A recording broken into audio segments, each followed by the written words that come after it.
Shirley by Charlotte Brontë. Chapter 1. Levitical. Of late years an abundant shower of curates has fallen upon the north of England. They lie very thick on the hills. Every parish has one or more of them. They are young enough to be very active, and ought to be doing a great deal of good. But not of late years are we about to speak. We are going back to the beginning of this century. Late years, present years, are dusty, sunburnt, hot, arid. We will evade the noon, forget it in siesta, pass the midday in slumber, and dream of dawn. If you think from this prelude that anything like a romance is preparing for you, reader, you were never more mistaken. Do you anticipate sentiment and poetry and reverie? Do you expect passion and stimulus and melodrama? Calm your expectations. Reduce them to a lowly standard. Something real, cool, solid lies before you. Something unromantic, as a Monday morning, when all who have work wake with the consciousness that they must rise and betake themselves thereto. It is not positively affirmed that you shall not have the taste of the exciting, perhaps towards the middle and close of the meal, but it is resolved that the first dish set upon the table shall be one that a Catholic, ay, even an Anglo-Catholic, might eat on Good Friday and Passion Week. It shall be cold lentils and vinegar without oil. It shall be unleavened bread with bitter herbs, and no roast lamb. Of late years, I say, an abundant shower of curates has fallen upon the north of England, but in 1811–12 that affluent rain had not descended. Curates were scarce then. There was no pastoral aid, no additional curate society to stretch a helping hand to worn-out old rectors and incumbents, and give them the wherewithal to pay a vigorous young colleague from Oxford or Cambridge. The present successors of the apostles, disciples of Dr. Pusey, and tools of the propaganda, were at that time being hatched under cradle blankets, or undergoing regeneration by nursery baptism, in wash-hand basins. You could not have guessed by looking at any one of them that the Italian ironed double frills of its net cap surrounded the brows of a preordained, specially sanctified successor of St. Paul, St. Peter, or St. John. Nor could you have foreseen, in the folds of its long nightgown, the white surplice in which it was hereafter cruelly to exorcise the souls of its parishioners, and strangely to nonplus its old-fashioned vicar by flourishing aloft in a pulpit the shirt-like raiment which had never before waved higher than the reading-desk. Yet even in those days of scarcity there were curates. The precious plant was rare, but it might be found. A certain favoured district in the West Riding of Yorkshire could boast 3 rods of Arran blossoming within a circuit of 20 miles. You shall see them, reader. Step into this neat garden-house on the skirts of Winbury. Walk forward into the little parlour. There they are at dinner. Allow me to introduce them to you.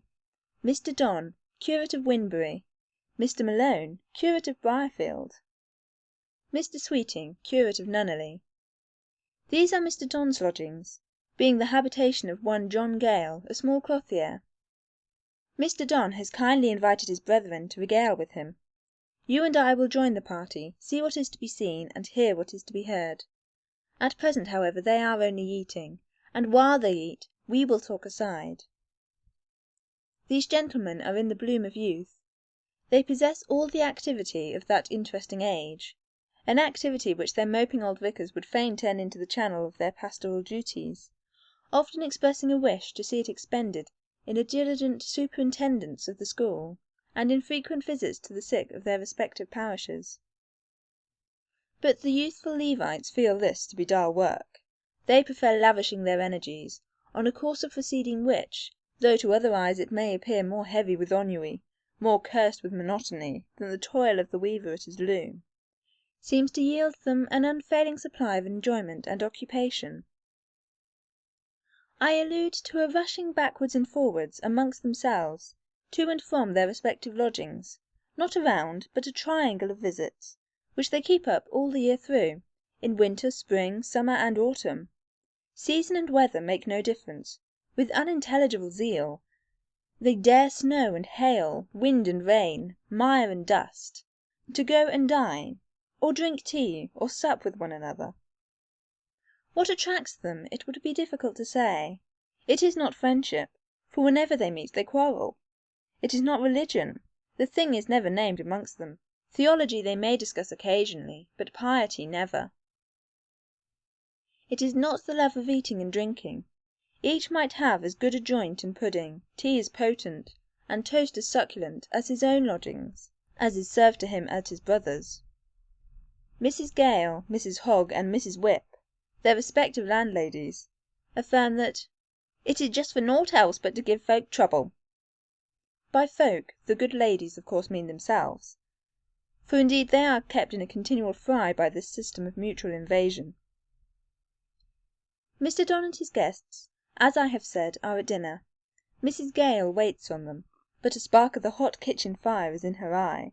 She considers that the privilege of inviting a friend to a meal occasionally, without additional charge, a privilege included in the terms on which she lets her lodgings, has been quite sufficiently exercised of late.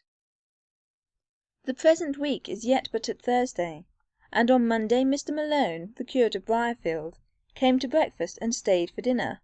On Tuesday Mr. Malone and Mr. Sweeting of Nunneley came to tea, remained to supper, occupied the spare bed, and favoured her with their company to breakfast on Wednesday morning. And now, on Thursday, they are both here at dinner, and she's almost certain they will stay all night. Ce n'est trop, she would say, if she could speak French. Mr. Sweeting is mincing the slice of roast beef on his plate, and complaining that it is very tough. Mr. Don says the beer is flat. Ay, that is the worst of it. If they would only be civil, Mrs. Gale wouldn't mind it so much. If they would only seem satisfied with what they get, she wouldn't care. But these young parsons is so high and so scornful they set everybody beneath their feet. They treat her with less than civility, just because she doesn't keep a servant, but does the work of the house herself, as her mother did afore her. Then they are always speaking against Yorkshire ways and Yorkshire folk, and by that very token Mrs. Gale does not believe one of them to be a real gentleman, or come of gentle kin. The old parsons is worth the old lump of the college lads. They know what belongs to good manners, and is kind to high and low. More bread, cries Mr. Malone, in a tone which, though prolonged but to utter 2 syllables, proclaims him at once a native of the land of shamrocks and potatoes. Mrs. Gale hates Mr. Malone more than either of the other two, but she fears him also, for he is a tall, strongly built personage, with real Irish arms and legs, and a face as genuinely national. Not the Milesian face, not Daniel O'Connell's style, but the high-featured North American Indian sort of visage, which belongs to a certain class of the Irish gentry, and has a petrified and proud look, better suited to the owner of an estate of slaves than to the landlord of a free peasantry. Mr. Malone's father termed himself a gentleman. He was poor and in debt, and besottedly arrogant, and his son was like him. Mrs. Gale offered the loaf. "Cut it, woman," said her guest, and the woman cut it accordingly. Had she followed her inclinations, she would have cut the parson also. Her Yorkshire soul revolted absolutely from his manner of command. The curates had good appetites, and though the beef was tough, they ate a great deal of it. They swallowed, too, a tolerable allowance of the flat beer, while a dish of Yorkshire pudding and 2 tureens of vegetables disappeared like leaves before locusts. The cheese, too, received distinguished marks of their attention, and a spice cake, which followed by way of dessert, vanished like a vision, and was no more found. Its elegy was chanted in the kitchen by Abraham, Mrs. Gale's son and heir, a youth of 6 summers. He had reckoned upon the reversion thereof, and when his mother brought down the empty platter, he lifted up his voice and wept sore. The curates, meantime, sat and sipped their wine, a liquor of unpretending vintage, moderately enjoyed. Mr. Malone, indeed, would much rather have had whisky, but Mr. Don, being an Englishman, did not keep the beverage. While they sipped they argued, not on politics, nor on philosophy, nor on literature. These topics were now, as ever, totally without interest for them, not even on theology, practical or doctrinal, but on minute points of ecclesiastical discipline, frivolities which seemed as empty as bubbles to all save themselves. Mr. Malone, who contrived to secure 2 glasses of wine, when his brethren contented themselves with 1, waxed by degrees hilarious after his own fashion. That is, he grew a little insolent, said rude things in a hectoring tone, and laughed clamorously at his own brilliancy. Each of his companions became in turn his butt. Malone had a stock of jokes at their service, which he was accustomed to serve out regularly on convivial occasions like the present, seldom vying his wit, for which, indeed, there was no necessity, as he never appeared to consider himself monotonous, and did not at all care what others thought. Mr. Don he had favoured with hints about his extreme meagreness, allusions to his turned-up nose, cutting sarcasms on a certain threadbare chocolate surtout which that gentleman was accustomed to sport whenever it rained or seemed likely to rain, and criticisms on a choice set of Cockney phrases and modes of pronunciation, Mr. Don's own property, and certainly deserving of remark for the elegance and finish they communicated to his style. Mr. Sweeting was bantered about his stature. He was a little man, a mere boy in height and breadth, compared with the athletic Malone, rallied on his musical accomplishments. He played the flute and sang hymns like a seraph, some young ladies of his parish thought, sneered at as the lady's pet, teased about his mamma and sisters, for whom poor Mr. Sweeting had some lingering regard, and of whom he was foolish enough, now and then, to speak in the presence of the priestly Paddy, from whose anatomy the bowels of natural affection had somehow been omitted. The victims met these attacks each in his own way. Mr. Don with a stilted self-complacency and a half-sullen phlegm, the sole props of his otherwise somewhat rickety dignity. Mr. Sweeting with the indifference of a light, easy disposition, which never professed to have any dignity to maintain. When Malone's raillery became rather too offensive, which it soon did, they joined in an attempt to turn the tables on him by asking him how many boys had shouted "Irish Peter" after him as he came along the road that day. Malone's name was Peter, the Reverend Peter Augustus Malone. Requesting to be informed whether it was the mode in Ireland for clergymen to carry loaded pistols in their pockets and a shillelagh in their hands when they made pastoral visits, inquiring the signification of such words as vele, thirum, helum, storum, so Mr. Malone invariably pronounced veil, therm, helm, and storm, and employing such other methods of retaliation as the innate refinement of their minds suggested. This, of course, would not do. Malone, being neither good-natured nor phlegmatic, was presently in a towering passion. He vociferated, gesticulated. Don and Sweeting laughed. He reviled them as Saxons and snobs at the very pitch of his high Celtic voice. They taunted him with being the native of a conquered land. He menaced rebellion in the name of his country, vented bitter hatred against English rule. They spoke of rags, beggary, and pestilence. The little parlour was in an uproar. You might have thought a duel must follow such virulent abuse.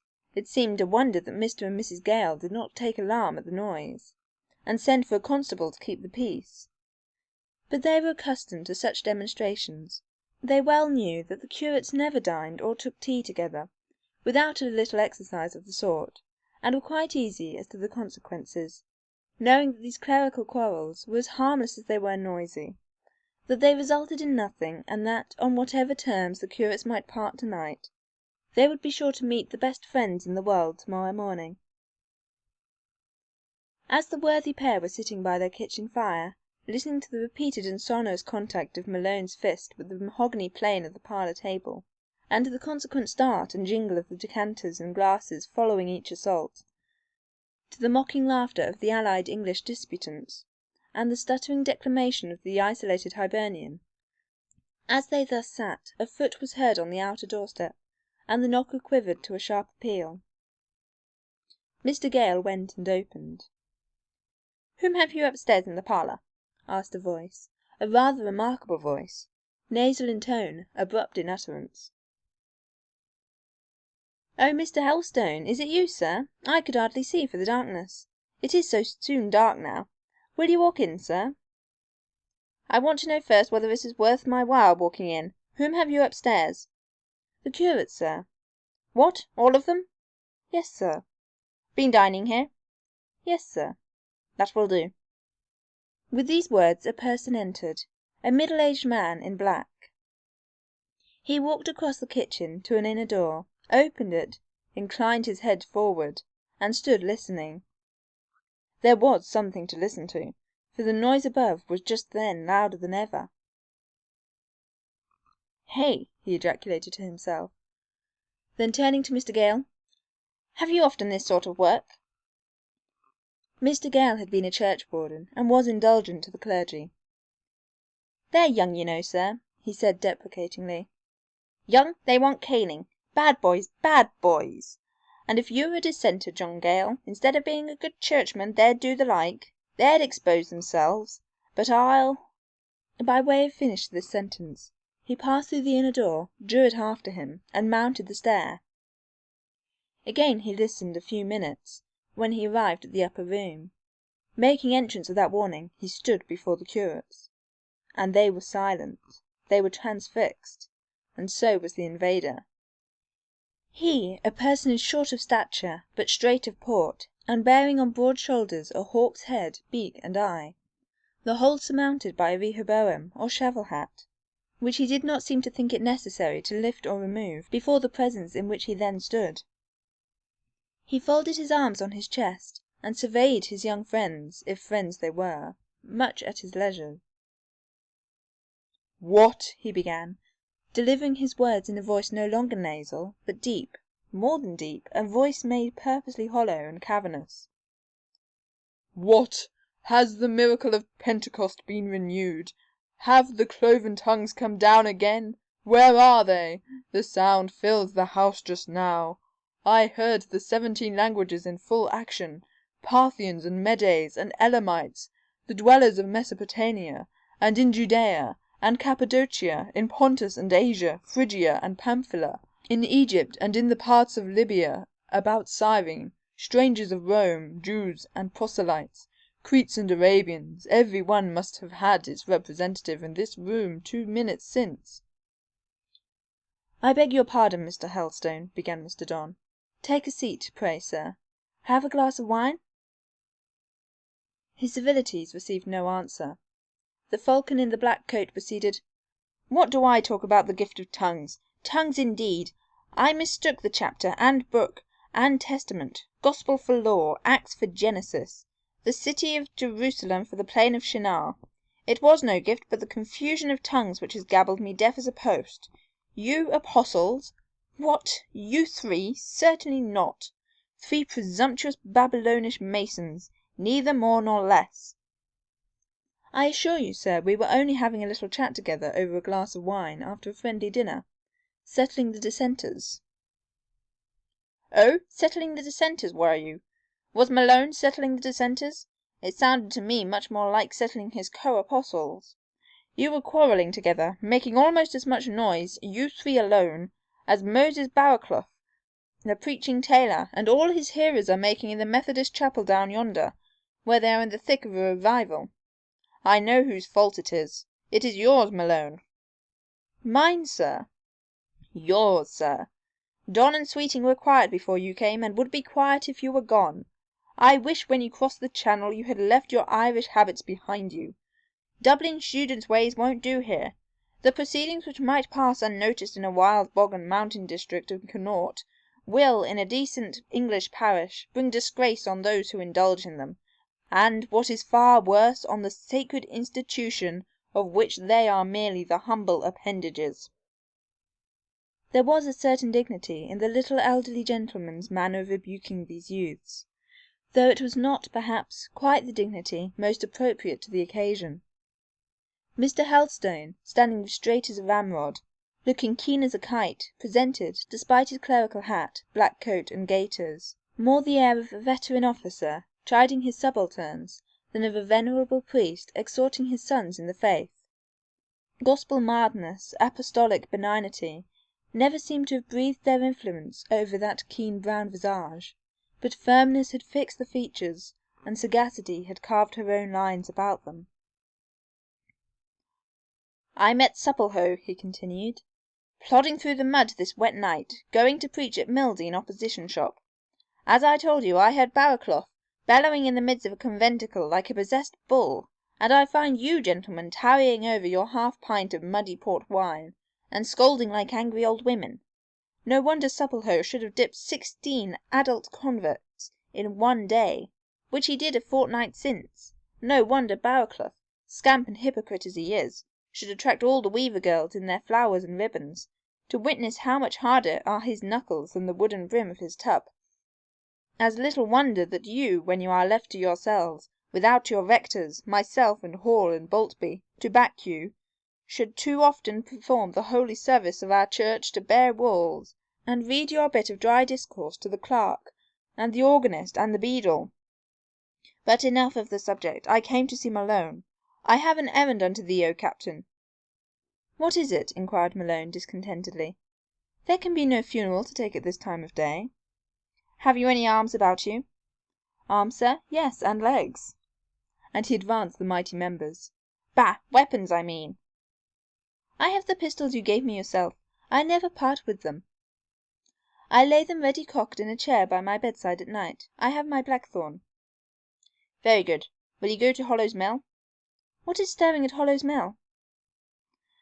"Nothing as yet, nor perhaps will be, but Moore is the loan there. He has sent all the workmen he can trust to Stillborough. There are only 2 women left about the place. It would be a nice opportunity for any of his well-wishers to pay him a visit, if they knew how straight the path was made before them." "I am none of his well-wishers, sir. I don't care for him." "So, Malone, you are afraid?" "You know me better than that. If I really thought there was a chance of a row I would go, but Moore is a strange shy man whom I never pretend to understand, and for the sake of his sweet company only I would not stir a step." "But there is a chance of a row, if a positive riot does not take place, of which indeed I see no signs. Yet it is unlikely that this night will pass quite tranquilly. You know Moore has resolved to have new machinery, and he expects 2 wagon-loads of frames and shears from Stillborough this evening. Scott, the overlooker, and a few picked men are gone to fetch them." "They will bring them in safely and quietly enough, sir." "Moore says so, and affirms he wants nobody. Someone, however, he must have, if it were only to bear evidence in case anything should happen. I call him very careless. He sits up in the counting-house, with the shutters unclosed. He goes out here and there after dark, wanders right up the Hollow, down Fieldhead Lane, among the plantations, just as if he were the darling of the neighbourhood, or, being as he is, its detestation, for a charmed life, as they say in tale books. He takes no warning from the fate of Pearson, nor from that of Armitage. Shot, one in his own house, and the other on the moor." "But he should take warning, sir, and use precautions too," interposed Mr. Sweeting. "And I think he would if he heard what I heard the other day." "What did you hear, Davy?" "You know Mike Hartley, sir, the antinomian weaver?" "Yes." "When Mike has been drinking for a few weeks together, he generally winds up by a visit to the Nunneley vicarage, to tell Mr. Hall a piece of his mind about his sermons, to denounce the horrible tendency of his doctrine of works, and warn him that he and all his hearers are sitting in outer darkness." "Well, that has nothing to do with Moore. Besides being an antinomian, he is a violent Jacobin and a leveller, sir. I know, when he is very drunk his mind is always running on the regicide. Mike is not unacquainted with history, and it is rich to hear him going over the list of tyrants of whom, as he says, the revenger of blood has obtained satisfaction. The fellow exults strangely in murder done on crowned heads, or on any head for political purposes. The fellow exults strangely in murder done on crowned heads, or on any head for political reasons. I have already heard it hinted that he seems to have a queer hankering after Moore. Is that what you allude to, Sweeting?" "You use the proper term, sir. Mr. Hall thinks Mike has no personal hatred of Moore. Mike says he even likes to talk to him and run after him, but he has a hankering that Moore should be made an example of.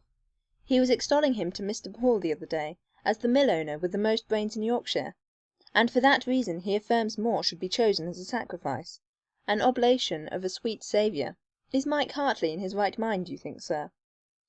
inquired Sweeting simply. "Can't tell, Davy. He may be crazed, or he may only be crafty, or perhaps a little of both." "He talks of seeing visions, sir." "Aye, he is a very Ezekiel or Daniel for visions. He came just when I was going to bed last Friday night to describe one that had been revealed to him in Nunneley Park that afternoon." "Tell it, sir. What was it?" urged Sweeting. "Davy, thou hast an enormous organ of wonder in thy cranium. Malone, you see, has none. Neither murders nor visions interest him. See what a big vacant Saf he looks at the moment." "Saf? Who was Saf, sir?" "I thought you would not know. You may find out it is biblical. I know nothing more of him than his name and his race, but from a boy upwards I have always attached a personality to Saf. Depend on it, he was honest, heavy, and luckless. He met his end at Gob by the hand of Sibbachai." "But the vision, sir?" "Davy, thou shalt hear. Don is biting his nails and Malone yawning, so I will tell it but to thee. Mike is out of work, like many others, unfortunately. Mr. Graham, Sir Philip Nunneley's steward, gave him a job about the Priory. According to his accountant, Mike was busy hedging rather late in the afternoon, but before dark, when he heard what he thought was a band in the distance, bugles, fifes, and the sound of a trumpet, it came from the forest, and he wondered that there should be music there. He looked up. All amongst the trees he saw moving objects, red like poppies, or white like May blossom. The wood was full of them. They poured out and filled the park. He then perceived they were soldiers, thousands and tens of thousands, but they made no more noise than a swarm of midges on a summer evening. They formed in order, he affirmed, and marched, regiment after regiment, across the park. He followed them to Nunneley Common. The music still played soft and distant. On the common he watched them go through a number of evolutions. A man clothed in scarlet stood in the centre and directed them. They extended, he declared, over 50 acres.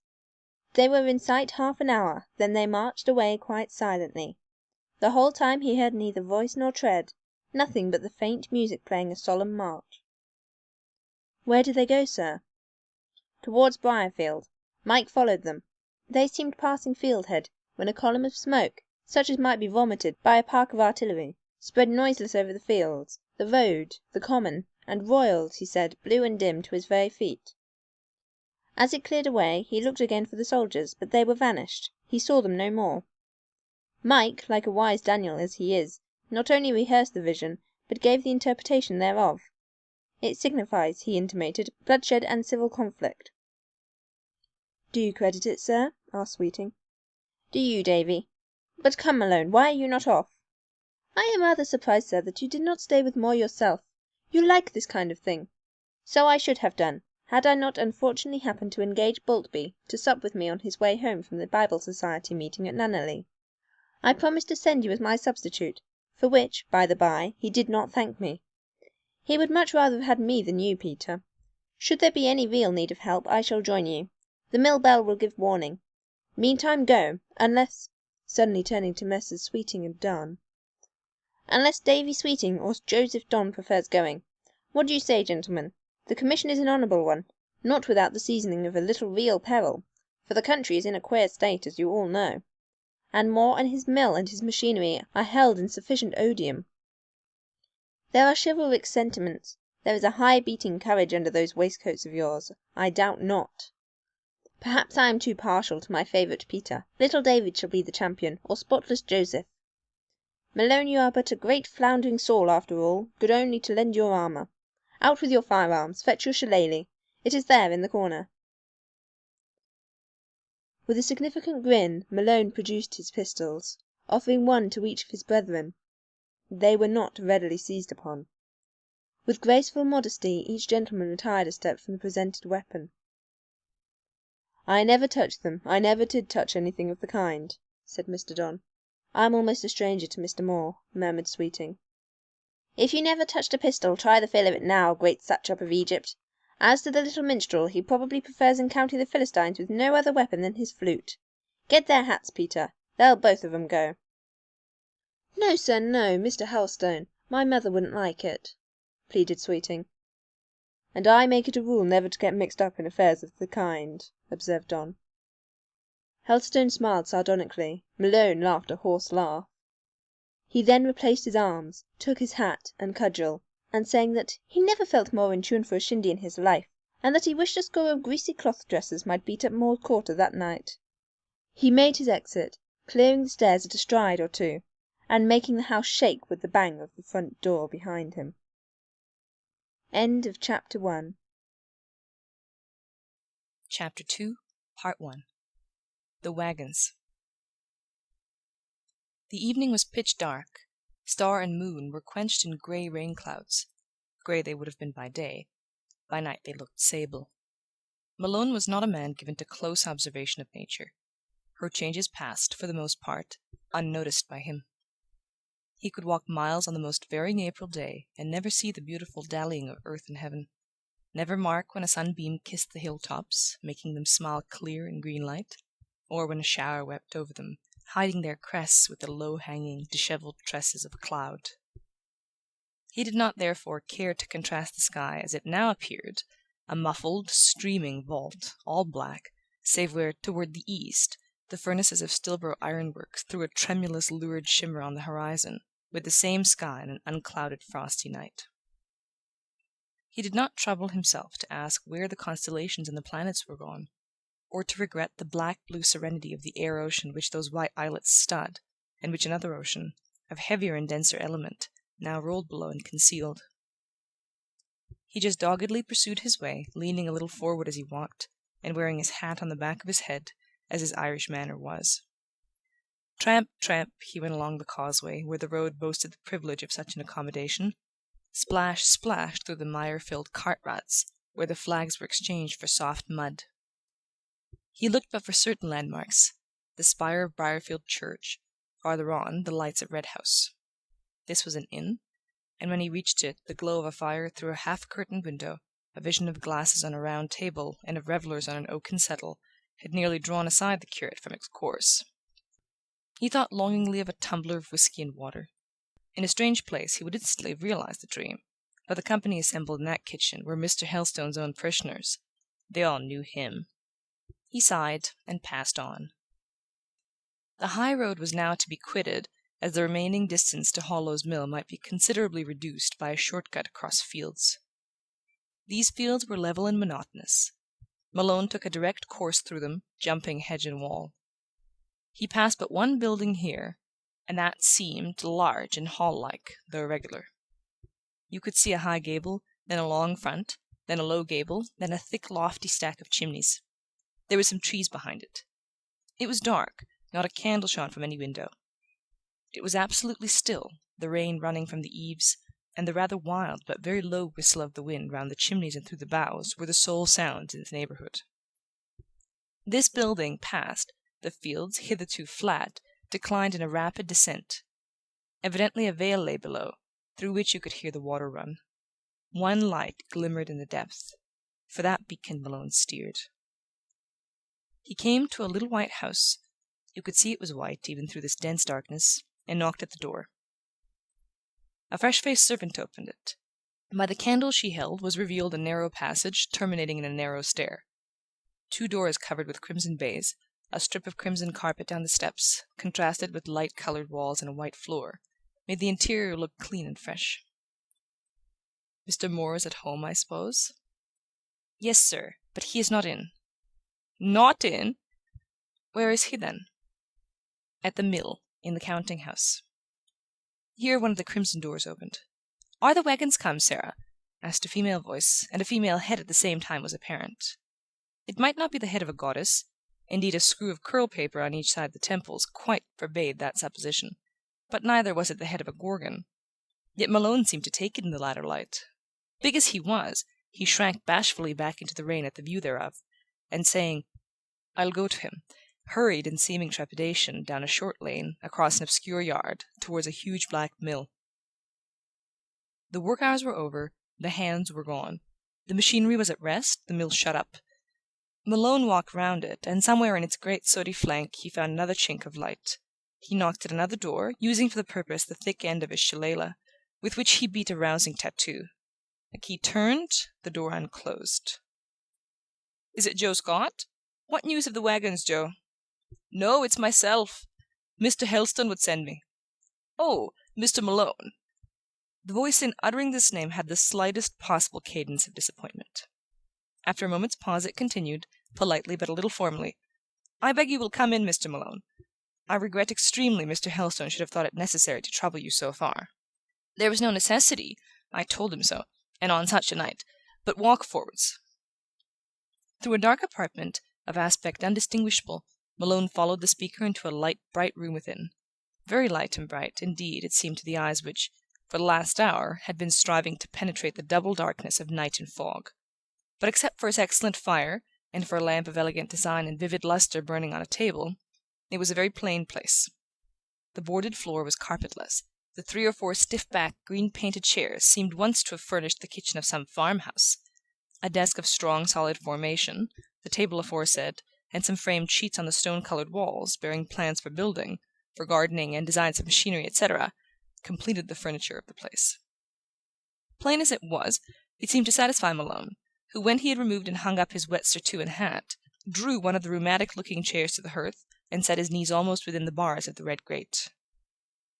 "Comfortable quarters you have here, Mr. Moore, and all snug to yourself." "Yes, but my sister would be glad to see you, if you would prefer stepping into the house." "Oh, no. The ladies are best alone. I never was a ladies' man.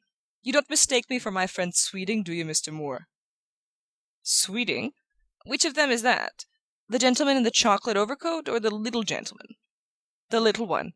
He of Nunneley, the cavalier of the Misses Sykes, with the whole 6 of whom he's in love. Ha ha!" "Better be generally in love with all than especially with one, I should think, in that quarter." "But he is especially in love with one besides, for when I and Dunn urged him to make a choice amongst the fair bevy, he named— which do you think?" With a queer quiet smile Mr. Moore replied: "Dora, of course, or Harriet." "Ah, you've an excellent guess. But what made you hit on those 2?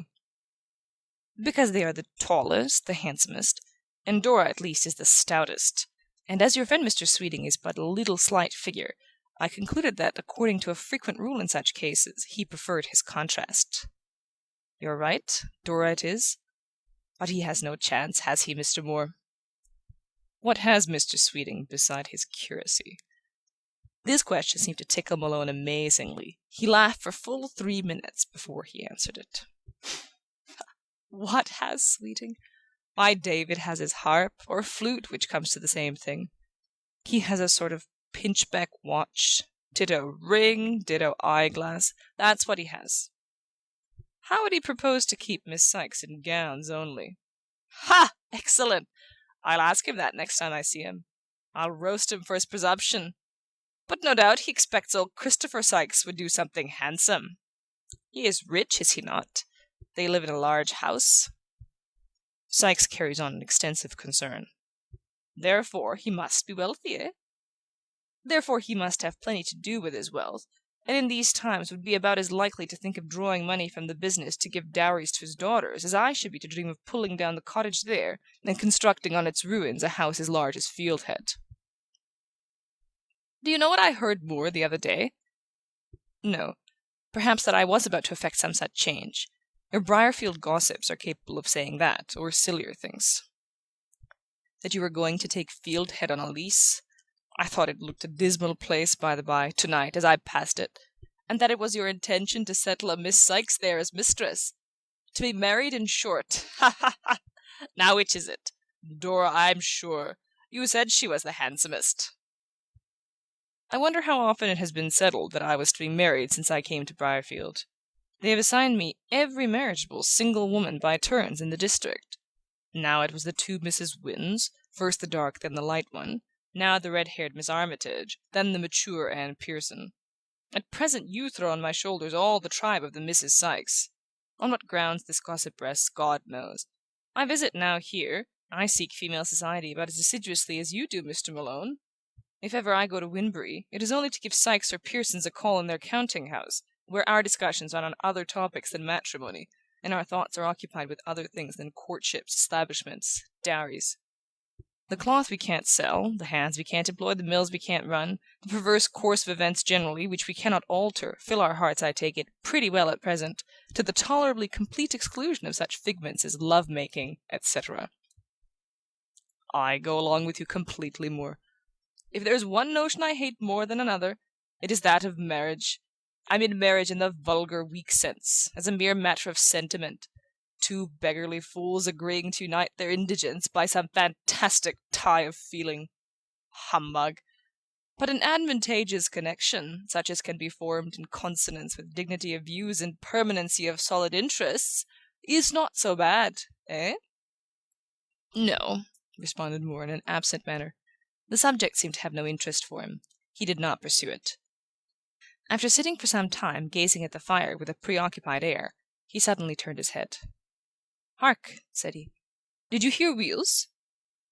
Rising, he went to the window, opened it, and listened. He soon closed it. "It is only the sound of the wind rising," he remarked, "and the rivulet a little swollen, rushing down the hollow. I expected those wagons at 6. It's near 9 now." "Seriously? Do you suppose that the putting up of this new machinery will bring you into danger?" inquired Malone. "Helston seems to think it will." "I only wish the machines, the frames, were safe here, and lodged within the walls of this mill. Once put up, I defy the frame breakers. Let them only pay me a visit and take the consequences. My mill is my castle." "One despises such low scoundrels," observed Malone, in a profound vein of reflection. "I almost wish a party would call upon you tonight, but the road seemed extremely quiet as I came along. I saw nothing astir." "You came by the Red House?" "Yes." "There would be nothing on that road. It is in the direction of Stillborough the risk lies." "And you think there is risk?" "What these fellows have done to others they may do to me. There is only this difference: most of the manufacturers seem paralyzed when they are attacked. Sykes, for instance, when his dressing shop was set on fire and burned to the ground, when the cloth was torn from his tenters and left in shreds in the field, took no steps to discover or punish the miscreants. He gave up as tamely as a rabbit under the jaws of a ferret. Now I, if I know myself, should stand by my trade, my mill, and my machinery." "Helston says these 3 are your gods, that the orders and council are with you another name for the 7 deadly sins, that Castlereagh is your Antichrist, and the war party his legions."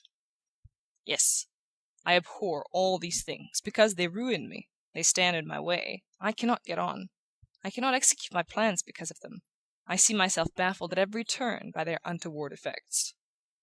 "But you are rich and thriving, Moore." "I am very rich in cloth I cannot sell. You should step into my warehouse yonder, and observe how it is piled to the roof with pieces. Rokes and Pearson are in the same condition. America used to be their market, but the orders in council have cut that off." Malone did not seem prepared to carry on briskly a conversation of this sort. He began to knock the heels of his boots together, and to yawn. "And then to think," continued Mr. Moore, who seemed too much taken up with the current of his own thoughts to note the symptoms of his guest's ennui, "to think that these ridiculous gossips of Widbury and Briarfield will keep pestering one about getting married, as if there was nothing to be done in life but to pay attention, as they say, to some young lady, and then to go to church with her, and then to start out a bridal tour, and then to run through a round of visits, and then, I suppose, to be having a family. Oh, que le diable emporte!" He broke off the aspiration into which he was launching with a certain energy, and added, more calmly, "I believe women talk and think only of these things, and they naturally fancy men's minds similarly occupied." Of course," assented Malone. "But never mind them." And he whistled, looking impatiently round, and seemed to feel a great want of something. This time Moore caught, and, it appeared, comprehended his demonstrations. "Mr. Malone," said he, "you must require refreshment after your wet walk. I forget hospitality." "Not at all," rejoined Malone, but he looked as if the right nail was at last hit on the head, nevertheless. Moore rose and opened a cupboard. "It's my fancy," said he, "to have every convenience within myself, and not to be dependent on the femininity in the cottage yonder for every mouthful I eat or every drop I drink. I often spend the evening and sup here alone, and sleep with Joe Scott in the mill. Sometimes I am my own watchman.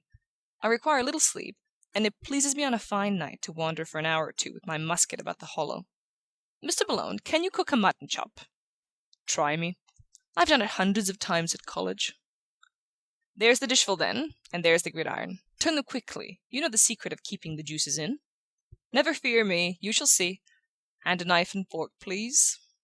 The curate turned up his coat cuffs, and applied himself to the cookery with vigour. The manufacturer placed on the table plates a loaf of bread, a black bottle, and 2 tumblers. He then produced a small copper kettle, still from the same well-stored recess, his cupboard, filled it with water from a large stone jar in a corner, set it on the fire beside the hissing gridiron, got lemons, sugar, and a small china punch-bowl. But while he was brewing the punch, a tap at the door called him away. "Is it you, Sarah?" "Yes, sir. Will you come to supper, please, sir?" "No, I shall not be in tonight. I shall sleep at the mill. So lock the doors and tell your mistress to go to bed." He returned.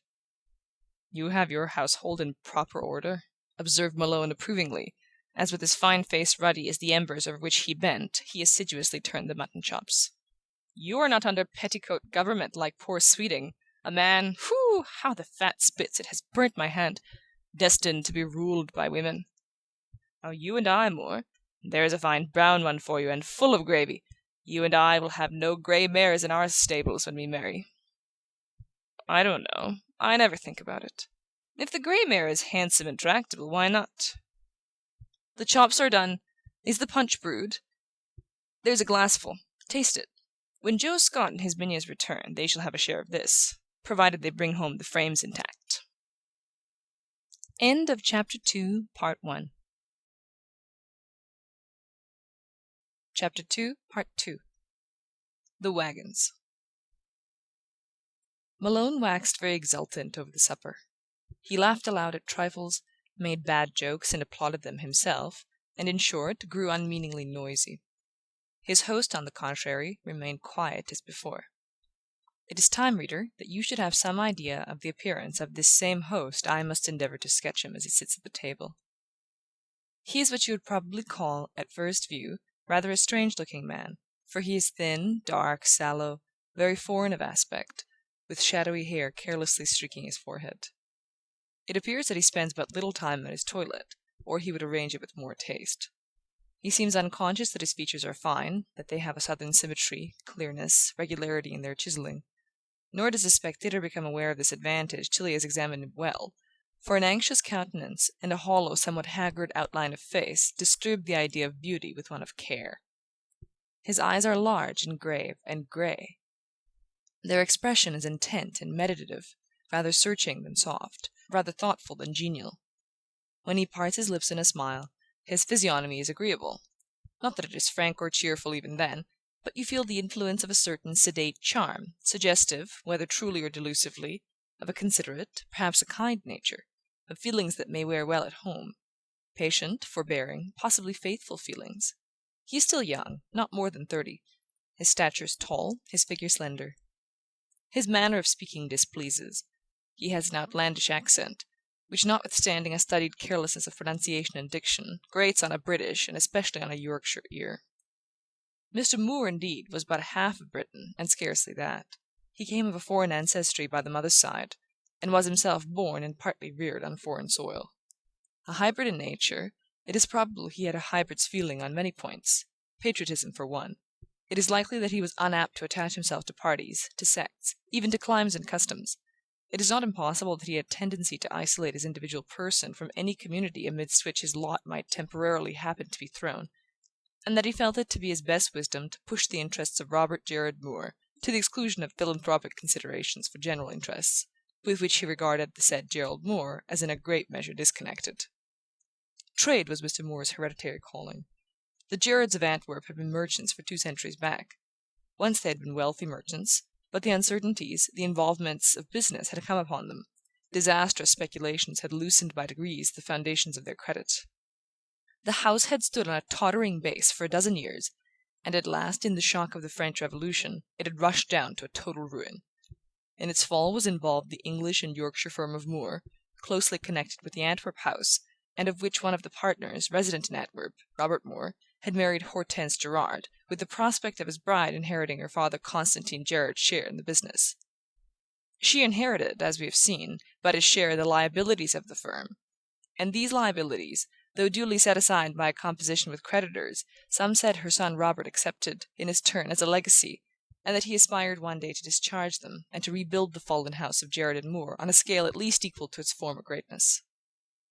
It was even supposed that he took by-past circumstances much to heart, and if a childhood passed at the side of a saturnine mother, under foreboding of coming evil, and a manhood drenched and blighted by the pitiless descent of the storm, could painfully impress the mind, his probably was impressed in no golden characters.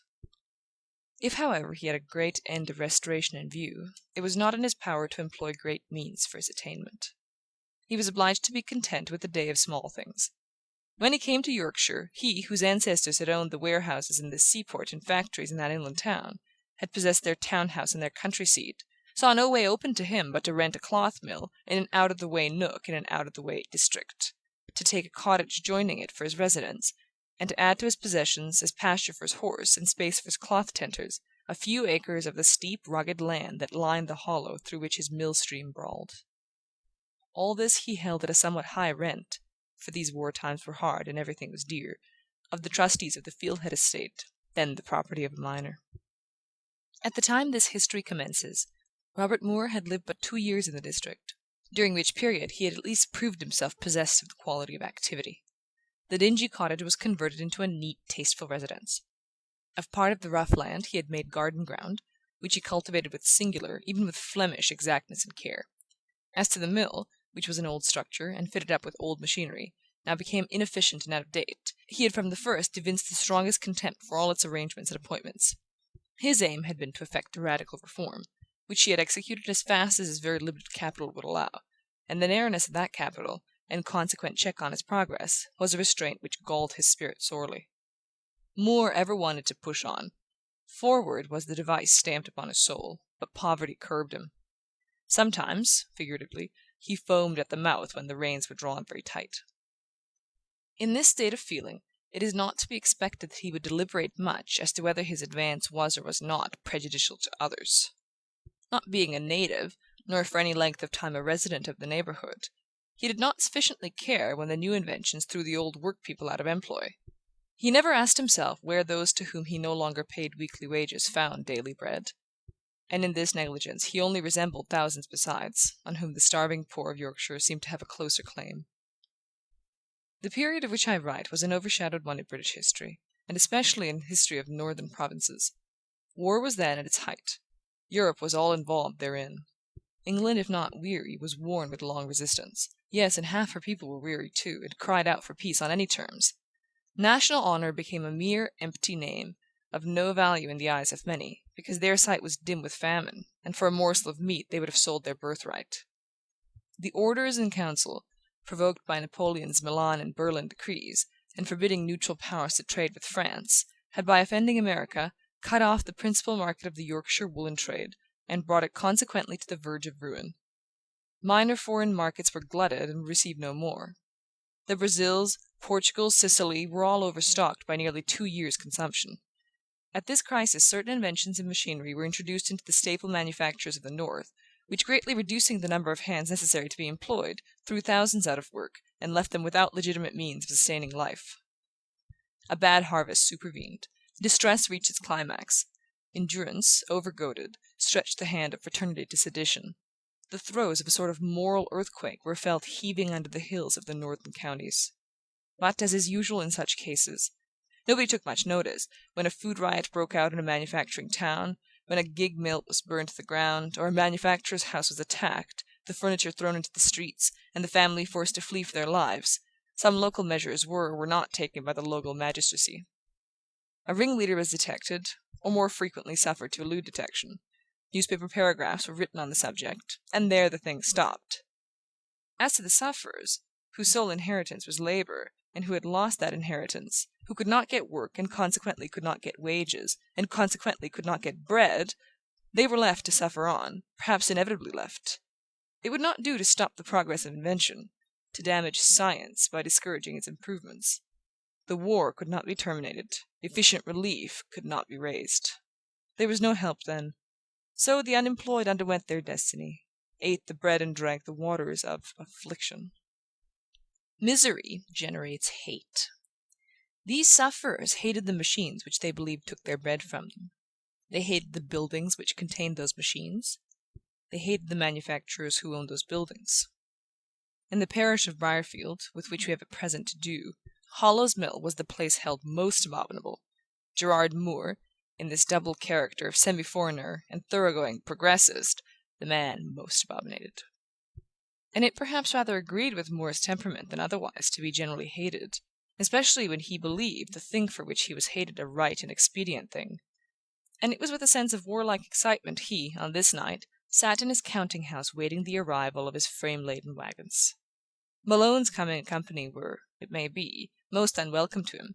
He would have preferred sitting alone, for he liked a silent, sombre, unsafe solitude. His watchman's musket would have been company enough for him. The full-flowing beck in the den would have delivered continuously the discourse most genial to his ear. With the queerest look in the world had the manufacturer for some 10 minutes been watching the Irish curate, as the latter made free with a punch, when suddenly that steady grey eye changed, as if another vision came between it and Malone. Moore raised his hand. "Chut!" he said in a French fashion, as Malone made a noise with his glass. He listened a moment, then rose, put his hat on, and went out at the counting-house door. The night was still, dark and stagnant. The water yet rushed on full and fast, its flow almost seemed a flood in the utter silence. Moore's ear, however, caught another sound very distant, but yet dissimilar, broken and rugged. In short, a sound of heavy wheels crunching a stony road. He returned to the counting-house and lit a lantern, with which he walked down to the mill-yard and proceeded to open the gates. The big wagons were coming on. The dray horses' huge hoofs were heard splashing in the mud and water. Moore hailed them. "Hey, Joe Scott! Is all right?" Probably Joe Scott was yet at too great distance to hear the inquiry. He did not answer it. "Is all right, I say?" again asked Moore, with the elephant-like leader's nose almost touched to his. Someone jumped out from the foremost wagon into the road. The voice cried aloud, Aye, devil, all's right. We've smashed 'em." And there was a run. The wagons stood still. They were now deserted. "Joe Scott?" No Joe Scott answered. "Murgatroyd? Higgins? Sykes?" No reply. Mr. Moore lifted his lantern and looked into the vehicles. There was neither man nor machinery. They were empty and abandoned. Now, Mr. Moore loved his machinery. He had risked the last of his capital on the purchase of these frames and shears, which tonight had been expected. Speculations most important to his interest depended on the results to be wrought by them. Where were they? The words, "We've smashed 'em," rang in his ears. How did the catastrophe affect him? By the light of the lantern he held were his features visible, relaxing to a singular smile, the smile the man of determined spirit wears when he reaches a juncture in his life where this determined spirit is to feel a demand on its strength, when the strain is to be made, and the faculty must bear or break. Yet he remained silent, and even motionless, for at the instant he neither knew what to say nor what to do. He placed the lantern on the ground, and stood with his arms folded, gazing down and reflecting. An impatient trampling of one of the horses made him presently look up. His eye in the moment caught the gleam of something white attached to the part of the harness. Examined by the light of the lantern, this proved to be a folded paper, a billet. It bore no address without. Within was the superscription, "To the Devil of Hollow's Mill." We will not copy the rest of the orthography, which was very peculiar, but translated into legible English. It ran thus: "Your hellish machinery shivered to smash on Stilborough Moor, and your men are lying bound hand and foot in a ditch by the roadside. Take this as a warning from men that are starving, and have starving wives and children to go home to when they have done this deed. If you get new machines, or if you otherwise go on as you have done, you shall hear from us again. Beware." Hear from you again? Yes, I'll hear from you again, and you shall hear from me. I'll speak to you directly. On Stilborough Moor you shall hear from me in a moment. Having led the wagons within the gates, he hastened towards the cottage. Opening the door, he spoke a few words quickly but quietly to two females who ran to meet him in the passage. He calmed the seeming alarm of one by a brief palliative account of what had taken place. To the other he said, "Go into the mill, Sarah. There is the key, and ring the mill bell as loud as you can. Afterwards you will get another lantern and help me to light up the front." Returning to his horses, he unharnessed, fed, and stabled them with equal speed and care, pausing occasionally, while so occupied, as if to listen for the mill bell. It clanged out presently, with irregular but loud and alarming din. The hurried, agitated appeal seemed more urgent than if the summons had been steadily given by a practised hand. On that still night, at that unusual hour, it was heard a long way round. The guests in the kitchen of the Red House were startled by the clamour, and declaring that there must be summut more nor common to do at Hollow's Mill, they called for lanterns and hurried to the spot in a body. And scarcely had they thronged into the yard with their gleaming lights when the tramp of horses was heard, and a little man in a shovel hat, sitting erect on the back of a shaggy pony, rode lightly in, followed by an aide-de-camp mounted on a larger steed.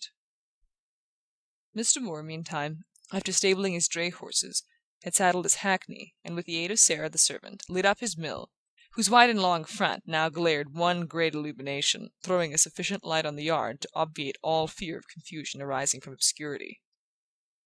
Already a deep hum of voices became audible. Mr. Malone had at length issued from the counting-house, previously taking the precaution to dip his head and face in the stone-water jar, and this precaution, together with a sudden alarm, had nearly restored him to the possession of those senses which the punch had partially scattered. He stood with his hat on the back of his head, and his shillelagh grasped in his dexter fist, answering much at random the questions of the newly arrived party from the Red House. Mr. Moore now appeared, and was immediately confronted by the shovel hat and the shaggy pony. "Well, Moore, what is your business with us?" "I thought you would want us tonight, me and Hedmond here," patting his pony's neck, "and Tom and his charger. When I heard your mill bell I could sit still no longer, so I left Volpe to finish his supper alone. But where is the enemy? I do not see a mask or a smutted face present, and there is not a pane of glass broken in your windows. Have you had an attack, or do you expect one?" "Oh, not at all. I have neither had one nor expect one," answered Moore coolly. "I only ordered the bell to be rung because I want 2 or 3 neighbours to stay here in the hollow while I and a couple or so more go over to Silver Moor." "To Silver Moor? What to do? To meet the wagons?" "The wagons are come home an hour ago." "Then all's right. What more would you have?" "They came home empty, and Joe Scott and company are left on the moor and sort the frames. Read that scrawl." Mr. Helstone received and perused the documents, of which the contents have before been given. "Humph! They've only served you as they serve others. But however, the poor fellows in the ditch will be expecting help with some impatience. This is a wet night for such a berth. I and Tom will go with you. Malone may stay behind and take care of the mill. What is the matter with him? His eyes seem starting out of his head." "He has been eating a mutton chop." "Indeed. Peter Augustus, be on your guard. Eat no more mutton chops tonight. You are left here in command of these premises. An honourable post." "Is anybody to stay with me?" "As many of the present assemblage as choose. My lads, how many of you will remain here, and how many will go a little way with me and Mr. Moore on the Silver Road, to meet some of the men who have been waylaid and assaulted by frame breakers?" The small number of 3 volunteered to go. The rest preferred staying behind. As Mr. Moore mounted his horse, the rector asked him in a low voice whether he had locked up the mutton chops, so that Peter Augustus could not get at them. The manufacturer nodded an affirmative, and the rescue party set out. End of Chapter 2, Part 2. Chapter 3. Mr. York. Cheerfulness, it would appear, is a matter which depends fully as much on the state of things within as on the state of things without and around us.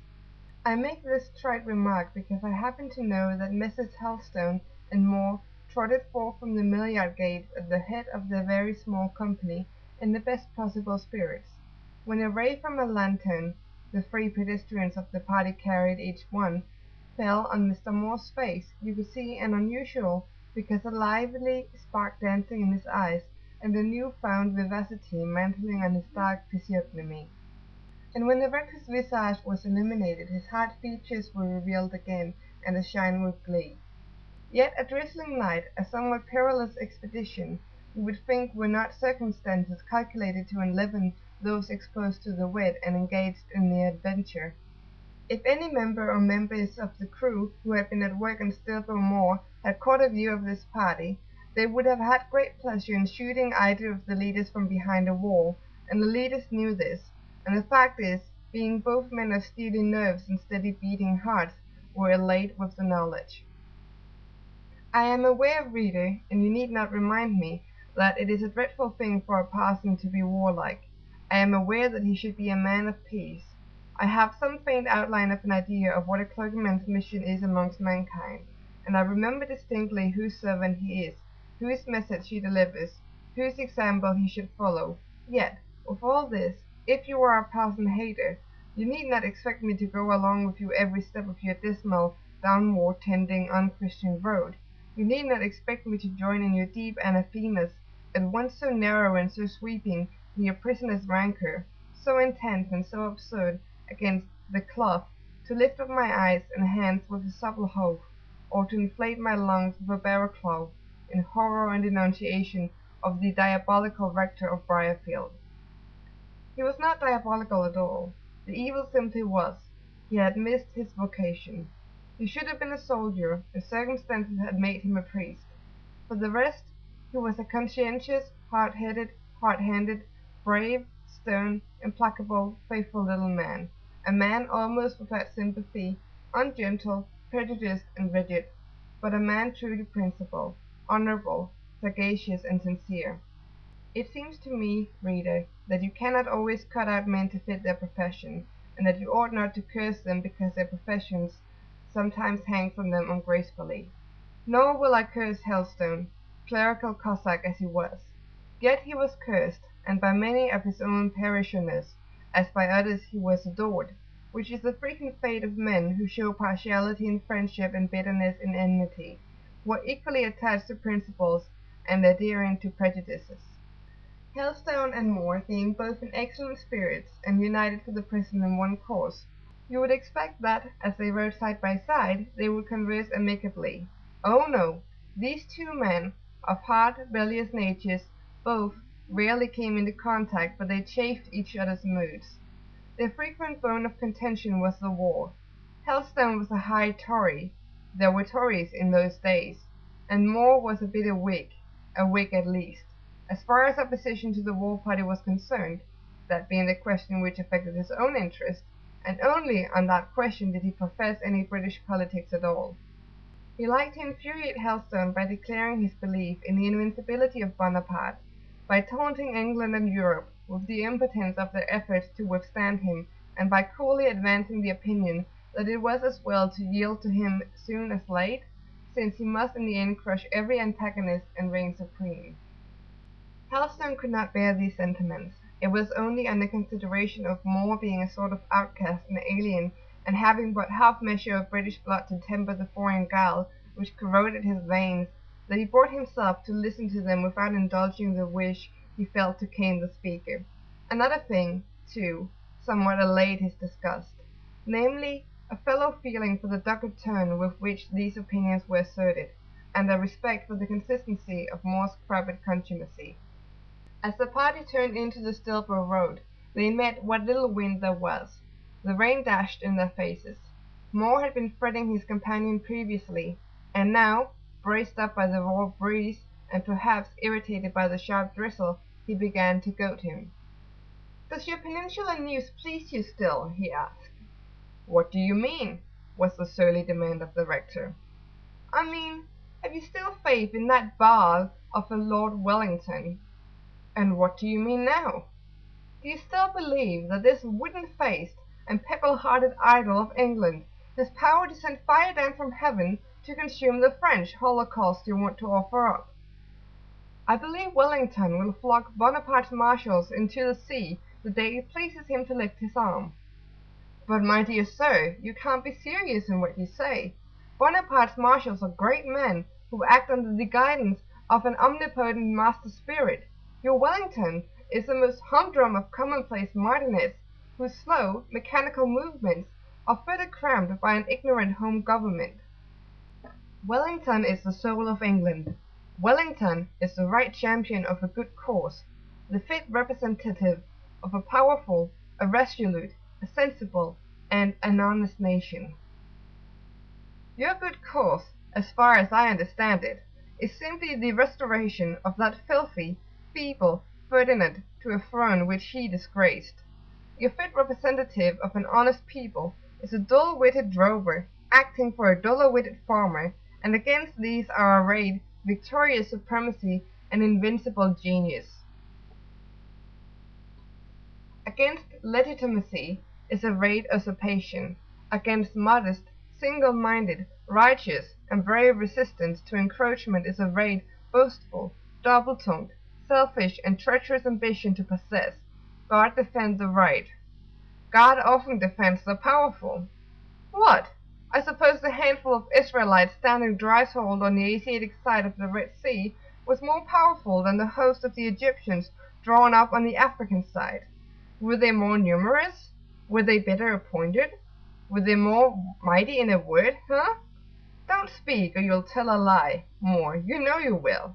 They were a poor, overwrought band of bondsmen. Tyrants had oppressed them through 400 years.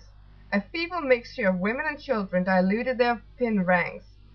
Their masters, who roared to follow them through the divided flood, were a set of pampered Ethiops, about as strong and brutal as the lions of Libya. They were armed, horsed, and charioted. The poor Hebrew wanderers were afoot. Few of them, it is likely, had better weapons than their shepherds' crooks or their masons' building tools. The meek and mighty leader himself had only his rod. But bethink you, Robert Moore, right was with them. The God of battles was on their side. Crime and the lost archangel generaled the ranks of Pharaoh, and which triumphed? We know that well. The Lord saved Israel that day out of the hand of the Egyptians, and Israel saw the Egyptians dead upon the seashore. The depths covered them, they sank to the bottom as a stone. The right hand of the Lord became glorious in power. The right hand of the Lord dashed in pieces the enemy. You are all right, only you forget the true parallel. France is Israel, and Napoleon is Moses. Europe, with her old overgorged empires and rotten dynasties, is coward Egypt. Gallant France is the 12 tribes, and the fresh and vigorous usurper, the shepherd of Horeb. I scorn to answer you. Moore accordingly answered himself. At least he subjoined to what he had just said an additional observation in a lower voice. Oh, in Italy he was as great as any Moses. He was the right thing there, fit to head and organize measures for the regeneration of nations. It puzzles me to this day how the conqueror of Lodi should have condescended to become an emperor, a vulgar, a stupid humbug, and still more how a people who had once called themselves republicans should have sunk again to the grade of mere slaves. I despise France. If England had gone as far on the march of civilization as France did, she would hardly have retreated so shamelessly. You don't mean to say that besotted imperial France is any worse than bloody republican France? Demanded Helstone fiercely. I mean to say nothing, but I can think what I please, you know, Mr. Helstone, both about France and England, and about revolutions and regicides and restorations in general, and about the divine right of kings, which you often stickle for in your sermons, and the duty of non-resistance, and the sanity of war, and Mr. Moore's sentence was here cut short by the rapid rolling up of a gig, and its sudden stoppage in the middle of the road. Both he and the rector had been too much occupied with the discourse to notice its approach till it was close upon them. "Now, Meister, did the wagons hit home?" demanded a voice from the vehicle. "Can that be Joe Scott?" "Aye, aye," returned another voice, for the gig contained 2 persons, as was seen by the glimmer of its lamp. The men with the lanterns had now fallen into the rear, or rather, the equestrians of the rescue party had outridden the pedestrians. "Aye, Mr. Moore, it's Joe Scott. I'm bringing him back to you in a bunny pickle. I found him on the top of the moor yonder, him and 3 others. What will you give me for restoring him to you?" "Why, my thanks, I believe, for I could better have afforded to lose a better man. That is you, I suppose, Mr. York, by your voice." "Aye, lad, it's me. I was coming home from Stillborough Market, and just as I got to the middle of the moor, and was whipping on as swift as the wind, for these, they say, are not safe times, thanks to a bad government, I heard a groan. I pulled up. Some would have whipped on faster, but I've naught to fear that I know of. I don't believe there's a lad in these parts would harm me. At least I'd give them as good as I got if they offered to do it. I said, is there aught wrong anywhere? 'Deed is there, somebody says, speaking out of the ground like. What's to do? Be sharp and tell me, I ordered. Nobbut 4 and us licking in a ditch, says Joe, as quiet as could be. I'd tell them more shame to 'em, and bid 'em get up and move on, or I'd lend them a lick of the gig whip, for my notion was they were all fresh. We'd ha' done that an hour sin, but we're teed wi' a bit of band, says Joe. So in a while I got down and loosed 'em with my penknife, and Scott would ride with me to tell 'em all how it happened, and the others are coming on as fast as their feet will bring them. Well, I am greatly obliged to you, Mr. York. Are you, my lad? You know you're not. However, here are the rest approaching, and here, by the Lord, is another set with lights in the pitches, like the army of Gideon. And as we've the parson with us, good evening, Mr. Helstone, we's do. Mr. Helstone returned the salutation of the individual in the gig very stiffly indeed. That individual proceeded. We're 11 strong men, and there's both horses and chariots among us. If we could only fall in with some of these stout ragamuffins or frame breakers, we could win a grand victory. Where could every one be a Wellington? That would please ye, Mr. Helstone, and such paragraphs as we could contrive for the babies. Briarfields should be famous, but we's have a column and a half to still for a courier over this job as it is. I'd expect no less. And I'll promise you no less, Mr. York, for I'll write the article myself, returned the rector. To be sure, certainly, and mind ye recommend weel that them at break the bits of frames, and teed Joe Scott's legs with band, should be home without benefit or clergy. It's a hanging matter, or should be, no doubt of that. If I judged them, I'd give them short shrift, cried Moore, but I mean to let them quite alone this bout, to give them rope enough, certain that in the end they will hang themselves. Let them alone, will ye, Moore? Do you promise that? Promise? No. All I mean to say is, I shall give myself no particular trouble to catch them, but if one falls in my way, you'll snap him up, of course, only you would rather they would do something worse than merely stop a wagon before you reckon with them. Well, we'll say no more on the subject at present. Here we are at my door, gentlemen, and I hope you and the men will step in. You will, none of you, be the worse of a little refreshment. Moore and Helstone opposed this proposition as unnecessary. It was, however, pressed on them so courteously, and the night, besides, was so inclement, and the gleam from the muslin-curtained windows of the house before which they had halted looked so inviting, that at length they yielded. Mr. York, after having alighted from his gig, which he left in charge of a man who issued from an outbuilding on his arrival, led the way in. It will have been remarked that Mr. York varied a little in his phraseology. Now he spoke broad Yorkshire, and anon he expressed himself in very pure English. His manner seemed liable to equal alternations. He could be polite and affable, and he could be blunt and rough.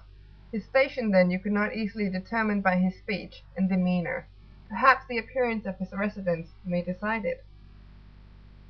The men he recommended to take the kitchen way, saying that he would see them served with somewhat to taste presently. The gentlemen were ushered in at the front entrance. They found themselves in a matted hall, lined almost to the ceiling with pictures. Through this they were conducted to a large parlour, with a magnificent fire in the grate, the most cheerful of rooms it appeared as a whole, and when you came to examine details, the enlivening effect was not diminished. There was no splendour, but there was taste everywhere, unusual taste, the taste you would have said of a travelled man, a scholar, and a gentleman. A series of Italian views decked the walls. Each of these was a specimen of true art. A connoisseur had selected them. They were genuine and valuable.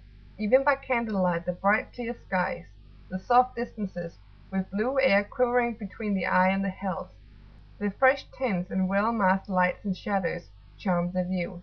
The subjects were all pastoral, the scenes were all sunny. There was a guitar and some music on a sofa. There were cameos, beautiful miniatures, a set of Grecian-looking vases on the mantelpiece. There were books well arranged in 2 elegant bookcases. Mr. York bade his guests be seated. He then rang for wine. To the servant who brought it he gave hospitable orders for the refreshment of the men in the kitchen. The rector remained standing. He seemed not to like his quarters. He would not touch the wine his host offered him. "Eat as you will," remarked Mr. York. "I reckon you're thinking of Eastern customs, Mr. Helstone, and you'll not eat nor drink under my roof, feared we should be forced to be friends. But I am not so particular or superstitious.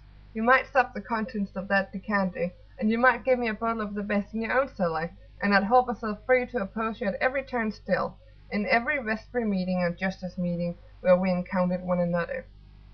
It is just what I should expect of you, Mr. York. Does it agree with you now, Mr. Helstone, to be riding out after rioters of a wet night at your age? It always agrees with me to be doing my duty, and in this case my duty is a thorough pleasure.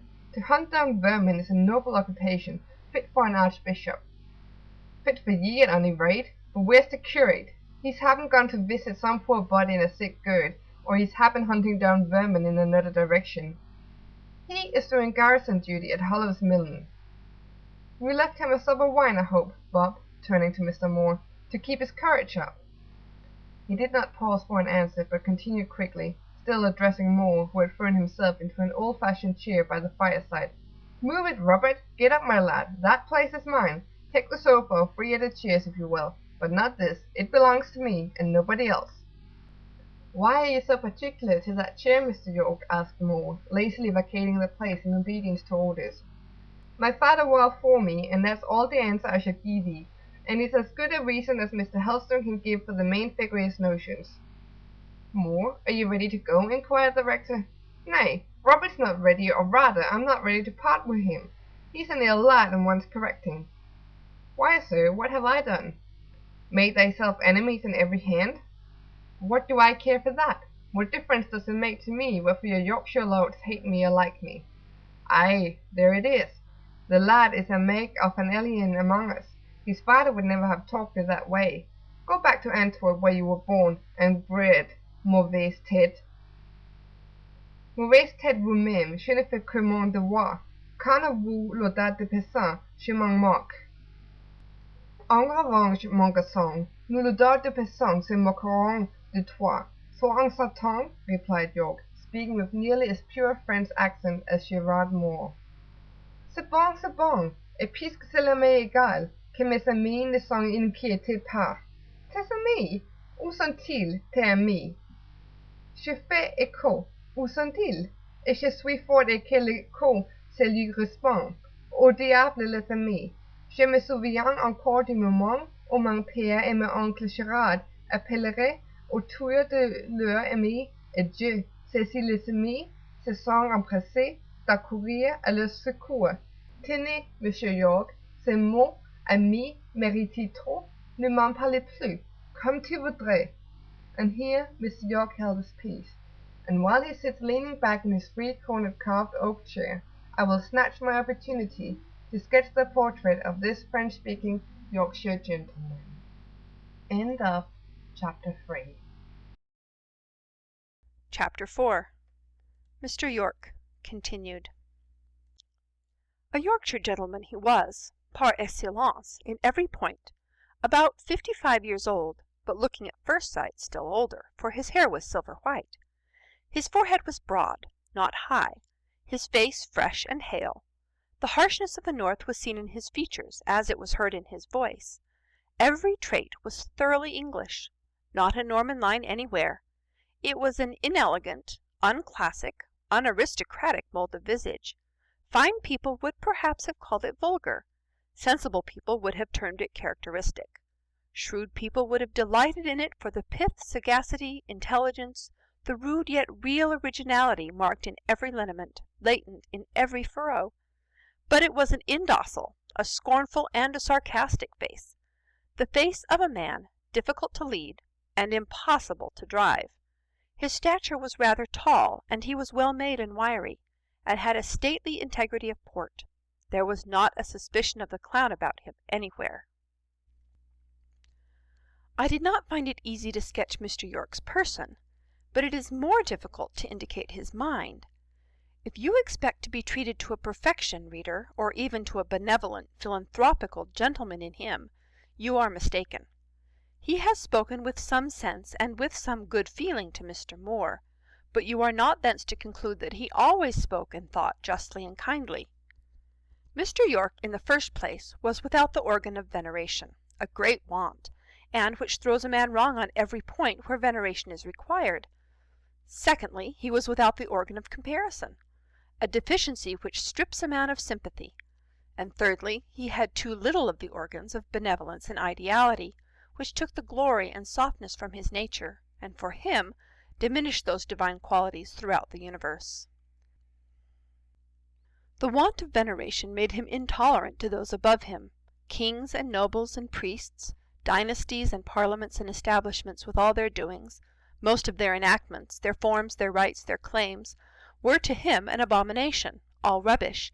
He found no use or pleasure in them, and believed it would be clear gain, and no damage to the world, if its high places were raised, and their occupants crushed in the fall. The want of veneration, too, made him dead at heart to the electric delight of admiring what is admirable. It dried up 1,000 pure sources of enjoyment. It withered 1,000 vivid pleasures. He was not irreligious, though a member of no sect. But his religion could not be that of one who knows how to venerate. He believed in God and heaven, but his God and heaven were those of a man in whom awe, imagination, and tenderness lack. The weakness of his powers of comparison made him inconsistent. While he professed some excellent general doctrines of mutual toleration and forbearance, he cherished towards certain classes a bigoted antipathy. He spoke of parsons and all who belonged to parsons, of lords and the appendages of lords, with a harshness, sometimes an insolence as unjust as it was insufferable. He could not place himself in the position of those he vituperated. He could not compare their errors with their temptations, their defects with their disadvantages. He could not realize the effect of such and such circumstances on himself similarly situated, and he would often express the most ferocious and tyrannical wishes regarding those who had acted, as he thought, ferociously and tyrannically. To judge by his threats, he would have employed arbitrary, even cruel means to advance the cause of freedom and equality. Equality! Yes, Mr. York talked about equality, but at heart he was a proud man, very friendly to his work people, very good to all who were beneath him, and submitted quietly to be beneath him, but haughty as Beelzebub to whomsoever the world deemed, for he deemed no man his superior. Revolt was in his blood. He could not bear control. His father, his grandfather before him, could not bear it, and his children after him never could. The want of general benevolence made him very impatient of imbecility and of all faults which grated on his strong, shrewd nature. It left no check to his cutting sarcasm. As he was not merciful, he would sometimes wound and wound again without noticing how much he hurt, or caring how deep he thrust. As to the paucity of ideality in his mind, that can scarcely be called a fault. A fine ear for music, a correct eye for color and form left him the quality of taste. And who cares for imagination? Who does not think it a rather dangerous, senseless attribute akin to weakness, perhaps partaking of frenzy, a disease rather than a gift of the mind? Probably all think so but those who possess or fancy they possess it. To hear them speak, you would believe that their hearts would be cold if that elixir did not flow about them, that their eyes would be dim if that flame did not refine their vision, that they would be lonely if this strange companion abandoned them. You would suppose that it imparted some glad hope to spring, some fine charm to summer, some tranquil joy to autumn, some consolation to winter, which you do not feel. All illusion, of course, but the fanatics cling to their dream, and would not give it for gold. As Mr. York did not possess poetic imagination himself, he considered it a most superfluous quality in others. Painters and musicians he could tolerate and even encourage because he could relish the results of their art. He could see the charm of a fine picture and feel the pleasure of good music. But a quiet poet, whatever force struggled, whatever fire glowed in his breast, if he could not have played the man in the counting-house or the tradesman in the peace-hall, might have lived despised and died scorned under the eyes of Hiram York. And as there are many Hiram Yorks in the world, it is well that the true poet, quiet externally though he may be, has often a truculent spirit under his placidity, and is full of shrewdness in his meekness, and can measure the whole stature of those who look down on him, and correctly ascertain the weight and value of the pursuits they disdain him for not having followed. It is happy that he can have his own bliss, his own society with his great friend and goddess Nature, quite independent of those who find little pleasure in him, and in whom he finds no pleasure at all. It is just that while the world and circumstances often turn a dark, cold side to him, and properly too, because he first turns a dark, cold, careless side to them, he should be able to maintain a festal brightness and cherishing glow in his bosom, which makes all bright and genial for him, while strangers, perhaps, deem his existence a polar winter, never gladdened by a sun. The true poet is not one whit to be pitied, and he is apt to laugh in his sleeve when any misguided sympathizer whines over his wrongs. Even when utilitarians sit in judgment on him and pronounce him and his art useless, he hears the sentence with such a hard derision, such a broad, deep, comprehensive, and merciless contempt of the unhappy Pharisees who pronounce it, that he is rather to be chidden and condoled with. These, however, are not Mr. Yorke's reflections, and it is with Mr. Yorke we have at present to do. I have told you some of his faults, reader. As to his good points, he was one of the most honourable and capable men in Yorkshire. Even those who disliked him were forced to respect him, and he was much beloved by the poor, because he was thoroughly kind and very fatherly to them. To his workmen he was considerate and cordial. When he dismissed them from an occupation, he would try to set them on to something else, or, if that was impossible, help them remove with their families to a district where work might possibly be had. It must also be remarked that if, as sometimes chanced, any individual amongst his hands showed signs of insubordination, Yorke, who, like many who abhor being controlled, knew how to control with vigor, had the secret of crushing rebellion in the germ, of eradicating it like a bad weed so that it never spread or developed within the sphere of his authority. Such being the happy state of his own affairs, he felt himself at liberty to speak with the utmost severity of those who were differently situated, to ascribe whatever was unpleasant in their position entirely to their own fault, to sever himself from the masters, and advocate freely the cause of the operatives. Mr. Yorke's family was the first and oldest in the district, and he, though not the wealthiest, was one of the most influential men. His education had been good. In his youth, before the French Revolution, he had travelled on the Continent. He was an adept in the French and Italian languages. During a 2 years' sojourn in Italy, he had collected many good paintings and tasteful rarities, with which his residence was now adorned. His manners, when he liked, were those of a finished gentleman of the old school. His conversation, when he was disposed to please, was singularly interesting and original, and if he usually expressed himself in the Yorkshire dialect, it was because he chose to do so, preferring his native Doric to a more refined vocabulary. A Yorkshire burr, he affirmed, was as much better than a Cockney's lisp, as a bull's bellow than a raton's squeak. Mr. Yorke knew everyone, and was known by everyone for miles round, yet his intimate acquaintances were very few. Himself thoroughly original, he had no taste for what was ordinary. A racy, rough character, high or low, ever found acceptance with him. A refined, insipid personage, however exalted in station, was his aversion. He would spend an hour, any time, in talking freely with a shrewd workman of his own, or with some queer, sagacious old woman amongst his cottagers, when he would have grudged a moment to a commonplace fine gentleman, or to the most fashionable and elegant, if frivolous, lady. His preferences on these points he carried to an extreme, forgetting that there may be amiable and even admirable characters amongst those who cannot be original. Yet he made exceptions to his own rule. There was a certain order of mind, plain, ingenuous, neglecting refinement, almost devoid of intellectuality, and quite incapable of appreciating what was intellectual in him, but which at the same time never felt disgust at his rudeness, was not easily wounded by his sarcasm, did not closely analyze his sayings, doings, or opinions, with which he was peculiarly at ease, and consequently which he peculiarly preferred. He was lord amongst such characters. They, while submitting implicitly to his influence, never acknowledged, because they never reflected on, his superiority. They were quite tractable, therefore, without running the smallest danger of being servile, and their unthinking, easy, artless insensibility was as acceptable, because as convenient, to Mr. Yorke, as that of the chair he sat on or of the floor he trod. It will have been observed that he was not quite uncordial with Mr. Moore. He had 2 or 3 reasons for entertaining a faint partiality to that gentleman. It may sound odd, but the first of these was that Moore spoke English with a foreign, and French with a perfectly pure accent, and that his dark thin face, with its fine though rather wasted lines, had a most anti-British and anti-Yorkshire look. These points seem frivolous, unlikely to influence a character like Yorke's, but the fact is they recalled old, perhaps pleasurable associations.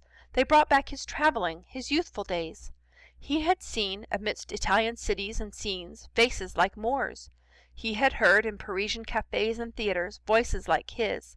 He was young then, and when he looked at and listened to the alien, he seemed young again.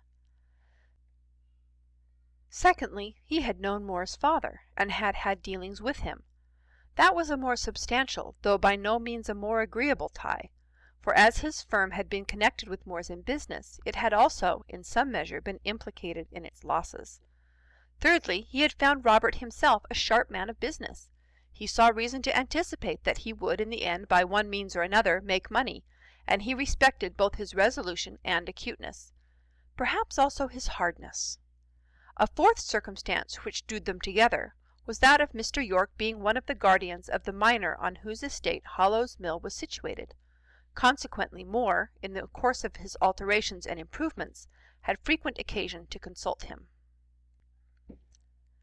As to the other guest now present in Mr. Yorke's parlour, Mr. Helston, between him and his host there existed a double antipathy, the antipathy of nature and that of circumstances. The freethinker hated the formalist, the lover of liberty detested the disciplinarian. Besides, it was said that in former years they had been rival suitors of the same lady. Mr. Yorke, as a general rule, was, when young, noted for his preference of sprightly and dashing women. A showy shape and air, a lively wit, a ready tongue, chiefly seemed to attract him. He never, however, proposed to any of these brilliant belles whose society he sought, and all at once he seriously fell in love with and eagerly wooed a girl who presented a complete contrast to those he had hitherto noticed, a girl with the face of a Madonna, a girl of living marble, stillness personified. No matter that when he spoke to her she only answered him in monosyllables, no matter that his sighs seemed unheard, that his glances were unreturned, that she never responded to his opinions, rarely smiled at his jests, paid him no respect and no attention, no matter that she seemed the opposite of everything feminine he had ever in his whole life been known to admire. For him, Mary Cave was perfect, because somehow, for some reason, no doubt he had a reason, he loved her. Mr. Helston, at that time curate of Briarfield, loved Mary too, or at any rate he fancied her. Several others admired her, for she was beautiful as a monumental angel, but the clergyman was preferred for his office's sake, that office probably investing him with some of the illusion necessary to allure the commission of matrimony, and which Miss Cave did not find in any of the young wool-staplers, her other adorers. Mr. Helston neither had nor professed to have Mr. Yorke's absorbing passion for her. He had none of the humble reverence which seemed to subdue most of her suitors. He saw her more as she really was than the rest did.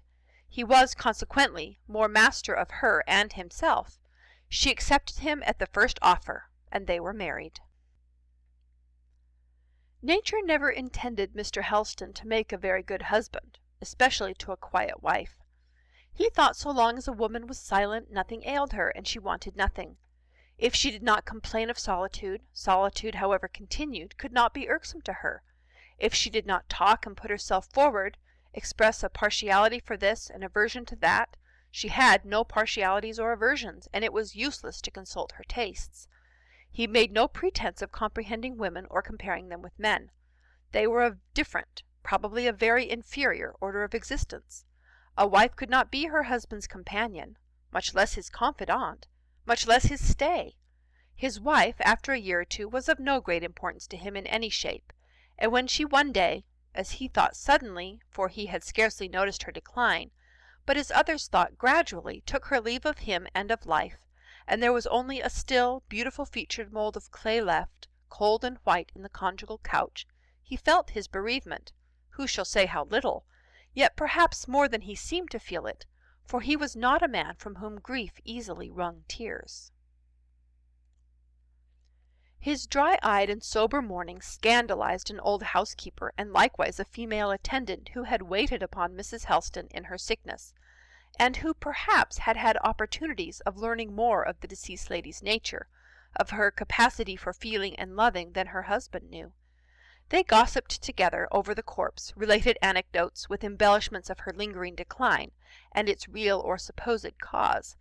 In short, they worked each other up into some indignation against the austere little man who sat examining papers in an adjoining room, unconscious of what opprobrium he was the object. Mrs. Helston was hardly under the sod when rumors began to be rife in the neighborhood that she had died of a broken heart. These magnified quickly into reports of hard usage, and finally details of harsh treatment on the part of her husband, reports grossly untrue, but not the less eagerly received on that account. Mr. Yorke heard them, partly believed them. Already, of course, he had no friendly feeling to his successful rival. Though himself a married man now, and united to a woman who seemed a complete contrast to Mary Gave in all respects, he could not forget the great disappointment of his life, and when he heard that what would have been so precious to him had been neglected, perhaps abused by another, he conceived for that other a rooted and bitter animosity. Of the nature and strength of this animosity Mr. Helston was but half aware. He neither knew how much Yorke had loved Mary Gave, what he had felt on losing her, nor was he conscious of the calumnies concerning his treatment of her, familiar to every ear in the neighborhood but his own. He believed political and religious differences alone separated him and Mr. Yorke. Had he known how the case really stood, he would hardly have been induced by any persuasion to cross his former rival's threshold. Mr. Yorke did not resume his lecture of Robert Moore. The conversation ere long recommenced in a more general form, though still in a somewhat disputative tone. The unquiet state of the country, the various depredations lately committed on mill property in the district, supplied abundant matter for disagreement, especially as each of the three gentlemen present differed more or less in his views on these subjects. Mr. Helston thought the masters aggrieved, the work-people unreasonable. He condemned sweepingly the widespread spirit of disaffection against constituted authorities. The growing indisposition to bear with patience evils he regarded as inevitable. The cures he prescribed were vigorous government interference, strict magisterial vigilance, when necessary, prompt military coercion. Mr. Yorke wished to know whether this interference, vigilance, and coercion would feed those who were hungry, give work to those who wanted work and whom no man would hire. He scouted the idea of inevitable evils. He said public patience was a camel, on whose back the last atom that could be born had already been laid, and that resistance was now a duty. The widespread spirit of disaffection against constituted authorities he regarded as the most promising sign of the times. The masters, he allowed, were truly aggrieved, but their main grievance had been heaped upon them by a corrupt, base, and bloody government. These were Mr. Yorke's epithets. Madmen like Pitt, demons like Castlereagh, mischievous idiots like Percival, were the tyrants, the curses of the country, the destroyers of her trade. It was their infatuated perseverance in an unjustifiable, a hopeless, a ruinous war which had brought the nation to its present pass. It was their monstrously oppressive taxation, it was the infamous Orders in Council, the originators of which deserved impeachment and the scaffold, if ever public men did, that hung a millstone about England's neck. But where was the use of talking, he demanded. What chance was there of reason being heard in a land that was king-ridden, priest-ridden, peer-ridden, where a lunatic was the nominal monarch, an unprincipled debauchee the real ruler, where such an insult to common sense as hereditary legislators was tolerated, where such a humbug as a bench of bishops, such an arrogant abuse as pampered, persecuting, established church was endured and venerated, where a standing army was maintained, and a host of lazy parsons, and the pauper families were kept on the fat of the land. Mr. Helston, rising up and putting on his shovel hat, observed in reply, that in the course of his life he had met with 2 or 3 instances where sentiments of this sort had been very bravely maintained so long as health, strength, and the worldly prosperity had been the allies of him who professed them. But there came a time, he said, to all men, when the keepers of the house should tremble, when they should be afraid of that which is high, and fear should be in the way. And that time was the test of the advocate of anarchy and rebellion, the enemy of religion and order. Ere now, he affirmed, he had been called upon to read those prayers our church has provided for the sick by the miserable dying bed of one of her most rancorous foes. He had seen such a one, stricken with remorse, solicitous to discover a place for repentance, and unable to find any, though he sought it carefully with tears. He must forewarn Mr. York that blasphemy against God and the king was a deadly sin, and that there was such a thing as judgment to come. Mr. York believed fully that there was such a thing as judgment to come. If it were otherwise, it would be difficult to imagine how all the scoundrels who seemed triumphant in this world, who broke innocent hearts with impunity, abused unmerited privileges, were a scandal to honorable callings, took the bread out of the mouths of the poor, browbeat the humble, and truckled meanly to the rich and proud, were to be properly paid off in such coin as they had earned. But, he added, whenever he got low-spirited about such like goings-on and their seeming success in this mucky lump of a planet, he just reached down to old Book, pointing to a great Bible in the bookcase, opened it like at a chance, and he was sure to light up a verse blazing with a blue brimstone low that set all straight. He knew, he said, where some folk were bound for, just as well as if an angel with great white wings had come in over to doorstone and told him. Sir, said Mr. Helston, collecting all his dignity, sir, the great knowledge of man is to know himself, and the bourne whither his own steps tend. Ay, ay, you'll recollect, Mr. Helston, that ignorance was carried away from the very gates of heaven, borne through the air, and thrust in at a door in the side of the hill which led down to hell. Nor have I forgotten, Mr. York, that vain confidence, not seeing the way before him, fell into a deep pit which was on purpose there made by the prince of the grounds, to catch vainglorious fools withal, and was dashed to pieces with his fall.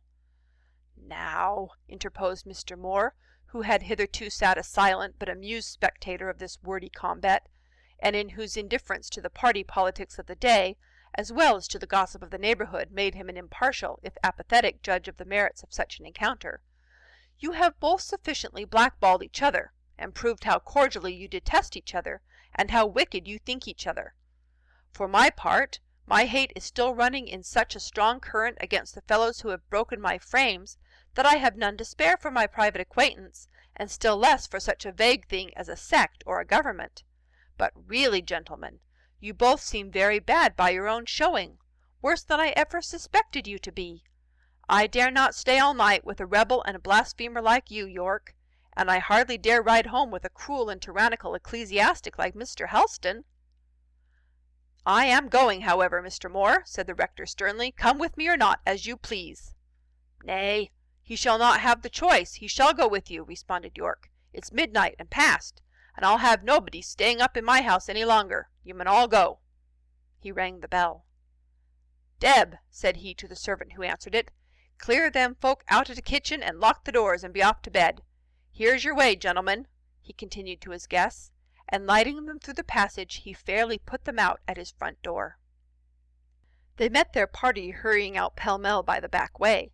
Their horses stood at the gate, they mounted and rode off, Moore laughing at their abrupt dismissal, Helston deeply indignant thereat. End of Chapter 4. Chapter 5, Part 1. Hollow's Cottage. Moore's good spirits were still with him when he rose next morning. He and Joe Scott had both spent the night in the mill, availing themselves of certain sleeping accommodations producible from recesses in the front and back counting-houses. The master, always an early riser, was up somewhat sooner even than usual. He awoke his man by singing a French song as he made his toilet. "You're not Kustendam, then, meister?" cried Joe. "Not a stiver, mon garçon," which means my lad. Get up, and we'll take a turn through the mill before the hands come in, and I'll explain my future plans. We'll have the machinery yet, Joseph. You never heard of Bruce, perhaps?" "And there'n't? Yes, but I have. I read the history of Scotland, and happen to know as much on't as you, and I understand you to mean to say you'll persevere." "I do." "Is there money I you make in your country?" inquired Joe, as he folded up his temporary bed and put it away. "In my country? Which is my country? Why, France, isn't it?" "Not it, indeed. The circumstance of the French having seized Antwerp, where I was born, does not make me a Frenchman." "Holland, then?" "I am not a Dutchman. Now you're confounding Antwerp with Amsterdam." "Flanders?" "I scorn the insinuation. Joe, I a Flemish? Have I a Flemish face? Have I a Flemish face, the clumsy nose standing out, the mean forehead falling back, the pale blue eyes, a fleur de tête? Am I all body and no legs, like a Flamand? But you don't know what they're like, those Netherlanders. Joe, I'm an Anversois. My mother was an Anversoise, though she came of French lineage, which is the reason I speak French. But your father were Yorkshire, which makes you a bit Yorkshire too. None of you may say you're kin to us, you're so keen on making brass and getting forwards. Joe, you're an impudent dog. But I've always been accustomed to a boorish sort of insolence from my youth up. The classe ouvrière, that is, the working people in Belgium, bear themselves brutally towards their employers. And by brutally, Joe, I mean brutalement, which perhaps, when properly translated, should be roughly. We allus speak our minds in this country. And them young parsons and grand folk from London is shocked at our incivility. And we like well enough to give 'em summat to be shocked at, 'cause it's sport to us to watch 'em turn out the whites of their e'en, and spread out their bits of hands like as they're flayed with bogards, and then to hear 'em say, nipping off their words short like, "Dear, dear, what savages! How very coarse!" You are savages, Joe. You don't suppose you're civilized, do you? Middlin', meister. I reckon us manufacturing lads in North is a deal more intelligent and knows a good deal more than the farming folk in South. Trade sharpens your wits, and them that's mechanics like me is forced to think. You know, what with looking after machinery and such like, I've gotten into that way that when I see an effect I look straight out for cause, and I flick hold on to purpose. And then I like reading, I'm curious to know what them that reckons to govern us aims to do for us and with us. And there's many cutin' o' me. There's many a one among them greasy chaps that smells of oil, and among them dyers with blue and black skins that has a long head, that can tell what foil of a law is, as well as ye of old York, and a deal better than a sophons like Christopher Sykes of Winbury, and great hectoring nouts like yon Irish Peter, Helstone's curate. You think yourself a clever fellow, I know, Scott. Aye, I'm fairish. I can tell cheese from chalk, and I'm very weel aware that I've improved such opportunities as I've had, a deal better nor some it reckons to be above me, but there's thousands of Yorkshire that's as good as me, and 2-3 that's better. You're a great man, you're a sublime fellow, but you're a prig, a conceited noodle with it all, Joe. You need not to think that because you've picked up a little knowledge of practical mathematics, and because you have found out some scantling of the elements of chemistry at the bottom of a dyeing vat, that therefore you're a neglected man of science, and you need not to suppose that because the course of trade does not always run smooth, and you, and such as you, are sometimes short of work and of bread, that therefore your class are martyrs, and that the whole form of government under which you live is wrong. And, moreover, you need not for a moment insinuate that the virtues have taken refuge in cottages and wholly abandoned slated houses. Let me tell you, I particularly abominate that sort of trash, because I know so well that human nature is human nature everywhere, whether under tile or thatch, and that in every specimen of human nature that breathes, vice and virtue are ever found blended, in smaller or greater proportions, and that the proportion is not determined by station. I've seen villains who were rich, and I've seen villains who were poor, and I've seen villains who were neither rich nor poor, but who had realized Agar's wish, and lived in fair and modest competency. The clock is going to strike 6. Away with you, Joe, and ring the mill bell. It was now the middle of the month of February. By 6 o'clock, therefore, dawn was just beginning to steal on night, to penetrate with a pale ray its brown obscurity, and give a demi-translucence to its opaque shadows. Pale enough that ray was on this particular morning. No colour tinged the east, no flush warmed it. To see what a heavy lid day slowly lifted, what a wan glance she flung along the hills, you would have thought the sun's fire quenched in last night's floods. The breath of this morning was chill as its aspect. A raw wind stirred the mass of night cloud, and showed, as it slowly rose, leaving a colourless, silver-gleaming ring all round the horizon, not blue sky, but a stratum of paler vapour beyond. It had ceased to rain, but the earth was sodden, and the pools and rivulets were full. The mill windows were alight, the bell still rung loud, and now the little children came running in too great a hurry, let us hope, to feel very much nipped by the inclement air. And indeed, by contrast, perhaps the morning appeared rather favourable to them than otherwise, for they had often come to their work that winter through snowstorms, through heavy rain, through hard frost. Mr. Moore stood at the entrance to watch them pass. He counted them as they went by. To those who came rather late he said a word of reprimand, which was a little more sharply repeated by Joe Scott when the lingerers reached the workrooms. Neither master nor overlooker spoke savagely. They were not savage men, either of them, though it appeared both were rigid, for they fined a delinquent who came considerably too late. Mr. Moore made him pay his penny down ere he entered, and informed him that the next repetition of the fault would cost him 2 pence. Rules, no doubt, are necessary in such cases, and coarse and cruel masters will make coarse and cruel rules, which at the time we treat of at least, they use sometimes to enforce tyrannically. But though I describe imperfect characters, every character in this book will be found to be more or less imperfect, my pen refusing to draw anything in the model line, I have not undertaken to handle degraded or utterly infamous ones. Child torturers, slave masters, and drivers, I consign to the hands of jailers. The novelist may be excused from sullying his page with the record of their deeds. Instead, then, of harrowing up my reader's soul and delighting his organ of wonder with effective descriptions of stripes and scourgings, I am happy to be able to inform him that neither Mr. Moore nor his overlooker ever struck a child in their mill. Joe had indeed once very severely flogged a son of his own for telling a lie and persisting in it, but like his employer, he was too phlegmatic, too calm, as well as too reasonable a man, to make corporal chastisement other than the exception to his treatment of the young. Mr. Moore haunted his mill, his mill-yard, his dye-house, and his warehouse till the sickly dawn strengthened into day. The sun even rose, at least a white disk, clear, tintless, and almost chill-looking as ice, peeped over the dark crest of the hill, changed to silver the livid edge of the cloud above it, and looked solemnly down the whole length of the den, or narrow dale, to whose straight bounds we are at present limited. It was 8 o'clock, the mill lights were all extinguished, the signal was given for breakfast, the children, released for half an hour from toil, betook themselves to the little tin cans which held their coffee, and to the small baskets which contained their allowance of bread. Let us hope they have enough to eat. It would be a pity were it otherwise. And now at last Mr. Moore quitted the mill-yard and bent his steps to his dwelling-house.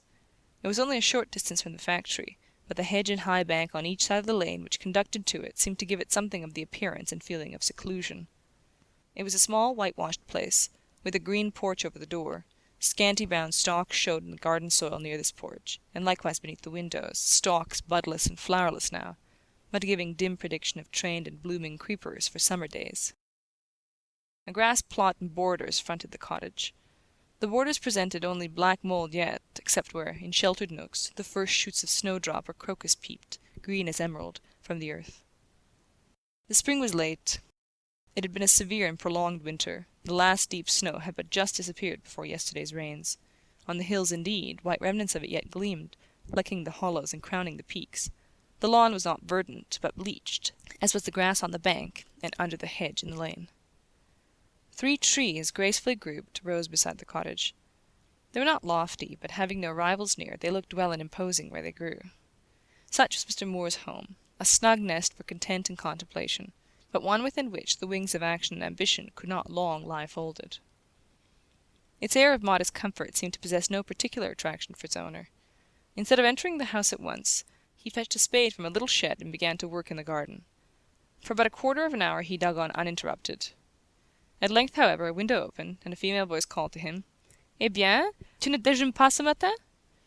The answer and the rest of the conversation was in French, but as this is an English book I shall translate it into English. "Is breakfast ready, Hortense?"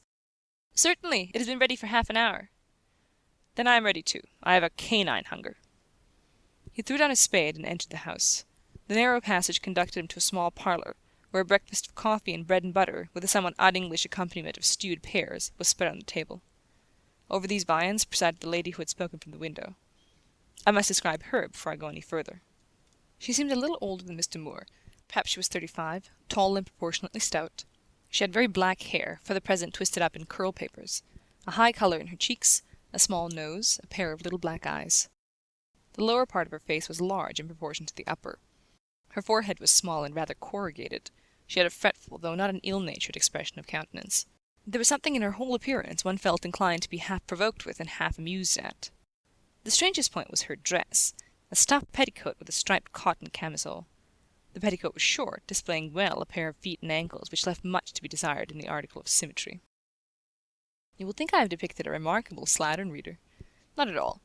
Hortense Moore, she was Mr. Moore's sister, was a very orderly, economical person. The petticoat, camisole, and curl papers were her morning costume, in which of forenoons she had always been accustomed to go her household ways in her own country. She did not choose to adopt English fashions, because she was obliged to live in England. She adhered to her old Belgian modes, quite satisfied that there was a merit in so doing. Mademoiselle had an excellent opinion of herself, an opinion not wholly undeserved, for she possessed some good and sterling qualities, but she rather overestimated the kind and degree of these qualities, and quite left out of the account sundry little defects which accompanied them. You could never have persuaded her that she was a prejudiced and narrow-minded person, that she was too susceptible on the subject of her own dignity and importance, and too apt to take offence about trifles. Yet all this was true. However, where her claims to distinction were not opposed, and where her prejudices were not offended, she could be kind and friendly enough. To her two brothers, for there was another Gerard Moore besides Robert, she was very much attached. As the sole remaining representatives of their decayed family, the persons of both were almost sacred in her eyes. Of Louis, however, she knew less than of Robert.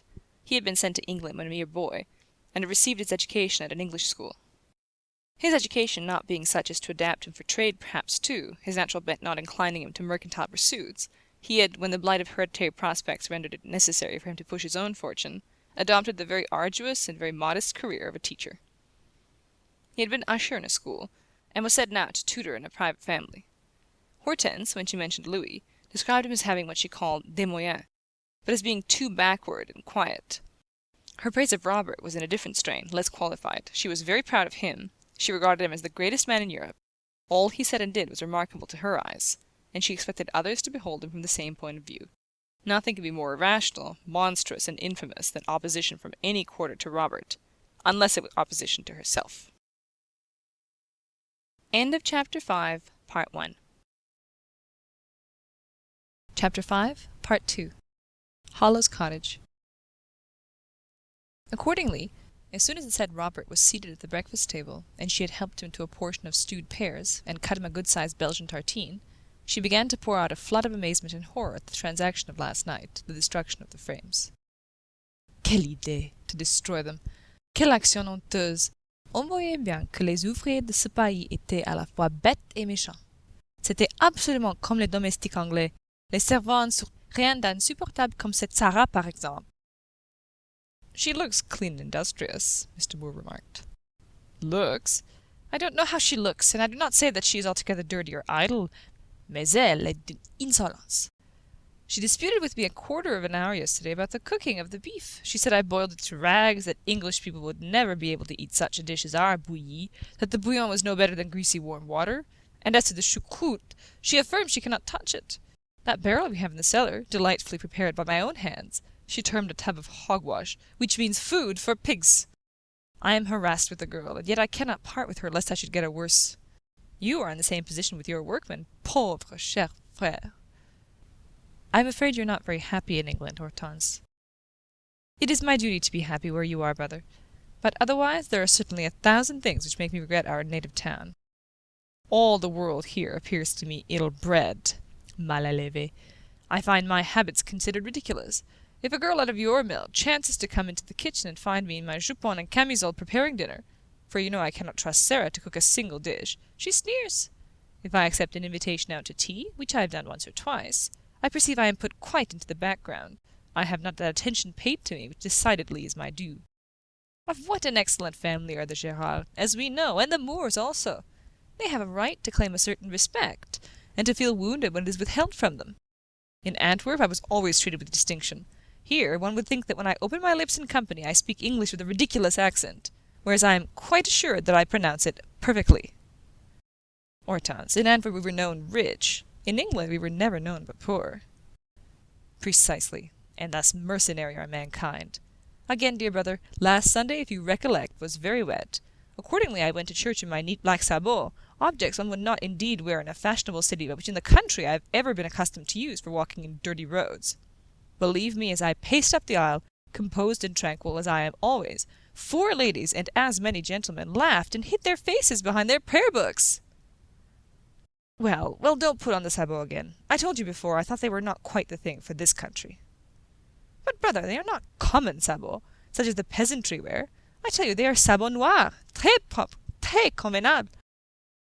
At Mont and Leuze, cities not very far removed from the elegant capital of Brussels, it is very seldom that the respectable people wear anything else for walking in winter. Let anyone try to wade in the mud of the Flemish chaussée in a pair of Paris brodequins, on m'en dirait des nouvelles. Never mind Mont and Leuze and the Flemish chaussée. Do at Rome as the Romans do. And as to the camisole and jupon, I am not quite sure about them either. I never see an English lady dressed in such garments. Ask Caroline Helstone. Caroline? I ask Caroline? I consult her about my dress? It is she who on all points should consult me. She is a child. She's 18, or at least 17, old enough to know all about gowns, petticoats, and chaussures. Do not spoil Caroline, I entreat you, brother. Do not make of her more consequence than she ought to be.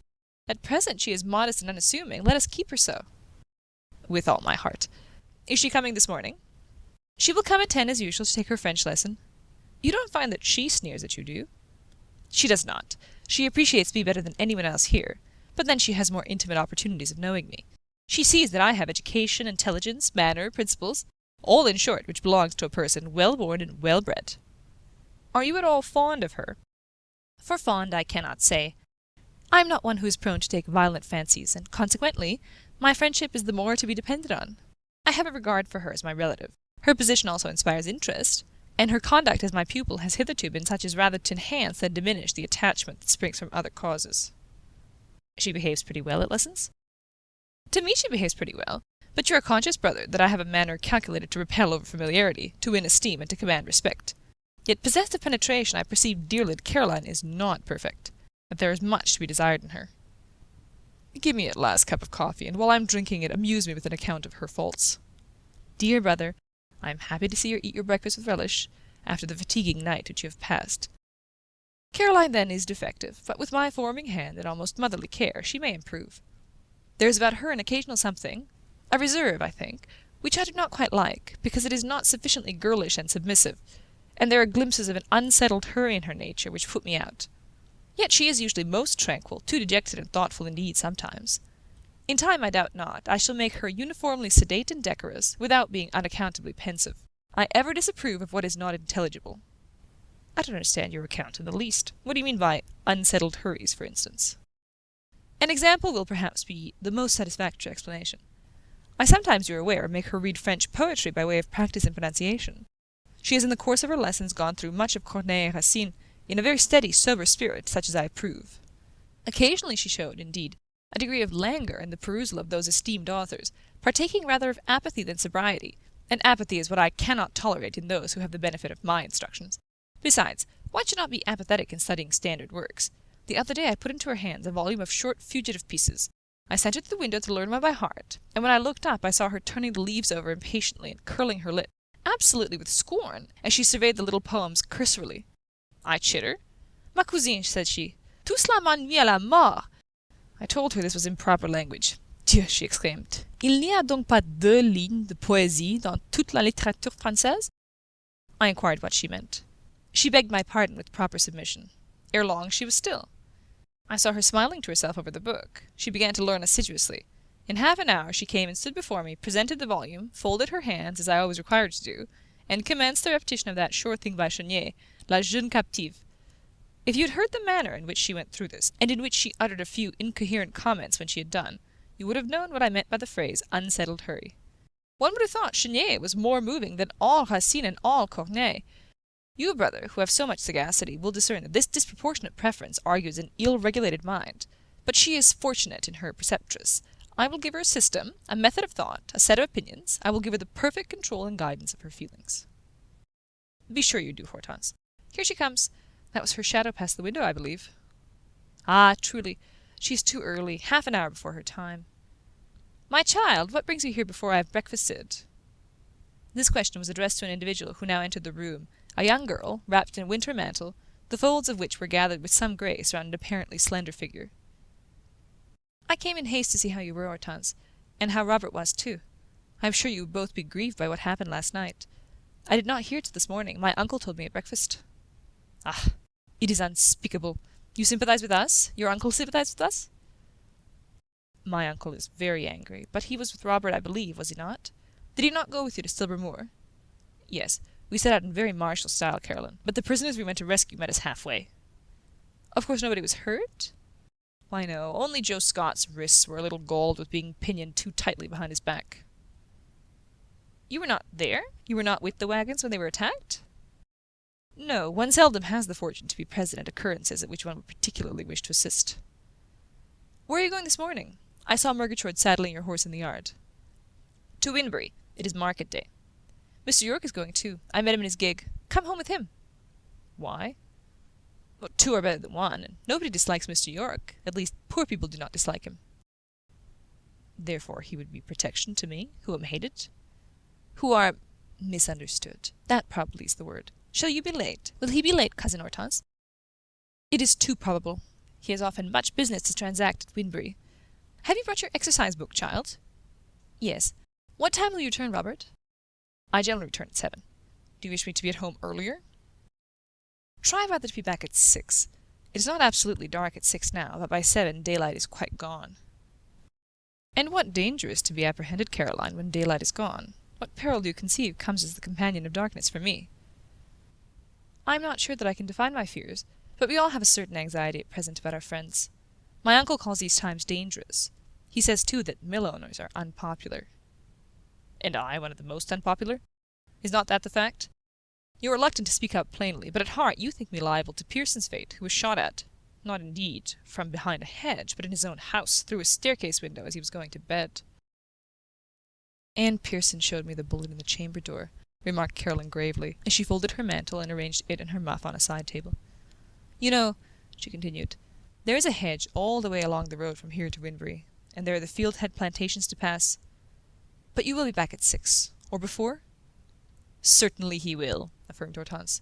And now, my child, prepare your lessons for repetition, while I put the peas to soak for the puree at dinner. With this direction she left the room. You suspect I have many enemies, then, Caroline, said Mr. Moore. And doubtless you know me to be destitute of friends? Not destitute, Robert. There's your sister, your brother Louis, whom I have never seen. There's Mr. Yorke, and there's my uncle besides. Of course, many more. Robert smiled. You would be puzzled to name your many more, said he. But show me your exercise book. What extreme pains you take with the writing. My sister, I suppose, exacts this care. She wants to form you in all things after the model of a Flemish schoolgirl. What life are you destined for, Caroline? What will you do with your French, drawing, and other accomplishments when they are acquired? You may well say when they are acquired, for as you are aware, till Hortense began to teach me, I knew precious little. As to the life I am destined for, I cannot tell. I suppose to keep my uncle's house till... She hesitated. Till what? Till he dies? No, how harsh to say that. I never think of his dying. He's only 55. But till... In short, till events offer other occupations for me. A remarkably vague prospect. Are you content with it? I used to be formerly. Children, you know, have little reflection, or rather their reflections run on ideal themes. There are moments now when I am not quite satisfied. Why? I am making no money, earning nothing. You come to the point, Lina. You too then wish to make money. I do. I should like an occupation, and if I were a boy, it would not be so difficult to find one. I see such an easy, pleasant way of learning a business and making my way in life. Go on, let us hear what way. I could be apprenticed to your trade, the cloth trade. I could learn it of you, as we are distant relations. I would do the counting housework, keep the books, and write the letters, while you went to market. I know you greatly desire to be rich in order to pay your father's debts. Perhaps I could help you to get rich. Help me? You should think of yourself. I do think of myself. But must one forever think only of oneself? Of whom else do I think? Of whom else dare I think? The poor ought to have no large sympathies. It is their duty to be narrow. No, Robert. Yes, Caroline. Poverty is necessarily selfish, contracted, grovelling, anxious.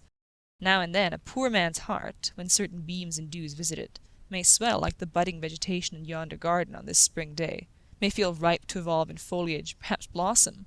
But he must not encourage the pleasant impulse. He must invoke prudence to check it, with that frosty breath of hers, which is as nipping as any north wind. No cottage would be happy then. When I speak of poverty, I do not so much mean the natural, habitual poverty of the working man, as the embarrassed penury of the man in debt. My grubworm is always a straitened, struggling, careworn tradesman. Cherish hope, not anxiety.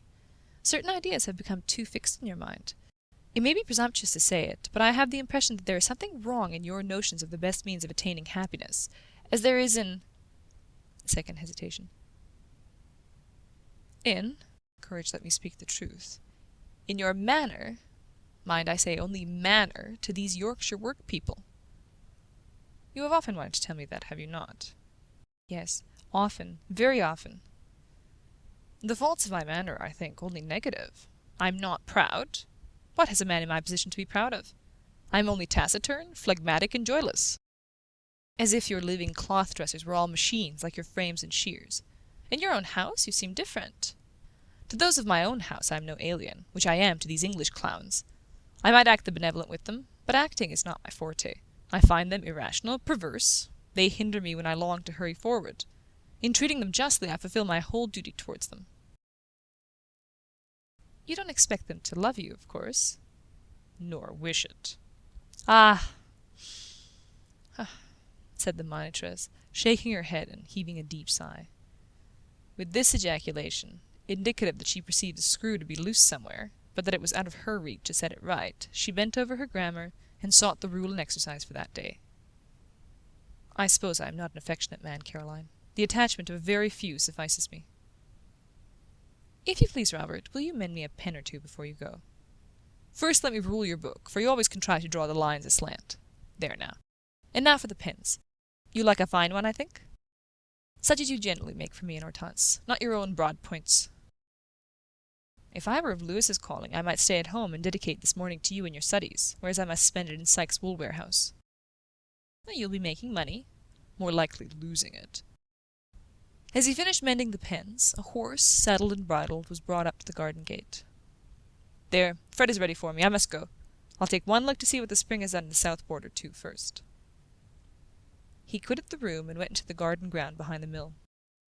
A sweet fringe of young verdure and opening flowers, snowdrop, crocus, even primrose, bloomed in the sunshine under the hot wall of the factory.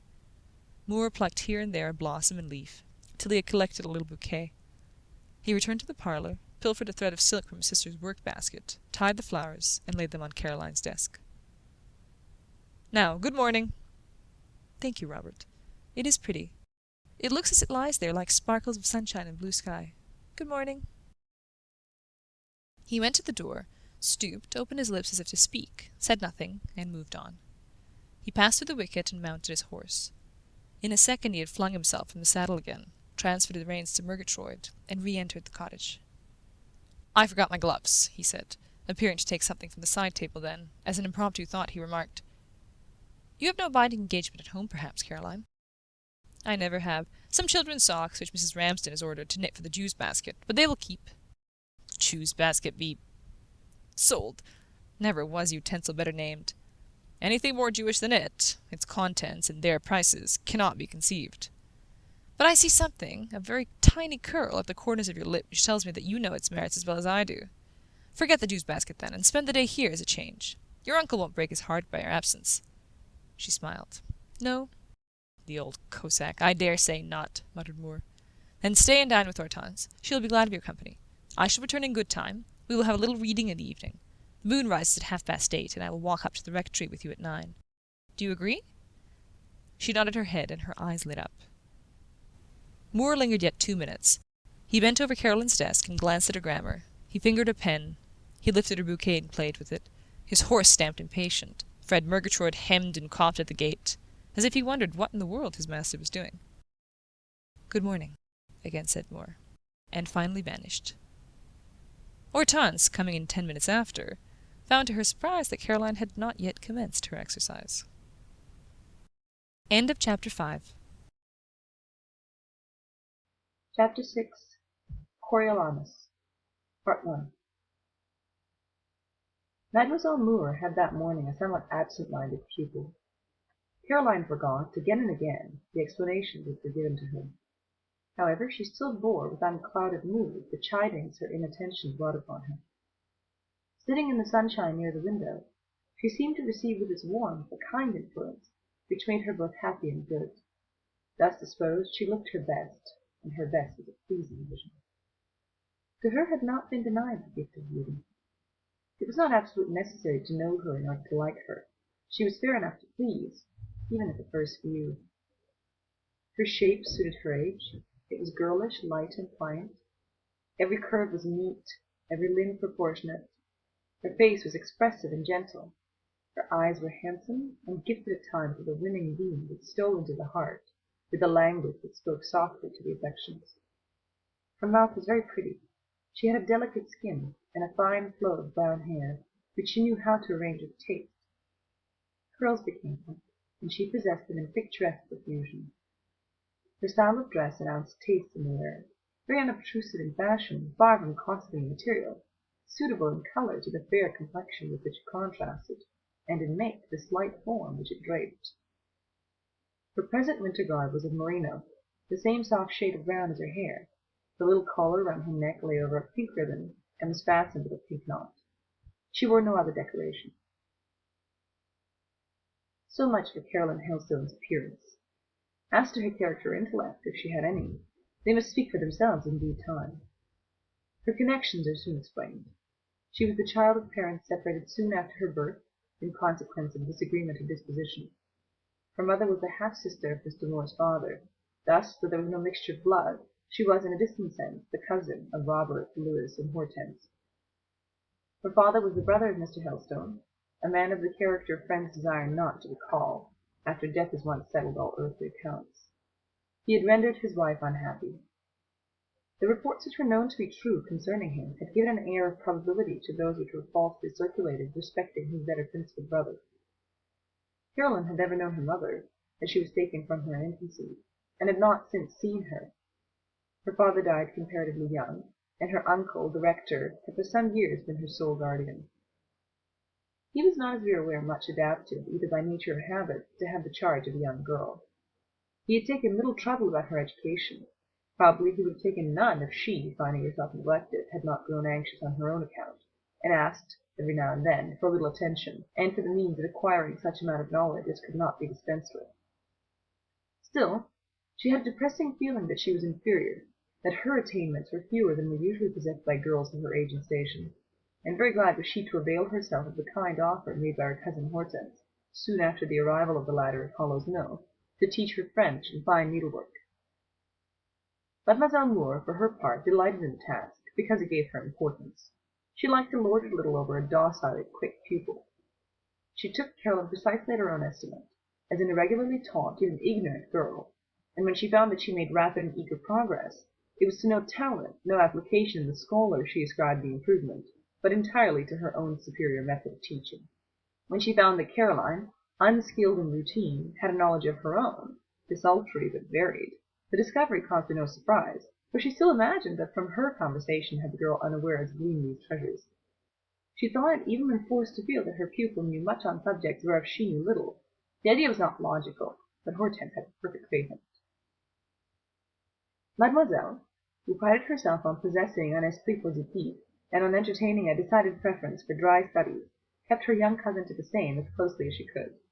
She worked her unrelentingly at the grammar of the French language, assigning her as the most improving exercise she could devise interminable analyses logiques. These analyses were by no means a source of particular pleasure to Caroline. She thought she could have learned French just as well without them, and grudged excessively the time spent in pondering over propositions principales et incidents, in deciding the incident déterminatif and the incident applicatif, and examining whether the proposition was plein, elliptique, or implicite. Sometimes she lost herself in the maze, and when so lost she would, now and then, while Hortense was rummaging her drawer upstairs, and arranging, an unaccountable occupation in which she spent a large portion of each day arranging, disarranging, rearranging, and counterarranging, carry her book to Robert's in the counting-house, and get the rough place made smooth by his aid. Mr. Moore possessed a clear, tranquil brain of his own. Almost as soon as he looked at Caroline's little difficulties, they seemed to dissolve beneath his eye. In 2 minutes he would explain all. In 2 words give the key to the puzzle. She thought if Hortense would only teach like him, how much faster she might learn. Repaying him by an admiring, grateful smile, rather shed at his feet than looked into his face, she would leave the mill reluctantly to go back to the cottage, and then, while she completed the exercise or worked out the sum, for Mademoiselle Moore taught her arithmetic too, she would wish nature had made her a boy instead of a girl, that she might ask Robert to let her be his clerk, and sit with him in the counting-house, instead of sitting with Hortense in the parlour. Occasionally, but this happened very rarely, she spent the evening at Hollow's cottage. Sometimes during these visits Mr. Moore was away attending a market. Sometimes he was gone to Mr. Yorke's. Often he was engaged with a male visitor in another room. But sometimes too he was at home, disengaged, free to talk with Caroline. When this was the case, the evening hours passed on wings of light. They were gone before they were counted. There was no room in England so pleasant as that small parlour when the 3 cousins occupied it. Hortense, as she was not teaching, or scolding, or cooking, was far from ill-humoured. It was her custom to relax towards evening, and to be kind to her young English kinswoman. There was a means, too, of rendering her delightful, by inducing her to take her guitar and sing and play. She then became quite good-natured. and as she played with skill, and had a well-toned voice, it was not disagreeable to listen to it. It would have been absolutely agreeable, except that her formal and self-important character modulated her strain, as it impressed her manners and molded her countenance. Mr. Moore, released from the business yoke, was, if not lively himself, a willing spectator of Caroline's liveliness, a complacent listener to her talk, a ready respondent to her questions. He was something agreeable to sit near, to hover round, to address and look at. Sometimes he was better than this, almost animated, quite gentle and friendly. The drawback was that by the next morning he was sure to be frozen up again, and however much he seemed in his quiet way to enjoy these social evenings, he rarely contrived their recurrence. This circumstance puzzled the inexperienced head of his cousin. "If I had a means of happiness at my command," she thought, "I would employ that means often. I would keep it bright with use, and not let it lie for weeks aside till it gets rusty." Yet she was careful not to put in practice her own theory. Much as she liked an evening visit to the cottage, she never paid one unasked. Often, indeed, when pressed by Hortense to come, she refused, because Robert did not second, or but slightly seconded the request. This morning was the first time he had ever, of his own unprompted will, given her an invitation, and then he had spoken so kindly that in hearing him she had received a sense of happiness sufficient to keep her glad for the whole day. The morning passed as usual. Mademoiselle, ever breathlessly busy, spent it in bustling from kitchen to parlor, now scolding Sarah, now looking over Caroline's exercise or hearing her repetition lesson. However faultlessly these tasks were achieved, she never commended. It was a maxim with her that praise is inconsistent with a teacher's dignity, and that blame, in more or less unqualified measure, is indispensable to it. She thought incessant reprimand, severe or slight, quite necessary to the maintenance of her authority, and if no possible error was to be found in the lesson, it was the pupil's carriage or air or dress or mien which required correction. The usual affray took place about the dinner, which meal when Sarah at last brought it into the room, she almost flung upon the table with a look that expressed quite plainly, "I never dished such stuff in my life before. It's not fit for dogs." Notwithstanding Sarah's scorn, it was a savory repast enough. The soup was a sort of puree of dried peas, which Mademoiselle had prepared amidst bitter lamentations that in this desolate country of England no haricot beans were to be had. Then came a dish of meat, nature unknown, but supposed to be miscellaneous, singularly chopped up with crumbs of bread, seasoned uniquely but not unpleasantly, and baked in a mould, a queer but by no means unpalatable dish. Greens, oddly bruised, formed the accompanying vegetable, and a pâté of fruit, conserved after a recipe devised by Madame Gérard Moore's grand-mère, and from the taste of which it appeared probable that mélasse had been substituted for sugar, completed the meal. Caroline had no objection to this Belgian cookery. Indeed, she rather liked it for a change, and it was well she did so, for had she evinced any disrelish thereof, such manifestation would have injured her and Mademoiselle's good graces forever. A positive crime might have been more easily pardoned than a symptom of distaste for the foreign comestibles. Soon after dinner, Caroline coaxed her governess cousin upstairs to dress. This maneuver required management. To have hinted that the jupon, camisole, and curl papers were odious objects, or indeed other than quite meritorious points, would have been a felony. Any premature attempt to urge their disappearance was therefore unwise, and would be likely to issue in the persevering wear of them during the whole day. Carefully avoiding rocks and quicksands, however, the pupil, on pretence of requiring a change of scene, contrived to get the teacher aloft, and once in the bedroom she persuaded her that it was not worth while returning thither, and that she might as well make her toilet now. And while Mademoiselle delivered a solemn homily on her own surpassing merit in disregarding all frivolities of fashion, Caroline denuded her of the camisole, invested her with a decent gown, arranged her collar, hair, etc., and made her quite presentable. But Hortense had put the finishing touches herself, and these finishing touches consisted in a thick handkerchief round the throat, and a large, servant-like black apron, which spoiled everything. On no account would Mademoiselle have appeared in her own house without the thick handkerchief and the voluminous apron. The first was a positive matter of morality. It was quite improper not to wear a fichu. The second was the ensign of a good housewife. She appeared to think that by means of it she somehow effected a large saving in her brother's income. She had with her own hands made and presented to Caroline similar equipments, and the only serious quarrel they had ever had, which still left a soreness in the elder cousin's soul, had arisen from the refusal of the younger one to accept of and profit by these elegant presents. "I wear a high dress and a collar," said Caroline, "and I should feel suffocated with a handkerchief in addition, and my short aprons do quite as well as that very long one. I would rather make no change." Yet Hortense, by dint of perseverance, would probably have compelled her to make a change, had not Mr. Moore chanced to overhear a dispute on the subject, and decided that Caroline's little aprons would suffice, and that in his opinion, as she was still but a child, she might for the present dispense with the fichu, especially as her curls were long and almost touched her shoulders. There was no appeal against Robert's opinion, therefore his sister was compelled to yield, but she disapproved entirely of the piquant neatness of Caroline's costume and the ladylike grace of her appearance. Something more solid and homely she would have considered beaucoup plus convenable. The afternoon was devoted to sewing.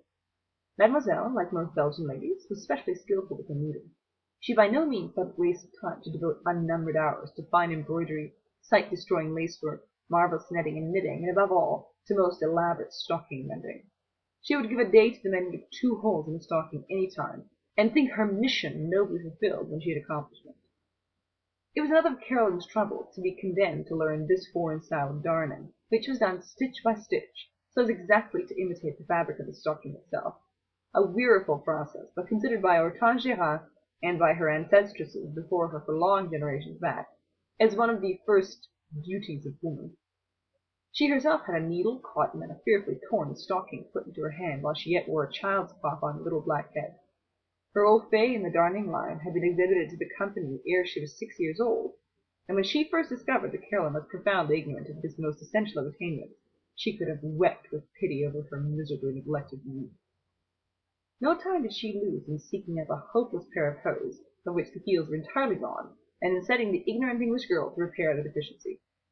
This task had been commenced 2 years ago, and Caroline had the stockings in her work bag yet. She did a few rows every day, by way of penance for the expiation of her sins.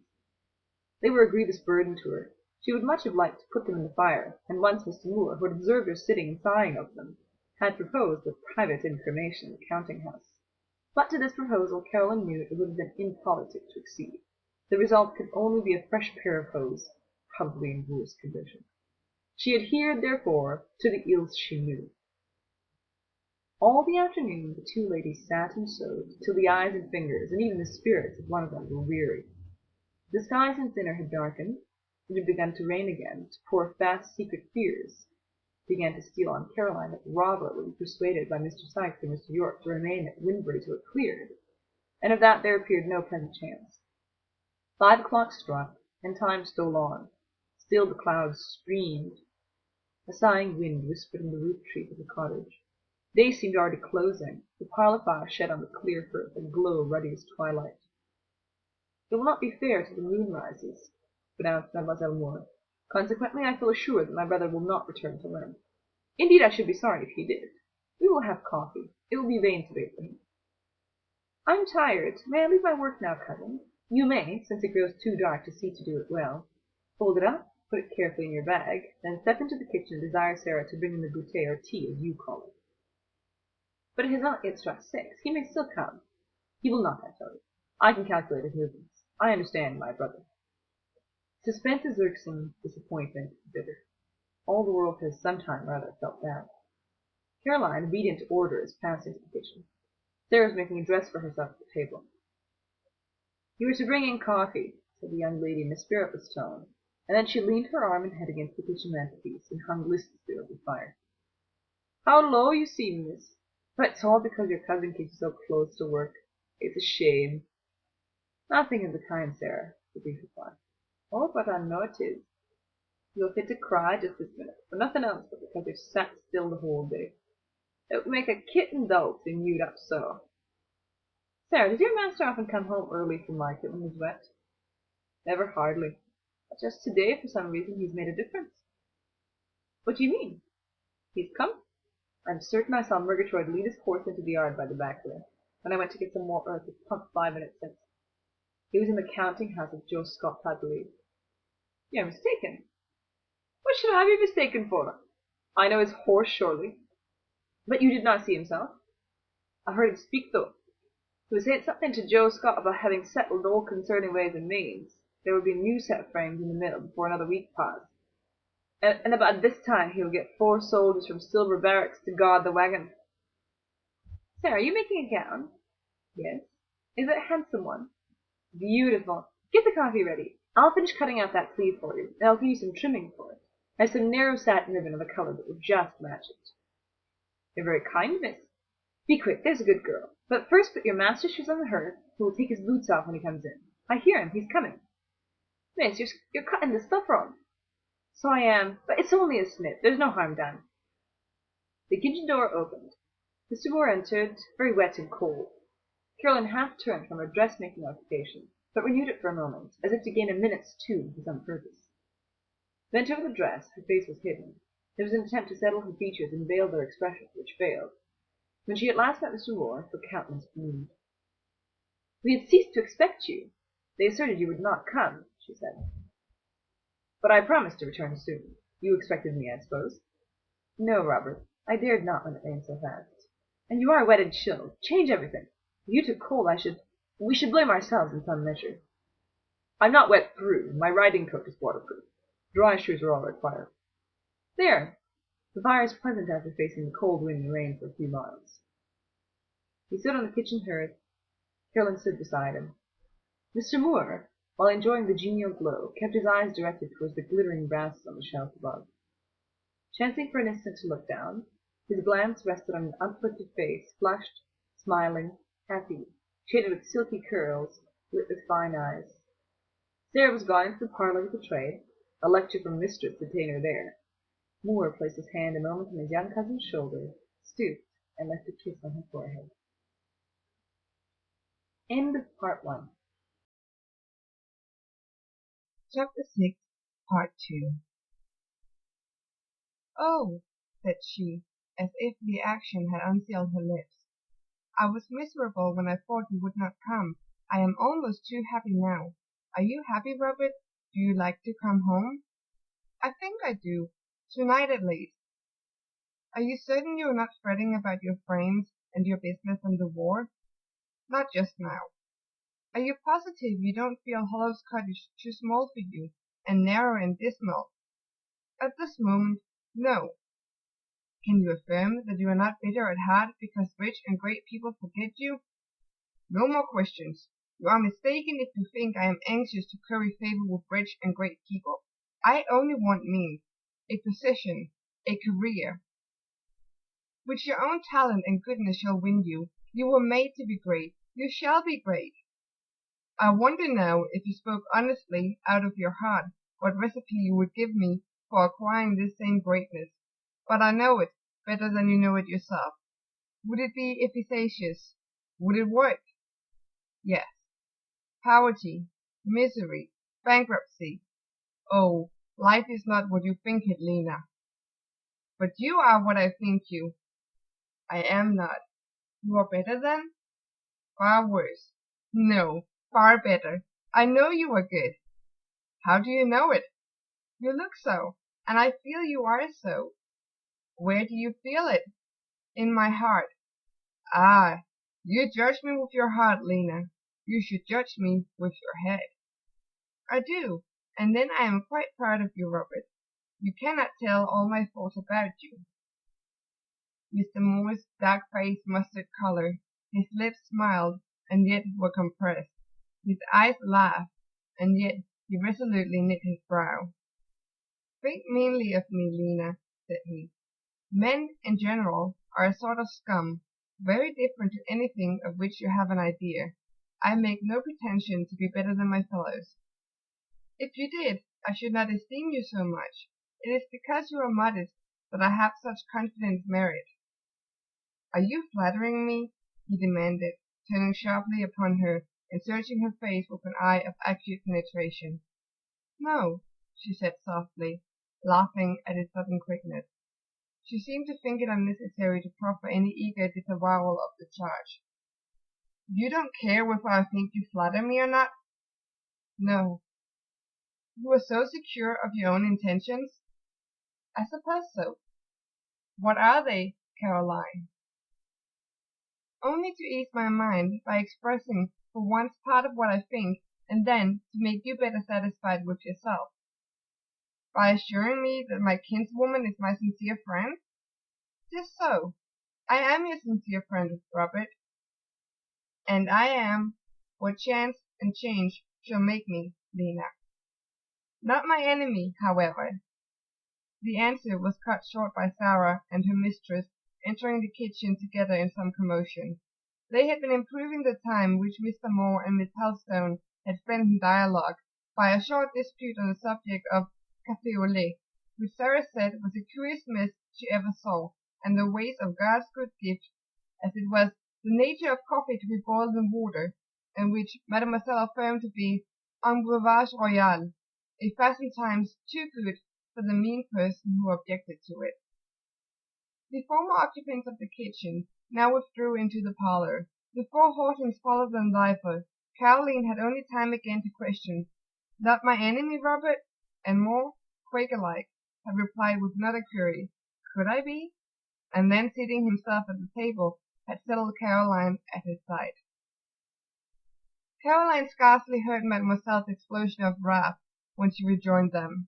The long declamation about the conduite et digne de cette méchante créature sounded in her ear as confusedly as the agitated rattling of the china.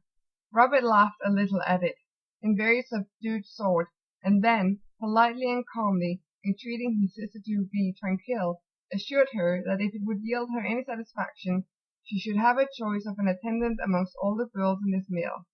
Only, he feared, they would scarcely suit her, as they were most of them, he was informed, completely ignorant of household work, and pert and self-willed as Sarah was, she was perhaps no worse than the majority of the women of her class.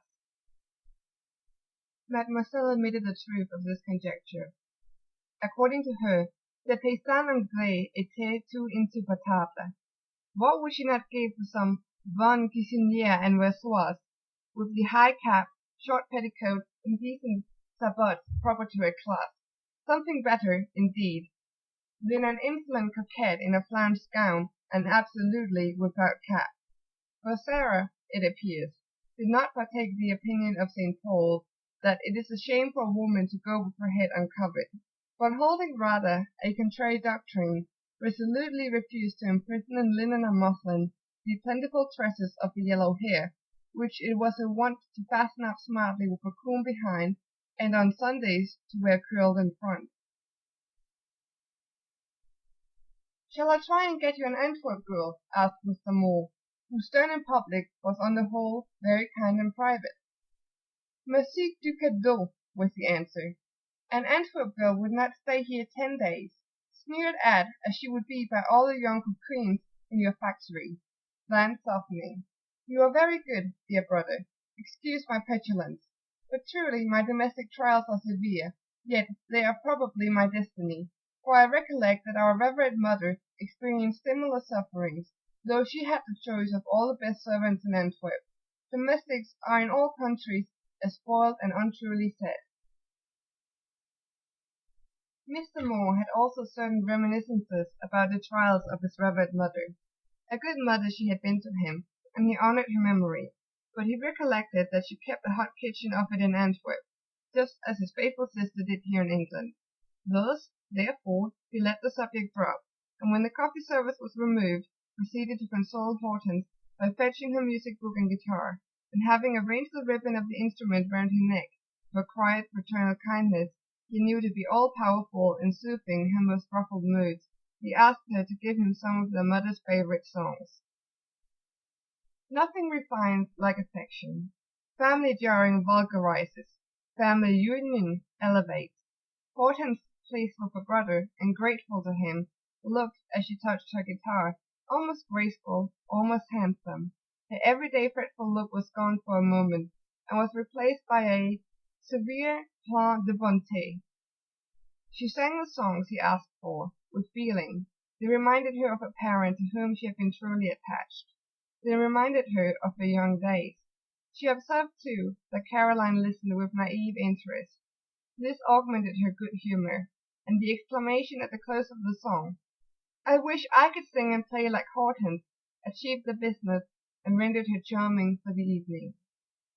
It is true, a little lecture to Caroline followed, on the vanity of wishing and the duty of trying. As Rome, it was suggested, had not been built in a day, so neither had Mademoiselle Charlotte Moore's education been completed in a week, or by merely wishing to be clever. It was effort that had accomplished that great work. She was ever remarkable for her perseverance, for her industry. Her masters had remarked that it was as delightful as it was uncommon to find so much talent united with so much solidity, and so on. Once on the theme of her own merits, Mademoiselle was fluent. Cradled at last in blissful self-complacency, she took her knitting and sat down tranquil. Drawn curtains, a clear fire, a softly shining lamp, gave now to the little parlour its best, its evening charm. It is probable that the three there present felt this charm. They all looked happy. "What shall we do now, Caroline?" asked Mr. Moore, returning to his seat beside his cousin. "What shall we do, Robert?" repeated she playfully. "You decide." "Not play at chess?" "No." "Nor draught, nor backgammon?" "No, no. We both hate silent games that only keep one's hands employed, don't we?" "I believe we do." "Then shall we talk scandal?" "About whom? Are we sufficiently interested in anybody to take a pleasure in pulling their character to pieces?" "A question that comes to the point. For my part, unamiable as it sounds, I must say no." "And I too. But it is strange, though we want no food. Hope, I mean," she hastily, in with contrition, glanced at Hortense, "living person among us, so selfish we are in our happiness. Though we don't want to think of the present existing world, it would be pleasant to go back to the past, to hear people that have slept for generations, in graves that are perhaps no longer graves now, but gardens and fields, speak to us, and tell us their thoughts and impart their ideas." "Who shall be the speaker? What language shall he utter? French?" "Your French forefathers don't speak so sweetly, nor so solemnly, nor so impressively as your English ancestors, Robert. To-night you shall be entirely English. You shall read an English book." "An old English book?" "Yes, an old English book, one that you like, and I'll choose a part of it that is toned quite in harmony with something in you. It shall waken your nature, fill your mind with music. It shall pass like a skilful hand over your heart and make its strings sound. Your heart is a lyre, Robert, but the lot of your life has not been a minstrel to sweep it, and it is often silent. Let glorious William come near and touch it. You will see how he will draw the English power and melody out of its chords." "I must read Shakespeare?" "You must have his spirit before you. You must hear his voice with your mind's ear. You must take some of his soul into yours." "With a view to making me better? Is it to operate like a sermon?" "It is to stir you, to give you new sensations. It is to make you feel your life strongly, not only your virtues, but your vicious, perverse points." "Dieu, que dit-elle?" cried Hortense, who hitherto had been counting stitches in her knitting, and had not much attended to what was said, but whose ears these two strong words caught with a tweak. "Never mind her, sister. Let her talk. Now just let her say anything she pleases to-night. She likes to come down hard upon your brother sometimes. It amuses me, so let her alone." Caroline, who, mounted on a chair, had been rummaging the bookcase, returned with a book. "Here's Shakespeare," she said, "and there's Coriolanus. Now read, and discover by the feelings the reading will give you, at once how low and how high you are. Come then, sit near me and correct when I mispronounce. I am to be the teacher then, and you my pupil. Ainsi soit-il. And Shakespeare is our science, since we are going to study. It appears so. And you are not going to be French and sceptical and sneering. You are not going to think it a sign of wisdom to refuse to admire." "I don't know." "If you do, Robert, I'll take Shakespeare away, and I'll shrivel up within myself, and put on my bonnet and go home. Sit down, here I begin." "1 minute, if you please, brother," interrupted Mademoiselle. "When the gentleman of a family reads, the ladies should always sew. Caroline, dear child, take your embroidery. You may get 3 sprigs done to-night." Caroline looked dismayed. "I can't see by lamplight, my eyes are tired, and I can't do 2 things well at once. If I sew, I cannot listen. If I listen, I cannot sew." "Dis donc, quel enfantillage!" began Hortense. Mr. Moore, as usual, suavely interposed. "Permit her to neglect the embroidery for this evening. I wish her whole attention to be fixed on my accent, and to ensure this, She must follow the reading with her eyes. She must look at the book. He placed it between them, reposed his arm on the back of Caroline's chair, and thus began to read. The very first scene in Coriolanus came with smart relish to his intellectual palate, and still as he read he warmed. He delivered the haughty speech of Caius Marcius to the starving citizens with unction. He did not say he thought his irrational pride right, but he seemed to feel it so. Caroline looked up at him with a singular smile. "There's a vicious point hit already," she said. "You sympathize with that proud patrician who does not sympathize with his famished fellowmen and insults them. There, go on." He proceeded. "The warlike portions did not rouse him much," he said. "All that was out of date, or should be. The spirit displayed was barbarous, yet the encounter single-handed between Marcius and Tullus Aufidius he delighted in. As he advanced, he forgot to criticize. It was evident he appreciated the power, the truth of each portion, and, stepping out of the narrow line of private prejudices, began to revel in the large picture of human nature, to feel the reality stamped upon the characters who were speaking from that page before him." He did not read the comic scenes well, and Caroline, taking the book out of his hand, read these parts for him. From her he seemed to enjoy them, and indeed she gave them with a spirit no one could have expected of her. With a pithy expression, with which she seemed gifted on the spot, and for that brave moment only. It may be remarked, in passing, that the general character of her conversation that evening, whether serious or sprightly, grave or gay, was as of something untaught, unstudied, intuitive, fitful, when once gone, no more to be reproduced as it had been than the glancing ray of the meteor, than the tints of the dew-gem, than the colour or form of the sunset cloud, than the fleeting and glittering ripple varying the flow of a rivulet.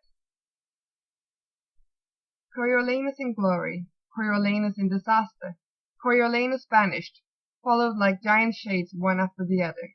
Before the vision of the banished man, more spirit seemed to pause. He stood on the hearth of Aufidius' hall, facing the image of greatness fallen, but greater than ever in that low estate. He saw the grim appearance, the dark face bearing command in it, the noble vessel with its tackle torn.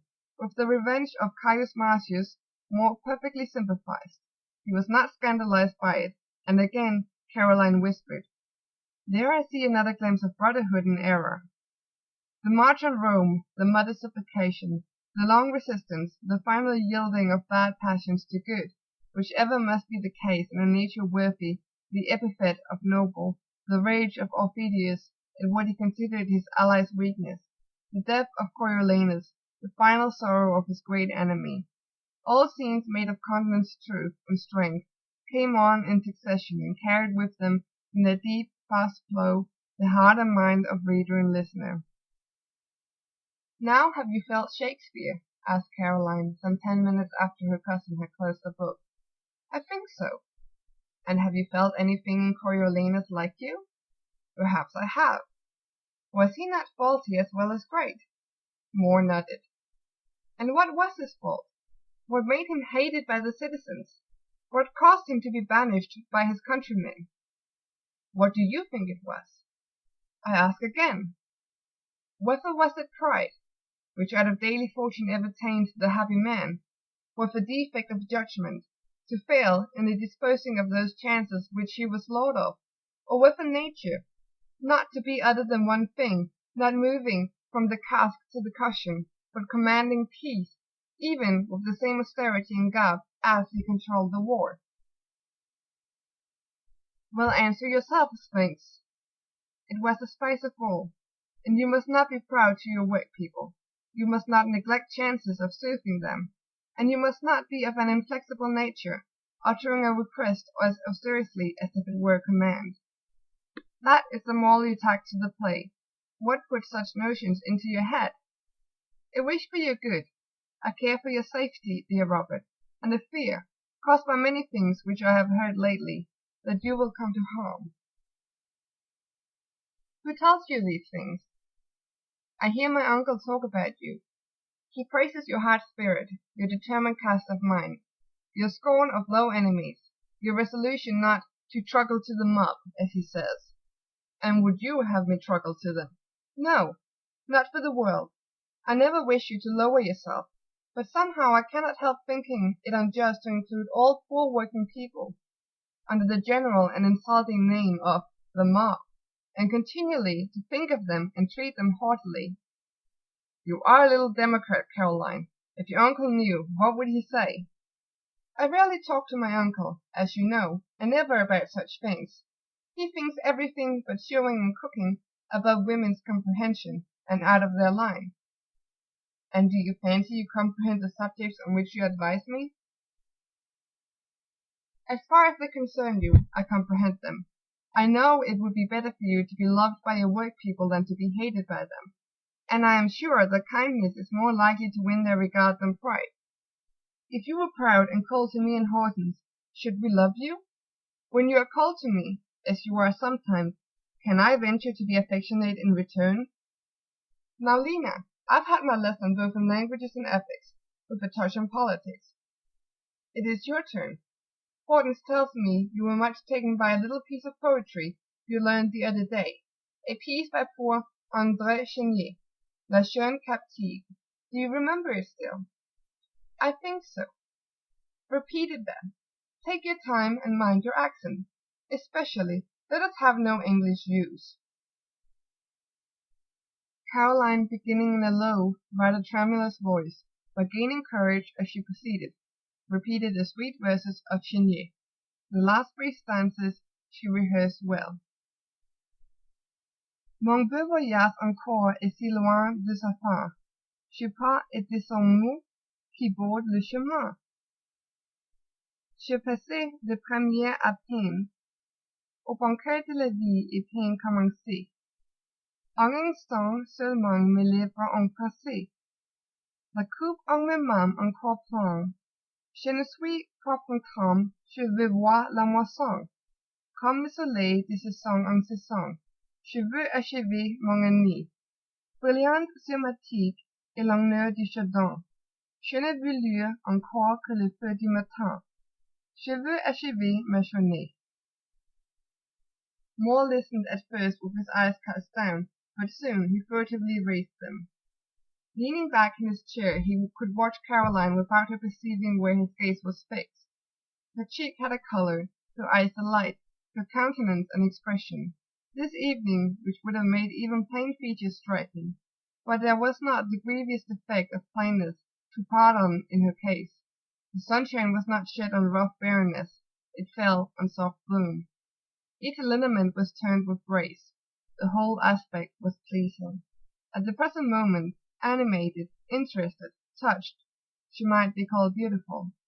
Such a face was calculated to awaken not only the calm sentiment of esteem, the distant one of admiration, but some feeling more tender, genial, intimate, friendship perhaps, affection, interest. When she had finished, she turned to Moore and met his eye. "Is that pretty well repeated?" she inquired, smiling like any happy, docile child. "I really don't know." "Why don't you know? Have you not listened?" "Yes, and looked." "You are fond of poetry, Lena?" "When I meet with real poetry, I cannot rest till I have learned it by heart, and so made proudly mine." Mr. Moore now sat silent for several minutes. It struck 9 o'clock. Sarah entered, and said that Mr. Helstone's servant was come for Miss Caroline. "Then the evening is gone already," she observed, "and it will be long, I suppose, before I pass another here." Hortense had been for some time nodding over her knitting. Fallen into a doze now, she made no response to the remark. "You would have no objection to come here oftener of an evening?" inquired Robert, as he took a folded mantle from the side table, where it still lay, and carefully wrapped it round her. "I like to come here, but I have no desire to be intrusive. I am not hinting to be asked. You must understand that." "Oh, I understand thee, child. You sometimes lecture me for wishing to be rich, Lena. But if I were rich, you should live here always. At any rate, you should live with me wherever my habitation might be." "That would be pleasant, and if you were poor, ever so poor, it would still be pleasant. Good night, Robert." "I promised to walk with you up to the rectory." "I know you did, but I thought you had forgotten, and I hardly knew how to remind you though I wish to do it. But would you like to go? It is a cold night, and as Fanny is come, there is no necessity. Here is your mug. Don't wake Hortense. Come." The half-mile to the rectory was soon traversed. They parted in the garden without kiss, scarcely with a pressure of hand. Yet Robert sent his cousin in excited and joyously troubled. He had been singularly kind to her that day, not in phrase, compliment, profession, but in manner, in look, and in soft and friendly tones. For himself, he came home grave, almost morose, as he stood leaning on his own yard gate, musing in the watery moonlight all alone, the hushed, dark mill before him, the hill-environed hollow round. He exclaimed abruptly, "This won't do! There's weakness, there's downright ruin in all this. However," he added, dropping his voice, "the frenzy is quite temporary. I know it very well. I have had it before. It will be gone tomorrow." End of chapter 6. Chapter 7, Part 1 of Shirley. The Curates at Tea, Part 1. Caroline Helstone was just 18 years old, and at 18 the true narrative of life is yet to be commenced. Before that time we sit listening to a tale, a marvelous fiction, delightful sometimes and sad sometimes, almost always unreal. Before that time our world is heroic, its inhabitants half divine or semi-demon, its scenes are dream scenes, darker woods and stranger hills, brighter skies, more dangerous waters, sweeter flowers, more tempting fruits, wider plains, drearier deserts, sunnier fields than are found in nature, overspread our enchanted globe. What a moon we gaze on before that time! How the trembling of our hearts at her aspect bears witness to its unutterable beauty! As to our sun, it's a burning heaven, the world of gods. At that time, at 18, drawing near the confines of elusive void dreams, elf-land lies behind us, the shores of reality rise in front. These shores are yet distant. They look so blue, soft, gentle, we long to reach them. In sunshine we see a greenness beneath the azure as of spring meadows, we catch glimpses of silver lines, and imagine the roll of living waters.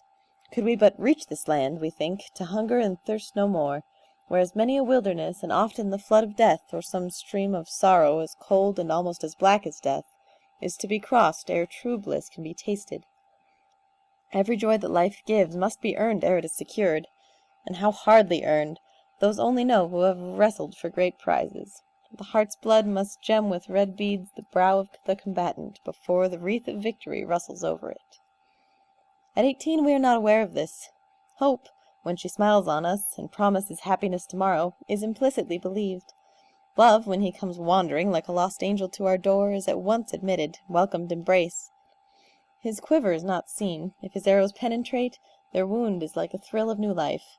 There are no fears of poison, none of the barb which no leech's hand can extract, that perilous passion, an agony ever in some of its phases, with many an agony throughout, is believed to be an unqualified good. In short, at 18 the school of experience is to be entered, and her humbling, crushing, grinding, but yet purifying and invigorating lessons are yet to be learned. Alas, experience! No other mentor has so wasted and frozen a face as yours. None wears a robe so black, none bears a rod so heavy, none with hand so inexorable draws the novice so sternly to his task, and forces him with authority so resistless to its acquirement. It is by your instructions alone that man or woman can ever find a safe track through life's wilds. Without it, how they stumble, how they stray! On what forbidden grounds do they intrude, down what dread declivities are they hurled! Caroline, having been conveyed home by Robert, had no wish to pass what remained of the evening with her uncle.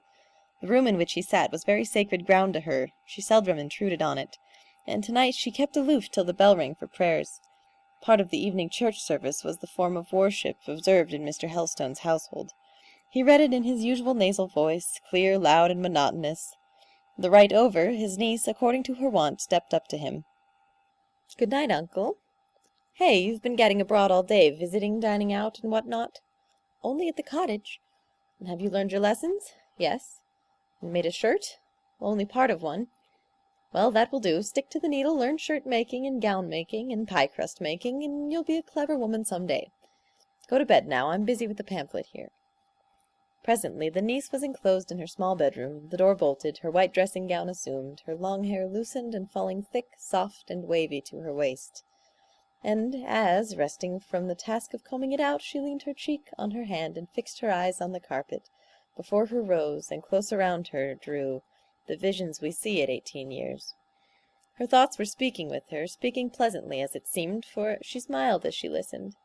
She looked pretty meditating thus, but a brighter thing than she was in the apartment. The spirit of youthful hope. According to this flattering prophet, she was to know disappointment, to feel chill no more. She had entered on the dawn of a summer day, no false dawn, but the true spring of morning, and her sun would quickly rise. Impossible for her now to suspect that she was the sport of delusion. Her expectations seemed warranted. The foundation on which they rested appeared solid. When people fall in love, the next step is they marry, was her argument. Now, I love Robert, and I feel sure that Robert loves me. I've thought so many times before, today I felt it. When I looked up at him after repeating Chénier's poem, his eyes, what handsome eyes he has, sent the truth through my heart. Sometimes I'm afraid to speak to him, lest I should be too frank, lest I should seem forward. For I have more than once regretted bitterly overflowing, superfluous words, and feared I had said more than he expected me to say, and that he would disapprove, what he might deem my indiscretion. To-night I could have ventured to express any thought, he was so indulgent. How kind he was as we walked up the lane! He does not flatter or say foolish things. His love-making, friendship I mean, of course I don't yet account him my lover, but I hope he will be so some day, is not like what we read of in books. It's far better, original, quiet, manly, sincere. I do like him. I would be an excellent wife to him if he did marry me. I would tell him of his faults, for he has a few faults, but I would study his comfort, and cherish him, and do my best to make him happy. Now I am sure he will not be cold tomorrow. I feel almost certain that tomorrow evening he will either come here, or ask me to go there. She recommenced combing her hair, long as a mermaid's. Turning her head as she arranged it, she saw her own face and form in the glass. Such reflections are soberizing to plain people. Their own eyes are not enchanted with the image. They are confident then that the eyes of others can see in it no fascination. But the fair must naturally draw other conclusions. The picture is charming, and must charm. Caroline saw a shape, a head, that daguerreotyped in that attitude, and with that expression would have been lovely. She could not choose but derive from the spectacle confirmation to her hopes. It was then, in undiminished gladness, she sought her couch. And, in undiminished gladness, she rose the next day. As she entered her uncle's breakfast-room, and with soft cheerfulness wished him good morning, even that little man of bronze himself thought, for an instant, his niece was growing a fine girl. Generally she was quiet and timid with him, very docile, but not communicative. This morning, however, she found many things to say. Slight topics alone might be discussed between them, for with a woman, a girl, Mr. Helstone would touch on no other. She had taken an early walk in the garden, and she told him what flowers were beginning to spring there. She inquired when the gardener was to come and trim the borders. She informed him that certain starlings were beginning to build their nests in the church tower. Briarfield Church was close to Briarfield Rectory. She wondered the tolling of the bells in the belfry did not scare them.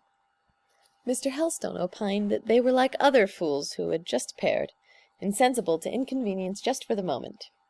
Caroline, made perhaps a little too courageous by her temporary good spirits, here hazarded a remark of a kind she had never before ventured to make on observations dropped by her revered relative.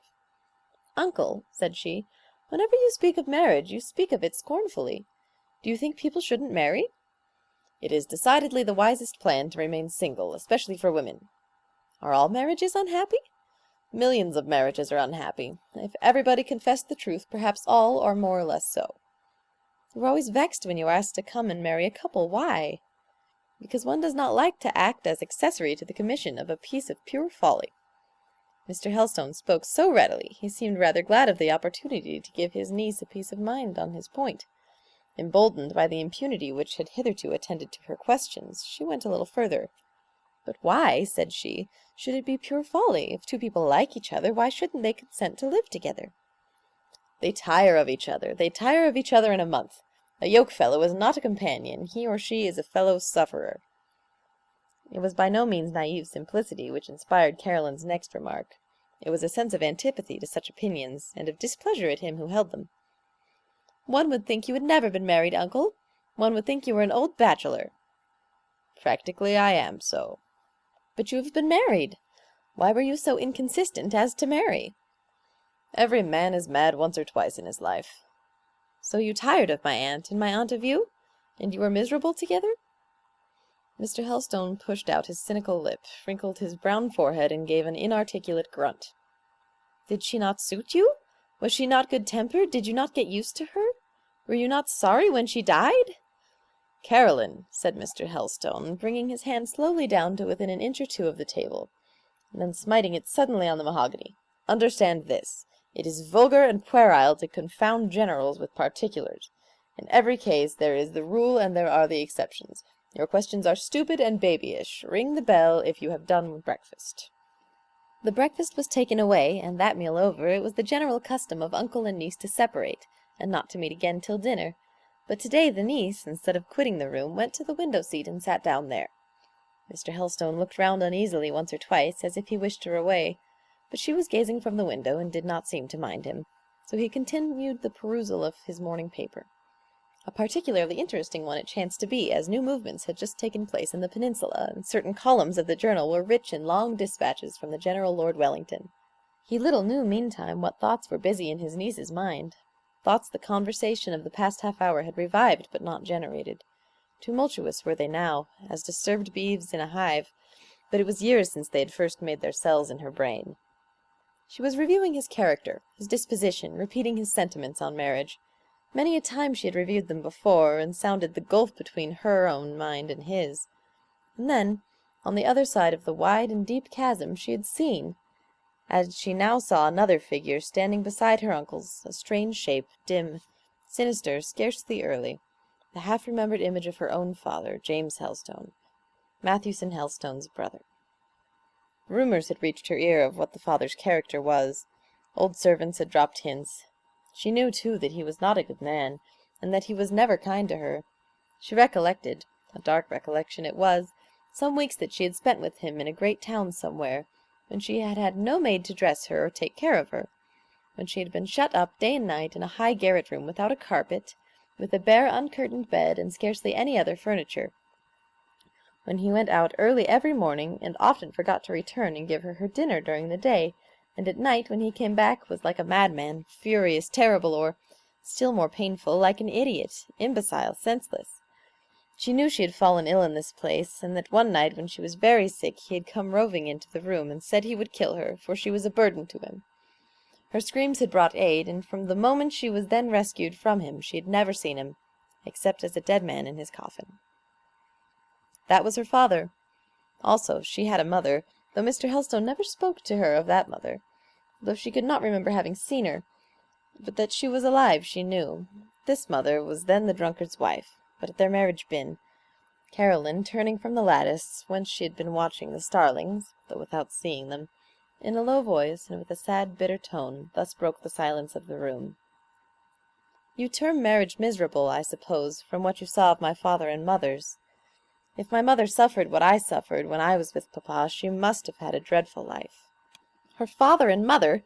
What had put into her head to mention her father and mother, of whom he had never, during the 12 years she had lived with him, spoken to her? That the thoughts were self-matured, that she had any recollections or speculations about her parents, he could not fancy. "Your father and mother? Who has been talking to you about them?" "Nobody. But I remember something of what papa was, and I pity mamma. Where is she?" This "where is she?" had been on Caroline's lips hundreds of times before, but till now she had never uttered it. "I hardly know," returned Mr. Helstone. "I was little acquainted with her. I have not heard from her for years, but wherever she is, she thinks nothing of you. She never inquires about you. I have reason to believe she does not wish to see you. Come, it is school time. You go to your cousin at 10, don't you? The clock has struck." Perhaps Caroline would have said more, but Fanny, coming in, informed her master that the churchwardens wanted to speak to him in the vestry. He hastened to join them, and his niece presently set out for the cottage. The road from the rectory to Hollow's Mill inclined downwards. She ran, therefore, almost all the way. Exercise, the fresh air, the thought of seeing Robert, at least of being on his premises, in his vicinage, revived her somewhat depressed spirits quickly. Arriving in sight of the white house, and within hearing of the thundering mill and its rushing watercourse, the first thing she saw was Moore at his garden gate. There he stood, in his belted holland blouse, a light cap covering his head, which undress costume suited him. He was looking down the lane, not in the direction of his cousin's approach. She stopped, withdrawing a little behind a willow, and studied his appearance. He has not his peer, she thought. He is as handsome as he is intelligent. What a keen eye he has! What clearly cut, spirited features, thin and serious, but graceful. I do like his face. I do like his aspect. I do like him so much. Better than any of those shuffling curates, for instance. Better than anybody. Bonnie Robert. She sought Bonnie Robert's presence speedily. For his part, when she challenged his sight, I believe he would have passed from before her eyes like a phantom, if he could. But being a tall fact, and no fiction, he was obliged to stand the greeting. He made it brief. It was cousin-like, brother-like, friend-like, anything but lover-like. The nameless charm of last night had left his manner. He was no longer the same man, or, at any rate, the same heart did not beat in his breast. Rude disappointment, sharp cross. At first the eager girl would not believe in the change, though she saw and felt it. It was difficult to withdraw her hand from his till he had bestowed at least something like a kind pressure. It was difficult to turn her eyes from his eyes till his looks had expressed something more and fonder than a cool welcome. A lover masculine so disappointed can speak and urge explanation. A lover feminine can say nothing. If she did, the result would be shame and anguish, inward remorse for self-treachery. Nature would brand such demonstration as a rebellion against her instincts, and would vindictively repay it afterwards by the thunderbolt of self-contempt smiting suddenly in secret. Take the matter as you find it, ask no questions, utter no remonstrances, it is your best wisdom. You expected bread, and you have got a stone. Break your teeth on it, and don't shriek because the nerves are martyrized. Do not doubt that your mental stomach, if you have such a thing, is strong as an ostrich's. The stone will digest. You held out your hand for an egg, and fate put into it a scorpion. Show no consternation. Close your fingers firmly upon the gift. Let it sting through your palm. Never mind.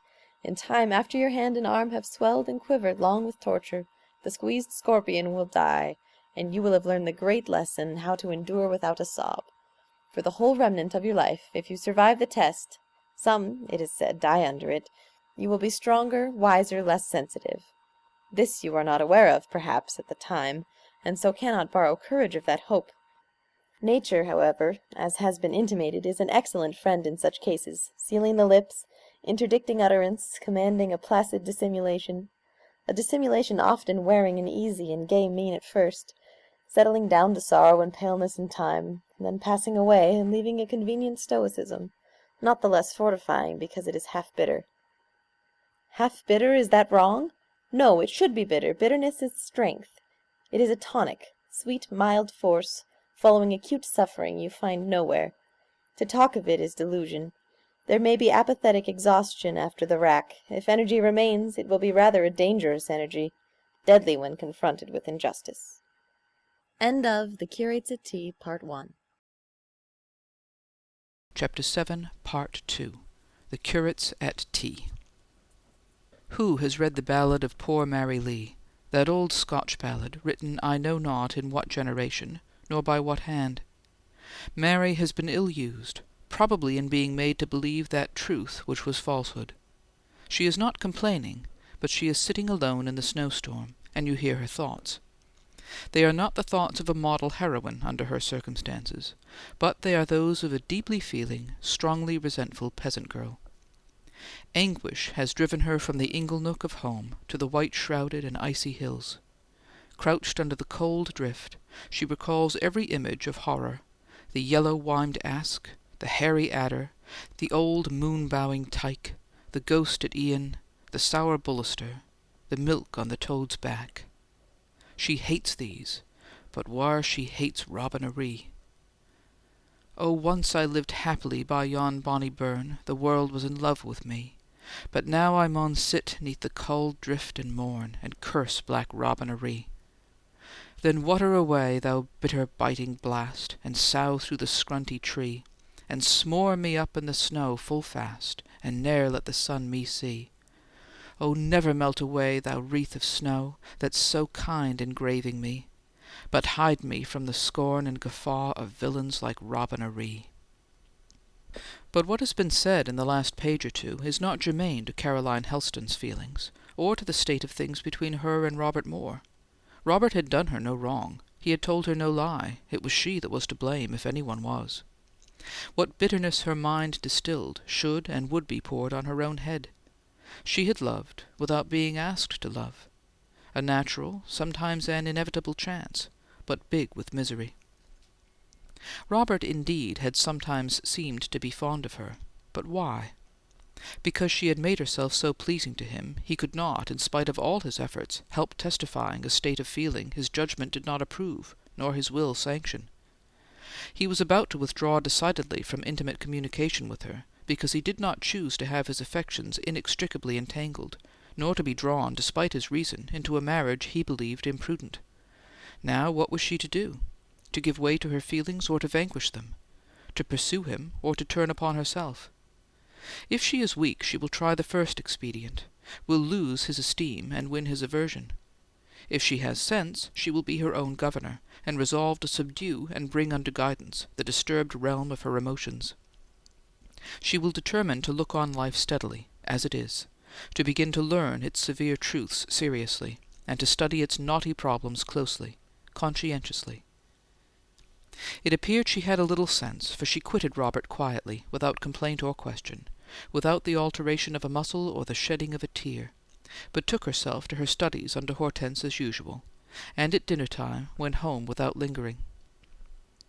When she had dined, and found herself in the rectory drawing-room alone, having left her uncle over his temperate glass of port wine, the difficulty that occurred to and embarrassed her was, how am I to get through this day? Last night she had hoped it would be spent as yesterday was, that the evening would again be passed with happiness and Robert.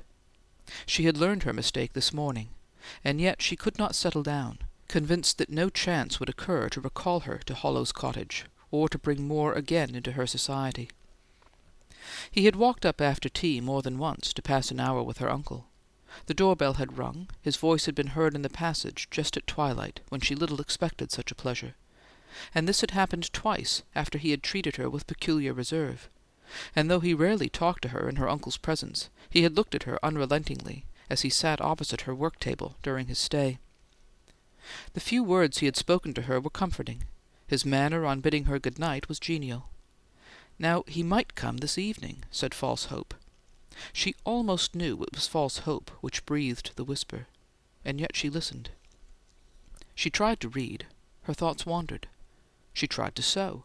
Every stitch she put in was an ennui. The occupation was insufferably tedious. She opened her desk and attempted to write a French composition. She wrote nothing but mistakes. Suddenly the door-bell sharply rang. Her heart leaped. She sprang to the drawing-room door, opened it softly, peeped out through the aperture. Fanny was admitting a visitor, a gentleman, a tall man, just the height of Robert. For one second she thought it was Robert. For one second she exulted. But the voice asking for Mr. Helston undeceived her. That voice was an Irish voice, consequently not Moore's, but the curate's, Malone's. He was ushered into the dining-room, where, doubtless, he speedily helped his rector to empty the decanters. It was a fact to be noted that at whatever house in Briarfield, Winbury, or Nunneley one curate dropped in to a meal, dinner, or tea as the case might be, another presently followed, often two more. Not that they gave each other the rendezvous, but they were usually all on the run at the same time, and when Dunn, for instance, sought Malone at his lodgings and found him not, he inquired whither he had posted, and having learned of the landlady his destination, hastened with all speed after him. The same causes operated in the same way with Sweeting. Thus it chanced on that afternoon that Caroline's ears were 3 times tortured with the ringing of the bell and the advent of undesired guests, for Dunn followed Malone, and Sweeting followed Dunn, and more wine was ordered up from the cellar into the dining-room, for though old Helston chid the inferior priesthood when he found them carousing, as he called it, in their own tents, yet at his hierarchical table he ever liked to treat them to a glass of his best. And through the closed doors Caroline heard their boyish laughter and the vacant cackle of their voices. Her fear was lest they should stay to tea, for she had no pleasure in making tea for that particular trio. What distinctions people draw! These 3 were men, young men, educated men, like Moore, yet for her how great the difference! Their society was a bore, his a delight. Not only was she destined to be favoured with their clerical company, but fortune was at this moment bringing her 4 other guests, lady guests, all packed in a pony phaeton now rolling somewhat heavily along the road from Winbury. An elderly lady and 3 of her buxom daughters were coming to see her in a friendly way, as the custom of that neighbourhood was. Yes, a 4th time the bell clanged. Fanny brought the present announcement to the drawing-room. Mrs. Sykes and the 3 Mrs. Sykes. When Caroline was going to receive company, her habit was to wring her hands nervously, to flush a little, and come forward hurriedly, yet hesitatingly, wishing herself meantime at Jericho. She was, at such crises, sadly deficient in finished manner, though she had once been at school a year. Accordingly, on this occasion her small white hands sadly maltreated each other while she stood up, waiting the entrance of Mrs. Sykes. In stalked that lady, a tall, bilious gentlewoman, who made an ample and not altogether insincere profession of piety, and was greatly given to hospitality toward the clergy. In sailed her 3 daughters, a showy trio, being all 3 well grown, and more or less handsome. In English country ladies there is this point to be remarked. Whether young or old, pretty or plain, dull or sprightly, they all, or almost all, have a certain expression stamped on their features, which seems to say, "I know. I do not boast of it, but I know that I am the standard of what is proper. Let every one, therefore, whom I approach, or who approaches me, keep a sharp look-out, for wherein they differ from me, be the same in dress, manner, opinion, principle, or practice, therein they are wrong." Mrs. and Mrs. Sykes, far from being exceptions to this observation, were pointed illustrations of its truth. Miss Mary, a well-looked, well-meant, and on the whole well-dispositioned girl, wore her complacency with some state, though without harshness. Miss Harriet, a beauty, carried it more overbearingly. She looked high and cold. Miss Hannah, who was conceited, dashing, pushing, flourished hers consciously and openly. The mother evinced it with the gravity proper to her age and religious fame. The reception was got through somehow. Caroline was glad to see them, an unmitigated fib. Hoped they were well, hoped Mrs. Sykes's cough was better. Mrs. Sykes had had a cough for the last 20 years. Hoped the Mrs. Sykes had left their sisters at home well, to which inquiry the Mrs. Sykes, sitting on 3 chairs opposite the music-stool, whereon Caroline had undesignedly come to anchor, after wavering for some seconds between it and a large armchair, into which she at length recollected she ought to induct Mrs. Sykes, and indeed that lady saved her the trouble by depositing herself therein, the Mrs. Sykes replied to Caroline by one simultaneous bow, very majestic and mighty awful. A pause followed. This bow was of a character to ensure silence for the next 5 minutes, and it did. Mrs. Sykes then inquired after Mr. Helston, and whether he had had any return of rheumatism, and whether preaching twice on a Sunday fatigued him, and if he was capable of taking a full service now. And on being assured he was, she and all her daughters, combining in chorus, expressed their opinion that he was a wonderful man of his years. Pause second. Miss Mary, getting up the steam in her turn, asked whether Caroline had attended the Bible Society meeting, which had been held at Nunneley last Thursday night. The negative answer which truth compelled Caroline to utter, for last Thursday evening she had been sitting at home reading a novel which Robert had lent her, elicited a simultaneous expression of surprise from the lips of the 4 ladies. "We were all there," said Miss Mary, "Mama and all of us. We even persuaded Papa to go. Hannah would insist upon it. But he fell asleep while Mr. Langweilig, the German Moravian minister, was speaking. I felt quite ashamed, he nodded so." "And there was Dr. Broadbent," cried Hannah. "Such a beautiful speaker! You couldn't expect it of him, for he is almost a vulgar-looking man."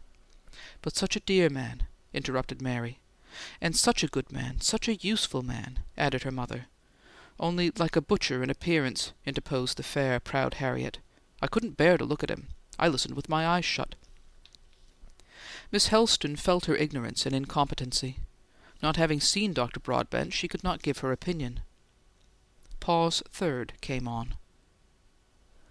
During its continuance, Caroline was feeling at her heart's core what a dreaming fool she was, what an unpractical life she led, how little fitness there was in her for ordinary intercourse with the ordinary world. She was feeling how exclusively she had attached herself to the white cottage in the hollow, how in the existence of one inmate of that cottage she had pent all her universe. She was sensible that this would not do, and that some day she would be forced to make an alteration. It could not be said that she exactly wished to resemble the ladies before her, but she wished to become superior to her present self, so as to feel less scared by their dignity. The sole means she found of reviving the flagging discourse was by asking them if they would all stay to tea, and a cruel struggle it cost her to perform this piece of civility. Mrs. Sikes had begun, "We are much obliged to you, but—" when in came Fanny once more. "The gentlemen will stay the evening, ma'am," was the message she brought from Mr. Helston. "What gentlemen have you?" now inquired Mrs. Sikes. Their names were specified. She and her daughters interchanged glances. The curates were not to them what they were to Caroline. Mr. Sweeting was quite a favourite with them, even Mr. Malone rather so, because he was a clergyman. "Really, since you have company already, I think we shall stay," remarked Mrs. Sikes. "We shall be quite a pleasant little party. I always like to meet the clergy." And now Caroline had to usher them upstairs, to help them to unshawl, smooth their hair, and make themselves smart, to reconduct them to the drawing-room, to distribute amongst them books of engravings or odd things purchased from the Jew-basket. She was obliged to be a purchaser, though she was a slack contributor, and if she had possessed plenty of money she would rather, when it was brought to the rectory, an awful incubus, have purchased the whole stock than contributed a single pincushion. It ought to be explained in passing, for the benefit of those who are not au fait to the mysteries of the Jew-basket and the missionary basket, that these merbles are willow repositories, of the capacity of a good-sized family clothes-basket, dedicated to the purpose of conveying from house to house a monster collection of pincushions, needle-books, card-racks, work-bags, articles of infant-wear, etc., etc., etc., made by the willing or reluctant hands of the Christian ladies of a parish, and sold perforce to the heathenish gentlemen thereof, at prices unblushingly exorbitant. The proceeds of such compulsory sales are applied to the conversion of the Jews, the seeking out of the 10 missing tribes, or to the regeneration of the interesting coloured population of the globe. Each lady contributor takes it in her turn to keep the basket a month, to sew for it, and to foist its contents on a shrinking male public. An exciting time it is when that turn comes round. Some active-minded women, with a good trading spirit, like it, and enjoy exceedingly the fun of making hard-handed worsted spinners cash up to the tune of 400 or 500% above the cost price for articles quite useless to them. Other feebler souls object to it, and would rather see the Prince of Darkness himself at their door any morning than that phantom basket, brought with Mrs. Rouse's compliments, and "Please, ma'am," she says, "it's your turn now." Miss Helston's duties of hostess performed, more anxiously than cheerily, she betook herself to the kitchen to hold a brief privy council with Fanny and Eliza about the tea. "What a lot on 'em!" cried Eliza, who was cook. "And I put off the baking to-day because I thought there would be bread plenty to fit while mourning. We shall never have enough." "Are there any tea-cakes?" asked the young mistress. "Only 3 and a loaf. I wish these fine folk would stay at home till they're asked, and I want to finish trimming my hat." Bonnet, she meant. "Then," suggested Caroline, to whom the importance of the emergency gave a certain energy, "Fanny must run down to Briarfield and buy some muffins and crumpets and some biscuits. And don't be cross, Eliza, we can't help it now." "And which tea things are we to have?" "Oh, the best, I suppose. I'll get out the silver service." And she ran upstairs to the plate closet, and presently brought down teapot, cream ewer, and sugar basin. "And mun we have the urn?" "Yes, and now get it ready as quickly as you can, for the sooner we have tea over, the sooner they will go. At least I hope so. Hey-ho, I wish they were gone," she sighed, as she returned to the drawing-room. Still, she thought, as she paused at the door ere opening it, if Robert would but come, even now, how bright it would all be! How comparatively easy the task of amusing these people if he were present! There would be an interest in hearing him talk, though he never says much in company, and in talking in his presence. There can be no interest in hearing any of them, or in speaking to them. How they will gabble when the curates come in, and how weary I shall grow from listening to them! But I suppose I'm a selfish fool. These are very respectable gentlefolks. I ought, no doubt, to be proud of their countenance. I don't say they are not as good as I am, far from it, but they are different from me. She went in. Yorkshire people in those days took their tea round the table, sitting well into it, with their knees duly introduced under the mahogany. It was essential to have a multitude of plates of bread and butter, varied in sorts and plentiful in quantity. It was thought proper, too, that on the centre plate should stand a glass dish of marmalade. Among the viands was expected to be found a small assortment of cheesecakes and tarts. If there was also a plate of thin slices of pink ham garnished with green parsley, so much the better. Eliza, the rector's cook, fortunately knew her business as provider. She had been put out of humour a little at first, when the invaders came so unexpectedly in such strength, but it appeared that she regained her cheerfulness with action, for in due time the tea was spread forth in handsome style, and neither ham, tarts, nor marmalade were wanting among its accompaniments. The curates, summoned to this bounteous repast, entered joyous, but at once, on seeing the ladies, of whose presence they had not been forewarned, they came to a stand in the doorway. Malone headed the party. He stopped short and fell back, almost capsizing Dunn, who was behind him. Dunn, staggering 3 paces in retreat, sent little Sweeting into the arms of old Helston, who brought up the rear. There was some expostulation, some tittering. Malone was desired to mind what he was about and urged to push forward, which at last he did, though colouring to the top of his peaked forehead a bluish purple. Helston, advancing, set the shy curates aside, welcomed all his fair guests, shook hands, and passed a jest with each, and seated himself snugly between the lovely Harriet and the dashing Hannah. Miss Mary he requested to move to the seat opposite him, that he might see her if he couldn't be near her. Perfectly easy and gallant in his way were his manners always to young ladies, and most popular was he amongst them. Yet at heart he neither respected nor liked the sex, and such of them as circumstances had brought into intimate relation with him had ever feared rather than loved him. The curates were left to shift for themselves. Sweeting, who was the least embarrassed of the 3, took refuge beside Mrs. Sykes, who he knew was almost as fond of him as if he had been her son. Dunn, after making his general bow with a grace all his own, and saying in a high, pragmatical voice, "How do you do, Miss Helston?" dropped into a seat at Caroline's elbow, to her unmitigated annoyance, for she had a peculiar antipathy to Dunn, on account of his stultified and immovable self-conceit and his incurable narrowness of mind. Malone, grinning most unmeaningly, inducted himself into the corresponding seat on the other side. She was thus blessed in a pair of supporters, neither of whom, she knew, would be of any mortal use, whether for keeping up the conversation, handing cups, circulating the muffins, or even lifting the plate from the slop basin. Little Sweeting, small and boyish as he was, would have been worth 20 of them.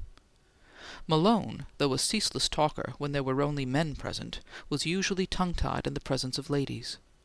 3 phrases, however, he had ready, cut and dried, which he never failed to produce. Firstly, "Have you had a walk today, Miss Helston?" Secondly, "Have you seen your cousin Moore lately?" Thirdly, "Does your class at the Sunday school keep up its number?" These 3 questions being put and responded to, between Caroline and Malone reigned silence. With Dunn it was otherwise. He was troublesome, exasperating. He had a stock of small talk on hand, at once the most trite and perverse that can well be imagined. Abuse of the people of Briarfield, of the natives of Yorkshire generally, complaints of the want of high society, of the backward state of civilization in these districts, murmurings against the disrespectful conduct of the lower orders in the north toward their betters, silly ridicule of the manner of living in these parts, the want of style, the absence of elegance, as if he, Dunn, had been accustomed to very great doings indeed, an insinuation which his somewhat underbred manner and aspect failed to bear out. These strictures, he seemed to think, must raise him in the estimation of Miss Helston, or of any other lady who heard him, whereas with her, at least, they brought him to a level below contempt, though sometimes indeed they incensed her, for, a Yorkshire girl herself, she hated to hear Yorkshire abused by such a pitiful prater, and when wrought up to a certain pitch, she would turn and say something of which neither the matter nor the manner recommended her to Mr. Dunn's good will. She would tell him it was no proof of refinement to be ever scolding others for vulgarity, and no sign of a good pastor to be eternally censuring his flock.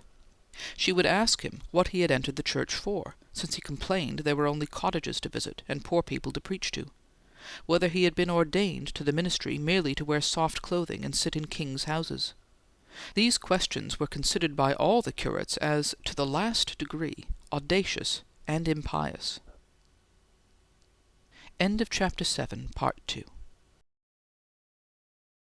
Chapter 7, Part 3. Tea was a long time in progress, All the guests gabbled as their hostess had expected they would. Mr. Helstone, being in excellent spirits, when indeed was he ever otherwise in society, attractive female society, it being only with the one lady of his own family that he maintained a grim taciturnity, kept up a brilliant flow of easy prattle with his right-hand and left-hand neighbours, and even with his vis-a-vis, Miss Mary, though as Mary was the most sensible, the least coquettish of the three, to her the elderly widower was the least attractive. At heart he could not abide sense in women. He liked to see them as silly, as light-headed, as vain, as open to ridicule as possible, because they were then in reality what he held them to be, and wished them to be, inferior, toys to play with, to amuse a vacant hour, and to be thrown away. Hannah was his favourite. Harriet, though beautiful, egotistical, and self-satisfied, was not quite weak enough for him. She had some genuine self-respect amidst much false pride, and if she did not talk like an oracle, neither would she babble like one crazy. She would not permit herself to be treated quite as a doll, a child, a plaything. She expected to be bent to like a queen. Hannah, on the contrary, demanded no respect, only flattery. If her admirers only told her that she was an angel, she would let them treat her like an idiot. So very credulous and frivolous was she, so very silly did she become when besieged with attention, flattered and admired to the proper degree, that there were moments when Helstone actually felt tempted to commit matrimony a second time, and to try the experiment of taking her for his second helpmeet. But fortunately the salutary recollection of the ennuis of his first marriage, the impression still left on him of the weight of the millstone he had once worn round his neck, the fixity of his feelings respecting the insufferable evils of conjugal existence, operated as a check to his tenderness, suppressed the sigh heaving his old iron lungs, and restrained him from whispering to Hannah proposals it would have been high fun and great satisfaction to her to hear. It is probable she would have married him if he had asked her. Her parents would have quite approved the match. To them his 55 years, his bend-leather heart, could have presented no obstacles, and as he was a rector, held an excellent living, occupied a good house, and was supposed even to have private property, though in that the world was mistaken. Every penny of the £5,000 inherited by him from his father had been devoted to the building and endowing of a new church at his native village in Lancashire, for he could show a lordly munificence when he pleased, and if the end was to his liking, never hesitated about making a grand sacrifice to attain it. Her parents, I say, would have delivered Hannah over to his loving kindness and his tender mercies without one scruple, and the second Mrs. Helstone, inverting the natural order of insect existence, would have fluttered through the honeymoon a bright, admired butterfly, and crawled the rest of her days a sordid, trampled worm. Little Mr. Sweeting, seated between Mrs. Sykes and Miss Mary, both of whom were very kind to him, and having a dish of tarts before him, and marmalade and crumpet upon his plate, looked and felt more content than any monarch. He was fond of all the Misses Sykes. They were all fond of him. He thought them magnificent girls, quite proper to mate with one of his inches. If he had a cause of regret at this blissful moment, it was that Miss Dora happened to be absent, Dora being the one whom he secretly hoped one day to call Mrs. David Sweeting, with whom he dreamt of taking stately walks, leading her like an empress through the village of Nunneley. And an empress she would have been, if size could make an empress. She was vast, ponderous. Seen from behind, she had the air of a very stout lady of 40. But withal she possessed a good face, and no unkindly character. The meal at last drew to a close. It would have been over long ago if Mr. Donne had not persisted in sitting with his cup half full of cold tea before him, long after the rest had finished, and after he himself had discussed such allowance of viands as he felt competent to swallow, long indeed after signs of impatience had been manifested all round the board, till chairs were pushed back, till the talk flagged, till silence fell. Vainly did Caroline inquire repeatedly if he would have another cup, if he would take a little hot tea, as that must be cold, etc. He would neither drink it nor leave it. He seemed to think that this isolated position of his gave him somehow a certain importance, that it was dignified and stately to be the last, that it was grand to keep all the others waiting. So long did he linger, that the very urn died. It ceased to hiss. At length, however, the old rector himself, who had hitherto been too pleasantly engaged with Hannah to care for the delay, got impatient. "For whom are we waiting?" he asked. "For me, I believe," returned Don complacently, appearing to think it much to his credit that a party should thus be kept dependent on his movements. "Tut!" cried Helstone. Then, standing up, "Let us return thanks," said he, which he did forthwith, and all quitted the table. Don, nothing abashed, still sat 10 minutes quite alone, whereupon Mr. Helstone rang the bell for the things to be removed. The curate at length saw himself forced to empty his cup, and to relinquish the role which, he thought, had given him such a felicitous distinction, drawn upon him such flattering general notice. And now, in the general course of events, Caroline, knowing how it would be, had opened the piano and produced music books in readiness. Music was asked for. This was Mr. Sweeting's chance for showing off. He was eager to commence. He undertook, therefore, the arduous task of persuading the young ladies to favour the company with an air, a song. Con amore, he went through the whole business of begging, praying, resisting excuses, explaining away difficulties, and at last succeeded in persuading Miss Harriet to allow herself to be led to the instrument. Then out came the pieces of his flute.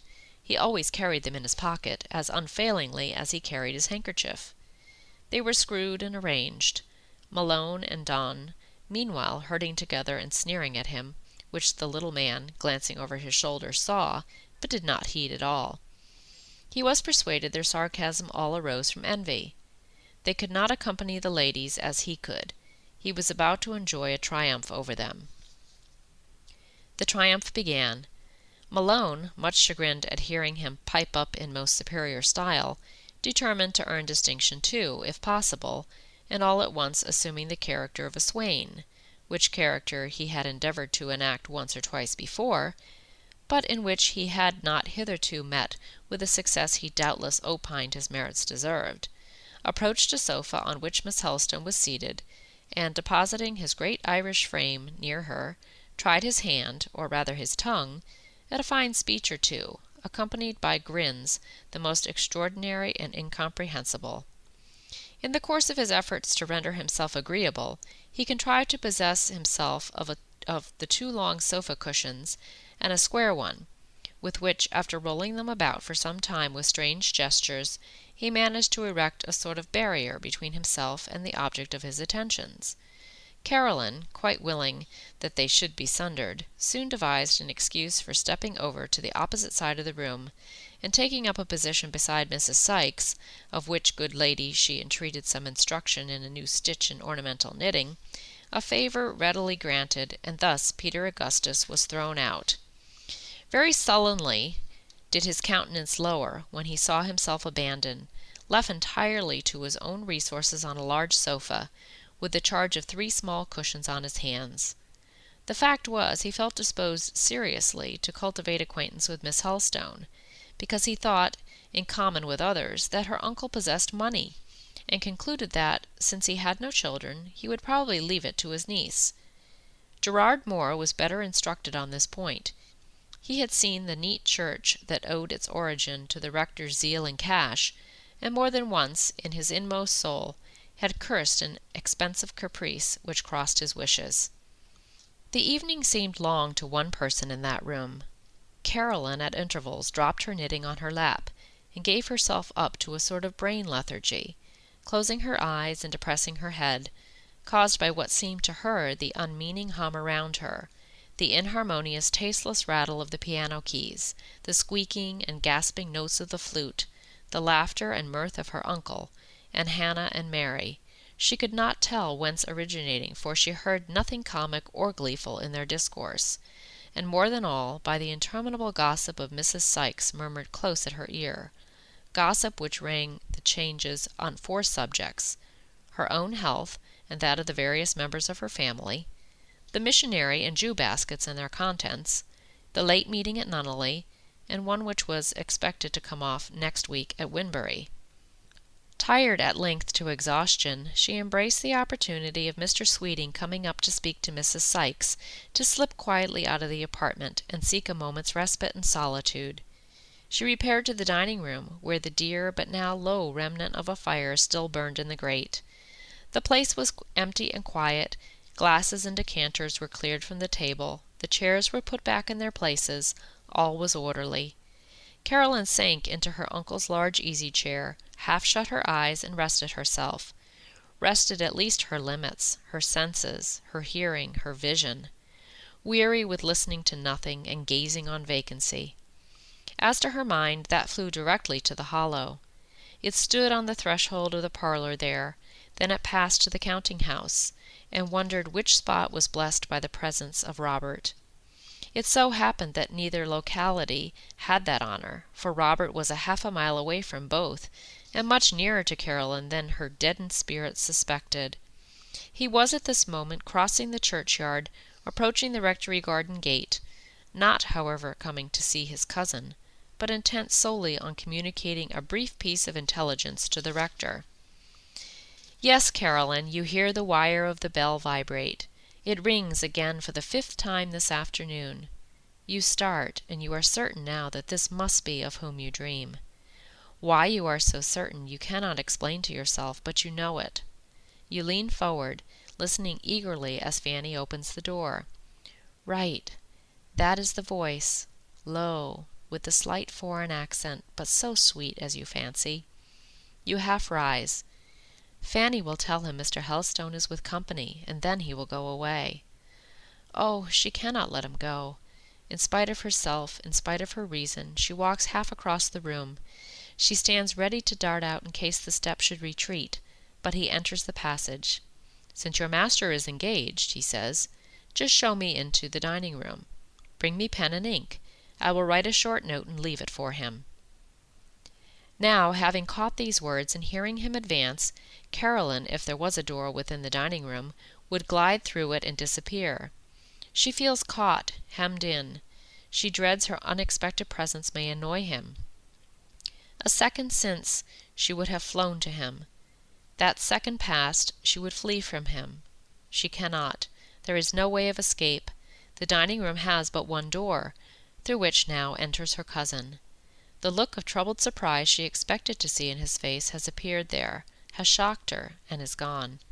She has stammered a sort of apology. "I only left the drawing-room a minute for a little quiet." There was something so diffident and downcast in the air and tone with which she said this, anyone might perceive that some saddening change had lately passed over her prospects, and that the faculty of cheerful self-possession had left her. Mr. Moore probably remembered how she had formerly been accustomed to meet him with gentle ardor and hopeful confidence. He must have seen how the check of this morning had operated. Here was an opportunity for carrying out his new system with effect, if he chose to improve it. Perhaps he found it easier to practice that system in broad daylight, in his mill yard, amidst busy occupations, than in a quiet parlor, disengaged at the hour of eventide. Fanny lit the candles, which before had stood unlit on the table, brought writing materials, and left the room. Caroline was about to follow her. Moore, to act consistently, should have let her go, whereas he stood in the doorway, and, holding out his hand, gently kept her back. He did not ask her to stay, but he would not let her go. "Shall I tell my uncle you are here?" asked she, still in the same subdued voice. "No. I can say to you all I had to say to him. You will be my messenger?"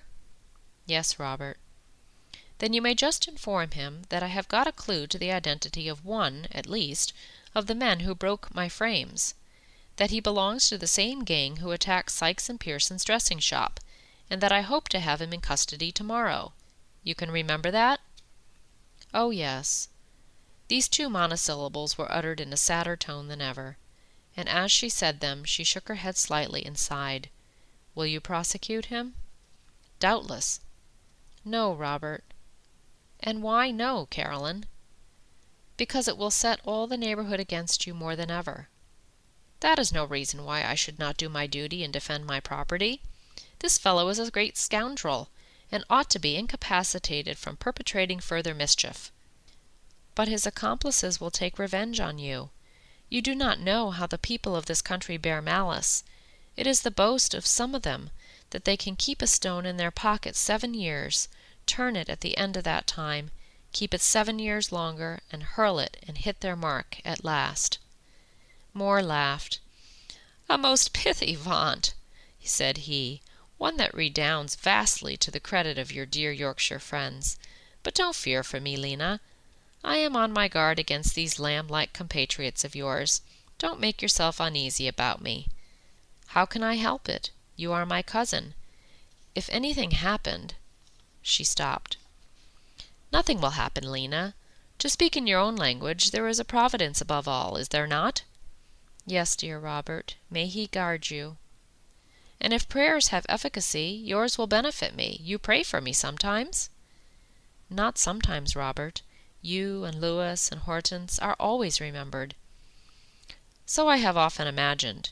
It has occurred to me, when, weary and vexed, I have myself gone to bed like a heathen, that another had asked forgiveness for my day, and safety for my night. I don't suppose such vicarial piety will avail much, but the petitions come out of a sincere breast from innocent lips. They should be acceptable as Abel's offering, and doubtless would be, if the object deserved them. Annihilate that doubt. It is groundless. When a man has been brought up only to make money, and lives to make it, and for nothing else, and scarcely breathes any other air than that of mills and markets, it seems odd to utter his name in a prayer, or to mix his idea with anything divine, and very strange it seems that a good, pure heart should take him in and harbor him, as if he had any claim to that sort of nest. If I could guide that benignant heart, I believe I should counsel it to exclude one who does not profess to have any higher aim in life than that of patching up his broken fortune and wiping clean from his bourgeois scutcheon the foul stain of bankruptcy." The hint, though conveyed thus tenderly and modestly, as Caroline thought, was felt keenly and comprehended dearly. "Indeed, I only think, or I will only think, of you as my cousin," was the quick answer. "I am beginning to understand things better than I did, Robert, when you first came to England, better than I did a day ago. I know it is your duty to try to get on, and that it won't do for you to be romantic, but in future you must not misunderstand me if I seem friendly. You misunderstood me this morning, did you not?" "What made you think so?" "Your look, your manner. But look at me now." "Oh, you are different now." "At present I dare speak to you." "Yet I am the same, except that I have left the tradesman behind me in the hollow. Your kinsman alone stands before you." "My cousin Robert, not Mr. Moore." "Not a bit of Mr. Moore. Caroline—" Here the company was heard rising in the other room. The door was opened, the pony carriage was ordered, shawls and bonnets were demanded. Mr. Helstone called for his niece. "I must go, Robert." "Yes, you must go, or they will come in and find us here, and I, rather than meet all that host in the passage, will take my departure through the window. Luckily it opens like a door. 1 minute only. Put down the candle an instant. Good night. I kiss you because we are cousins, and being cousins, 1, 2, 3 kisses are allowable. Caroline, good night." End of Chapter 7. Chapter 8 of Shirley. Noah and Moses. Part 1. The next day Moore had risen before the sun, and had taken a ride to Winbury and back ere his sister made the café au lait or cut the tartines for his breakfast.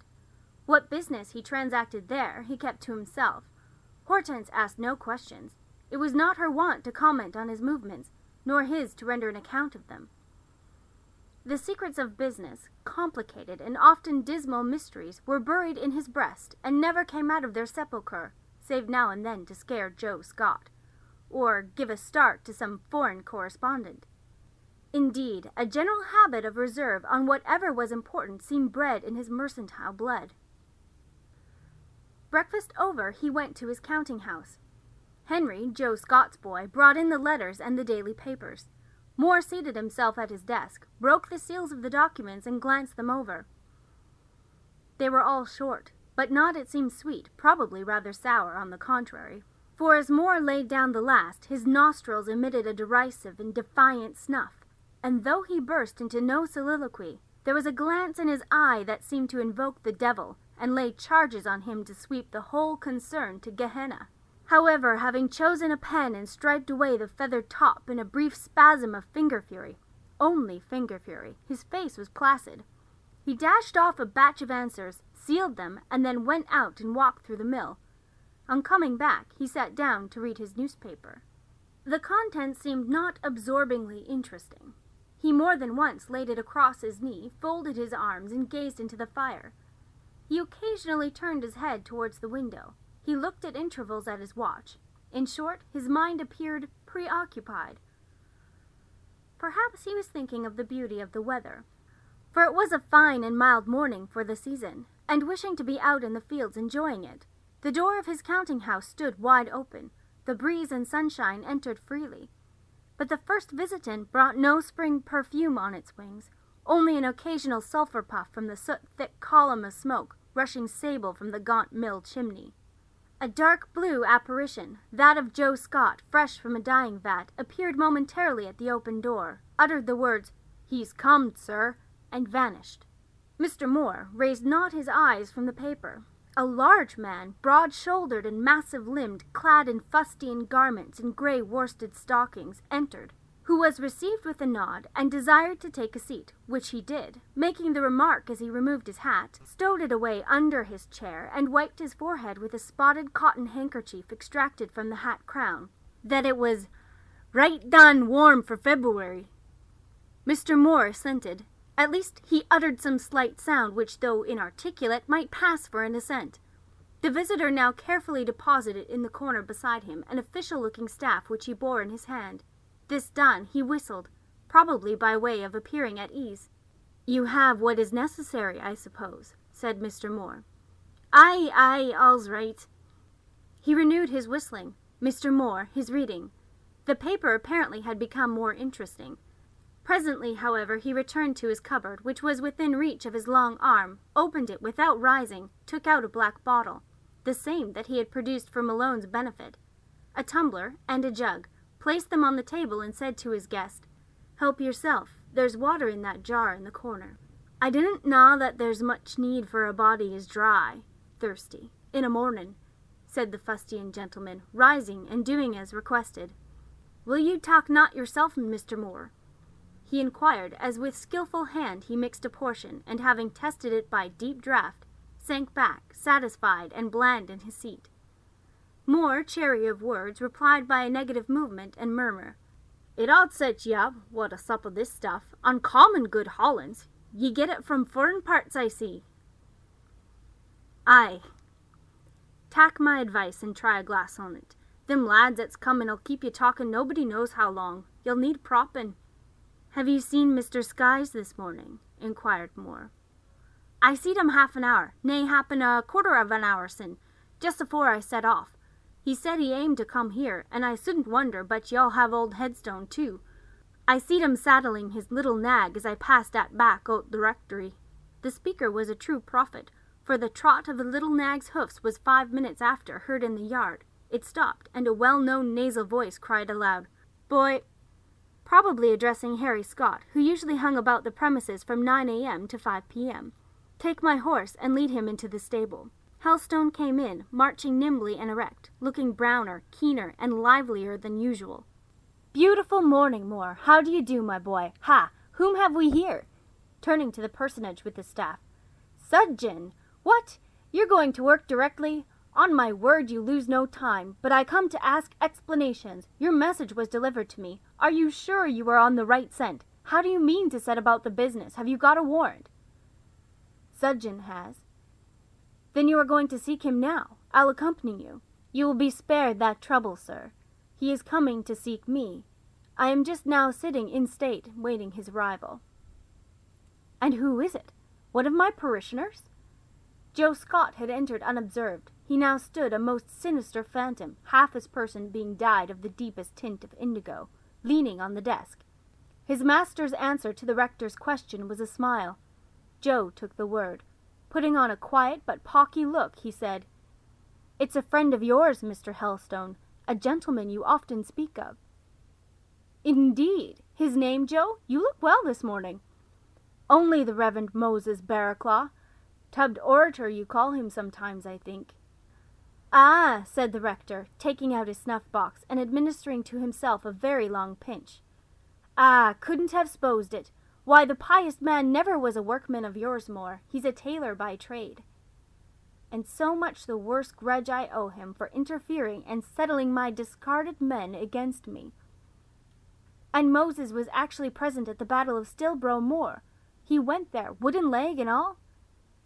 "Aye, sir," said Joe. "He went there on horseback, that his leg might be noticed. He was the captain and wore a mask. The rest only had their faces blacked." "And how was he found out?" "I'll tell ye, sir," said Joe. "To Maister's not so fond of talking, I've no objections. He courted Sarah, Mr. Moore's sarvant lass, and so it seems she would have nothing to say to him. She either didn't like his wooden leg, or she'd some notion about his being a hypocrite. Happen, for women is queer hands, we may say that among worslen when there's none of them nigh. She'd have encouraged him in spite of his leg and his deceit just to pass time like. I've known some of 'em to do as much. And some of the bonniest and mimiest looking today, I've seen clean, trim young things that look as dainty and pure as daisies, and with time a body found 'em out to be naught but stinging venom nettles." "Joe's a sensible fellow," interjected Helstone. "Howsever, Sarah had another string to her bow. Fred Murgatroyd, one of our lads, is for her, and as women judge men by their faces, and Fred has a middling face, while Moses is none so handsome, as we all know. The lass took on with Fred. A 2-3 months sin, Murgatroyd and Moses chanced to meet one Sunday night. They'd both come lurking about the premises with the notion of counselling Sarah to take a bit of walk with them. They fell out, had a tussle, and Fred was worsted, for he's young and small, and Barraclough, for all he has only one leg, is almost as strong as such in there. Indeed, anybody that hears him roaring at revival or a love feast may be sure he's no weakling." "Joe, you're insupportable," here broke in Mr. Moore. "You spin out your explanation as Moses spins out his sermons.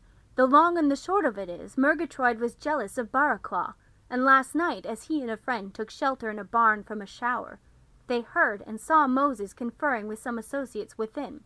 From their discourse, it was plain he had been the leader not only at Stilbro Moor, but in the attack on Skye's property. Moreover, they planned a deputation to wait on me this morning, which the tailor is to head, and which, in the most religious and peaceful spirit, is to entreat me to put the accursed thing out of my tent. I rode over to Winbury this morning, got a constable and a warrant, and now I am waiting to give my friend the reception he deserves. Here, meantime, comes Skye. Mr. Helstone, you must spirit him up. He feels timid at the thoughts of prosecuting." A gig was heard to roll into the yard. Mr. Skies entered, a tall, stout man of about 50, comely of feature, but feeble in physiognomy. He looked anxious. "Have they been? Are they gone? Have you got him? Is it over?" he asked. "Not yet," returned Moore with phlegm. "We are waiting for them." "They'll not come. It's near noon. Better give up. It will excite bad feeling, make a stir, cause perhaps fatal consequences." "You need not appear," said Moore. "I shall meet them in the yard when they come. You can stay here." "But my name must be seen on the law proceedings. A wife and family, Mr. Moore. A wife and family make a man cautious." Moore looked disgusted. "Give way, if you please," said he. "Leave me to myself. I have no objection to act alone. Only be assured you will not find safety in submission. Your partner Pearson gave way and conceded and forbore. Well, that did not prevent them from attempting to shoot him in his own house." "My dear sir, take a little wine and water," recommended Mr. Helstone.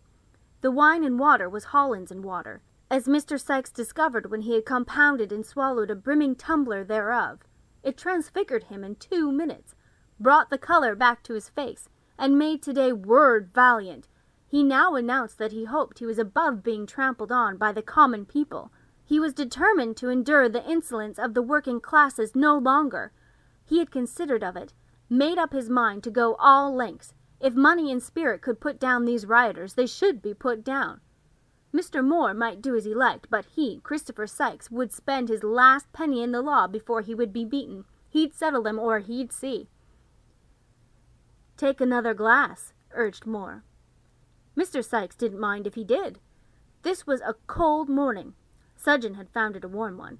It was necessary to be careful at this time of year. It was proper to take something to keep the damp out. He had a cough already.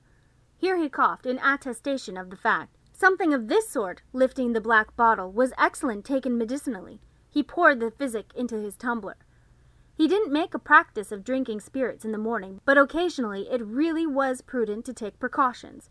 "Quite prudent, and take them by all means," urged the host. Mr. Sykes now addressed Mr. Helstone, who stood on the hearth, his shovel hat on his head, watching him significantly with his keen little eyes. "You, sir, as a clergyman," said he, "may feel it disagreeable to be present amid scenes of hurry and flurry, and I may say peril.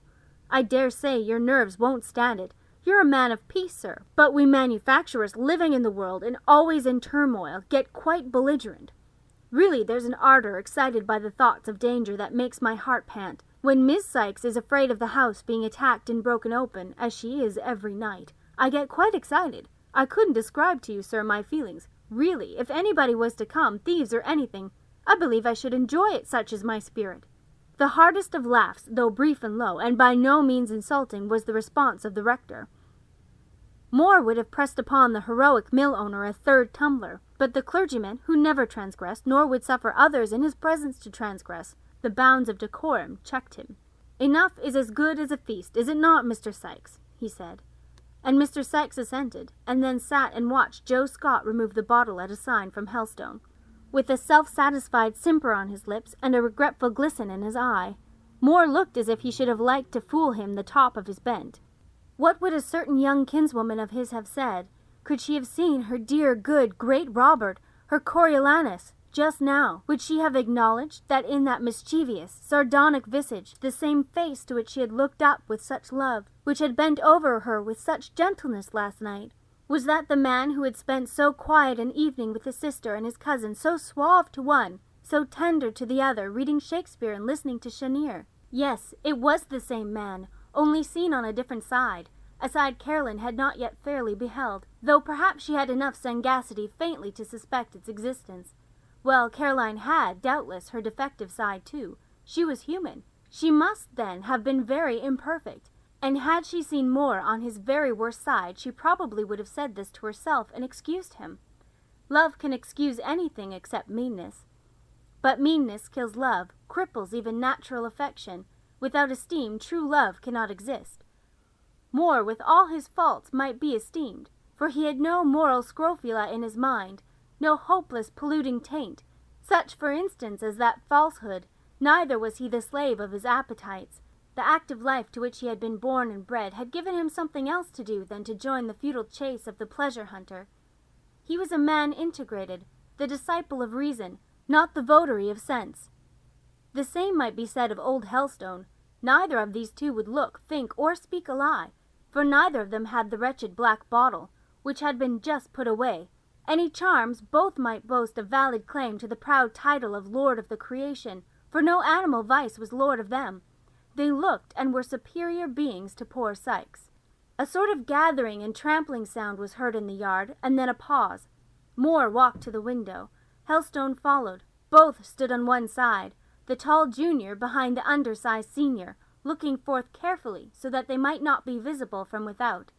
Their sole comment on what they saw was a cynical smile flashed into each other's stern eyes. A flourishing oratorical cough was now heard, followed by the interjection, "Whisht," designed as it seemed to still the hum of several voices. Moore opened his casement an inch or two to admit sound more freely. "Joseph Scott," began a snuffling voice. Scott was standing sentinel at the counting-house door. "Might we inquire if your master be within, and is to be spoken to?" "He's within, aye," said Joe nonchalantly. "Would you then, if you please," emphasis on you, "have the goodness to tell him that 12 gentlemen wants to see him?" "He'd happen to ax what for," suggested Joe. "I might as well tell him at the same time." For a purpose, was the answer. Joe entered. Please, sir, there's 12 gentlemen wants to see ya. For a purpose. Good, Joe, I'm their man. Sudgeon, come when I whistle.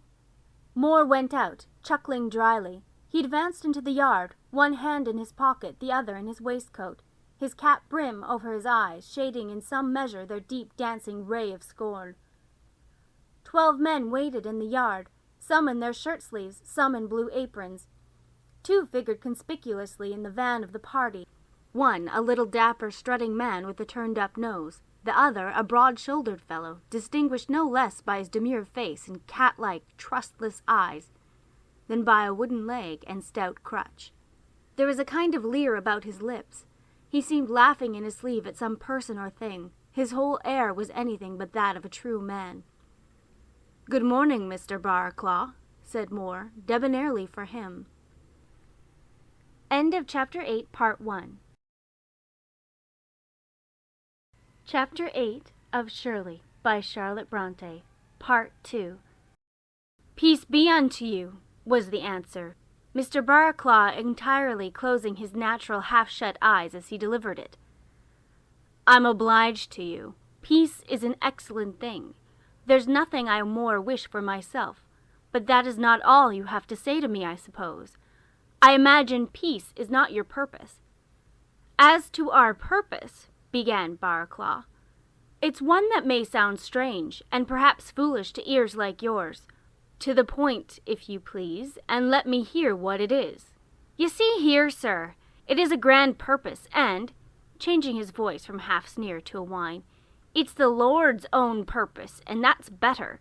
Do you want a subscription to a new Ranter's chapter, Mr. Barclaw? Unless your errand be something of that sort, I cannot see what you have to do with it.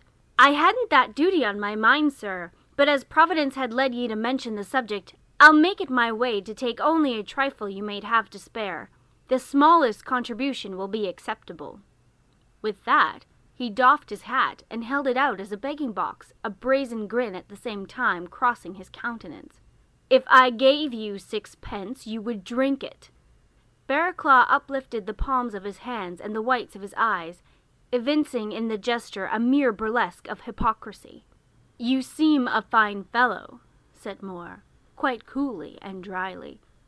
You don't care for showing me that you are a double-dyed hypocrite, that your trade is fraud. You expect, indeed, to make me laugh at the cleverness with which you play your coarsely farcical part, while at the same time you think you are deceiving the men behind you. Moses' countenance lowered. He saw that he had gone too far. He was going to answer when the second leader, impatient of being hitherto kept in the background, stepped forward.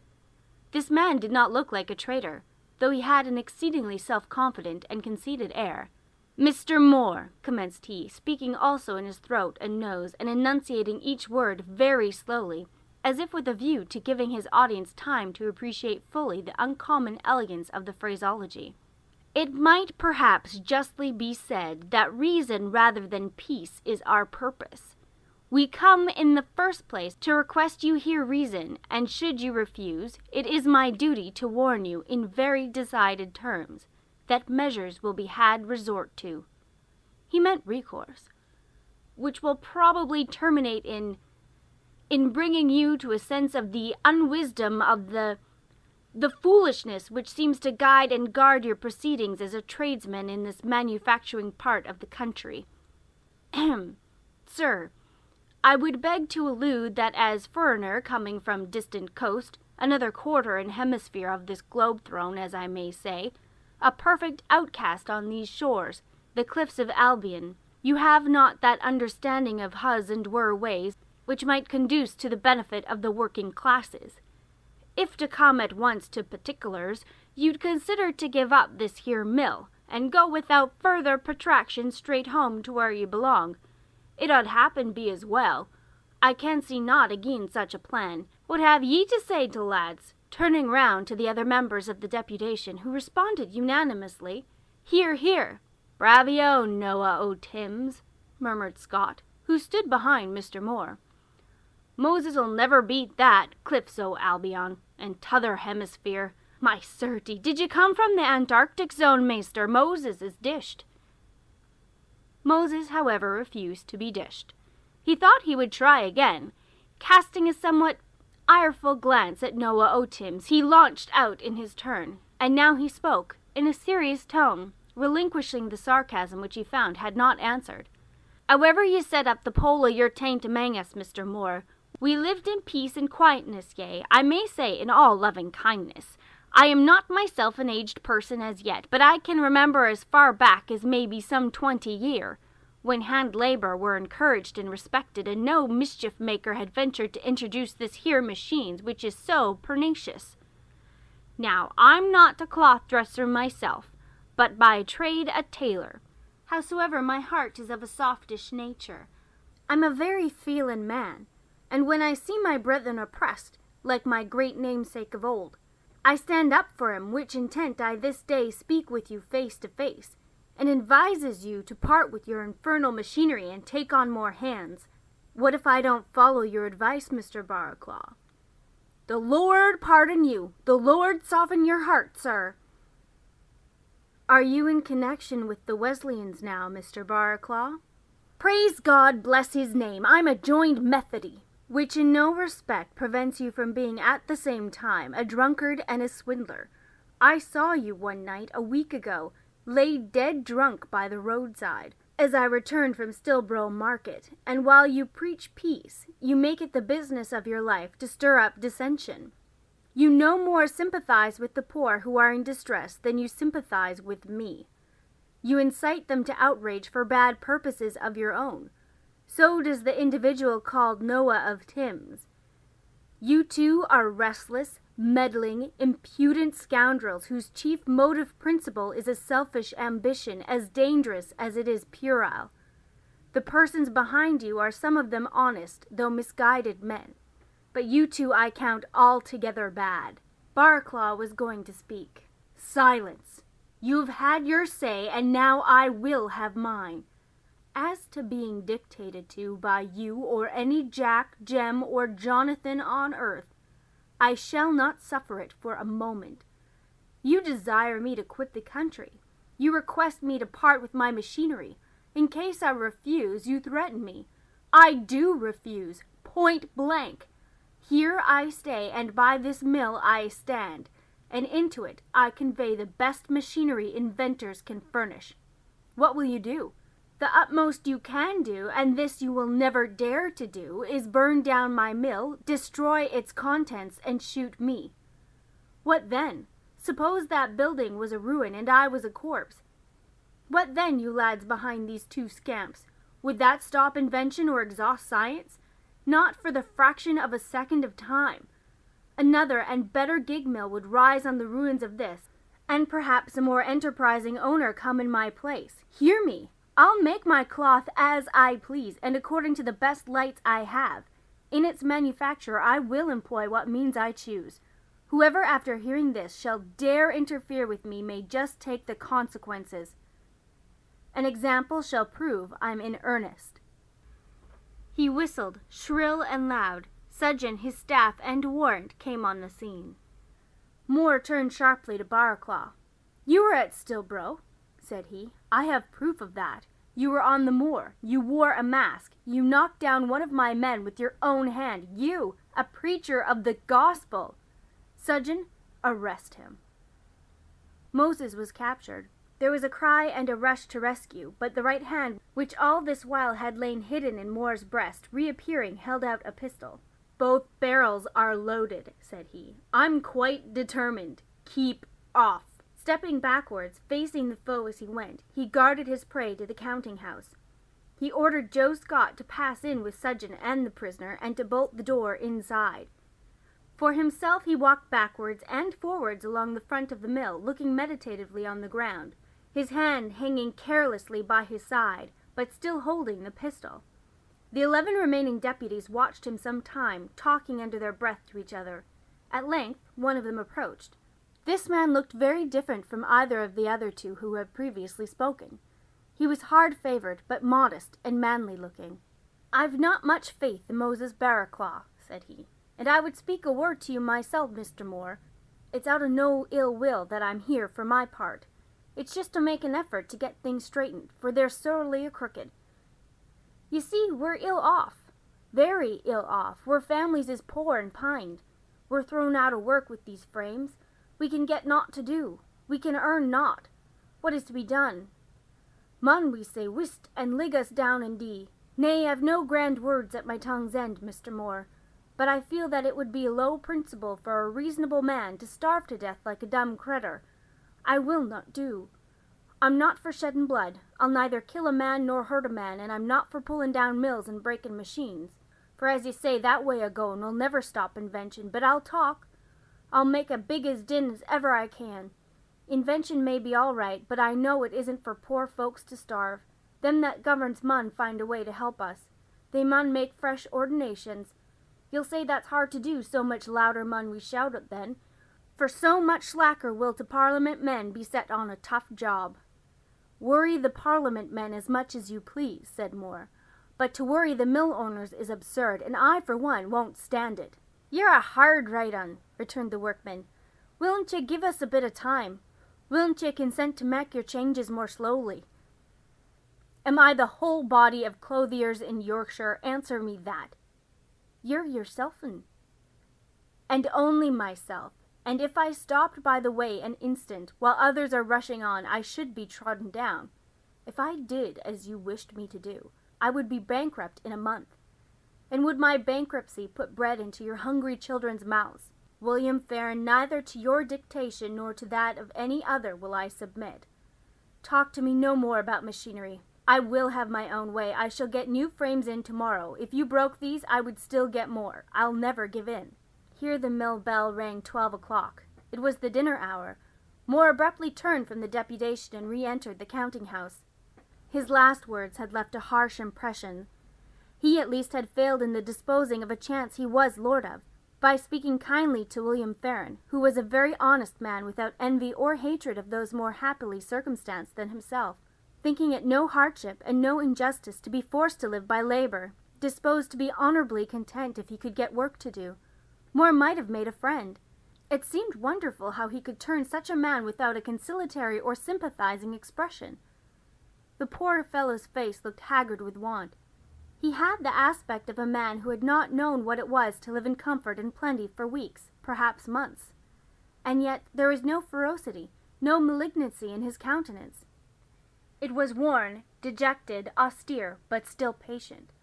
How could Moore leave him thus, with the words, "I'll never give in," and not a whisper of goodwill or hope or aid? Farren, as he went home to his cottage, once in better times, a decent, clean, pleasant place, now, though still clean, very dreary because so poor, asked himself this question. He concluded that the foreign mill owner was a selfish, unfeeling, and he thought, too, a foolish man. It appeared to him that emigration, had he only the means to emigrate, would be preferable to service under such a master. He felt much cast down, almost hopeless. On his entrance his wife served out, in orderly sort, such a dinner as she had to give him and the barons. It was only porridge, and too little of that. Some of the younger children asked for more when they had done their portion, an application which disturbed William much. While his wife quieted them as well as she could, he left his seat and went to the door. He whistled a cheery stave, which did not, however, prevent a broad drop or two, much more like the first of a thunder-shower than those which oozed from the wound of the gladiator, from the gathering lids of his grey eyes, and plashing thence to the threshold. He cleared his vision with his sleeve, and the melting mood over, a very stern one followed. He still stood, brooding in silence, when a gentleman in black came up, a clergyman. It might be seen at once, but neither Helstone, nor Malone, nor Dunn, nor Sweeting. He might be 40 years old. He was plain-looking, dark-complexioned, and already rather grey-haired. He stooped a little in walking. His countenance, as he came on, wore an abstracted and somewhat doleful air, but in approaching Farren he looked up, and then a hearty expression illuminated the preoccupied, serious face. "Is it you, William? How are you?" he asked. "Middling, Mr. Hall. How are ye? Will ye step in and rest ye?" Mr. Hall, whose name the reader has seen mentioned before, and who, indeed, was vicar of Nunley, of which parish Farron was a native, and from whence he had removed but 3 years ago to reside in Briarfield, for the convenience of being near Hollow's mill, where he had obtained work, entered the cottage, and having greeted the good wife and the children, sat down. He proceeded to talk very cheerfully about the length of time that had elapsed since the family quitted his parish, the changes which had occurred since. He answered questions touching his sister Margaret, who was inquired after with much interest. He asked questions in his turn, and at last, glancing hastily and anxiously round through his spectacles, he wore spectacles, for he was short-sighted, at the bare room and the meagre and wan faces of the circle around him, for the children had come round his knee, and the father and mother stood before him. He said abruptly, "And how are you all? How do you get on?" Mr. Hall, be it remarked, though an accomplished scholar, not only spoke with a strong northern accent, but, on occasion, used freely north country expressions. "We get on poorly," said William. "We're all out of work. I've sold most of the household stuff, as you may see, and what we're to do next, God knows. Has Mr. Moore turned you off?" "He has turned us off, and I've such an opinion of him now that I think if he'd take me on again tomorrow I wouldn't work for him." "It's not like you to say so, William." "I know it isn't, but I'm getting different to myself. I feel I am changing. I wouldn't heed if the bairns and the wife had enough to live on, but they're pinched, they're pined." "Well, my lad, and so are you, I see you are. These are grievous times. I see suffering wherever I turn. William, sit down. Grace, sit down. Let us talk it over." And in order the better to talk it over, Mr. Hall lifted the least of the children onto his knee, and placed his hand on the head of the next least. But when the small things began to chatter to him, he bade them, "Whst!" and fixing his eyes on the grate, he regarded the handful of embers which burned there very gravely. "Sad times," he said, "and they last long. It is the will of God, his will be done, but he tries us to the utmost." And again he reflected, "You've no money, William, and you've nothing you could sell to raise a small sum?" "No, I've sold the chest of drawers, and the clock, and the bit of mahogany stand, and the wife's bonny tea-tray, and set of chiny that she brought for a portion when we were wed. And if somebody lent you £1 or 2, could you make any good use of it? Could you get into a new way of doing something?" Farron did not answer, but his wife said quickly, "Aye, I'm sure he could. He's a very contriving chap, is our William. If he'd £2 or 3 he could begin selling stuff." "Could you, William?" "Please God," returned William deliberately, "I could buy groceries, and bits o' tapes, and thread, and what I thought would sell, and I would begin hawking at first."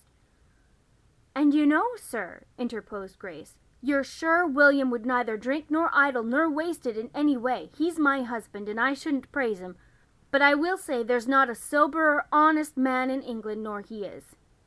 Well, I'll speak to 1 or 2 friends, and I think I can promise to let him have £5 in a day or 2. As a loan, ye mind, not a gift. He must pay it back." "I understand, sir. I'm quite agreeable to that." "Meantime, there's a few shillings for you, Gracie, just to keep the pot boiling till custom comes. Now, bairns, stand up in a row and say your catechism while your mother goes and buys some dinner, for you've not had much today, I'll be bound. You begin, Ben. What's your name?" Mr. Hall stayed till Grace came back. Then he hastily took his leave, shaking hands with both Farron and his wife. Just at the door he said to them a few brief but very earnest words of religious consolation and exhortation.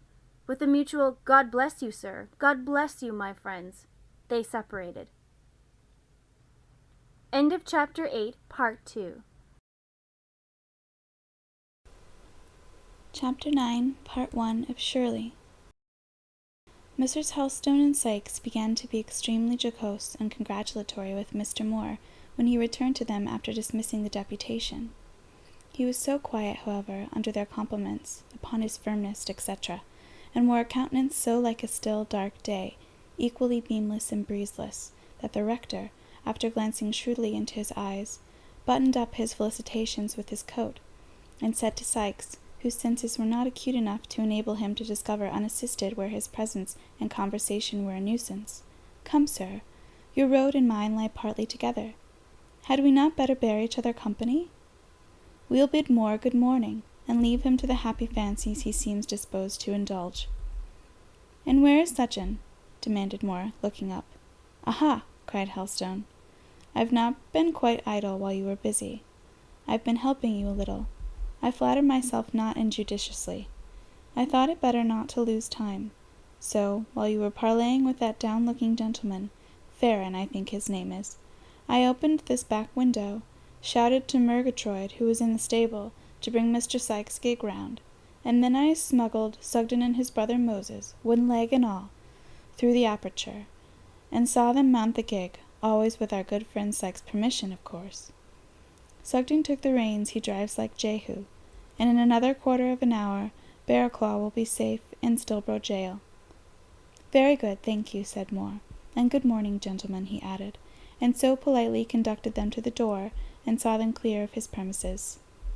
He was a taciturn, serious man the rest of the day. He did not even bandy a repartee with Joe Scott, who, for his part, said to his master only just what was absolutely necessary to the progress of business, but looked at him a good deal out of the corners of his eyes, frequently came to poke the counting-house fire for him, and once, as he was locking up for the day, the mill was then working short time, owing to the slackness of trade, observed that it was a grand evening, and he could wish Mr. Moore to take a bit of a walk up the hollow. It would do him good. At this recommendation, Mr. Moore burst into a short laugh, and after demanding of Joe what all this solicitude meant, and whether he took him for a woman or a child, seized the keys from his hand, and shoved him by the shoulders out of his presence. He called him back, however, ere he had reached the yard gate. "Joe, do you know those Farrons? They are not well off, I suppose." "They cannot be well off, sir, when they've not had work as a 3 month. You'd see yourself at William sorely changed, fair paired. They've sold most of the stuff out of the house." "He was not a bad workman?" "Ye never had a better, sir, sin ye began trade." "And decent people, the whole family?" "Niver decenter. The wife's a right cant body, and as clean, you mud eat your porous off the house floor. They're sorely come down. I wish William could get a job as gardener or summat i' that way. He understands gardening weel. He once lived with a Scotchman that taught him the mysteries of the craft, as they say. Now then, you can go, Joe. You need not stand there staring at me." "You've no orders to give, sir." "None, but for you to take yourself off," which Joe did accordingly. Spring evenings are often cold and raw, and though this had been a fine day, warm even in the morning and meridian sunshine, the air chilled at sunset, the ground crisped, and ere dusk a hoar-frost was insidiously stealing over growing grass and unfolding bud. It whitened the pavement in front of Briarman's, Mr. York's residence, and made silent havoc among the tender plants in his garden, and on the mossy level of his lawn. As to that great tree, strong-trunked and broad-armed, which guarded the gable nearest the road, it seemed to defy a spring night frost to harm its still bare boughs, and so did the leafless grove of walnut trees rising tall behind the house. In the dusk of the moonless if starry night, lights from windows shone vividly. This was no dark or lonely scene, nor even a silent one. Briarmain stood near the highway.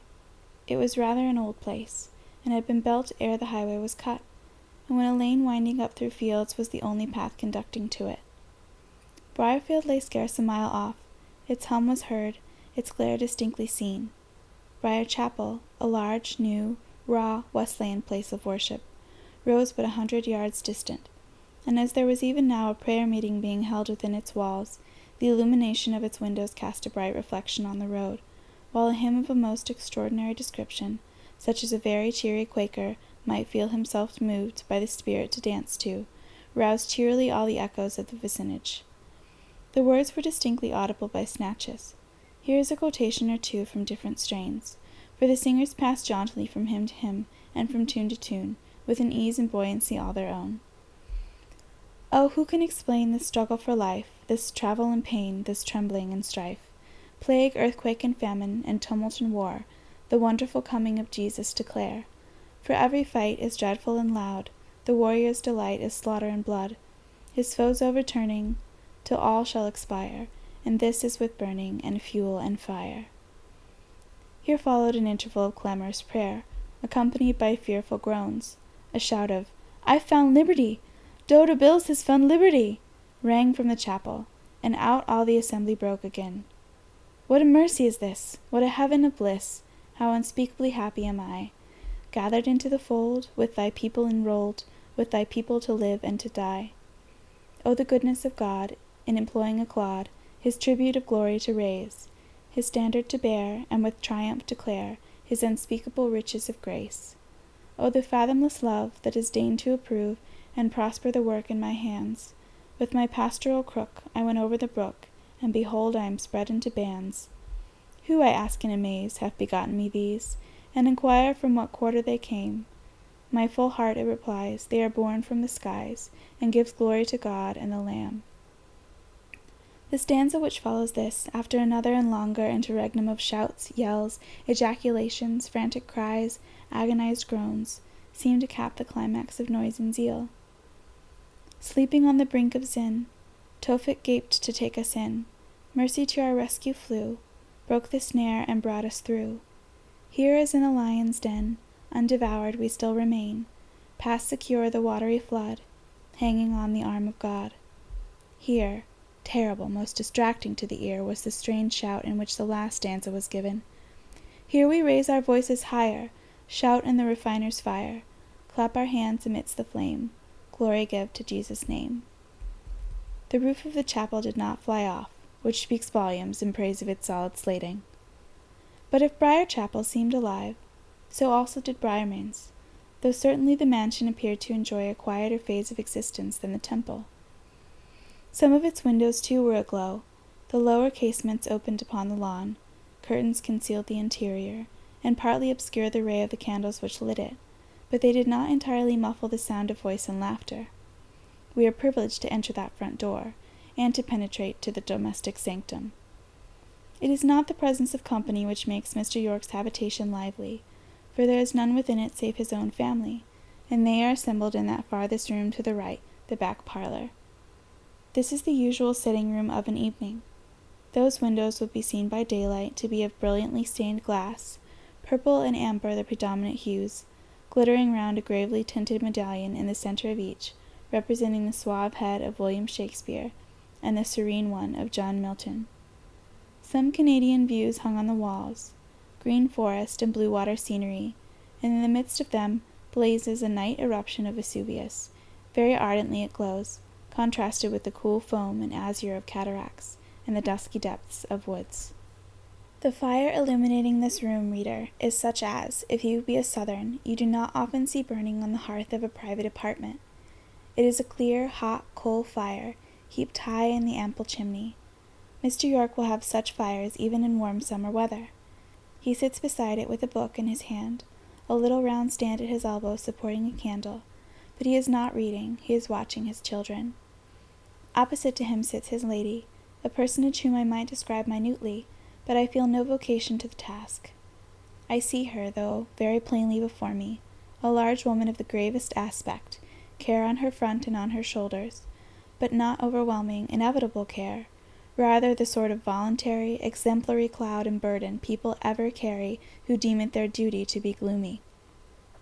Ah, well a day!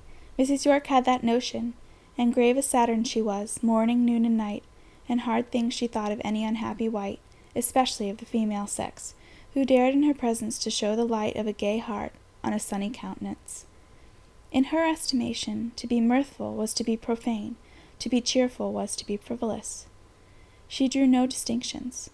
Yet she was a very good wife, a very careful mother, looked after her children unceasingly, was sincerely attached to her husband.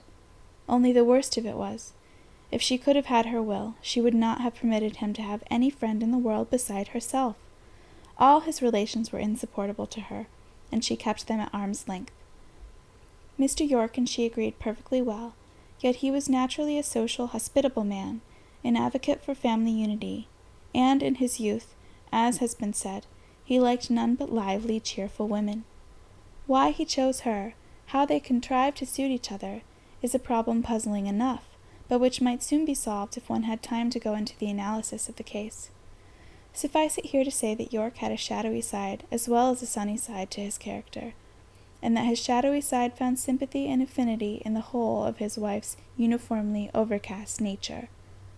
For the rest, she was a strong-minded woman, never said a weak or a trite thing, took stern democratic views of society, and rather cynical ones of human nature, considered herself perfect and safe, and the rest of the world all wrong.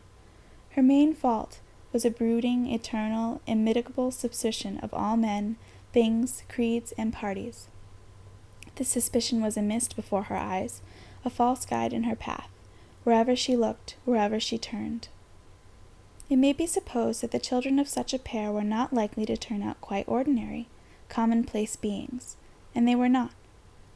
You see 6 of them, reader. The youngest is a baby on the mother's knee. It is all her own yet, and that one she has not yet begun to doubt, suspect, condemn. It derives its sustenance from her, it hangs on her, it clings to her, it loves her above everything else in the world. She is sure of that, because, as it lives by her, it cannot be otherwise. Therefore she loves it. The next 2 are girls, Rose and Jessie. They are both now at their father's knee. They seldom go near their mother, except when obliged to do so. Rose, the elder, is 12 years old. She is like her father, the most like him of the whole group. But it is a granite head copied in ivory. All is softened in color and line. York himself has a harsh face, his daughter's is not harsh. Neither is it quite pretty. It is simple, childlike in feature. The round cheeks bloom. As to the gray eyes, they are otherwise than childlike. A serious soul lights them. A young soul yet, but it will mature if the body lives, and neither father nor mother have a spirit to compare with it. Partaking of the essence of each, it will one day be better than either, stronger, much purer, more aspiring. Rose is a still, sometimes a stubborn girl now. Her mother wants to make of her such a woman as she is herself, a woman of dark and dreary duties, and Rose has a mind full set, thick sown with the germs of ideas her mother never knew. It is agony to her often to have these ideas trampled on and repressed. She has never rebelled yet, but if hard-driven she will rebel one day, and then it will be once for all. Rose loves her father. Her father does not rule her with a rod of iron. He is good to her. He sometimes fears she will not live, so bright are the sparks of intelligence which, at moments, flash from her glance and gleam in her language. This idea makes him often sadly tender to her.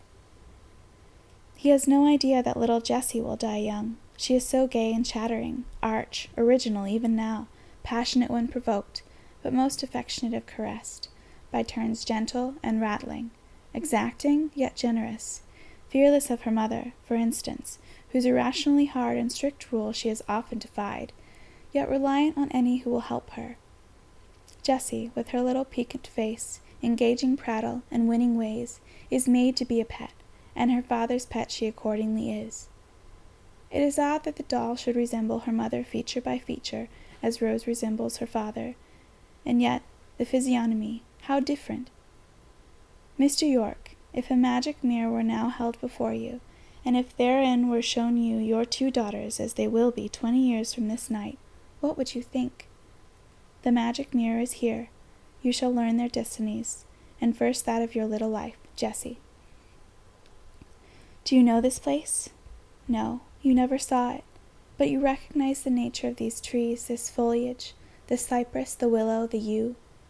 Stone crosses like these are not unfamiliar to you, nor are these dim garlands of everlasting flowers. Here is the place, green sod and a gray marble headstone. Jessie sleeps below. She lived through an April day. Much love was she, much loving. She often, in her brief life, shed tears. She had frequent sorrows. She smiled between, gladdening whatever saw her. Her death was tranquil and happy in Rose's guardian arms, for Rose had been her stay and defense through many trials. The dying and the watching English girls were at that hour alone in a foreign country, and the soil of that country gave Jessie a grave. Now behold Rose 2 years later. The crosses and garlands look strange, but the hills and woods of this landscape look still stranger. Now behold Rose 2 years later. The crosses and garlands looked strange, but the hills and woods of this landscape look still stranger. This, indeed, is far from England. Remote must be the shores which wear that wild, luxuriant aspect. This is some virgin solitude. Unknown birds flutter round the skirts of that forest. No European river this, on whose banks Rose sits thinking. The little quiet Yorkshire girl is a lonely emigrant in some region of the southern hemisphere. Will she ever come back? The 3 eldest of the family are all boys, Matthew, Mark, and Martin. They are seated together in that corner, engaged in some game. Observe their 3 heads, much alike at a first glance, at a second different, at a third contrasted. Dark-haired, dark-eyed, red-cheeked are the whole trio. Small English features they all possess, all own a blended resemblance to sire and mother, and yet a distinctive physiognomy, mark of a separate character, belongs to each. I shall not say much about Matthew, the firstborn of the house, though it is impossible to avoid gazing at him long, and conjecturing what qualities that visage hides or indicates. He is no plain-looking boy. That jet-black hair, white brow, high-colored cheek, those quick, dark eyes, are good points in their way. How is it that, look as long as you will, there is but one object in the room, and that the most sinister, to which Matthew's face seems to bear an affinity, and of which, ever and anon, it reminds you strangely, the eruption of Vesuvius? Flame and shadow seem the component parts of that lad's soul. No daylight in it, and no sunshine, and no pure, cool moonbeam ever shone there.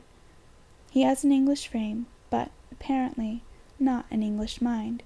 You would say, an Italian stiletto in a sheath of British workmanship. He is crossed in the game. Look at his scowl. Mr. York sees it, and what does he say? In a low voice he pleads, "Mark and Martin, don't anger your brother."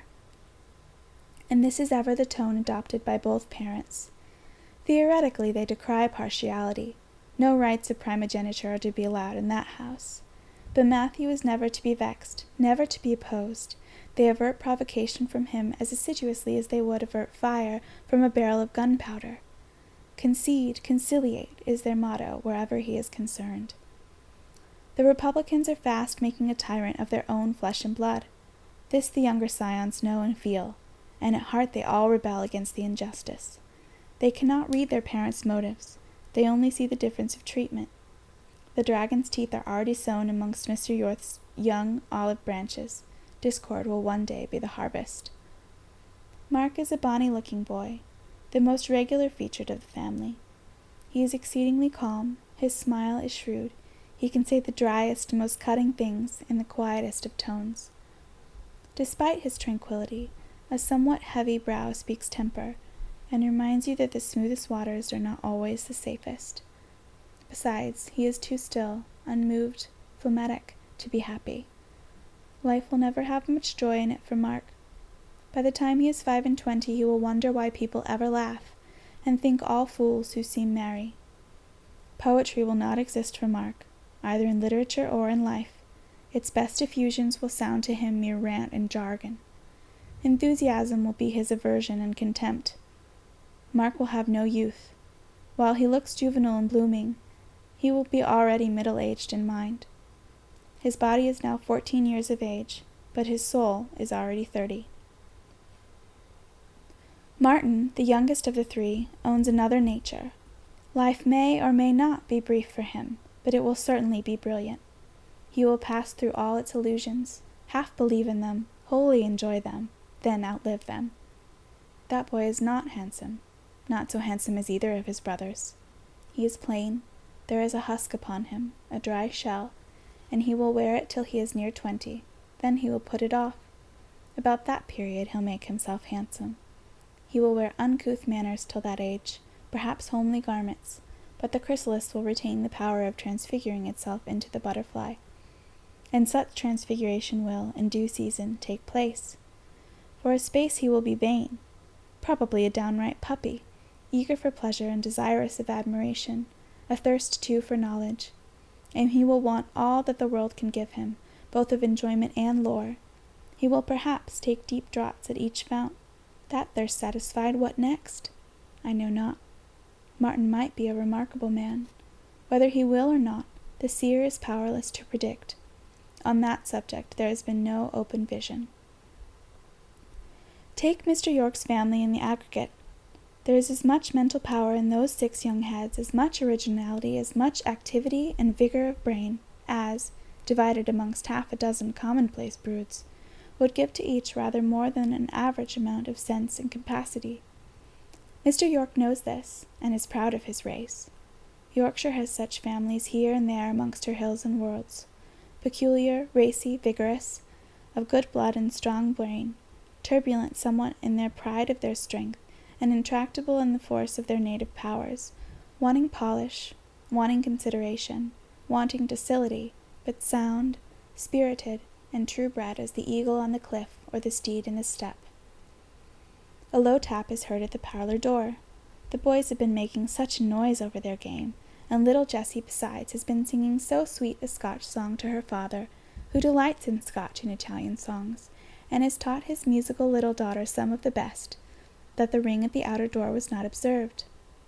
"Come in," says Mrs. Yorke, in that conscientiously constrained and solemnized voice of hers, which ever modulates itself to a funeral dreariness of tone, there the subject it is exercised upon be but to give orders for the making of a pudding in the kitchen, to bid the boys hang up their caps in the hall, or to call the girls to their sewing. "Come in," and in came Robert Moore. Moore's habitual gravity, as well as his abstemiousness, for the case of spirit decanters is never ordered up when he pays an evening visit, has so far recommended him to Mrs. Yorke, that she has not yet made him the subject of private animadversions with her husband. She has not yet found out that he is hampered by a secret intrigue which prevents him from marrying, or that he is a wolf in sheep's clothing, discoveries which she made at an early date after marriage concerning most of her husband's bachelor friends, and excluded them from her board accordingly, which part of her conduct, indeed, might be said to have its just and sensible as well as its harsh side. "Well, is it you?" she says to Mr. Moore, as he comes up to her and gives his hand. "What are you roving about at this time of night for? You should be at home." "Can a single man be said to have a home, madam?" he asks. "Pooh," says Mrs. Yorke, who despises conventional smoothness quite as much as her husband does, and practices it as little, and whose plain speaking on all occasions is carried to a point calculated, sometimes, to awaken admiration, but oftener alarm. "Pooh! You will need not talk nonsense to me. A single man can have a home if he likes. Pray, does not your sister make a home for you?" "Not she," joined in Mr. Yorke. "Hortense is an honest lass. But when I was Robert's age I had 5 or 6 sisters, all as decent and proper as she is. But you see, Hester, for all that it did not hinder me from looking out for a wife. And sorely he has repented marrying me," added Mrs. Yorke, who liked occasionally to crack a dry jest against matrimony, even though it should be at her own expense. "He has repented it in sackcloth and ashes, Robert Moore, as you may well believe when you see his punishment." Here she pointed to her children. "Who would burden themselves with such a set of great rough lads as those if they could help it? It is not only bringing them into the world, though that is bad enough, but they are all to feed, to clothe, to rear, to settle in life. Young sir, when you feel tempted to marry, think of our 4 sons and 2 daughters, and look twice before you leap." "I am not tempted now, at any rate. I think these are not times for marrying or giving in marriage." A lugubrious sentiment of this sort was sure to obtain Mrs. Yorke's approbation. She nodded and groaned acquiescence, but in a minute she said, "I make little account of the wisdom of a Solomon of your age. It will be upset by the first fancy that crosses you. Meantime, sit down, sir. You can talk, I suppose, as well as sitting as standing?" This was her way of inviting her guest to take a chair. He had no sooner obeyed her than little Jessie jumped from her father's knee and ran into Mr. Moore's arms, which were very promptly held out to receive her. "You talk of marrying him," said she to her mother, quite indignantly, as she was lifted lightly to his knee. "And he is married now, or as good. He promised that I should be his wife last summer, the first time he saw me in my new white frock and blue sash. Didn't he, father?" These children were not accustomed to say papa and mamma. Their mother would allow no such namby-pamby. "Ay, my little lassie," he promised, "I'll bear witness. But make him say it over again now, Jessie. Such as he are only false loons." "He is not false. He is too bonny to be false," cried Jessie, looking up to her tall sweetheart with the fullest confidence in his faith. "Bonny!" cried Mr. Yorke. "That's the reason that he should be, and proof that he is, a scoundrel." "But he looks too sorrowful to be false." Here interposed a quiet voice from behind the father's chair. "If he were always laughing, I should think he forgot promises soon, but Mr. Moore never laughs." "Your sentimental buck is the greatest cheat of all, Rose," remarked Mr. Yorke. "He's not sentimental," said Rose. Mr. Moore turned to her with a little surprise, smiling at the same time. "How do you know I am not sentimental, Rose?" "Because I heard a lady say you were not." "Voilà, qui devient intéressant!" exclaimed Mr. Yorke, hitching his chair nearer the fire. "A lady! That has quite a romantic twang. We must guess who it is. Rosie, whisper the name low to your father after him here." "Rose, don't be too forward to talk," here interrupted Mrs. Yorke in her usual killjoy fashion. "Nor Jessie either. It becomes all children, especially girls, to be silent in the presence of their elders." "Why have we tongues, then?" asked Jessie pertly, while Rose only looked at her mother with an expression that seemed to say she should take that maxim in and think it over at her leisure. After 2 minutes' grave deliberation, she asked, "And why especially girls, mother?" "Firstly, because I say so, and secondly, because discretion and reserve are a girl's best wisdom." "My dear madam," observed Moore, "what you say is excellent. It reminds me indeed of my dear sister's observations, but really it is not applicable to these little ones. Let Rose and Jessie talk to me freely, or my chief pleasure in coming here is gone. I like their prattle, it does me good." "Does it not?" asked Jessie. "More good than if the rough lads came round you. You call them rough, mother, yourself." "Yes, mignon, 1,000 times more good. I have rough lads enough about me all day long, Poulet." "There are plenty of people," continued she, "who take notice of the boys. All my uncles and aunts seem to think their nephews better than their nieces, and when gentlemen come here to dine, it is always Matthew and Mark and Martin that are talked to, and never Rose and me. Mr. Moore is our friend, and we'll keep him. But mind, Rose, he's not so much your friend as he is mine. He is my particular acquaintance, remember that." And she held up her small hand with an admonitory gesture. End of Chapter 9, Part 1. Chapter 9, Part 2 of Shirley. Rose was quite accustomed to be admonished by that small hand. Her will daily bent itself to that of the impetuous little Jessie. She was guided, overruled by Jessie in 1,000 things. On all occasions of show and pleasure Jessie took the lead, and Rose fell quietly into the background, whereas when the disagreeables of life, its work and privations, were in question, Rose instinctively took upon her, in addition to her own share, what she could of her sister's. Jessie had already settled it in her mind that she, when she was old enough, was to be married. Rose, she decided, must be an old maid, to live with her, look after her children, keep her house. This state of things is not uncommon between two sisters, where one is plain and the other pretty, but in this case, if there was a difference in external appearance, Rose had the advantage. Her face was more regular featured than that of the piquant little Jessie. Jessie, however, was destined to possess, along with sprightly intelligence and vivacious feeling, the gift of fascination, the power to charm when, where, and whom she would. Rose was to have a fine, generous soul, a noble intellect, profoundly cultivated, a heart as true as steel, but the manner to attract was not to be hers. "Now, Rose, tell me the name of this lady who denied that I was sentimental," urged Mr. Moore. Rose had no idea of tantalization, or she would have held him a while in doubt. She answered briefly, "I can't. I don't know her name." "Describe her to me. What was she like? Where did you see her?"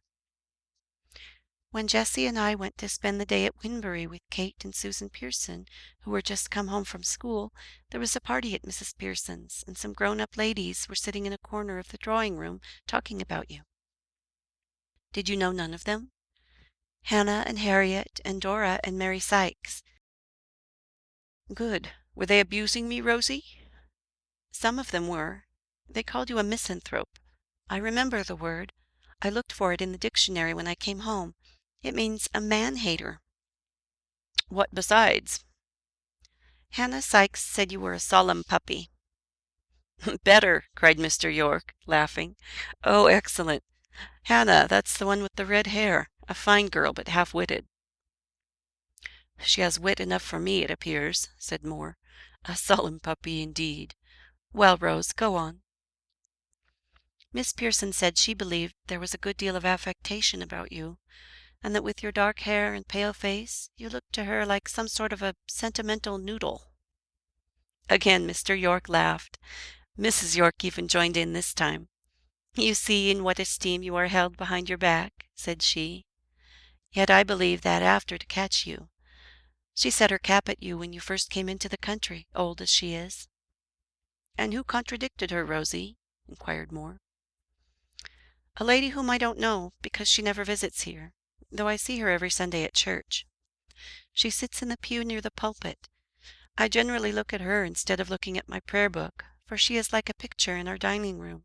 That woman with the dove in her hand, at least she has eyes like it, and a nose too, a straight nose, that makes all her face look somehow what I call clear. And you don't know her? exclaimed Jessie, in a tone of exceeding surprise. That's so like Rose. Mr. Moore, I often wonder in what sort of a world my sister lives. I am sure she does not live all her time in this. One is continually finding out that she is quite ignorant of some little matter which everybody else knows.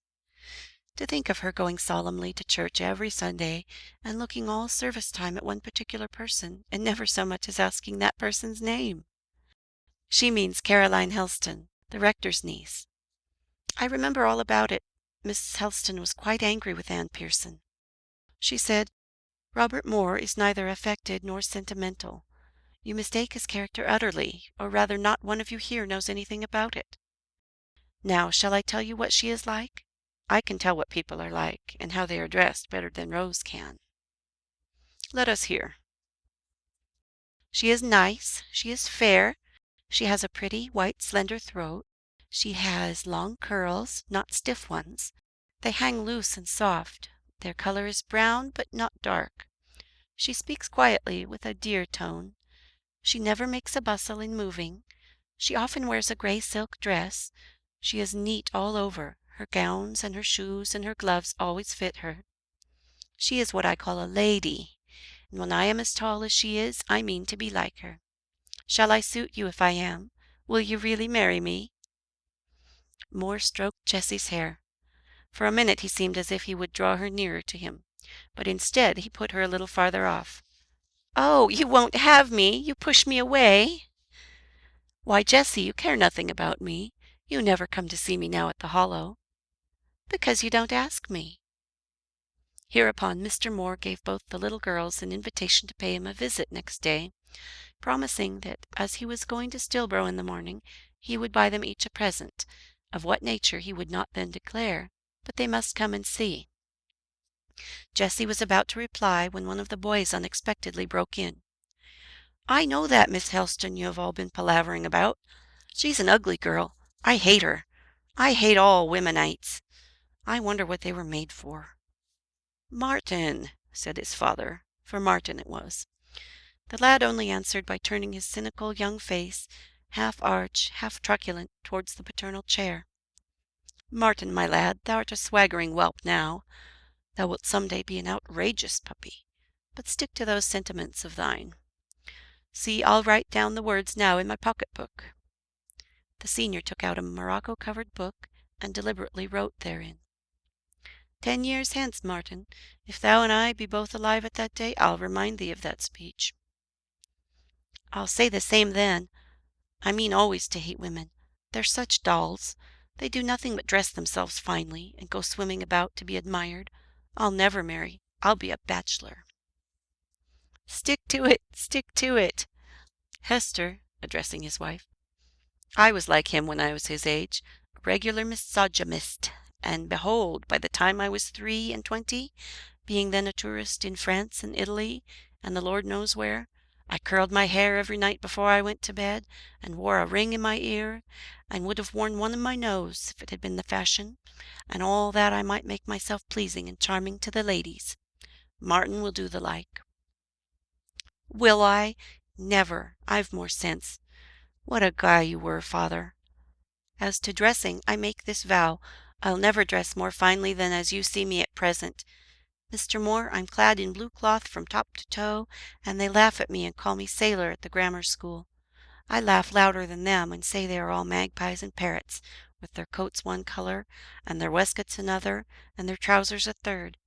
I'll always wear blue cloth, and nothing but blue cloth. It is beneath a human being's dignity to dress himself in parti-coloured garments. 10 years hence, Martin, no tailor's shop will have choice of colours varied enough for thy exacting taste. No perfumers, stores essences exquisite enough for thy fastidious senses. Martin looked disdain, but vouchsafed no further reply. Meantime Mark, who for some minutes had been rummaging amongst a pile of books on a side table, took the word. He spoke in a peculiarly slow, quiet voice, and with an expression of still irony in his face not easy to describe. "Mr. Moore," said he, "you think perhaps it was a compliment on Miss Caroline Helstone's part to say you were not sentimental. I thought you appeared confused when my sisters told you the words, as if you felt flattered. You turned red just like a certain vain little lad at our school, who always thinks proper to blush when he gets a rise in the class. For your benefit, Mr. Moore, I've been looking up the word sentimental in the dictionary, and I find it to mean tinctured with sentiment. On examining further, sentiment is explained to be thought, idea, notion. A sentimental man, then, is one who has thoughts, ideas, notions. An unsentimental man is one destitute of thought, idea, or notion." And Mark stopped. He did not smile, he did not look round for admiration. He had his say, and was silent. "Ma foi, mon ami," observed Mr. Moore to York, "ce sont vraiment des enfants terribles que les vôtres." Rose, who had been listening attentively to Mark's speech, replied to him. "There are different kinds of thoughts, ideas, and notions," said she, "good and bad. Sentimental must refer to the bad, or Miss Helstone must have taken it in that sense, for she was not blaming Mr. Moore, she was defending him." "That's my kind little advocate," said Moore, taking Rose's hand. "She was defending him," repeated Rose, "as I should have done had I been in her place, for the other ladies seemed to speak spitefully." "Ladies always do speak spitefully," observed Martin. "It is the nature of womenites to be spiteful." Matthew now for the first time opened his lips. "What a fool Martin is, to be always gabbling about what he does not understand." "It is my privilege as a free man to gabble on whatever subject I like," responded Martin. "You use it, or rather abuse it, to such an extent," rejoined the elder brother, "that you prove you ought to have been a slave." "A slave! A slave! That to a York, and from a York! This fellow," he added, standing up at the table and pointing across it to Matthew, "this fellow forgets, what every courtier in Briarfield knows, that all born of our house have that arched instep under which water can flow, proof that there has not been a slave of the blood for 300 years. "Mountebank," said Matthew. "Lads, be silent," exclaimed Mr. York. "Martin, you are a mischief maker. There would have been no disturbance but for you." "Indeed, is that correct? Did I begin, or did Matthew? Had I spoken to him when he accused me of gabbling like a fool?" "A presumptuous fool," repeated Matthew. Here Mrs. York commenced rocking herself, rather a portentous movement with her, as it was occasionally followed, especially when Matthew was worsted in a conflict, by a fit of hysterics. "I don't see why I should bear insolence from Matthew York, or what right he has to use bad language to me," observed Martin. "He has no right, my lad, but forgive your brother until 70 and 7 times," said Mr. York soothingly. "Always alike, and theory and practice always adverse," murmured Martin as he turned to leave the room. "Where art thou going, my son?" asked the father. "Somewhere where I shall be safe from insult, if in this house I can find any such place?" Matthew laughed very insolently. Martin threw a strange look at him, and trembled through all his slight lad's frame, but he restrained himself. "I suppose there is no objection to my withdrawing?" he inquired. "No, go, my lad, but remember not to bear malice." Martin went, and Matthew sent another insolent laugh after him. Rose, lifting her fair head from Moore's shoulder, against which for a moment it had been resting, said, as she directed a steady gaze to Matthew, Martin is grieved, and you are glad, but I would rather be Martin than you. I dislike your nature." Here Mr. Moore, by way of averting, or at least escaping, a scene which a sob from Mrs. York warned him was likely to come on, rose, and putting Jessie off his knee, he kissed her and Rose, reminding them at the same time to be sure and come to the Hollow in good time tomorrow afternoon. Then, having taken leave of his hostess, he said to Mr. York, "May I speak a word with you?" and was followed by him from the room. Their brief conference took place in the hall. "Have you employment for a good workman?" asked Moore. "A nonsense question in these times, when you know that every master has many good workmen to whom he cannot give full employment." "You must oblige me by taking on this man, if possible." "My lad, I can take on no more hands to oblige all England." "It does not signify. I must find him a place somewhere." "Who is he?" "Mr. William Farren." "I know William. A right down honest man is William." "He has been out of work 3 months. He has a large family. We are sure they cannot live without wages. He was one of a deputation of cloth dressers who came to me this morning to complain and threaten." "William did not threaten. He only asked me to give them rather more time, to make my changes more slowly. You know I cannot do that. Straitened on all sides as I am, I have nothing for it but to push on. I thought it would be idle to palaver long with them. I sent them away, after arresting a rascal amongst them, whom I hope to transport, a fellow who preaches at the chapel yonder sometimes." "Not Moses Barraclough?" "Yes." "Ah, you've arrested him? Good. Then out of a scoundrel you're going to make a martyr. You've done a wise thing." "I've done a right thing. Well, the short and long of it is, I'm determined to get Farren a place, and I reckon on you to give him one." "This is cool, however," exclaimed Mr. York. "What right have you to reckon on me to provide for your dismissed workmen? What do I know about your Farrens and your Williams? I've heard he's an honest man, but am I to support all the honest men in Yorkshire? You may say that would be no great charge to undertake, but great or little, I'll none of it." "Come, Mr. York, what can you find for him to do?" "I find? You aftergage I'm not accustomed to use. I wish you would go home. Here is the door. Set off." Moore sat down on one of the hall chairs. "You can't give him work in your mill. Good, but you have land. Find him some occupation on your land, Mr. York." "Bob, I thought you cared nothing about our lourdeau de paysan. I don't understand this change." "I do. The fellow spoke to me nothing but truth and sense. I answered him just as roughly as I did the rest, who jabbered mere gibberish. I couldn't make distinctions there and then. His appearance told what he had gone through lately clearer than his words. But where is the use of explaining? Let him have work." "Let him have it yourself if you are so very much in earnest. Strain a point." "If there was a point left in my affairs to strain, I would strain it till it cracked again. But I received letters this morning which show me pretty clearly where I stand, and it is not far off the end of the plank. My foreign market, at any rate, is gorged. If there is no change, if there dawns no prospect of peace, if the orders in council are not at least suspended, so as to open our way in the west, I do not know where I am to turn. I see no more light than if I were sealed in a rock, so that for me to pretend to offer a man a livelihood would be to do a dishonest thing. Come, let us take a turn on the front. It is a starlight night," said Mr. York. They passed out, closing the front door after them, and side by side paced the frost-white pavement to and fro. "Settle about Farren at once," urged Mr. Moore. "You have large fruit gardens at York Mills. He is a good gardener. Give him work there." "Well, so be it. I'll send for him tomorrow, and we'll see. And now, my lad, you're concerned about the condition of your affairs?"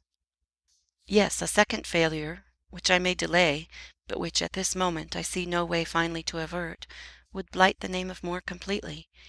And you are aware I had fine intentions of paying off every debt and re-establishing the old firm on its former basis." "You want capital. That's all you want." "Yes, but you might as well say that breath is all a dead man wants, to live." I know capital is not to be had for the asking. And if you were a married man, and had a family like me, I should think your case pretty nigh desperate. But the young and unencumbered have chances peculiar to themselves. I hear gossip now and then about your being on the eve of marriage with this miss and that, but I suppose it is none of it true?" "You may well suppose that. I think I am not in a position to be dreaming of marriage. Marriage! I cannot bear the word. It sounds so silly and utopian. I have settled it decidedly that marriage and love are superfluities, intended only for the rich, who live at ease, and have no need to take thought for the morrow, or desperations, the last and reckless joy of the deeply wretched, who never hope to rise out of the slough of their utter poverty. I should not think so if I were circumstanced as you are. I should think I could very likely get a wife with a few thousands who would suit both me and my affairs. I wonder where. Would you try if you had a chance? I don't know. It depends on... In short, it depends on many things. Would you take an old woman? I'd rather break stones on the road. So would I. Would you take an ugly one? Bah! I hate ugliness and delight in beauty. My eyes and heart, York, take pleasure in a sweet, young, fair face, as they are repelled by a grim, rugged, meagre one. Soft, delicate lines and hues please. Harsh ones prejudice me. I won't have an ugly wife. Not if she were rich? Not if she were dressed in gems. I could not love, I could not fancy, I could not endure her. My taste must have satisfaction, or disgust would break out in despotism, or worse, freeze to utter iciness. What, Bob, if you married an honest, good-natured, and wealthy lass, though a little hard-favoured, couldn't you put up with the high cheek-bones, the rather wide mouth, and reddish hair? I'll never try, I tell you. Grace at least I will have, and youth and symmetry, yes, and what I call beauty. And poverty in a nursery full of bairns you can neither clothe nor feed, and very soon an anxious, faded mother, and then bankruptcy, discredit, a lifelong struggle. Let me alone, York. If you are romantic, Robert, and especially if you are already in love, it is of no use talking. I am not romantic. I am stripped of romance as bare as the white tenters in that field are of cloth. Always use such figures of speech, lad. I can understand them, and there is no love affair to disturb your judgment. I thought I had said enough on that subject before. Love, for me? Stuff. Well then, if you are sound both in heart and head, there's no reason why you should not profit by a good chance if it offers. Therefore wait and see. You are quite oracular, York. I think I am a bit of that line. I promise you not, and I advise you not, but I bid you keep your heart up, and be guided by circumstances. My namesake, the Physician's Almanac, could not speak more guardedly. In the meantime, I care not about you, Robert Moore. You are nothing akin to me or mine, and whether ye lose or find a fortune, it makes no difference to me. Go home now. It has stricken 10. Miss Hortense will be wondering where ye are. End of Chapter 9. Chapter 10 of Shirley. Old Maids. Time wore on, and spring matured. The surface of England began to look pleasant. Her fields grew green, her hills fresh, her gardens blooming, but at heart she was no better. Still her poor were wretched, still their employers were harassed. Commerce, in some of its branches, seemed threatened with paralysis, for the war continued. England's blood was shed and her wealth lavished, all, it seemed, to attain most inadequate ends. Some tidings there were indeed occasionally of successes in the peninsula, but these came in slowly. Long intervals occurred between, in which no note was heard but the insolent self-felicitations of Bonaparte on his continued triumphs. Those who suffered from the results of the war felt this tedious and, as they thought, hopeless struggle against what their fears or their interests taught them to regard as an invincible power, most insufferable. They demanded peace on any terms, men like York and Moore, and there were thousands whom the war placed where it placed them, shuddering on the verge of bankruptcy, insisted on peace with the energy of desperation. They held meetings, they made speeches, they got up petitions to extort this boon. On what terms it was made they cared not. All men, taken singly, are more or less selfish, and taken in bodies they are intensely so. The British merchant is no exception to this rule. The mercantile classes illustrate it strikingly.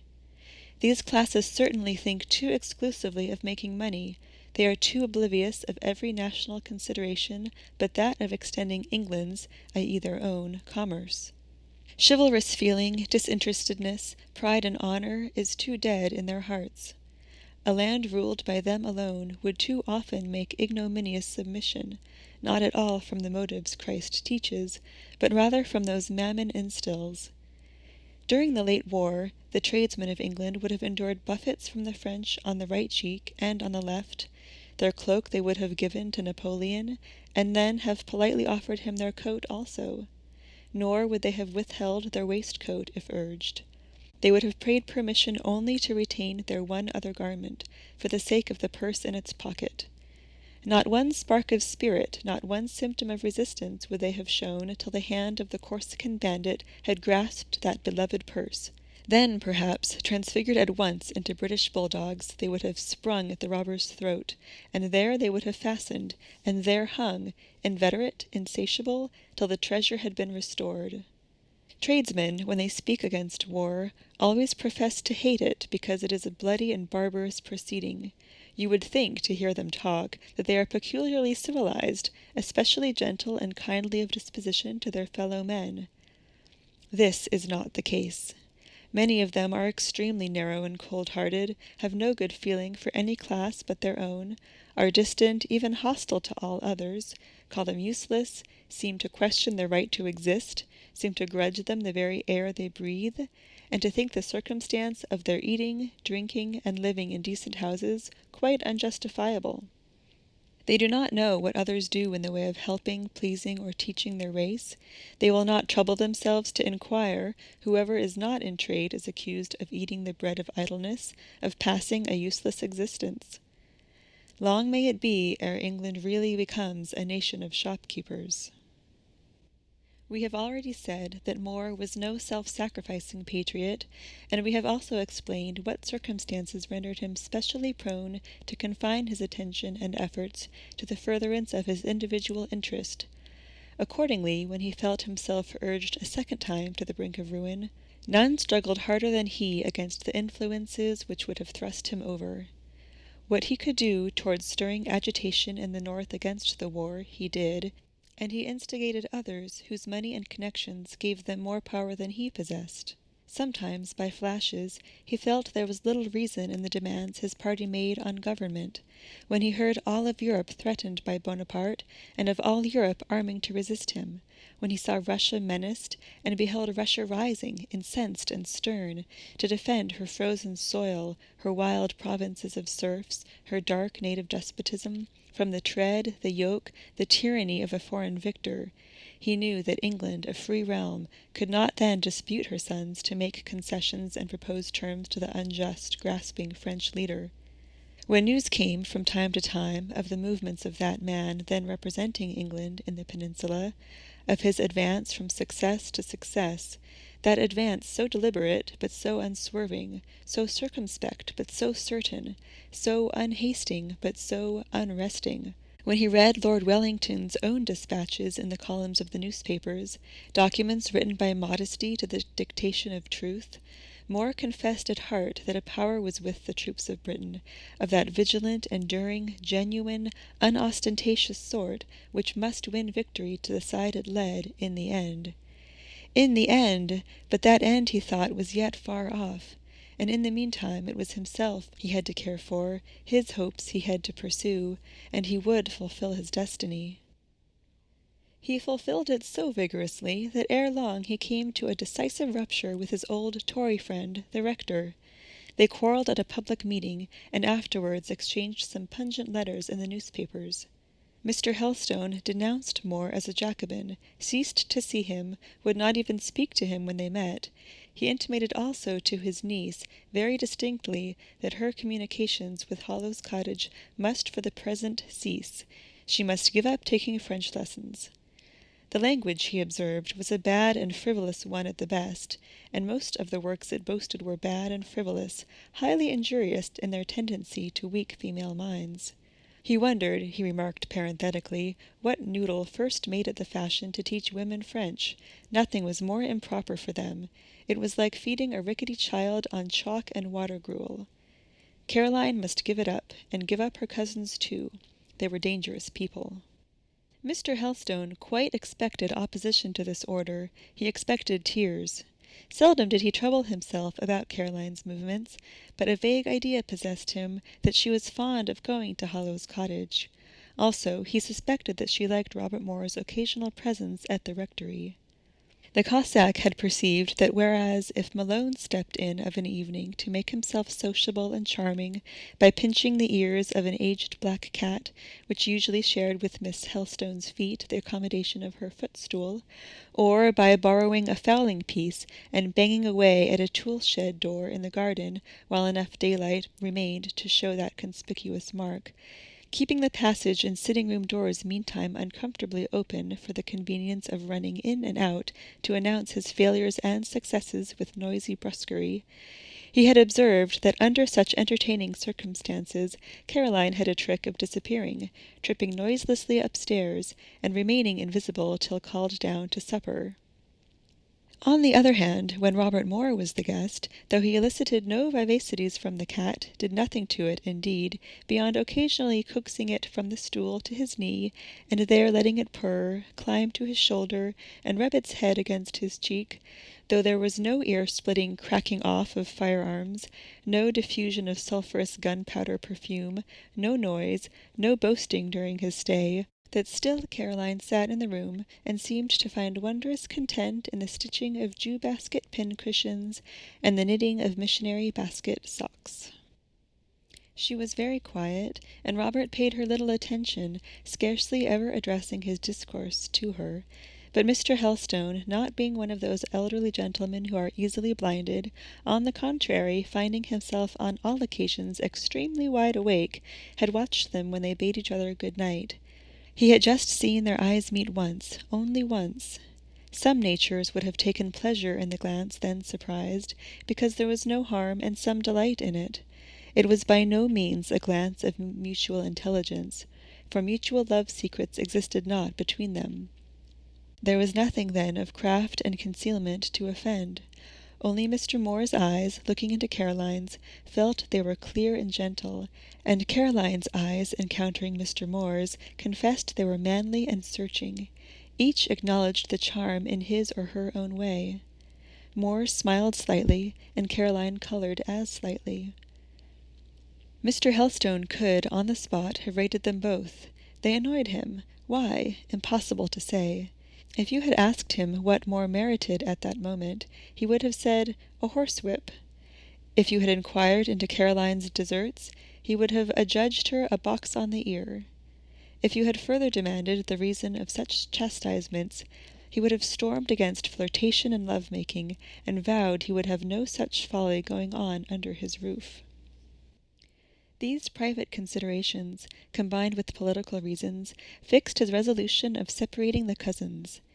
He announced his will to Caroline, one evening, as she was sitting at work near the drawing-room window. Her face was turned towards him, and the light fell full upon it. It had struck him a few minutes before that she was looking paler and quieter than she used to look. It had not escaped him either that Robert Moore's name had never, for some 3 weeks past, dropped from her lips, nor during the same space of time had that personage made his appearance at the rectory. Some suspicion of clandestine meetings haunted him. Having but an indifferent opinion of women, he always suspected them. He thought they needed constant watching. It was in a tone dryly significant he desired her to cease her daily visits to the Hollow. He expected a start, a look of deprecation. The start he saw, but it was a very slight one. No look whatever was directed to him. "Do you hear me?" he asked. "Yes, uncle." "Of course you mean to attend to what I say?" "Yes, certainly." "And there must be no letter scribbling to your cousin Hortense, no intercourse whatever. I do not approve of the principles of the family. They are Jacobinical." "Very well," said Caroline quietly. She acquiesced then. There was no vexed flushing of the face, no gathering tears. The shadowy thoughtfulness which had covered her features ere Mr. Helstone spoke remained undisturbed. She was obedient.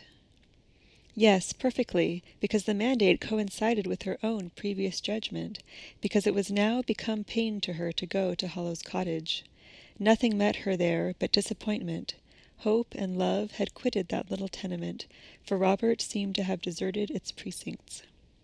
Whenever she asked after him, which she very seldom did, since the mere utterance of his name made her face grow hot, the answer was, he was from home, or he was quite taken up with business. Hortense feared he was killing himself by application. He scarcely ever took a meal in the house. He lived in the counting-house. At church only Caroline had the chance of seeing him, and there she rarely looked at him. It was both too much pain and too much pleasure to look. It excited too much emotion, and that it was all wasted emotion she had learned well to comprehend. Once, on a dark, wet Sunday, when there were few people at church, and when especially certain ladies were absent, of whose observant faculties and tomahawk tongues Caroline stood in awe, she had allowed her eye to seek Robert's pew, and to rest awhile on its occupant. He was there alone. Hortense had been kept at home by prudent considerations relative to the rain and a new spring chapeau. During the sermon, he sat with folded arms and eyes cast down, looking very sad and abstracted. When depressed, the very hue of his face seemed more dusk than when he smiled, and today cheek and forehead wore their most tintless and sober olive. By instinct Caroline knew, as she examined that clouded countenance, that his thoughts were running in no familiar or kindly channel, that they were far away, not merely from her, but from all which she could comprehend, or in which she could sympathize. Nothing that they had ever talked of together was now in his mind. He was wrapped from her by interests and responsibilities in which it was deemed such as she could have no part. Caroline meditated in her own way on the subject, speculated on his feelings, on his life, on his fears, on his fate, mused over the mystery of business, tried to comprehend more about it than had ever been told her, to understand its perplexities, liabilities, duties, exactions, endeavored to realize the state of mind a man of business, to enter into it, feel what he would feel, aspire to what he would aspire. Her earnest wish was to see things as they were, and not to be romantic. By dint of effort she contrived to get a glimpse of the light of truth here and there, and hoped that scant ray might suffice to guide her. Different indeed, she concluded, is Robert's mental condition to mine. I think only of him. He has no room, no leisure to think of me. The feeling called love is and has been for 2 years the predominant emotion of my heart, always there, always awake, always astir. Quite other feelings absorb his reflections and govern his faculties. He is rising now, going to leave the church, for service is over. Will he turn his head towards this pew? No, not once. He has not one look for me. That is hard. A kind glance would have made me happy till tomorrow. I have not got it. He would not give it. He is gone. Strange that grief should now almost choke me because another human being's eye has failed to greet mine. That Sunday evening, Mr. Malone coming, as usual, to pass it with his rector, Caroline withdrew after tea to her chamber. Fanny, knowing her habits, had lit her a cheerful little fire, as the weather was so gusty and chill. Closeted there, silent and solitary, what could she do but think? She noiselessly paced to and fro the carpeted floor. Her head drooped, her hands folded. It was irksome to sit. The current of reflection ran rapidly through her mind. Tonight she was mutely excited. Mute was the room, mute the house. The double door of the study muffled the voices of the gentlemen. The servants were quiet in the kitchen, engaged with books their young mistress had lent them, books which she had told them were fit for Sunday reading, and she herself had another of the same sort open on the table. But she could not read it. Its theology was incomprehensible to her, and her own mind was too busy, teeming, wandering, to listen to the language of another mind. Then, too, her imagination was full of pictures, images of Moore, scenes where he and she had been together, winter fireside sketches, a glowing landscape of a hot summer afternoon, passed with him in the bosom of Nunneley Wood. divine vignettes of mild spring or mellow autumn moments when she had sat at his side in Hollow's copse, listening to the call of the May cuckoo, or sharing the September treasure of nuts and ripe blackberries, a wild dessert which it was her morning's pleasure to collect in a little basket and cover with green leaves and fresh blossoms, and her afternoon's delight to administer to Moore berry by berry and nut by nut, like a bird feeding its fledgling. Robert's features and form were with her. The sound of his voice was quite distinct in her ear. His few caresses seemed renewed. But these joys, being hollow, were ere long crushed in. The pictures faded, the voice failed, the visionary clasp melted chill from her hand, and where the warm seal of lips had made impress on her forehead, it felt now as if a sleety raindrop had fallen. She returned from an enchanted region to the real world. For Nunneley Wood in June she saw her narrow chamber. For the songs of birds in alleys she heard the rain on her casement. For the sigh of the south wind came the sob of the mournful east, and for Moore's manly companionship she had the thin illusion of her own dim shadow on the wall. Turning from the pale phantom which reflected herself in its outline, and her reverie in the drooped attitude of its dim head and colourless tresses, she sat down. Inaction would suit the frame of mind into which she was now declining. She said to herself, "I have to live, perhaps till 70 years. As far as I know, I have good health. Half a century of existence may lie before me. How am I to occupy it? What am I to do to fill the interval of time which spreads between me and the grave?" She reflected. "I shall not be married, it appears," she continued. "I suppose, as Robert does not care for me, I shall never have a husband to love, nor little children to take care of. Till lately I had reckoned securely on the duties and affections of wife and mother to occupy my existence. I considered, somehow, as a matter of course, that I was growing up to the ordinary destiny, and never troubled myself to seek any other. But now I perceive plainly I may have been mistaken. Probably I shall be an old maid. I shall live to see Robert married to some one else, some rich lady. I never shall marry. What was I created for, I wonder? Where is my place in the world?" She mused again.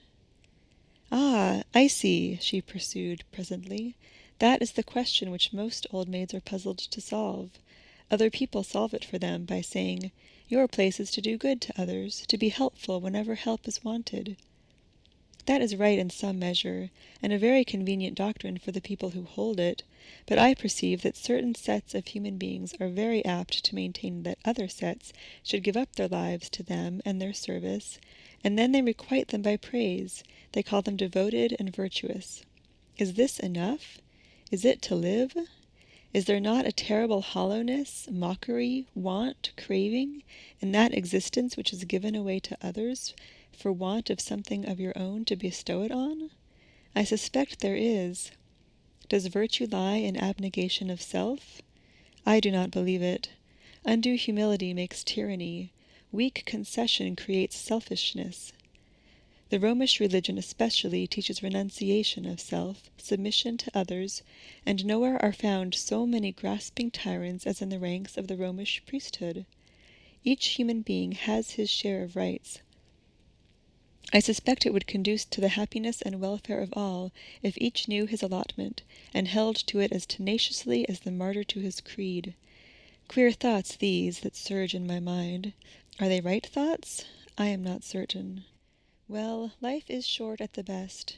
70 years, they say, pass like a vapour, like a dream when one awaketh, and every path trod by human feet terminates in one bourne, the grave, the little chink in the surface of this great globe, the furrow where the mighty husbandman with the scythe deposits the seed he has shaken from the ripe stem, and there it falls, decays, and thence it springs again, when the world has rolled round a few times more.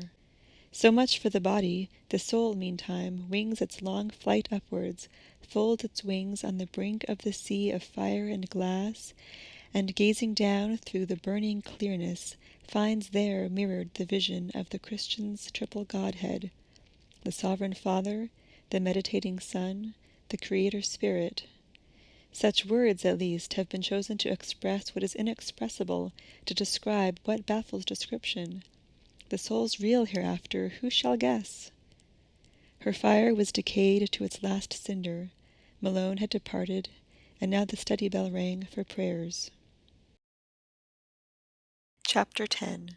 The next day Caroline had to spend altogether alone, her uncle being gone to dine with his friend Dr. Boltby, vicar of Winbury. The whole time she was talking inwardly in the same strain, looking forwards, asking what she was to do with life. Fanny, as she passed in and out of the room occasionally, intent on housemaid errands, perceived that her young mistress sat very still. She was always in the same place, always bent industriously over a piece of work. She did not lift her head to speak to Fanny, as her custom was, and when the latter remarked that the day was fine, and she ought to take a walk, she only said, "It is cold." "You are very diligent at that sewing, Miss Caroline," continued the girl, approaching her little table. "I am tired of it, Fanny." "Then why do you go on with it? Put it down, read, or do something to amuse you." "It is solitary in this house, Fanny. Don't you think so?" "I don't find it so, miss. Me and Eliza are company for one another. But you are quite too still. You should visit more. Now be persuaded. Go upstairs and dress yourself smart, and go and take tea, in a friendly way, with Miss Mann or Miss Ainley. I am certain either of those ladies would be delighted to see you." "But their houses are dismal. They are both old maids. I am certain old maids are a very unhappy race." "Not they, miss. They can't be unhappy. They take such care of themselves. They are all selfish." "Miss Ainley is not selfish, Fanny. She is always doing good. How devotedly kind she was to her stepmother as long as the old lady lived, and now when she is quite alone in the world, without brother or sister, or anyone to care for her, how charitable she is to the poor, as far as her means permit. Still nobody thinks much of her, or has pleasure in going to see her, and how gentlemen always sneer at her. They shouldn't, miss. I believe she is a good woman, but gentlemen think only of ladies' looks." "I'll go and see her," exclaimed Caroline, starting up, "and if she asks me to stay to tea, I'll stay. How wrong it is to neglect people because they are not pretty and young and merry. And I will certainly call to see Miss Mann, too. She may not be amiable, but what has made her unamiable? What has life been to her?" Fanny helped Miss Helstone to put away her work, and afterwards assisted her to dress. "You'll not be an old maid, Miss Caroline," she said, as she tied the sash of her brown silk frock, having previously smoothed her soft, full, and shining curls. "There are no signs of an old maid about you." Caroline looked at the little mirror before her, and she thought there were some signs. She could see that she was altered within the last month, that the hues of her complexion were paler, her eyes changed. A wan shade seemed to circle them, her countenance was dejected. She was not, in short, so pretty or so fresh as she used to be. She distantly hinted this to Fanny, from whom she got no direct answer, only a remark that people did vary in their looks, but that at her age a little falling away signified nothing. She would soon come round again, and be plumper and rosier than ever. Having given this assurance, Fanny showed singular zeal in wrapping her up in warm shawls and handkerchiefs, till Caroline, nearly smothered with the weight, was fain to resist further additions. She paid her visits, first to Miss Mann, for this was the most difficult point. Miss Mann was certainly not quite a lovable person. Till now, Caroline had always unhesitatingly declared she disliked her, and more than once she had joined her cousin Robert in laughing at some of her peculiarities. Moore was not habitually given to sarcasm, especially on anything humbler or weaker than himself, but he had once or twice happened to be in the room when Miss Mann had made a call on his sister, and after listening to her conversation and viewing her features for a time, he had gone out into the garden where his little cousin was tending some of his favorite flowers, and while standing near and watching her, he had amused himself with comparing fair youth, delicate and attractive, with shriveled eld, livid and loveless, and in jestingly repeating to a smiling girl the vinegar discourse of a cankered old maid. Once on such an occasion, Caroline had said to him, looking up from the luxuriant creeper she was binding to its frame, "Ah, Robert, you do not like old maids. I, too, should come under the lash of your sarcasm, if I were an old maid." "You an old maid," he had replied, a piquant notion suggested by lips of that tint and form. "I can fancy you, though, at 40, quietly dressed, pale and sunk, but still with that straight nose, white forehead, and those soft eyes. I suppose, too, you will keep your voice, which has another timbre than that hard, deep organ of Miss Mann's. Courage, Carry, even at 50 you will not be repulsive." Miss Mann did not make herself, or tune her voice, Robert. Nature made her in the mood which she makes briars and thorns, whereas for the creation of some women she reserves the May morning hours, when with light and dew she woos the primrose from the turf, and the lily from the wood moss. Ushered into Miss Mann's little parlour, Caroline found her, as she always found her, surrounded by perfect neatness, cleanliness, and comfort. After all, is it not a virtue in old maids that solitude rarely makes them negligent or disorderly? No dust on her polished furniture, none on her carpet, fresh flowers in the vase on her table, a bright fire in the grate. She herself sat primly and somewhat grimly tidy in a cushioned rocking-chair, her hands busied with some knitting. This was her favorite work, as it required the least exertion. She scarcely rose as Caroline entered. To avoid excitement was one of Miss Mann's aims in life. She had been composing herself ever since she came down in the morning, and had just attained a certain lethargic state of tranquillity when the visitor's knock at the door startled her, and undid her day's work. She was scarcely pleased, therefore, to see Miss Helstone. She received her with reserve, bade her be seated with austerity, and when she got her placed opposite, she fixed her with her eye. This was no ordinary doom, to be fixed with Miss Mann's eye. Robert Moore had undergone it once, and had never forgotten the circumstance. He considered it quite equal to anything Medusa could do. He professed to doubt whether, since that infliction, his flesh had been quite what it was before, whether there was not something stony in its texture. The gaze had had such an effect on him as to drive him promptly from the apartment and house.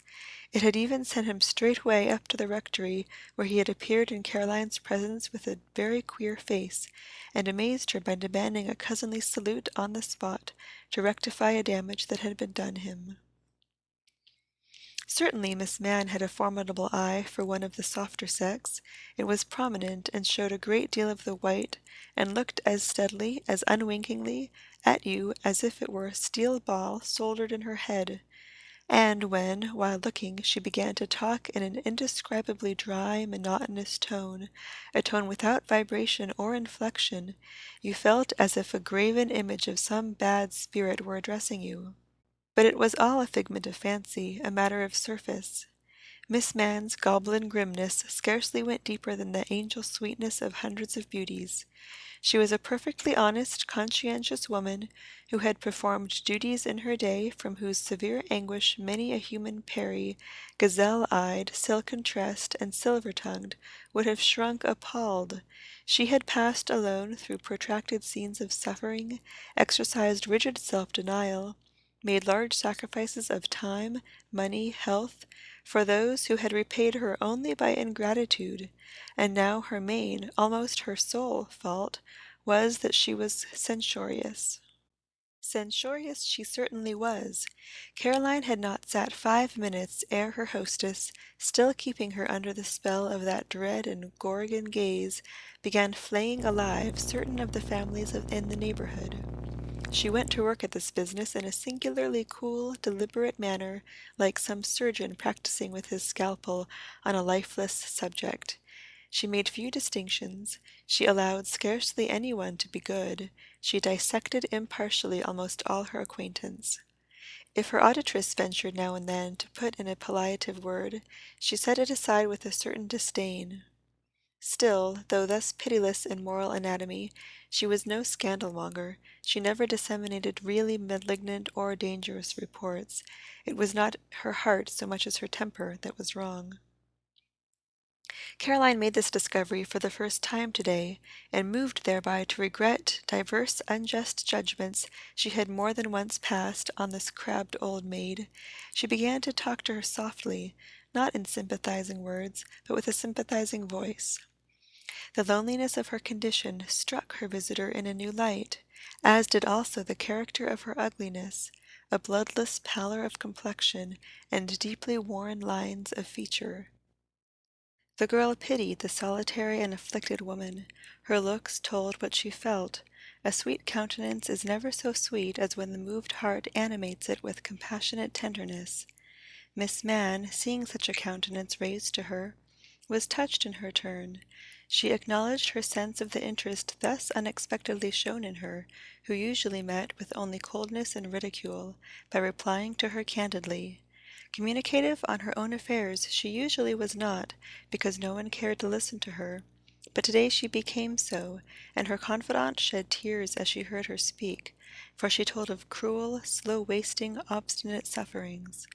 Well might she be corpse-like, well might she look grim and never smile, well might she wish to avoid excitement, to gain and retain composure. Caroline, when she knew all, acknowledged that Miss Mann was rather to be admired for fortitude than blamed for moroseness. Reader, when you behold an aspect for whose constant gloom and frown you cannot account, whose unvarying cloud exasperates you by its apparent causelessness, be sure that there is a canker somewhere, and a canker not the less deeply corroding because concealed.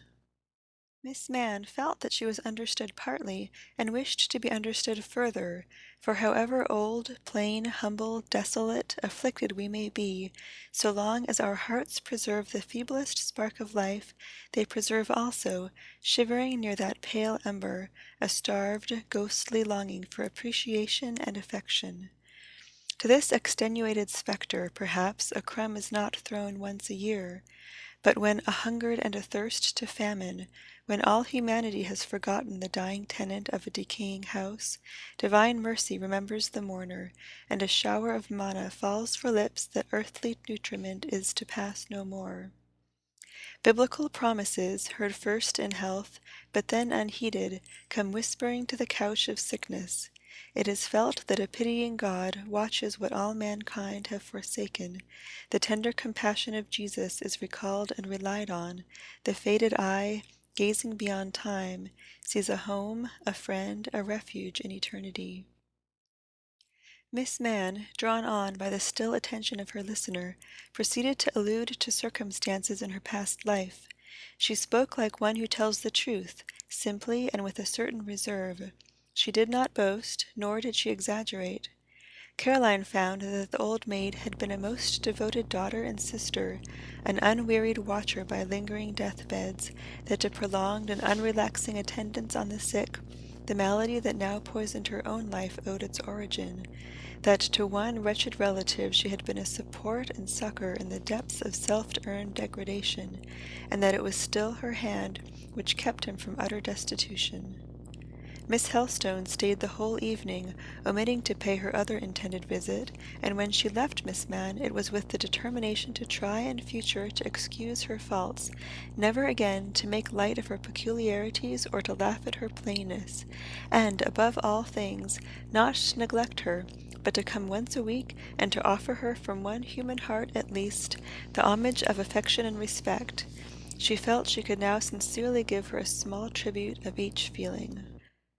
Caroline, on her return, told Fanny she was very glad she had gone out, as she felt much better for the visit. The next day she failed not to seek Miss Ainley. This lady was in narrower circumstances than Miss Mann, and her dwelling was more humble. It was, however, if possible, yet more exquisitely clean, though the decayed gentlewoman could not afford to keep a servant, but waited on herself, and had only the occasional assistance of a little girl who lived in a cottage near. Not only was Miss Ainley poorer, but she was even plainer than the other old maid. In her first youth she must have been ugly.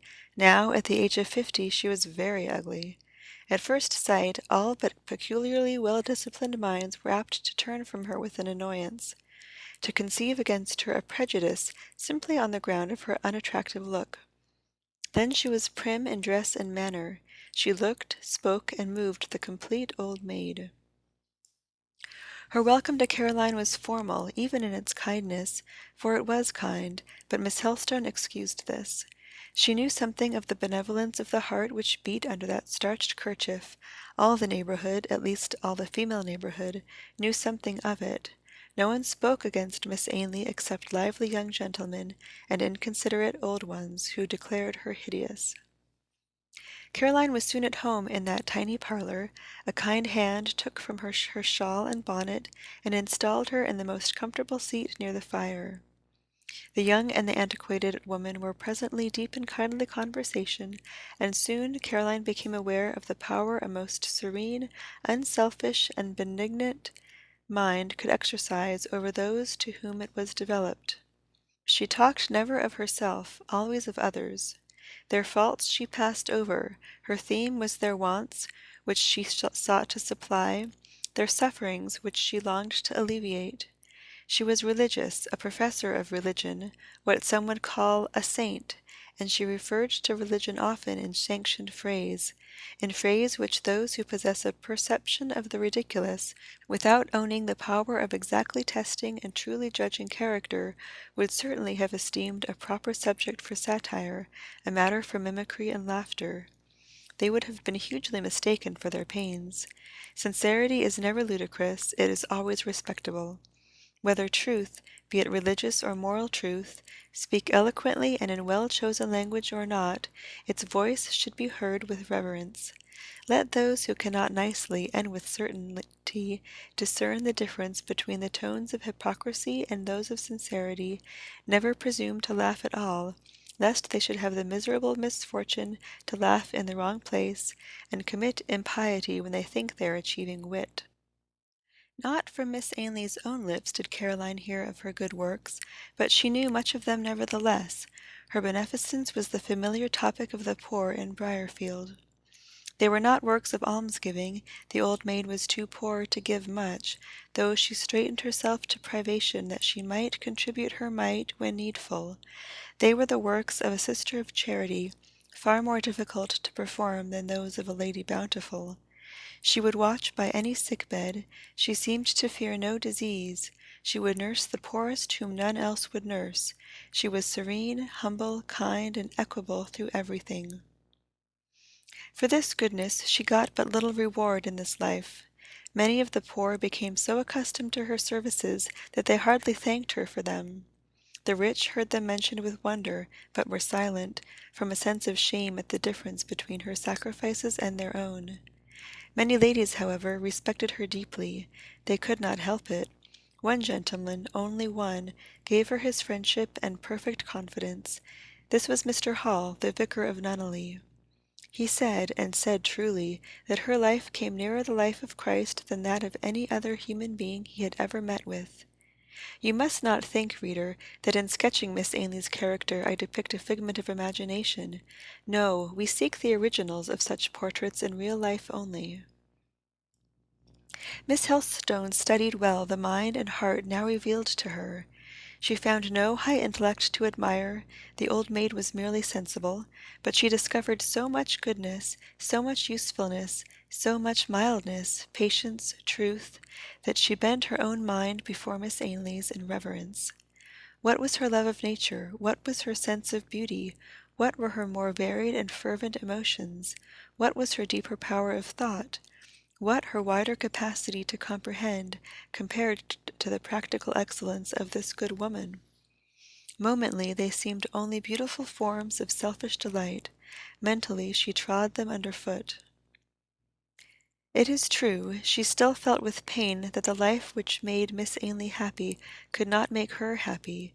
Pure and active as it was, in her heart she deemed it deeply dreary because it was so loveless. To her ideas, so forlorn. Yet, doubtless, she reflected, it needed only habit to make it practicable and agreeable to anyone. It was despicable, she felt, to pine sentimentally, to cherish secret griefs, vain memories, to be inert, to waste youth in aching languor, to grow old doing nothing. I will bestir myself, was her resolution, and try to be wise if I cannot be good. She proceeded to make inquiry of Miss Ainley if she could help her in anything. Miss Ainley, glad of an assistant, told her that she could, and indicated some poor families in Briarfield that it was desirable she should visit, giving her likewise, at her further request, some work to do for certain poor women who had many children, and who were unskilled in using the needle for themselves. Caroline went home, laid her plans, and took a resolve not to swerve from them. She allotted a certain portion of her time for her various studies, and a certain portion for doing anything Miss Ainley might direct her to do. The remainder was to be spent in exercise. Not a moment was to be left for the indulgence of such fevered thoughts as had poisoned last Sunday evening. To do her justice, she executed her plans conscientiously, perseveringly. It was very hard work at first, it was even hard work to the end, but it helped her to stem and keep down anguish. It forced her to be employed, it forbade her to brood, and gleams of satisfaction checkered her grey life here and there when she found she had done good, imparted pleasure, or allayed suffering. Yet I must speak truth, these efforts brought her neither health of body nor continued peace of mind. With them all she wasted, grew more joyless and more wan. With them all her memory kept harping on the name of Robert Moore. An elegy over the past still rung constantly in her ear. A funereal inward cry haunted and harassed her. The heaviness of a broken spirit, and of pining and palsying faculties, settled slow on her buoyant youth. Winter seemed conquering her spring. The mind's soil and its treasures were freezing gradually to barren stagnation. End of Chapter 10. Chapter 11. Fieldhead, Part 1. Yet Caroline refused tamely to succumb. She had native strength in her girl's heart, and she used it. Men and women never struggle so hard as when they struggle alone, without witness, counselor, or confidant, unencouraged, unadvised, and unpitied. Miss Helstone was in this position. Her sufferings were her only spur, and being very real and sharp, they roused her spirit keenly. Bent on victory over a mortal pain, she did her best to quell it. Never had she been so busy, so studious, and, above all, so active.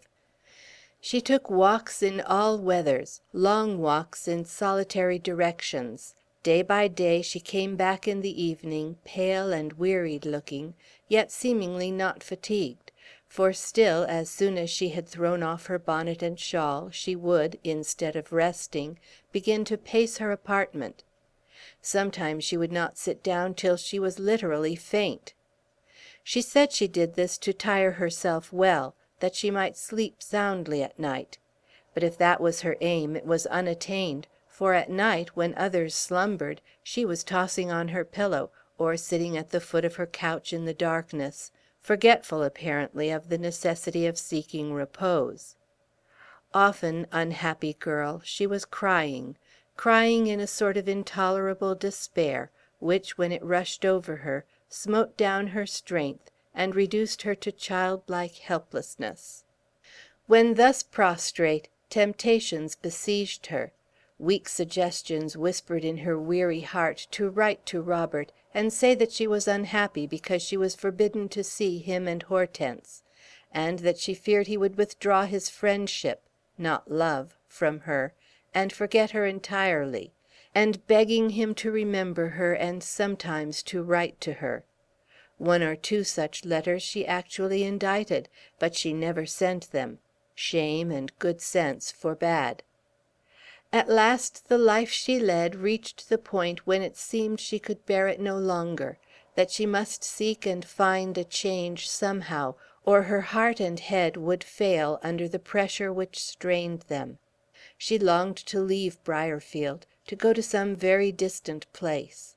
She longed for something else. The deep, secret, anxious yearning to discover and know her mother strengthened daily. But with the desire was coupled a doubt, a dread. If she knew her, could she love her? There was cause for hesitation, for apprehension on this point. Never in her life had she heard that mother praised. Whoever mentioned her, mentioned her coolly. Her uncle seemed to regard his sister-in-law with a sort of tacit antipathy. An old servant who had lived with Mrs. James Helstone for a short time after her marriage, whenever she referred to her former mistress, spoke with chilling reserve. Sometimes she called her queer. Sometimes she said she did not understand her. These expressions were ice to the daughter's heart. They suggested the conclusions that it was perhaps better never to know her parent than to know her and not like her. But one project she could frame, whose execution seemed likely to bring her a hope of relief. It was to take a situation, to be a governess. She could do nothing else. A little incident brought her to the point when she found courage to break her design to her uncle. Her long and late walks lay always, as has been said, on lonely roads, but in whatever direction she had rambled, whether along the drear skirts of Stillbrough Moor or over the sunny stretch of Nunneley Common, her homeward path was still so contrived as to lead her near the hollow. She rarely descended the Den, but she visited its brink at twilight almost as regularly as the stars rose over the hill crests. Her resting place was at a certain stile under a certain old thorn. Thence she could look down on the cottage, the mill, the dewy garden ground, the still deep dam. Thence was visible the well-known counting-house window, from whose panes, at a fixed hour, shot, suddenly bright, the ray of the well-known lamp. Her errand was to watch for this ray, her reward to catch it, sometimes sparkling bright in clear air, sometimes shimmering dim through mist, and anon flashing broken between slant lines of rain, for she came in all weathers. There were nights when it failed to appear.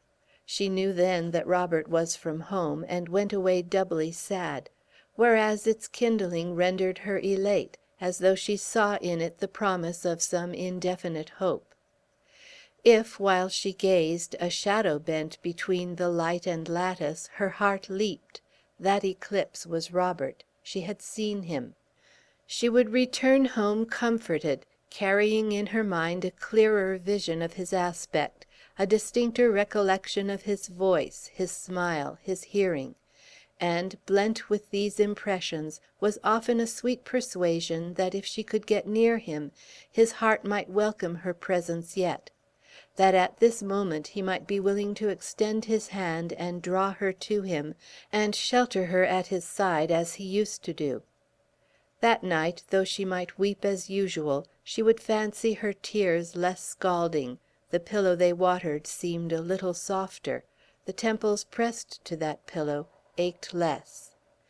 The shortest path from the hollow to the rectory wound near a certain mansion, the same under whose lone walls Malone passed on that night journey mentioned in an early chapter of this work, the old and tenantless dwelling yclept Fieldhead.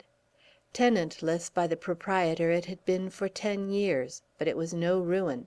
Mr. Yorke had seen it kept in good repair, and an old gardener and his wife had lived in it, cultivated the grounds, and maintained the house in habitable condition. If Fieldhead had few other merits as a building, it might at least be termed picturesque. Its irregular architecture, and the grey and mossy colouring communicated by time, gave it a just claim to this epithet. The old latticed windows, the stone porch, the walls, the roof, the chimney stacks, were rich in crayon touches and sepia lights and shades. The trees behind were fine, bold, and spreading. The cedar on the lawn in front was grand, and the granite urns on the garden wall, the fretted arch of the gateway, were, for an artist, as the very desire of the eye. One mild May evening, Caroline passing near about moonrise, and feeling, though weary, unwilling yet to go home, where there was only the bed of thorns and the night of grief to anticipate, sat down on the mossy ground near the gate, and gazed through towards cedar and mansion. It was a still night, calm, dewy, cloudless. The gables, turned to the west, reflected the clear amber of the horizon they faced. The oaks behind were black, the cedar was blacker, under its dense raven boughs a glimpse of sky opened gravely blue. It was full of the moon, which looked solemnly and mildly down on Caroline from beneath that sombre canopy. She felt this night and prospect mournfully lovely. She wished she could be happy. She wished she could know inward peace. She wondered Providence had no pity on her, and would not help or console her. Recollections of happy trysts of lovers commemorated in old ballads returned on her mind. She thought such tryst in such scene would be blissful. Where now was Robert, she asked. Not at the Hollow. She had watched for his lamp long, and had not seen it. She questioned within herself whether she and Moore were ever destined to meet and speak again. Suddenly the door within the stone porch of the hall opened, and two men came out, one elderly and white-headed, the other young, dark-haired, and tall. They passed across the lawn, out through a portal in the garden wall. Caroline saw them cross the road, pass the stile, descend the fields. She saw them disappear. Robert Moore had passed before her with his friend Mr. Yorke. Neither had seen her. The apparition had been transient, scarce seen ere gone, but its electric passage left her veins kindled, her soul insurgent. It found her despairing, it left her desperate, two different states. "Oh, had he but been alone! Had he but seen me!" was her cry. "He would have said something. He would have given me his hand. He does, he must love me a little. He would have shown some token of affection. In his eye, on his lips, I should have read comfort. But the chance is lost. The wind, the cloud's shadow, does not pass more silently, more emptily than he. I have been mocked, and Heaven is cruel." Thus, in the utter sickness of longing and disappointment, she went home. The next morning at breakfast, when she appeared white-cheeked and miserable-looking as one who had seen a ghost, she inquired of Mr. Helstone, "Have you any objection, uncle, to my inquiring for a situation in a family?" Her uncle, ignorant as the table supporting his coffee-cup of all his niece had undergone and was undergoing, scarcely believed his ears. "What whim now?" he asked. "Are you bewitched? What can you mean?" "I am not well, and need a change," she said. He examined her. He discovered she had experienced a change, at any rate. Without his being aware of it, the rose had dwindled and faded to a mere snowdrop. Bloom had vanished, flesh wasted. She sat before him drooping, colorless, and thin.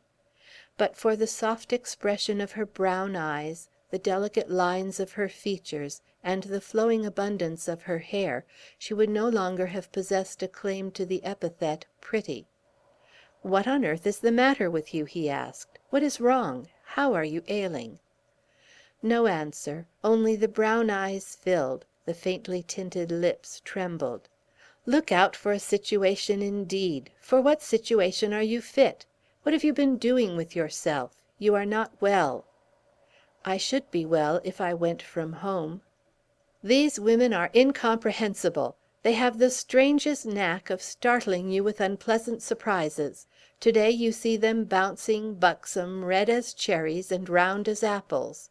To-morrow they exhibit themselves effete as dead weeds, blanched and broken down. And the reason of it all? That's the puzzle.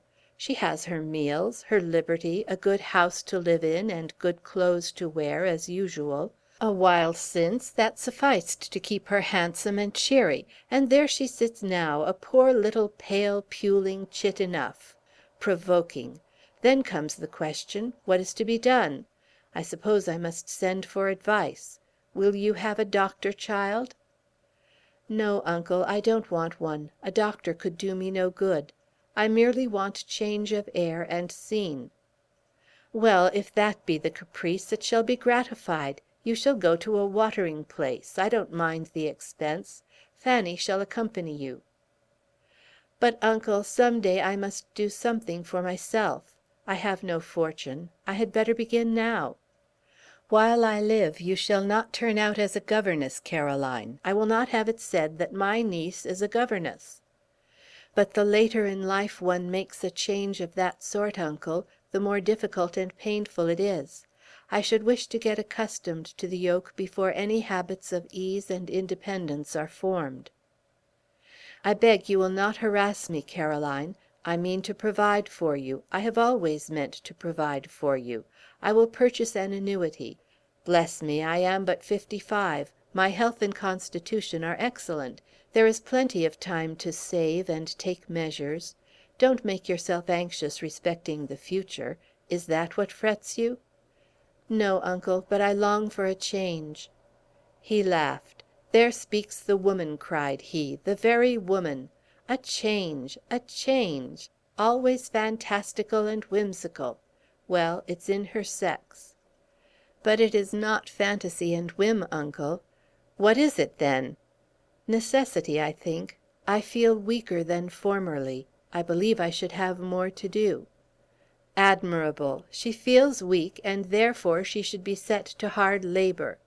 Clair comme le jour, as Moore. Confound Moore! You shall go to Cliffbridge, and there are 2 guineas to buy a new frock. Come, Carry, never fear. We'll find balm in Gilead."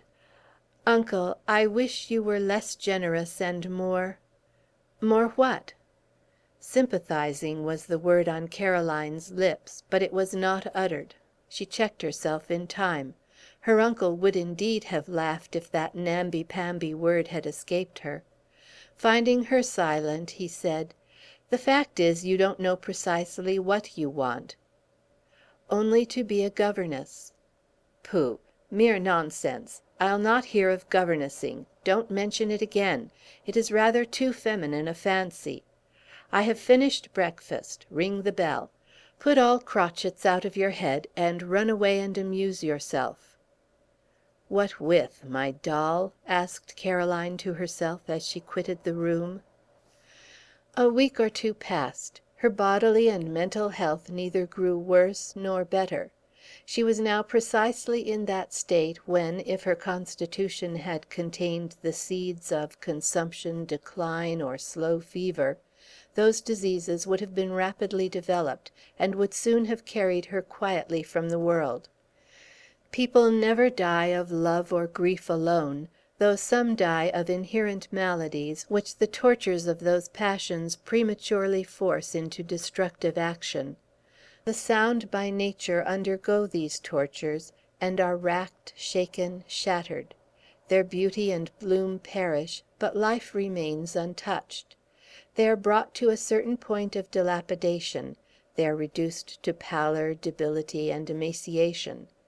People think, as they see them gliding languidly about, that they will soon withdraw to sick beds, perish there, and cease from among the healthy and happy. This does not happen.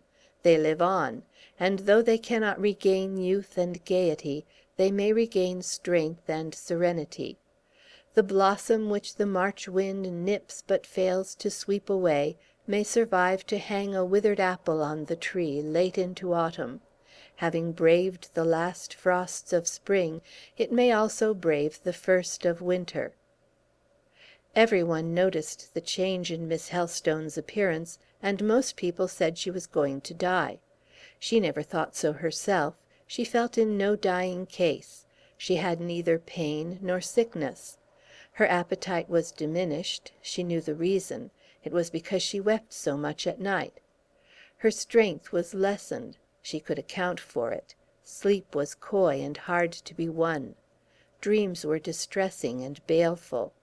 In the far future she still seemed to anticipate a time when this passage of misery should be got over, and when she should once more be calm, though perhaps never again happy.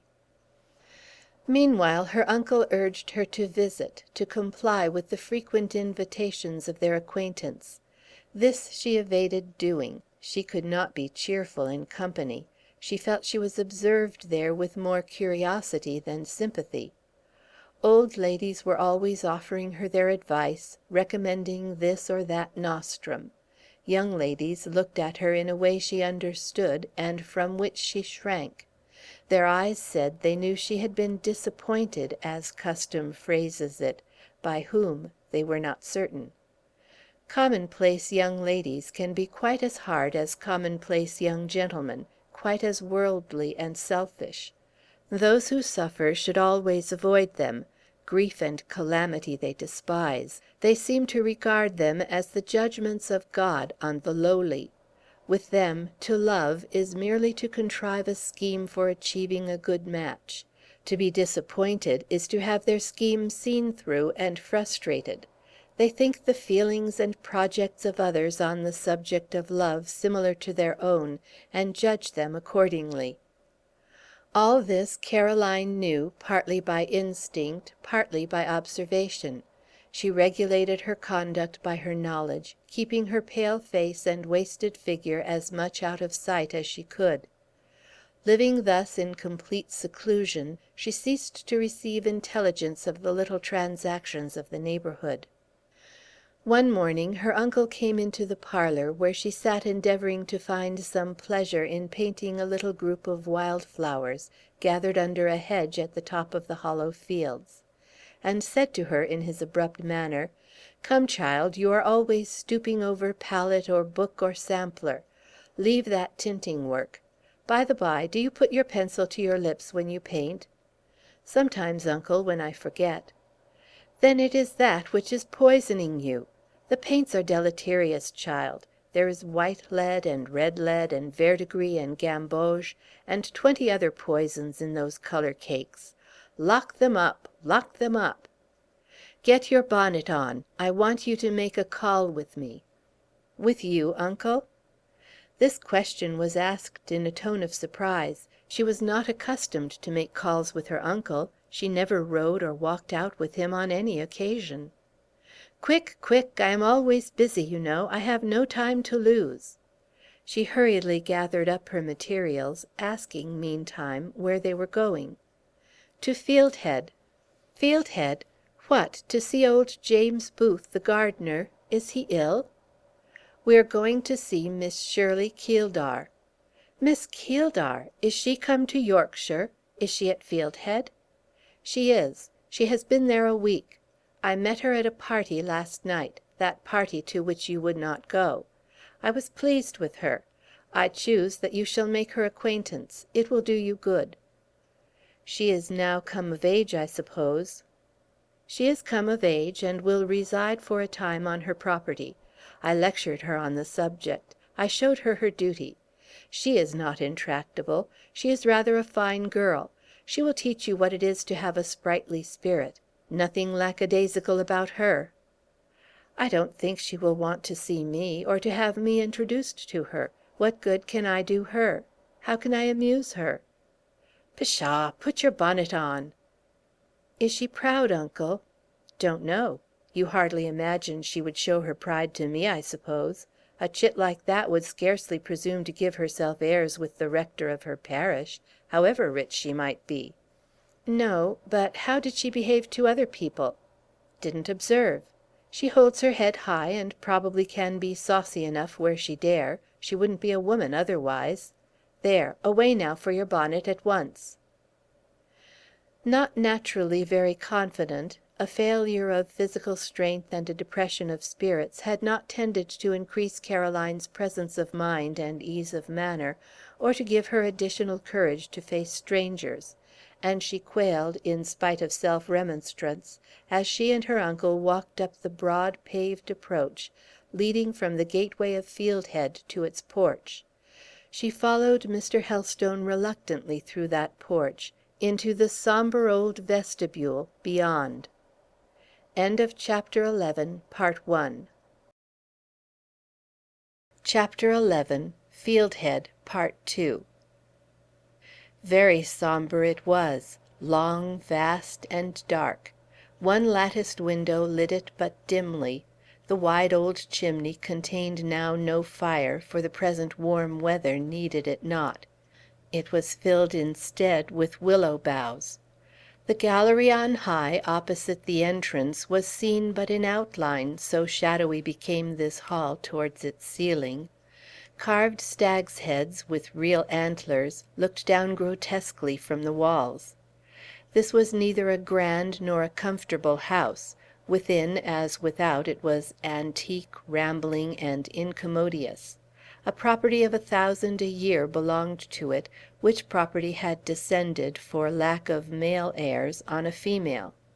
There were mercantile families in the district boasting twice the income, but the Keeldars, by virtue of their antiquity and their distinction of lords of the manor, took the precedence of all.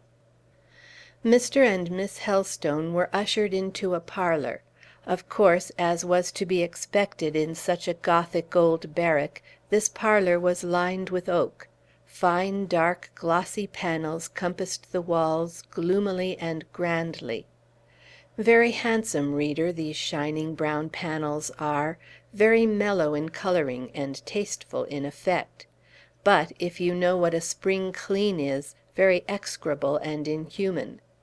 Whoever, having the bowels of humanity, has seen servants scrubbing at these polished wooden walls with beeswaxed cloths on a warm May day, must allow that they are intolerable and not to be endured. And I cannot but secretly applaud the benevolent barbarian who had painted another and larger apartment of Fieldhead, the drawing-room to wit, formerly also an oak room, of a delicate pinky white, thereby earning for himself the character of a Hun, but mightily enhancing the cheerfulness of that portion of his abode, and saving future housemaids a world of toil. The brown-panelled parlor was furnished all in old style, and with real old furniture. On each side of the high mantelpiece stood 2 antique chairs of oak, solid as sylvan thrones, and in one of these sat a lady. But if this were Miss Keeldar, she must have come of age at least some 20 years ago.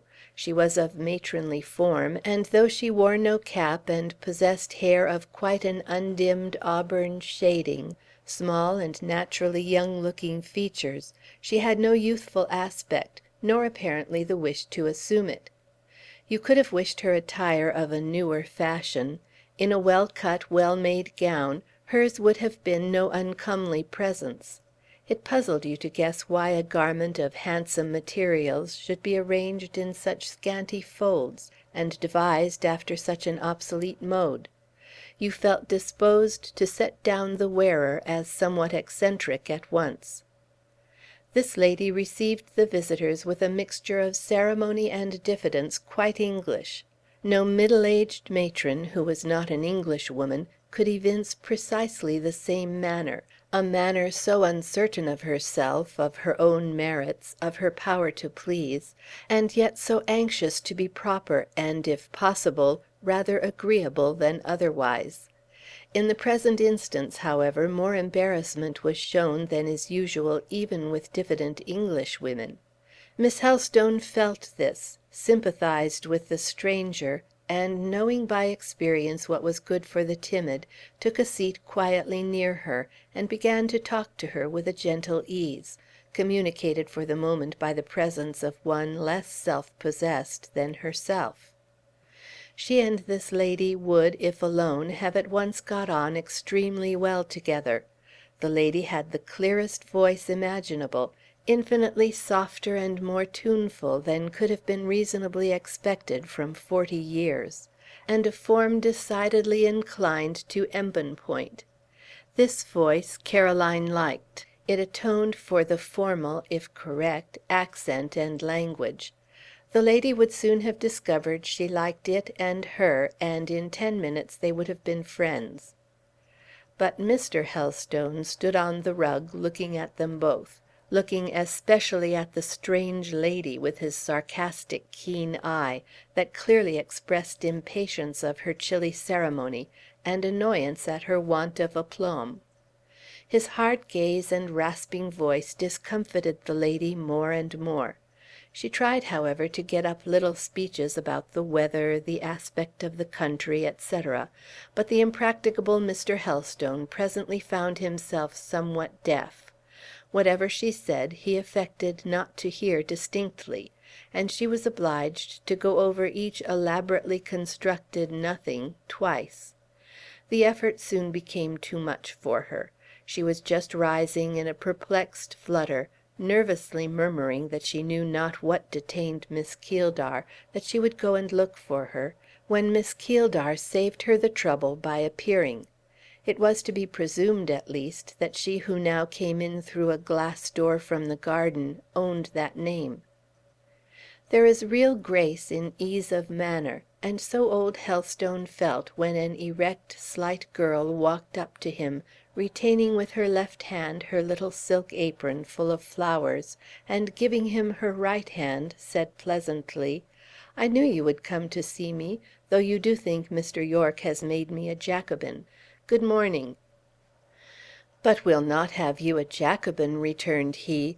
"No, Miss Shirley, they shall not steal the flower of my parish from me. Now that you are amongst us, you shall be my pupil in politics and religion. I'll teach you sound doctrine on both points." "Mrs. Prior has anticipated you," she replied, turning to the elder lady. "Mrs. Prior, you know, was my governess, and is still my friend; and of all the high and rigid Tories, she is queen. Of all the staunch churchwomen, she is chief. I have been well drilled both in theology and history, I assure you, Mr. Helstone." The rector immediately bowed very low to Mrs. Prior, and expressed himself obliged to her. The ex-governess disclaimed skill either in political or religious controversy, explained that she thought such matters little adapted for female minds, but avowed herself in general terms the advocate of order and loyalty, and of course truly attached to the Establishment. She added, she was ever averse to change under any circumstances, and something scarcely audible about the extreme danger of being too ready to take up new ideas, closed her sentence. "Miss Keeldar thinks as you think, I hope, madam." "Difference of age and difference of temperament occasion difference of sentiment," was the reply.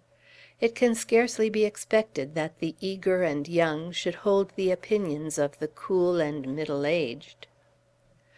"Oh, oh, we are independent, we think for ourselves," cried Mr. Helstone. "We are a little Jacobin for anything I know, a little free-thinker in good earnest. Let us have a confession of faith on the spot." And he took the heiress's two hands, causing her to let fall her whole cargo of flowers, and seated her by him on the sofa. "Say your creed," he ordered. "The Apostles' Creed?" "Yes." She said it like a child. "And now for St. Athanasius's. That's the test." "Let me gather up my flowers. Here is Tartar coming. He will tread upon them." Tartar was a rather large, strong, and fierce-looking dog, very ugly, being of a breed between mastiff and bulldog, who at this moment entered through the glass door, and, posting directly to the rug, snuffed the fresh flowers scattered there. He seemed to scorn them as food, but probably thinking their velvety petals might be convenient as litter, he was turning round preparatory to depositing his tawny bulk upon them, when Miss Helstone and Miss Keeldar simultaneously stooped to the rescue. "Thank you," said the heiress, as she again held out her little apron for Caroline to heap the blossoms into it. "Is this your daughter, Mr. Helstone?" she asked. "My niece, Caroline." Miss Keeldar shook hands with her, and then looked at her. Caroline also looked at her hostess. Shirley Keeldar, she had no Christian name but Shirley, her parents, who had wished to have a son, finding that, after 8 years of marriage, Providence had granted them only a daughter, bestowed on her the same masculine family cognomen they would have bestowed on a boy, if with a boy they had been blessed. Shirley Keeldar was no ugly heiress. She was agreeable to the eye. Her height and shape were not unlike Miss Helstone's. Perhaps in stature she might have the advantage by an inch or two. She was gracefully made, and her face, too, possessed a charm as well described by the word grace as any other. It was pale naturally, but intelligent and of varied expression. She was not a blonde like Caroline. Clear and dark were the characteristics of her aspect as to color. Her face and brow were clear, her eyes of the darkest gray, no green lights in them, transparent, pure, natural gray, and her hair of the darkest brown. Her features were distinguished, by which I do not mean that they were high, bony, and Roman, being indeed rather small and slightly marked than otherwise, but only that they were, to use a few French words, fins, gracieux, spirituels. Mobile they were, and speaking, but their changes were not to be understood, nor their language interpreted, all at once.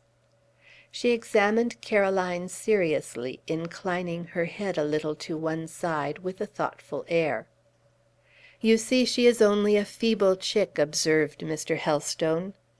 "She looks young, younger than I. How old are you?" she inquired, in a manner that would have been patronizing if it had not been extremely solemn and simple. 18 years and 6 months. "And I am 21. She said no more. She had now placed her flowers on the table, and was busied in arranging them. "And St. Athanasius's creed?" urged the rector. "You believe it all, don't you?" "I can't remember it quite all.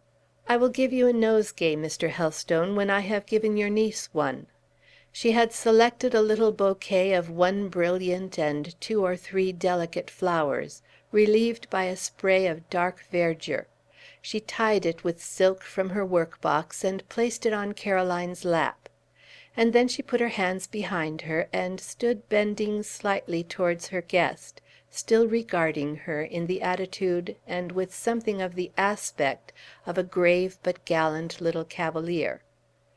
This temporary expression of face was aided by the style in which she wore her hair, parted on one temple, and brushed in a glossy sweep above the forehead, whence it fell in curls that looked natural, so free were their wavy undulations.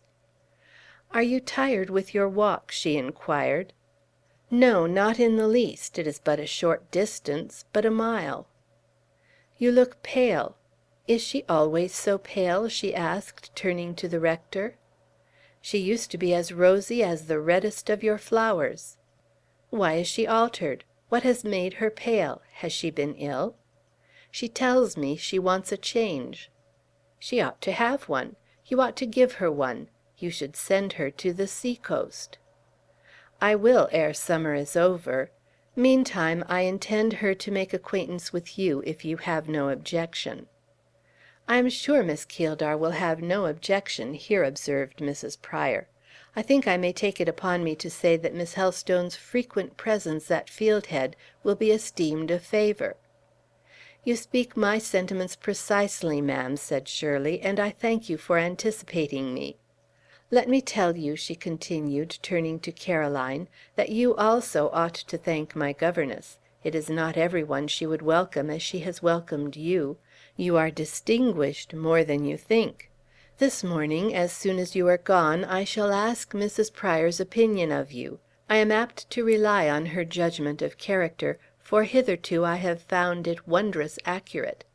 Already I foresee a favorable answer to my inquiries. Do I not guess rightly, Mrs. Prior?"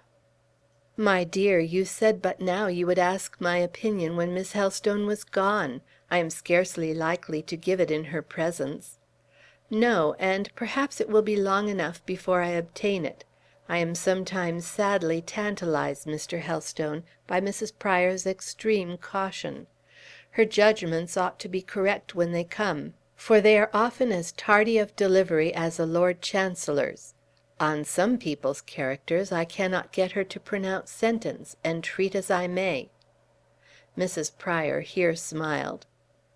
"Yes," said her pupil, "I know what that smile means. You are thinking of my gentleman tenant. Do you know Mr. Moore of the Hollow?" she asked Mr. Helstone. "Ay, ay, your tenant. So he is. You have seen a good deal of him, no doubt, since you came?" "I have been obliged to see him. There was business to transact." "Business! Really, the word makes me conscious I am indeed no longer a girl, but quite a woman and something more. I am an esquire. Shirley Keeldar, Esquire, ought to be my style and title. They gave me a man's name. I hold a man's position.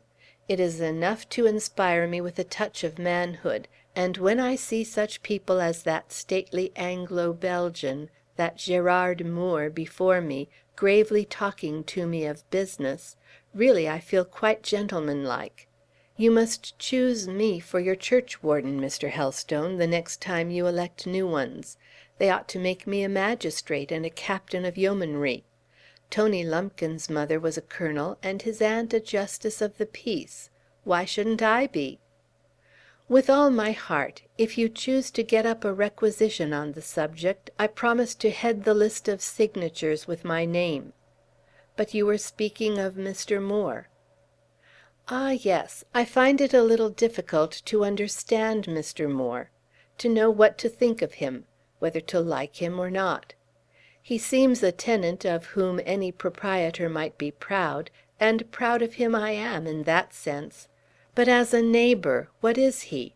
Again and again I have entreated Mrs. Prior to say what she thinks of him, but she still evades returning a direct answer. I hope you will be less oracular, Mr. Helstone, and pronounce at once. Do you like him? Not at all just now. His name is entirely blotted from my good books. What is the matter? What has he done? My uncle and he disagree on politics, interposed the low voice of Caroline. She had better not have spoken just then. Having scarcely joined in the conversation before, it was not apropos to do it now. She felt this with nervous acuteness as soon as she had spoken, and coloured to the eyes. "What are Moore's politics?" inquired Shirley. "Those of a tradesman," returned the rector. "Narrow, selfish, and unpatriotic.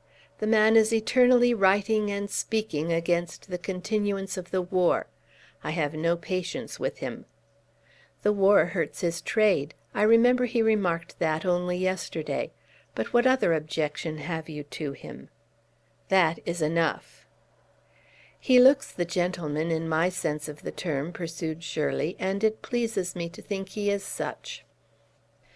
Caroline rent the Tyrian petals of the one brilliant flower in her bouquet, and answered in distinct tones, "Decidedly he is."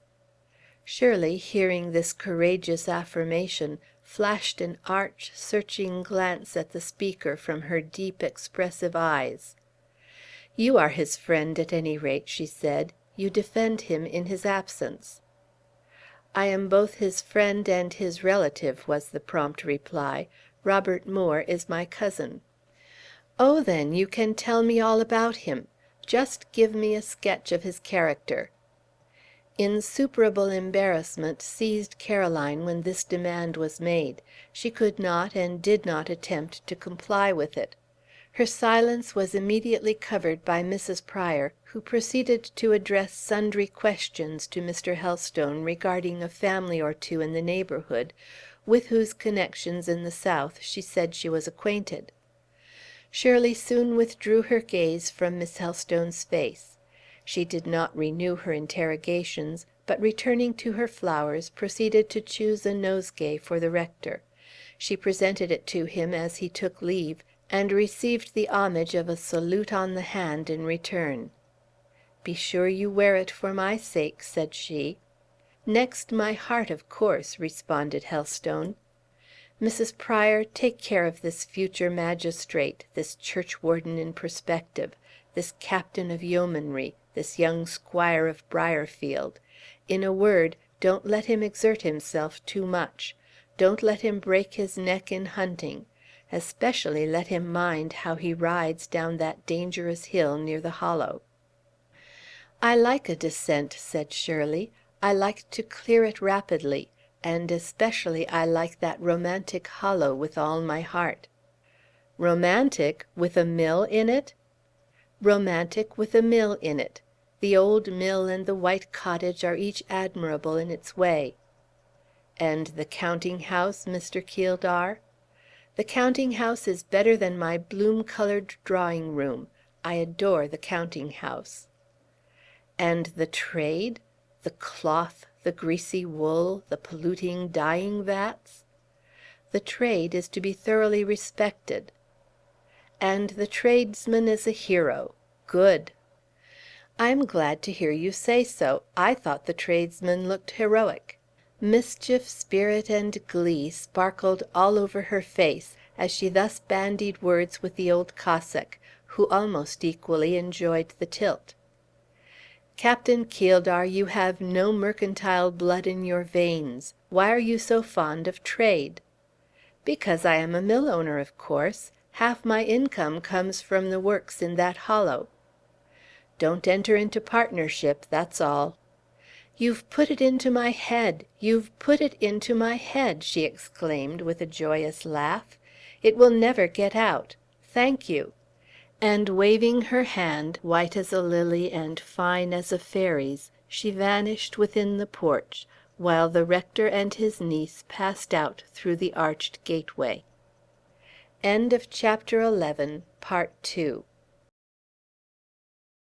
Chapter 12. Shirley and Caroline. Shirley showed she had been sincere in saying she should be glad of Caroline's society by frequently seeking it; and indeed if she had not sought it she would not have had it, for Miss Helstone was slow to make fresh acquaintance. She was always held back by the idea that people could not want her, that she could not amuse them, and a brilliant, happy, youthful creature like the heiress of Fieldhead seemed to her too completely independent of society so uninteresting as hers ever to find it really welcome.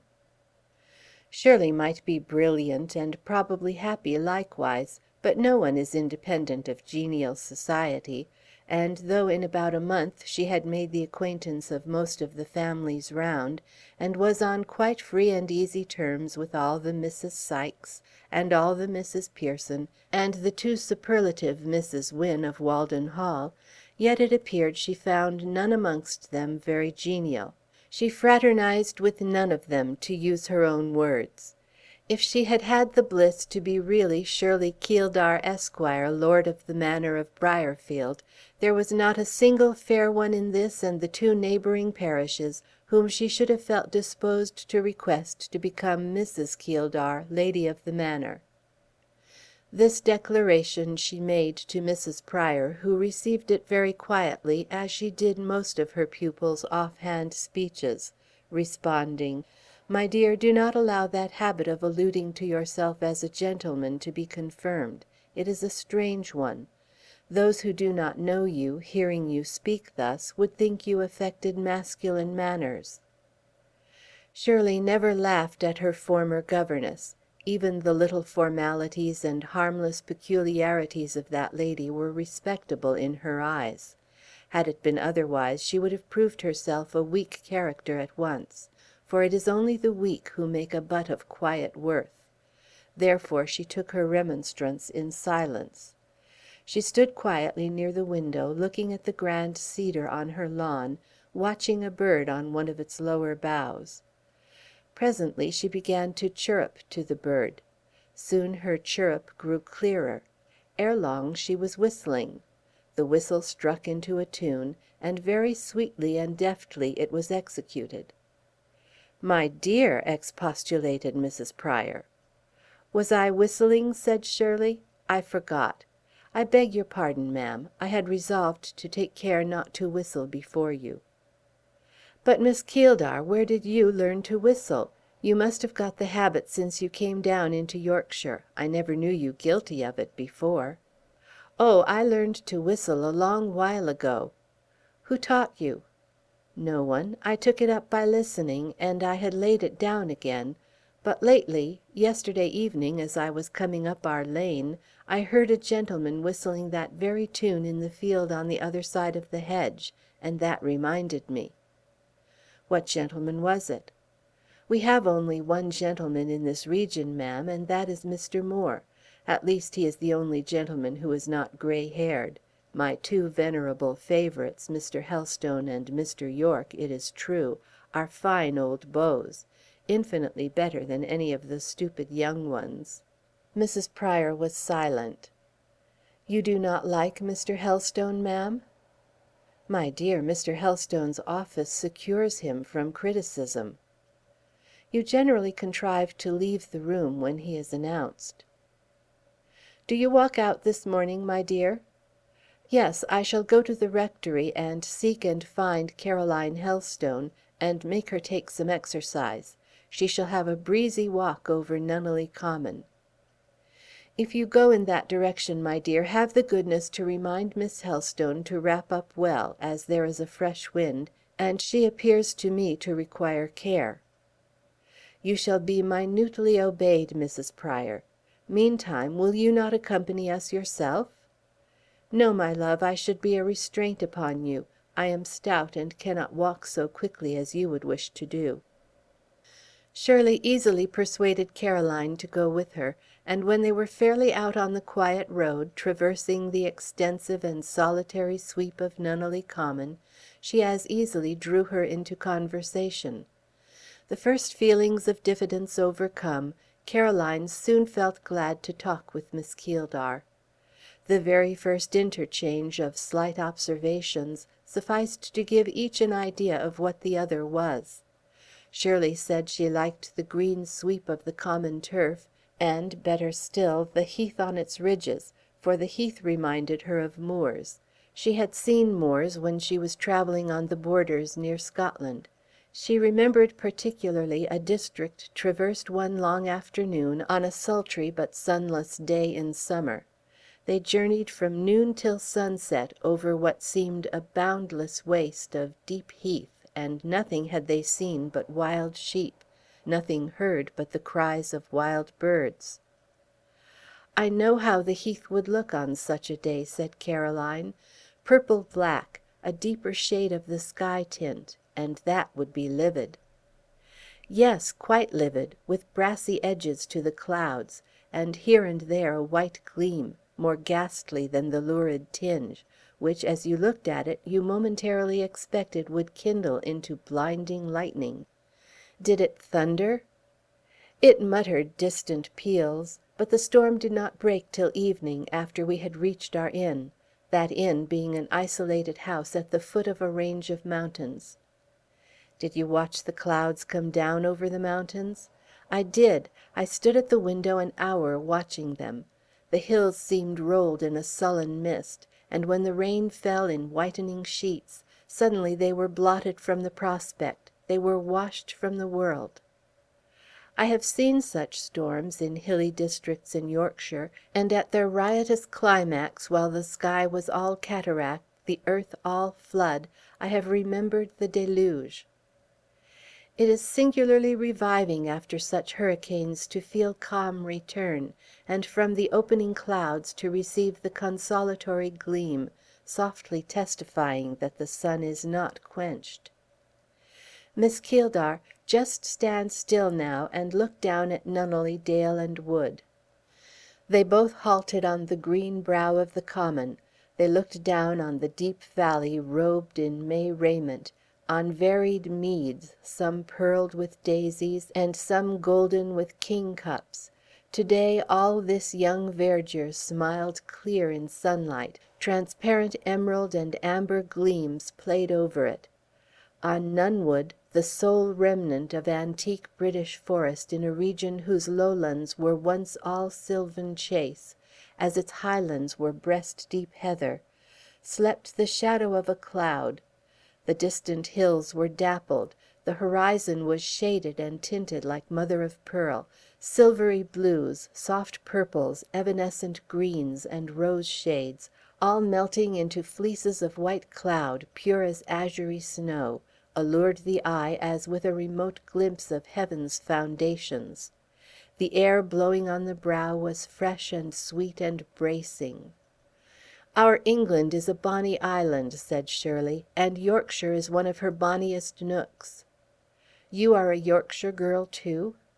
"I am, Yorkshire in blood and birth. 5 generations of my race sleep under the aisles of Briarfield Church. I drew my first breath in the old black hall behind us." Hereupon Caroline presented her hand, which was accordingly taken and shaken. "We are compatriots," said she. "Yes," agreed Shirley, with a grave nod. "And that," asked Miss Keeldar, pointing to the forest, "that is Nunwood?" "It is." "Were you ever there?" "Many a time." "In the heart of it?" "Yes." "What is it like?"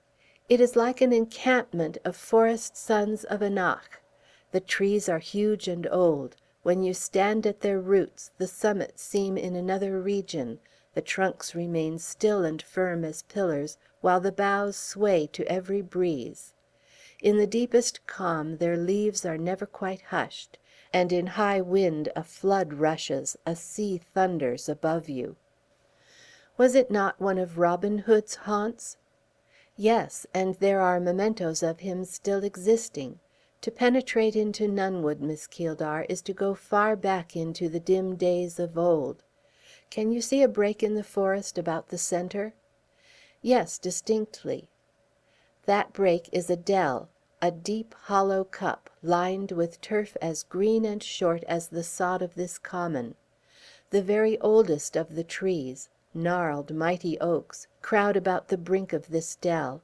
In the bottom lie the ruins of a nunnery. We will go, you and I alone, Caroline, to that wood, early some fine summer morning, and spend a long day there. We can take pencils and sketch books, and any interesting reading book we like. And of course we shall take something to eat. I have 2 little baskets in which Mrs. Gill, my housekeeper, might pack our provisions, and we could each carry our own. It would not tire you too much to walk so far?" "Oh, no, especially if we rested the whole day in the wood, and I know all the pleasantest spots. I know where we could get nuts in nutting time. I know where wild strawberries abound. I know certain lonely, quite untrodden glades, carpeted with strange mosses, some yellow as if gilded, some a sombre gray, some gem green. I know groups of trees that ravish the eye with their perfect picture-like effects. Rude oak, delicate birch, glossy beech, clustered in contrast, and ash trees stately as Saul standing isolated, and superannuated wood giants clad in bright shrouds of ivy. Miss Keeldar, I could guide you." "You would be dull with me alone?" "I should think not. I think we should suit. And what third person is there whose presence would not spoil our pleasure?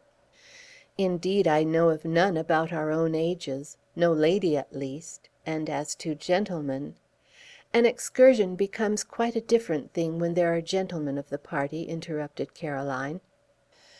"I agree with you, quite a different thing to what we are proposing. We are going simply to see the old trees, the old ruins, to pass a day in old times, surrounded by olden silence, and above all by quietude." "You are right, and the presence of gentlemen dispels the last charm, I think. If they are of the wrong sort, like your Malones and your young Sykeses and Wynns, irritation takes the place of serenity. If they are of the right sort, there is still a change, I can hardly tell what change, one easy to feel, difficult to describe. We forget nature, imprimis. And then nature forgets us, covers her vast calm brow with a dim veil, conceals her face and withdraws the peaceful joy with which, if we had been content to worship her only, she would have filled our hearts. What does she give us instead? More elation and more anxiety, an excitement that steals the hours away fast, and a trouble that ruffles their course. Our power of being happy lies a good deal in ourselves, I believe," remarked Caroline sagely. "I have gone to Nunwood with a large party, all the curates and some other gentry of these parts, together with sundry ladies, and I found the affair insufferably tedious and absurd. And I have gone quite alone, or accompanied but by Fanny, who sat in the woodman's hut and sewed or talked to the good wife, while I roamed about and made sketches or read, and I have enjoyed much happiness of a quiet kind all day long. But that was when I was young, 2 years ago." "Did you ever go with your cousin, Robert Moore?" "Yes, once." "What sort of a companion is he on these occasions?" "A cousin, you know, is different to a stranger." "I am aware of that; but cousins, if they are stupid, are still more insupportable than strangers, because you cannot so easily keep them at a distance." "But your cousin is not stupid?" "No, but—" "Well?" "If the company of fools irritates, as you say, the society of clever men leaves its own peculiar pain also. Where the goodness or talent of your friend is beyond and above all doubt, your own worthiness to be his associate often becomes a matter of question." "Oh, there I cannot follow you. That crotchet is not one I should choose to entertain for an instant. I consider myself not unworthy to be the associate of the best of them, of gentlemen, I mean, though that is saying a great deal. Where they are good, they are very good, I believe. Your uncle, by the by, is not a bad specimen of the elderly gentleman. I am always glad to see his brown, keen, sensible old face, either in my own house or any other. Are you fond of him? Is he kind to you? Now speak the truth." "He has brought me up from childhood, I doubt not, precisely as he would have brought up his own daughter, if he had had one, and that is kindness. But I am not fond of him. I would rather be out of his presence than in it." "Strange, when he has the art of making himself so agreeable." "Yes, in company. But he is stern and silent at home. As he puts away his cane and shovel hat in the rectory hall, so he locks his liveliness in his bookcase and study desk, the knitted brow and brief word for the fireside, the smile, the jest, the witty sally for society." "Is he tyrannical?" "Not in the least. He is neither tyrannical nor hypocritical. He is simply a man who is rather liberal than good-natured, rather brilliant than genial, rather scrupulously equitable than truly just, if you can understand such superfine distinctions." "Oh, yes. Good nature implies indulgence, which he has not; geniality, warmth of heart, which he does not own; and genuine justice is the offspring of sympathy and considerateness, of which, I can well conceive, my bronzed old friend is quite innocent.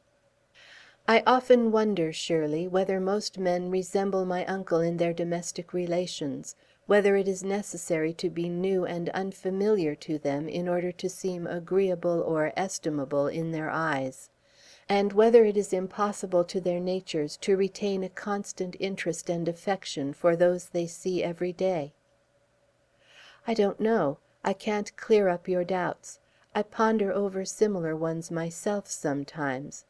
But, to tell you a secret, if I were convinced that they were necessarily and universally different from us, fickle, soon petrifying, unsympathizing, I would never marry.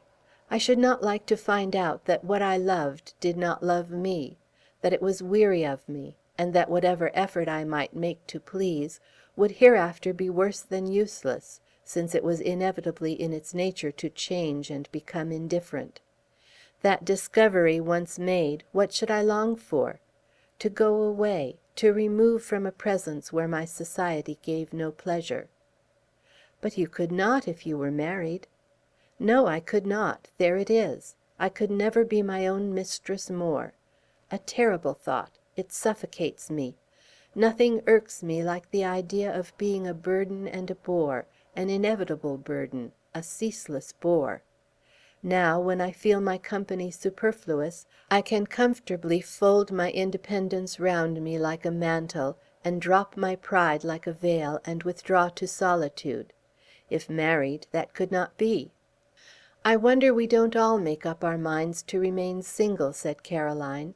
"We should if we listened to the wisdom of experience. My uncle always speaks of marriage as a burden, and I believe whenever he hears of a man being married, he invariably regards him as a fool, or at any rate as doing a foolish thing." But, Caroline, men are not all like your uncle. Surely not. I hope not." She paused and mused.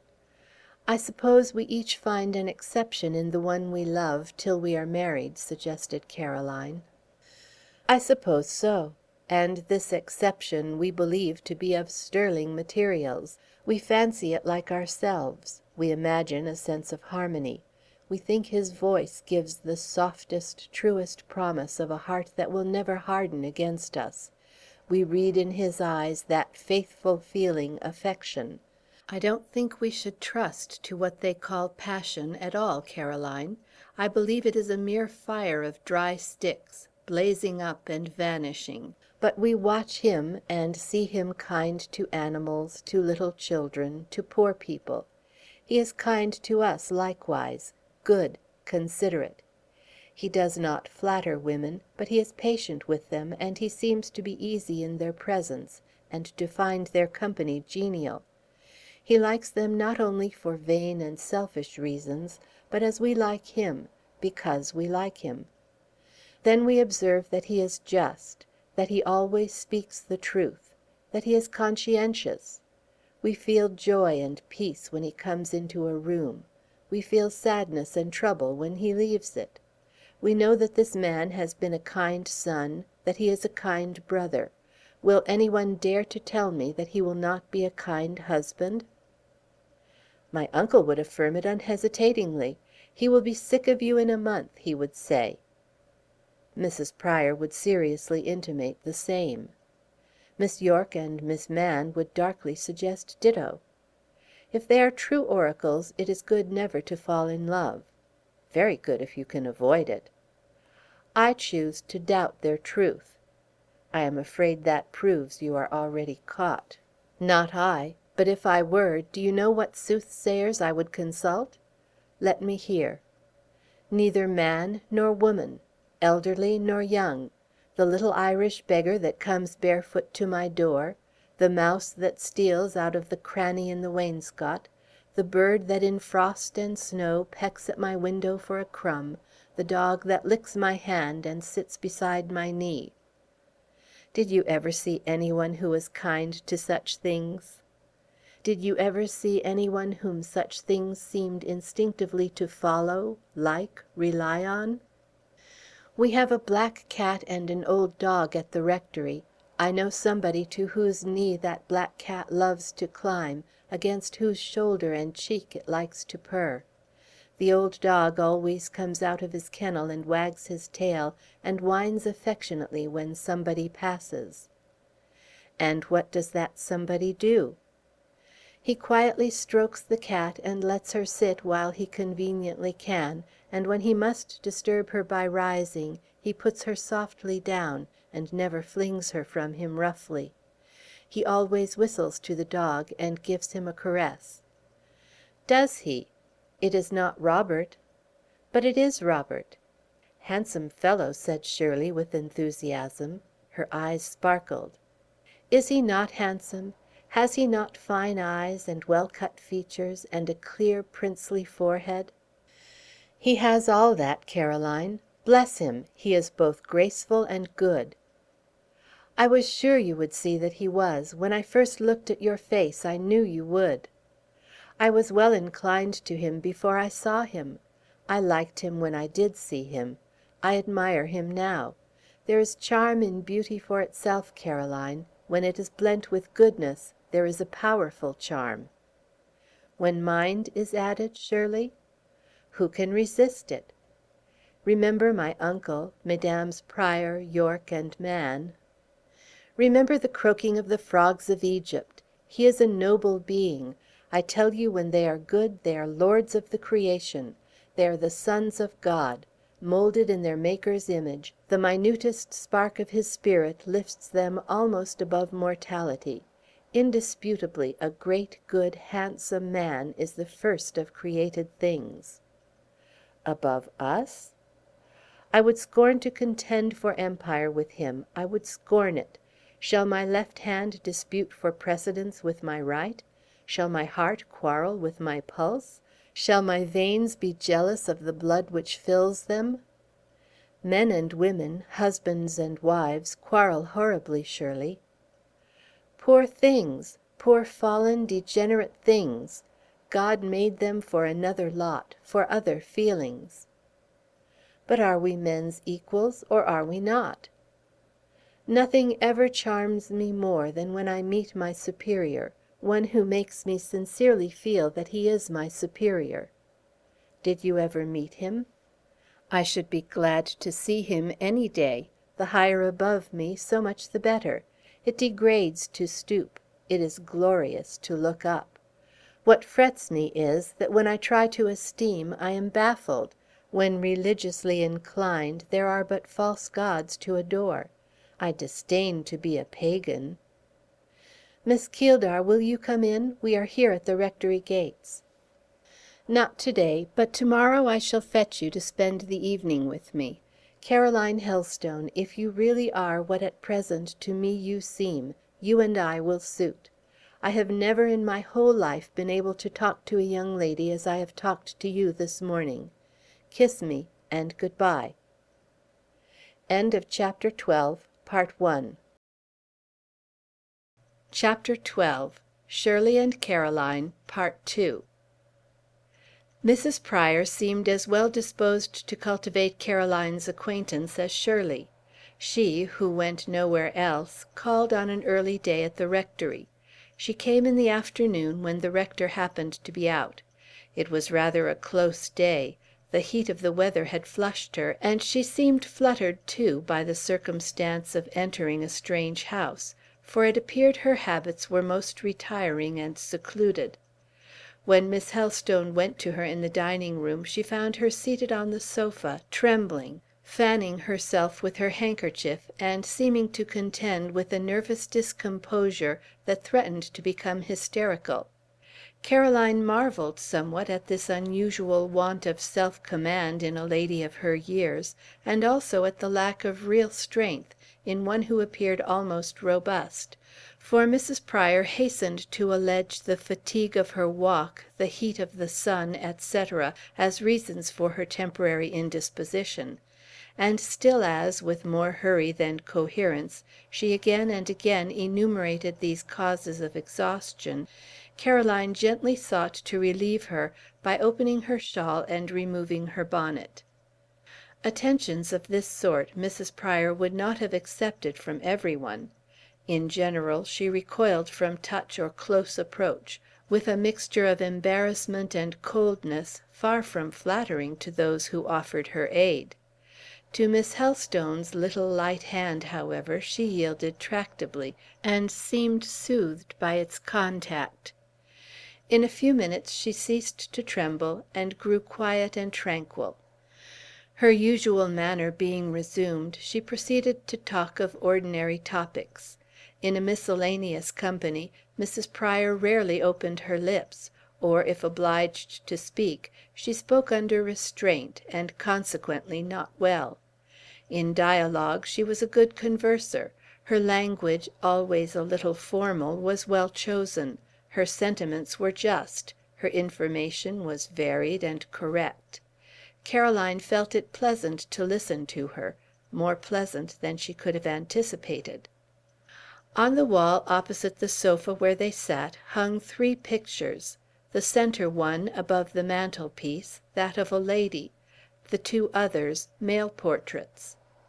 "That is a beautiful face," said Mrs. Pryor, interrupting a brief pause which had followed half an hour's animated conversation.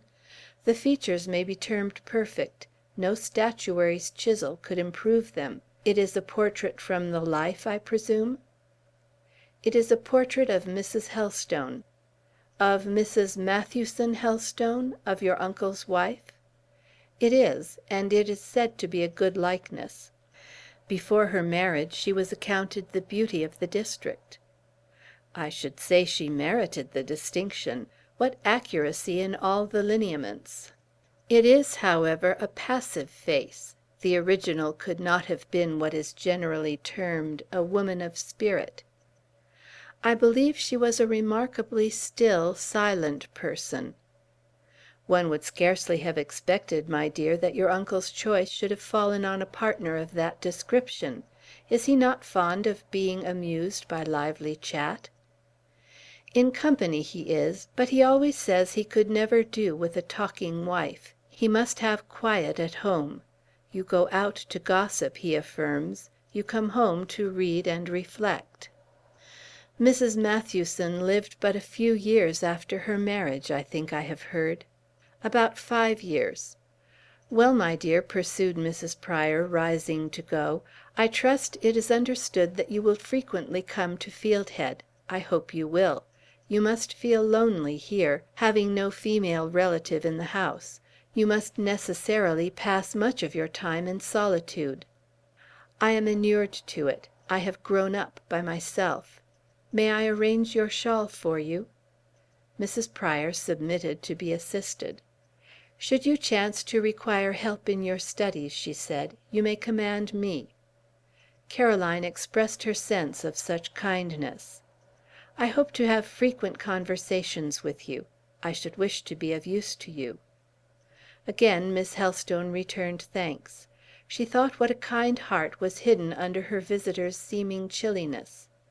Observing that Mrs. Prior again glanced with an air of interest towards the portraits as she walked down the room, Caroline casually explained, "The likeness that hangs near the window, you will see, is my uncle, taken 20 years ago. The other, to the left of the mantelpiece, is his brother James, my father. They resemble each other in some measure," said Mrs. Prior, "yet a difference of character may be traced in the different mould of the brow and mouth." "What difference?" inquired Caroline, accompanying her to the door. "James Helstone, that is my father, is generally considered the best looking of the two. Strangers, I remark, always exclaim, 'What a handsome man!' Do you think his picture handsome, Mrs. Prior?" "It is much softer or finer featured than that of your uncle." "But where or what is the difference of character to which you alluded?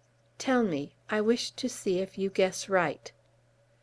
"My dear, your uncle is a man of principle. His forehead and his lips are firm, and his eye is steady." "Well, and the other? Do not be afraid of offending me. I always like the truth." "Do you like the truth? It is well for you. Adhere to that preference. Never swerve thence. The other, my dear, if he had been living now, would probably have furnished little support to his daughter. It is, however, a graceful head, taken in youth, I should think. My dear," turning abruptly, "you acknowledge an inestimate value in principle?" "I am sure no character can have true worth without it." "You feel what you say? You have considered the subject?" "Often. Circumstances early forced it upon my attention." "The lesson was not lost, then, though it came so prematurely. I suppose the soil is not light nor stony, otherwise seed falling in that season never would have borne fruit. My dear, do not stand in the air of the door, you will take cold. Good afternoon." Miss Helstone's new acquaintance soon became of value to her. Their society was acknowledged a privilege. She found she would have been in error indeed to have let slip this chance of relief, to have neglected to avail herself of this happy change. A turn was thereby given to her thoughts, a new channel was opened for them, which, diverting a few of them at least from the one direction in which all had hitherto tended, abated the impetuosity of their rush, and lessened the force of their pressure on one worn down point. Soon she was content to spend whole days at Fieldhead, doing by turns whatever Shirley or Mrs. Prior wished her to do, and now one would claim her, now the other. Nothing could be less demonstrative than the friendship of the elder lady, but also nothing could be more vigilant, assiduous, untiring. I have intimated that she was a peculiar personage, and in nothing was her peculiarity more shown than in the nature of the interest she evinced for Caroline. She watched all her movements. She seemed as if she would have guarded all her steps. It gave her pleasure to be applied to by Miss Helstone for advice and assistance. She yielded her aid, when asked, with such quiet yet obvious enjoyment that Caroline ere long took delight in depending on her. Shirley Keeldar's complete docility with Mrs. Pryor had at first surprised Miss Helstone, and not less the fact of the reserved ex-governess being so much at home and at ease in the residence of her young pupil, where she filled with such quiet independency a very dependent post. But she soon found that it needed but to know both ladies to comprehend fully the enigma. Every one, it seemed to her, must like, must love, must prize Mrs. Pryor when they knew her. No matter that she perseveringly wore old-fashioned gowns, that her speech was formal and her manner cool, that she had 20 little ways such as nobody else had. She was still such a stay, such a counsellor, so truthful, so kind in her way, that in Caroline's idea none once accustomed to her presence could easily afford to dispense with it. As to dependency or humiliation, Caroline did not feel it in her intercourse with Shirley, and why should Mrs. Pryor? The heiress was rich, very rich, compared with her new friend. One possessed a clear 1,000 a year, the other not a penny; and yet there was a safe sense of equality experienced in her society, never known in that of the ordinary Briarfield and Winbury gentry. The reason was, Shirley's head ran on other things than money and position. She was glad to be independent as to property. By fits she was even elated at the notion of being lady of the manor and having tenants and an estate.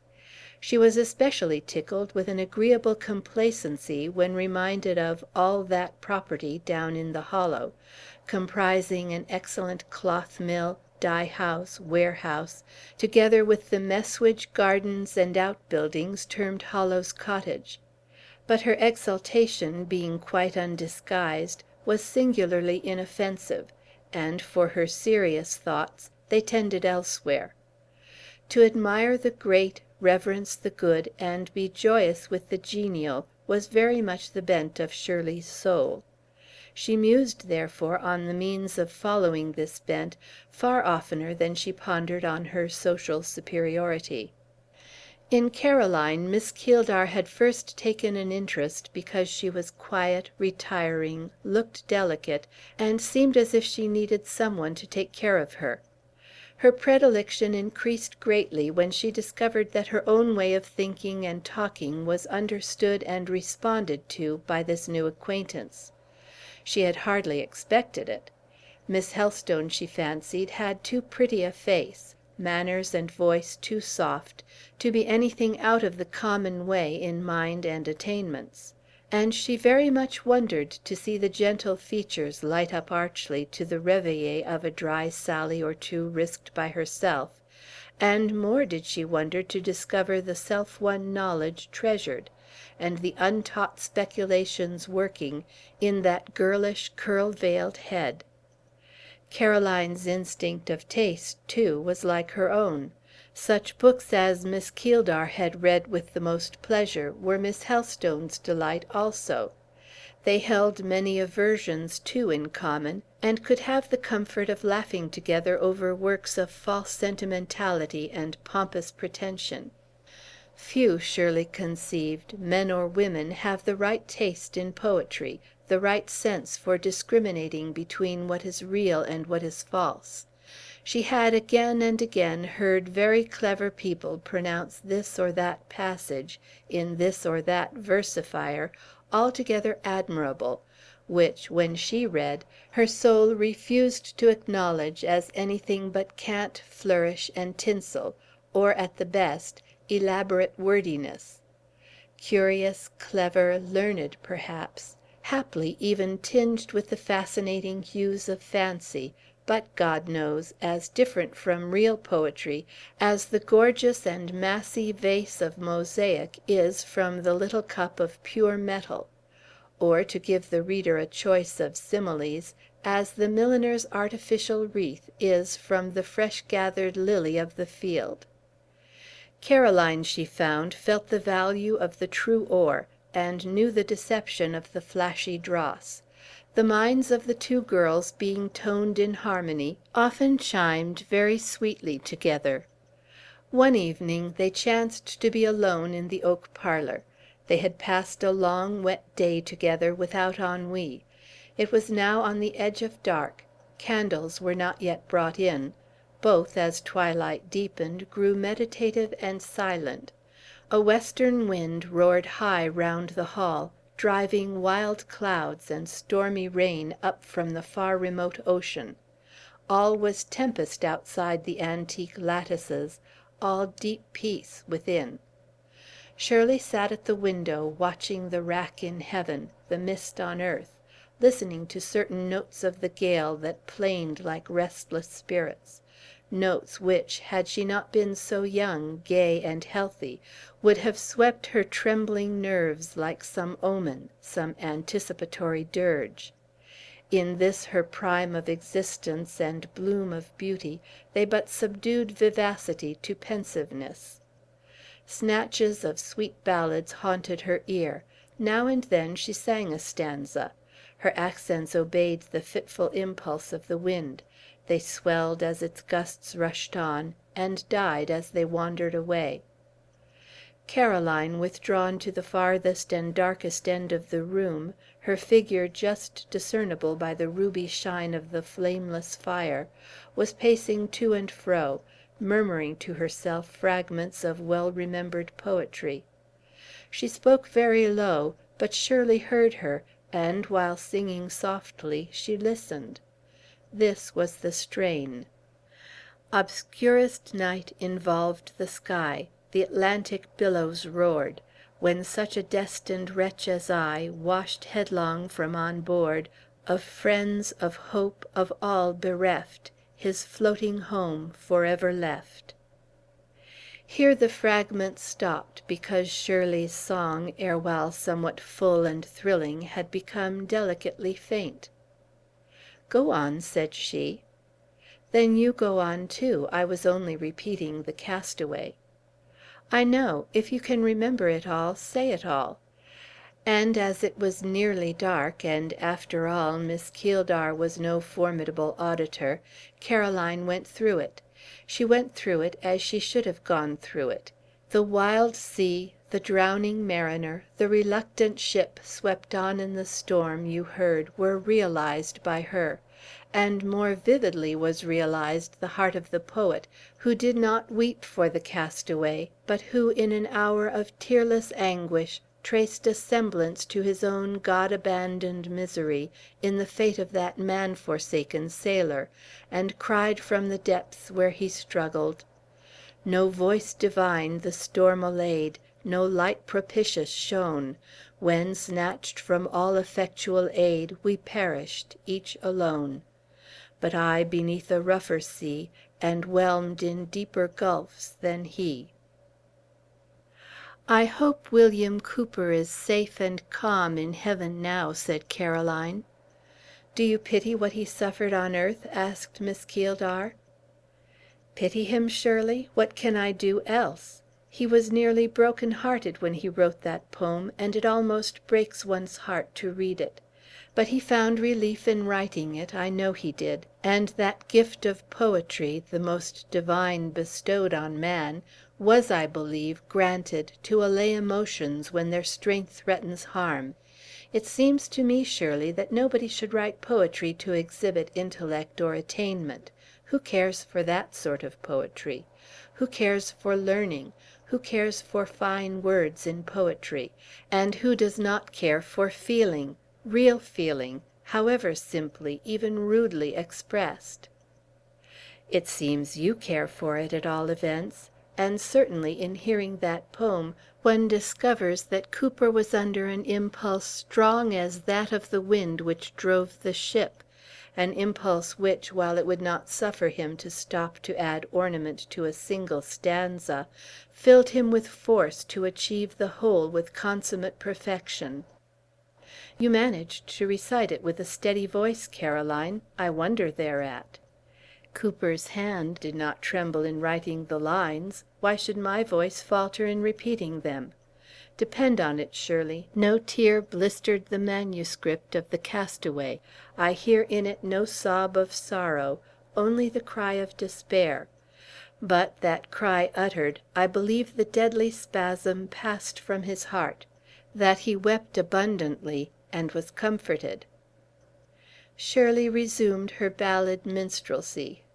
Stopping short, she remarked ere long, "One could have loved Cooper, if it were only for the sake of having the privilege of comforting him." "You never would have loved Cooper," rejoined Caroline promptly. "He was not made to be loved by woman." "What do you mean?" "What I say. I know there is a kind of natures in the world, and very noble, elated natures too, whom love never comes near. You might have sought Cooper with the intention of loving him, and you would have looked at him, pitied him, and left him, forced away by a sense of the impossible, the incongruous, as the crew were borne from their drowning comrade by the furious blast." "You may be right. Who told you this?" "And what I say of Cooper I should say of Rousseau. Was Rousseau ever loved? He loved passionately, but was his passion ever returned? I am certain, never. And if there were any female Coopers and Rousseaus, I should assert the same of them." "Who told you this, I ask? Did Moore?" "Why should anybody have told me? Have I not an instinct? Can I not divine by analogy? Moore never talked to me either about Cooper or Rousseau or love. The voice we hear in solitude told me all I know on these subjects." "Do you like the characters of the Rousseau order, Caroline?" "Not at all, as a whole. I sympathize intensely with certain qualities they possess. Certain divine sparks in their nature dazzle my eyes and make my soul glow. Then, again, I scorn them. They are made of clay and gold. The refuse and the ore make a mass of weakness. Taken together, I feel them unnatural, unhealthy, repulsive. I dare say I should be more tolerant of a Rousseau than you would, Carry. Submissive and contemplative yourself, you like the stern and the practical. By the way, you must miss that cousin Robert of yours very much, now that you and he never meet." "I do." "And he must miss you?" "That he does not." "I cannot imagine," pursued Shirley, who had lately got a habit of introducing Moore's name into the conversation, even when it seemed to have no business there, "I cannot imagine but that he was fond of you, since he took so much notice of you, talked to you, and taught you so much." "He never was fond of me. He never professed to be fond of me. He took pains to prove that he only just tolerated me."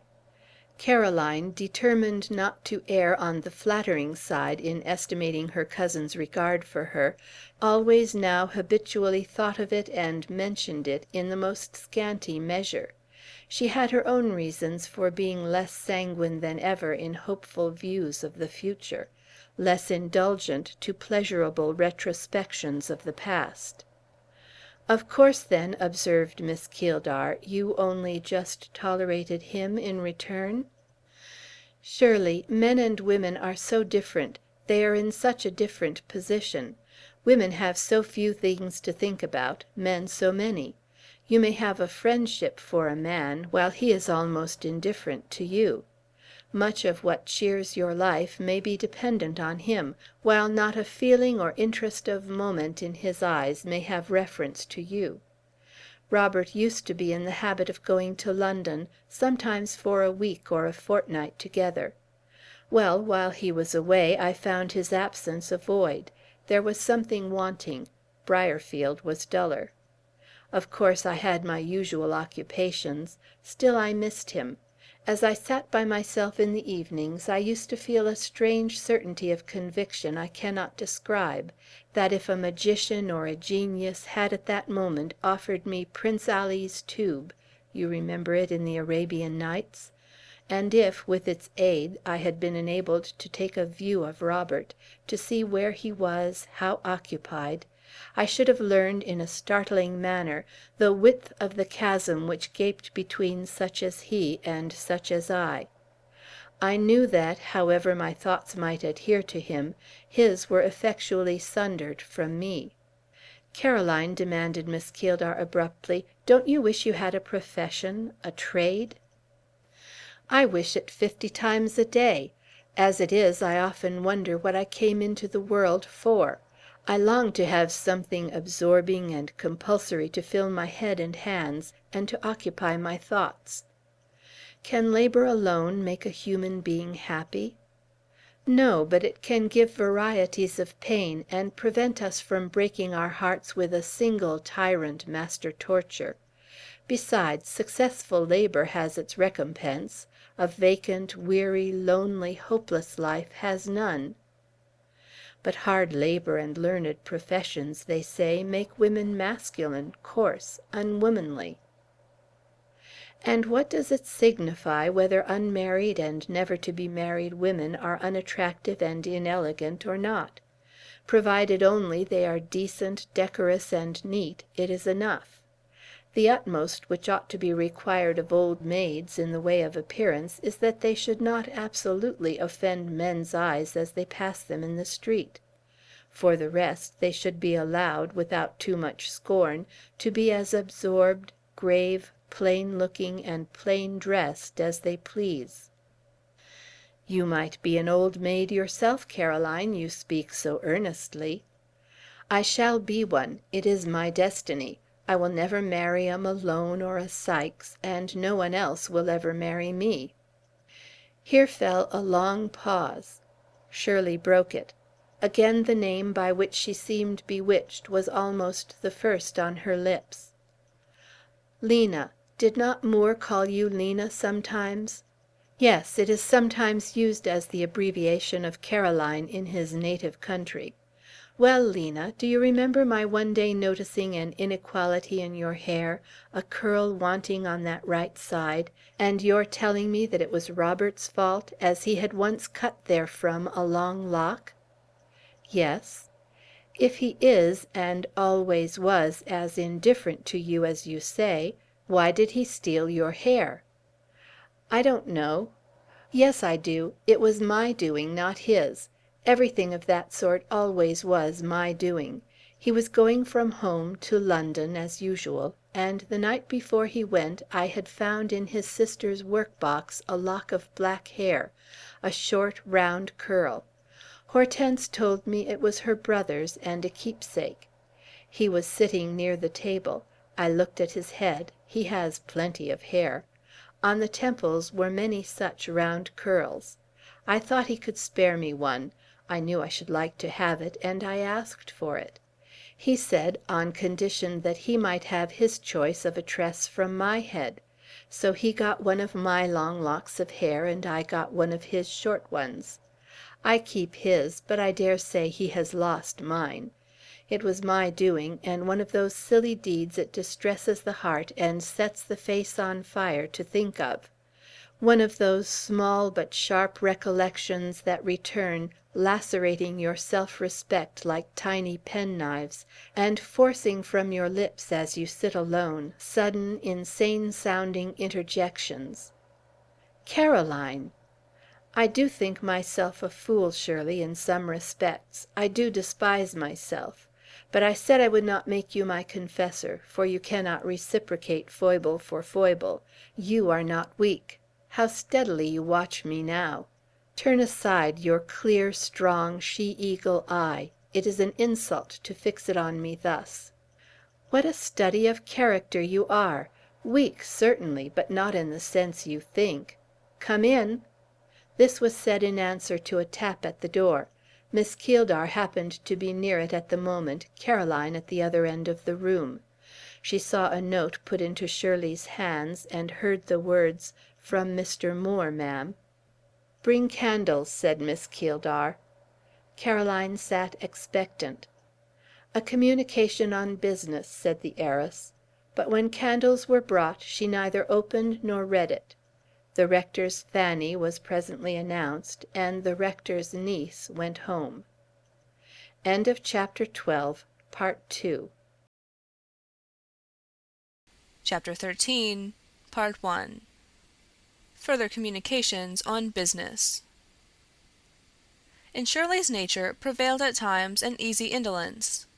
There were periods when she took delight in perfect vacancy of hand and eye, moments when her thoughts, her simple existence, the fact of the world being around, and heaven above her, seemed to yield her such fullness of happiness that she did not need to lift a finger to increase the joy. Often, after an active morning, she would spend a sunny afternoon in lying stirless on the turf, at the foot of some tree of friendly umbrage. No society did she need but that of Caroline, and it sufficed, if she were within call. No spectacle did she ask but that of the deep blue sky, and such cloudlets as sailed afar and aloft across its span. No sound but that of the bee's hum, the leaf's whisper. Her sole book in such hours was the dim chronicle of memory, or the Sibyl page of anticipation. From her young eyes fell on each volume a glorious light to read by. Round her lips at moments played a smile which revealed glimpses of the tale or prophecy. It was not sad, not dark. Fate had been benign to the blissful dreamer, and promised to favor her yet again. In her past were sweet passages, in her future rosy hopes. Yet one day, when Caroline drew near to rouse her, thinking she had lain long enough, behold, as she looked down, Shirley's cheek was wet as if with dew. Those fine eyes of hers shone humid and brimming. "Shirley, why do you cry?" asked Caroline, involuntarily laying stress on "you." Miss Keeldar smiled, and turned her picturesque head towards the questioner. "Because it pleases me mightily to cry," she said. "My heart is both sad and glad. But why, you good, patient child? Why do you not bear me company? I only weep tears, delightful and soon wiped away. You might weep gall, if you choose." "Why should I weep gall?" "Mateless, solitary bird," was the only answer. "And are not you, too, mateless, Shirley?" "At heart, no." "Oh, who nestles there, Shirley?" But Shirley only laughed gaily at this question, and alertly started up. "I have dreamed," she said, "a mere daydream, certainly bright, probably baseless." Miss Helstone was by this time free enough from illusions. She took a sufficiently grave view of the future, and fancied she knew pretty well how her own destiny and that of some others were tending. Yet old associations retained their influence over her, and it was these, and the power of habit, which still frequently drew her, of an evening, to the field stile and the old thorn overlooking the hollow. One night, the night after the incident of the note, she had been at her usual post, watching for her beacon, watching vainly. That evening no lamp was lit. She waited till the rising of certain constellations warned her of lateness, and signed her away. In passing Fieldhead, on her return, its moonlight beauty attracted her glance, and stayed her step an instant. Tree and hall rose peaceful under the night sky and clear full orb. Pearly paleness gilded the building, mellow brown gloom bosomed it round. Shadows of deep green brooded above its oak-wreathed roof. The broad pavement in front shone pale also. It gleamed as if some spell had transformed the dark granite to glistening Parian. On the silvery space slept two sable shadows, thrown sharply defined from two human figures. These figures, when first seen, were motionless and mute. Presently they moved in harmonious step, and spoke in low harmonious key. Earnest was the gaze that scrutinized them as they emerged from behind the trunk of the cedar. "Is it Mrs. Pryor and Shirley?" "Certainly it is Shirley. Who else has a shape so lithe and proud and graceful? And her face, too, is visible, her countenance careless and pensive, and musing and mirthful, and mocking and tender. Not fearing the dew, she has not covered her head. Her curls are free, they veil her neck and caress her shoulder with their tendril rings. An ornament of gold gleams through the half-closed folds of the scarf she has wrapped across her bust, and a large bright gem glitters on the white hand which confines it. Yes, that is Shirley. Her companion, then, is of course Mrs. Pryor? Yes, if Mrs. Pryor owns 6 feet of stature, and if she has changed her decent widow's weeds for masculine disguise. The figure walking at Miss Kilder's side is a man, a tall, young, stately man. It is her tenant, Robert Moore.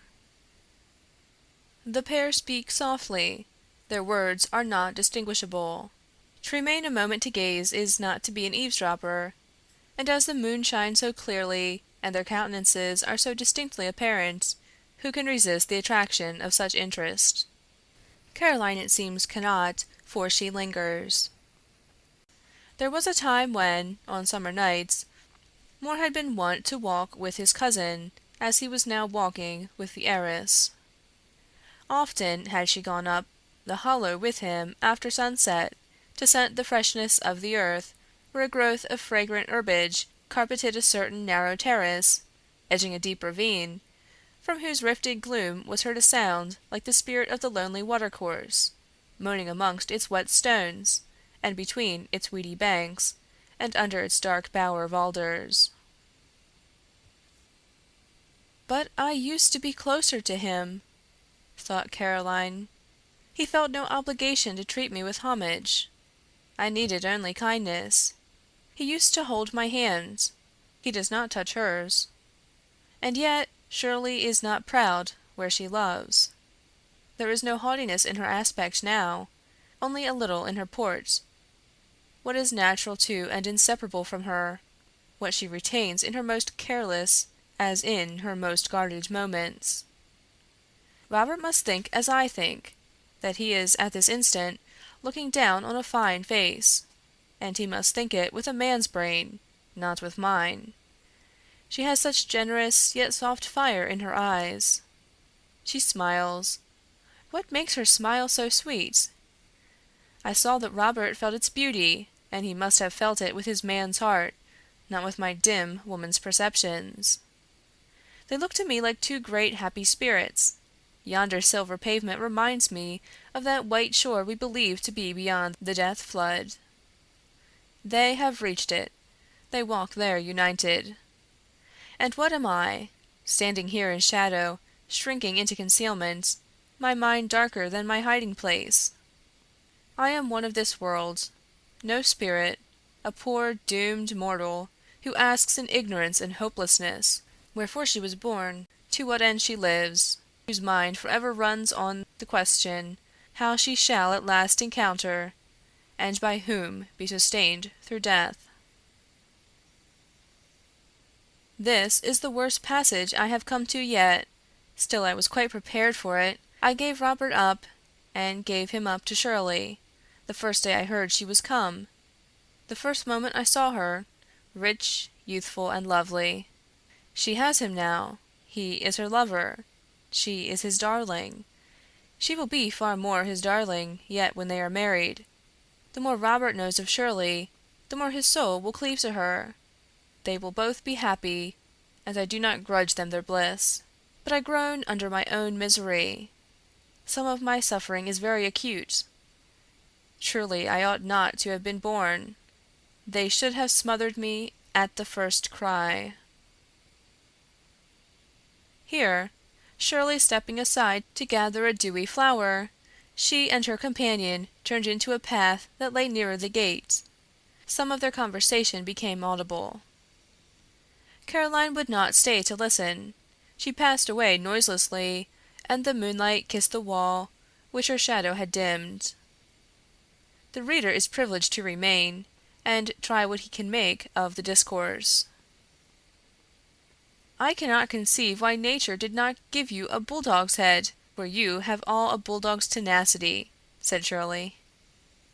Not a flattering idea, Am I so ignoble? And something also you have of the same animal's silent ways of going about its work. You give no warning, you come noiselessly behind, seize fast, and hold on. This is guesswork. You have witnessed no such feat on my part. In your presence I have been no bulldog. Your very silence indicates your race. How little you talk in general, yet how deeply you scheme. You are far-seeing. You are calculating. I know the ways of these people. I have gathered information of their intentions. My note last night informed you that Barraclough's trial had ended in his conviction and sentence to transportation. His associates will plot vengeance. I shall lay my plans so as to counteract, or at least be prepared for theirs. That is all. Having now given you as clear an explanation as I can, am I to understand that for what I propose doing I have your approbation? I shall stand by you so long as you remain on the defensive. Yes. Good. Without any aid, even opposed or disapproved by you, I believe I should have acted precisely as I now intend to act, but in another spirit. I now feel satisfied. On the whole, I relish the position. I dare say you do. That is evident. You relish the work which lies before you still better than you would relish the execution of a government order for army cloth. I certainly feel it congenial. So would old Helstone. It is true, there is a shade of difference in your motives. Many shades, perhaps. Shall I speak to Mr. Helstone? I will, if you like. Act as you please. Your judgment, Miss Keeldar, will guide you accurately. I could rely on it myself, in a more difficult crisis, but I should inform you, Mr. Helstone is somewhat prejudiced against me at present. I am aware. I have heard all about your differences. Depend upon it they will melt away. He cannot resist the temptation of an alliance under present circumstances. I should be glad to have him. He is of true metal. I think so also. An old blade, and rusted somewhat, but the edge and temper still excellent. Well, you shall have him, Mr. Moore. That is, if I can win him. Whom can you not win? Perhaps not the rector, but I will make the effort. Effort? He will yield for a word, a smile. By no means. It will cost me several cups of tea, some toast and cake, and an ample measure of remonstrances, expostulations, and persuasions. It grows rather chill. I perceive you shiver. Am I acting wrongly to detain you here? Yet it is so calm. I even feel it warm, and society such as yours is a pleasure to me so rare. If you were wrapped in a thicker shawl, I might stay longer and forget how late it is, which would chagrin Mrs. Pryor. We keep early and regular hours at Fieldhead, Mr. Moore, and so, I am sure, does your sister at the cottage. Yes, but Hortense and I have an understanding the most convenient in the world, that we shall each do as we please. How do you please to do? 3 nights in the week I sleep in the mill, but I require little rest, and when it is moonlight and mild, I often hunt the hollow till daybreak. When I was a very little girl, Mr. Moore, my nurse used to tell me tales of fairies being seen in that hollow. That was before my father built the mill, when it was a perfectly solitary ravine. You will be falling under enchantment. I fear it is done, said Moore, in a low voice. But there are worse things than fairies to be guarded against, pursued Miss Keeldar. Things more perilous, he subjoined. Far more so. For instance, how would you like to meet Michael Hartley, that mad Calvinist, and Jacobin weaver? They say he is addicted to poaching, and often goes abroad at night with his gun. I have already had the luck to meet him. We held a long argument together one night. A strange little incident it was. I liked it. Liked it? I admire your taste. Michael is not sane. Where did you meet him? In the deepest, shadiest spot in the glen, where the water runs low, under brushwood. We sat down near the plank bridge. It was moonlight, but clouded and very windy. We had a talk. On politics? And religion. I think the moon was at the full, and Michael was as near crazed as possible. He uttered strange blasphemy in his antinomian fashion. Excuse me, but I think you must have been nearly as mad as he to sit listening to him. There is a wild interest in his ravings. The man would be half a poet if he were not wholly a maniac, and perhaps a prophet if he were not a profligate. He solemnly informed me that hell was foreordained my inevitable portion, that he read the mark of the beast on my brow, that I had been an outcast from the beginning. God's vengeance, he said, was preparing for me, and affirmed in a vision of the night he had beheld the manner and instrument of my doom. I wanted to know further, but he left me with these words, "The end is not yet." Have you ever seen him since? About a month afterwards, in returning from market, I encountered him and Moses Barraclough, both in an advanced stage of inebriation. They were praying in a frantic sort at the roadside. They accosted me as Satan, bid me avaunt, and clamored to be delivered from temptation. Again, but a few days ago, Michael took the trouble of appearing at the counting-house door, hatless, in his shirt-sleeves. His coat and castor having been detained at the public-house in pledge, he delivered himself of the comfortable message that he could wish Mr. Moore to set his house in order, as his soul was likely shortly to be required of him. Do you make light of these things? The poor man had been drinking for weeks, and was in a state bordering on delirium tremens. What then? He is the more likely to attempt the fulfillment of his own prophecies. It would not do to permit incidents of this sort to affect one's nerves. Mr. Moore, go home. So soon? Pass straight down the fields, not round by the lane and plantations. It is early yet. It is late. For my part, I am going in. Will you promise me not to wander in the hollow tonight? If you wish it. I do wish it. May I ask whether you consider life valueless? By no means. On the contrary, of late, I regarded my life as invaluable. Of late?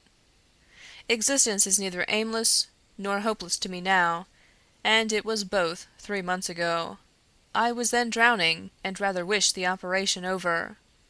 All at once a hand was stretched to me, such a delicate hand, I scarcely dared trust it. Its strength, however, has rescued me from ruin. Are you really rescued? For the time, your assistance has given me another chance. Live to make the best of it. Don't offer yourself as a target to Michael Hartley. And good night. Miss Helstone was under a promise to spend the evening of the next day at Fieldhead. She kept her promise. Some gloomy hours had she spent in the interval. Most of the time had been passed shut up in her own apartment, only issuing from it, indeed, to join her uncle at meals, and anticipating inquiries from Fanny by telling her that she was busy altering a dress, and preferred sewing upstairs to avoid interruption. She did so. She plied her needle continuously, ceaselessly, but her brain worked faster than her fingers. Again, and more intensely than ever, she desired a fixed occupation, no matter how onerous, how irksome. Her uncle must be once more entreated, but first she would consult Mrs. Pryor. Her head labored to frame projects as diligently as her hands to plaint and stitch the thin texture of the muslin summer dress spread on the little white couch at the foot of which she sat. Now and then, while thus doubly occupied, a tear would fill her eyes and fall on her busy hands. But this sign of emotion was rare and quickly effaced. The sharp pang passed, the dimness cleared from her vision. She would rethread her needle, rearrange tuck and trimming, and work on. Late in the afternoon she dressed herself. She reached Fieldhead, and appeared in the oak parlor just as tea was brought in. Shirley asked her why she came so late. "Because I have been making my dress," said she. "These fine sunny days began to make me ashamed of my winter merino, so I have furbished up a lighter garment." "In which you look as I'd like to see you," said Shirley. "You are a ladylike little person, Caroline. Is she not, Mrs. Pryor?" Mrs. Pryor never paid compliments, and seldom indulged in remarks, favorable or otherwise, on personal appearance. On the present occasion she only swept Caroline's curls from her cheek as she took a seat near her, caressed the oval outline, and observed, "You get somewhat thin, my love, and somewhat pale. Do you sleep well? Your eyes have a languid look," and she gazed at her anxiously. "I sometimes dream melancholy dreams," answered Caroline, "and if I lie awake for an hour or two in the night, I am continually thinking of the rectory as a dreary old place. You know it is very near the churchyard. The back part of the house is extremely ancient, and it is said that the out kitchens there were once enclosed in the churchyard, and that there are graves under them. I rather long to leave the rectory." "My dear, you are surely not superstitious?" "No, Mrs. Pryor, but I think I grow what is called nervous. I see things under a darker aspect than I used to do. I have fears I never used to have, not of ghosts, but of omens and disastrous events, and I have an inexpressible weight on my mind which I would give the world to shake off, and I cannot do it." "Strange!" cried Shirley. "I never feel so." Mrs. Pryor said nothing. "Fine weather, pleasant days, pleasant scenes are powerless to give me pleasure," continued Caroline. "Calm evenings are not calm to me. Moonlight, which I used to think mild, now only looks mournful. Is this weakness of mind, Mrs. Pryor, or what is it? I cannot help it. I often struggle against it. I reason, but reason and effort make no difference." "You should take more exercise," said Mrs. Pryor. "Exercise? I exercise sufficiently. I exercise till I am ready to drop." "My dear, you should go from home." "Mrs. Pryor, I should like to go from home, but not on any purposeless excursion or visit. I wish to be a governess as you have been. It would oblige me greatly if you would speak to my uncle on the subject." "Nonsense!" broke in Shirley. "What an idea! Be a governess! Better be a slave at once! Where is the necessity of it? Why should you dream of such a painful step?" "My dear," said Mrs. Pryor, "you are very young to be a governess, and not sufficiently robust. The duties a governess undertakes are often severe." "And I believe I want severe duties to occupy me." "Occupy you!" cried Shirley. "When are you idle? I never saw a more industrious girl than you. You are always at work." "Come," she continued, "come and sit by my side and take some tea to refresh you. You don't care much for my friendship, then, that you wish to leave me?" "Indeed I do, Shirley, and I don't wish to leave you. I shall never find another friend so dear." At which words Miss Keeldar put her hand into Caroline's with an impulsively affectionate movement, which was well seconded by the expression of her face. "If you think so, you had better make much of me," she said, "and not run away from me. I hate to part with those to whom I am become attached. Mrs. Pryor there sometimes talks of leaving me, and says I might make a more advantageous connection than herself. I should as soon think of exchanging an old-fashioned mother for something modish and stylish. As for you, why, I began to flatter myself we were thoroughly friends, that you liked Shirley almost as well as Shirley likes you, and she does not stint her regard." "I do like Shirley. I like her more and more every day. But that does not make me strong or happy." "And would it make you strong or happy to go and live as a dependent amongst utter strangers? It would not, and the experiment must not be tried. I tell you it would fail. It is not in your nature to bear the desolate life governesses generally lead. You would fall ill. I won't hear of it." Section 23. Chapter 13, Part 2. And Miss Keeldar paused, having uttered this prohibition very decidedly. She soon recommenced, still looking somewhat corsée. "Why, it is my daily pleasure now to look out for the little cottage bonnet and the silk scarf glancing through the trees in the lane, and to know that my quiet, shrewd, thoughtful companion and monitress is coming back to me, that I shall have her sitting in the room to look at, to talk to, or to let alone, as she and I please. This may be a selfish sort of language, I know it is, but it is the language which naturally rises to my lips. Therefore I utter it." "I would write to you, Shirley." "And what are letters? Only a sort of pis-aller. Drink some tea, Caroline. Eat something. You eat nothing. Laugh and be cheerful. And stay at home." Miss Helstone shook her head and sighed. She felt what difficulty she would have to persuade anyone to assist or sanction her in making that change in her life which she believed desirable. Might she only follow her own judgment, she thought she could be able to find, perhaps a harsh, but an effectual cure for her sufferings. But this judgment, founded on circumstances she could fully explain to none, least of all to Shirley, seemed, in all eyes but her own, incomprehensible and fantastic, and was accordingly opposed. There really was no present pecuniary need for her to leave a comfortable home and take a situation, and there was every probability that her uncle might in some way permanently provide for her. So her friends thought, and as far as their lights enabled them to see, they reasoned correctly. But of Caroline's strange sufferings, which she desired so eagerly to overcome or escape, they had no idea. Of her racked nights and dismal days, no suspicion. It was at once impossible and hopeless to explain. To wait and endure was her only plan. Many that want food and clothing have cheerier lives and brighter prospects than she had. Many, harassed by poverty, are in a strait less afflictive. "Now, is your mind quieted?" inquired Shirley. "Will you consent to stay at home?"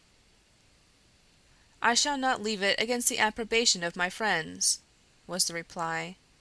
"But I think in time they will be obliged to think as I do." During this conversation, Mrs. Pryor looked far from easy. Her extreme habitual reserve would rarely permit her to talk freely, or to interrogate others closely. She could think a multitude of questions she never ventured to put, give advice in her mind which her tongue never delivered. Had she been alone with Caroline, she might possibly have said something to the point. Miss Keeldar's presence, accustomed as she was to it, sealed her lips. Now, as on 1,000 other occasions, inexplicable nervous scruples kept her back from interfering. She merely showed her concern for Miss Helstone in an indirect way, by asking her if the fire made her too warm, placing a screen between her chair and the hearth, closing a window whence she imagined a draught proceeded, and often and relentlessly glancing at her. Shirley resumed. "Having destroyed your plan," she said, "which I hope I have done, I shall construct a new one of my own. Every summer I make an excursion. This season I propose spending 2 months either at the Scotch lochs or the English lakes. That is, I shall go there, provided you consent to accompany me.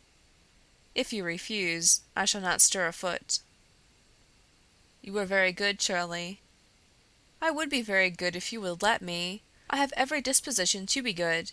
It is my misfortune and habit, I know, to think of myself paramount to anybody else, but who is not like me in that respect? However, when Captain Keeldar is made comfortable, accommodated with all he wants, including a sensible genial comrade, it gives him a thorough pleasure to devote his spare efforts to making that comrade happy. And should we not be happy, Caroline, in the Highlands? We will go to the Highlands. We will, if you can bear a sea voyage, go to the Isles, the Hebrides, the Shetlands, the Orkney Islands. Would you not like that? I see you would. Mrs. Pryor, I call you to witness. Her face is all sunshine at the bare mention of it." "I should like it much," returned Caroline, to whom, indeed, the notion of such a tour was not only pleasant, but gloriously reviving. Shirley rubbed her hands. "Come, I can bestow a benefit!" she exclaimed. "I can do a good deed with my cash. My 1,000 a year is not merely a matter of dirty banknotes and jaundiced guineas. Let me speak respectfully of both, though, for I adore them. But it may be, health to the drooping, strength to the weak, consolation to the sad. I was determined to make something of it, better than a fine old house to live in, than satin gowns to wear, better than deference from acquaintance, and homage from the poor. Here is to begin. This summer, Caroline, Mrs. Pryor, and I go out into the North Atlantic, beyond the Shetland, perhaps to the Faroe Isles. We will see seals in Suderow, and doubtless mermaids in Stramo." "Caroline is laughing, Mrs. Pryor. I made her laugh. I have done her good." "I shall like to go, Shirley," again said Miss Helstone.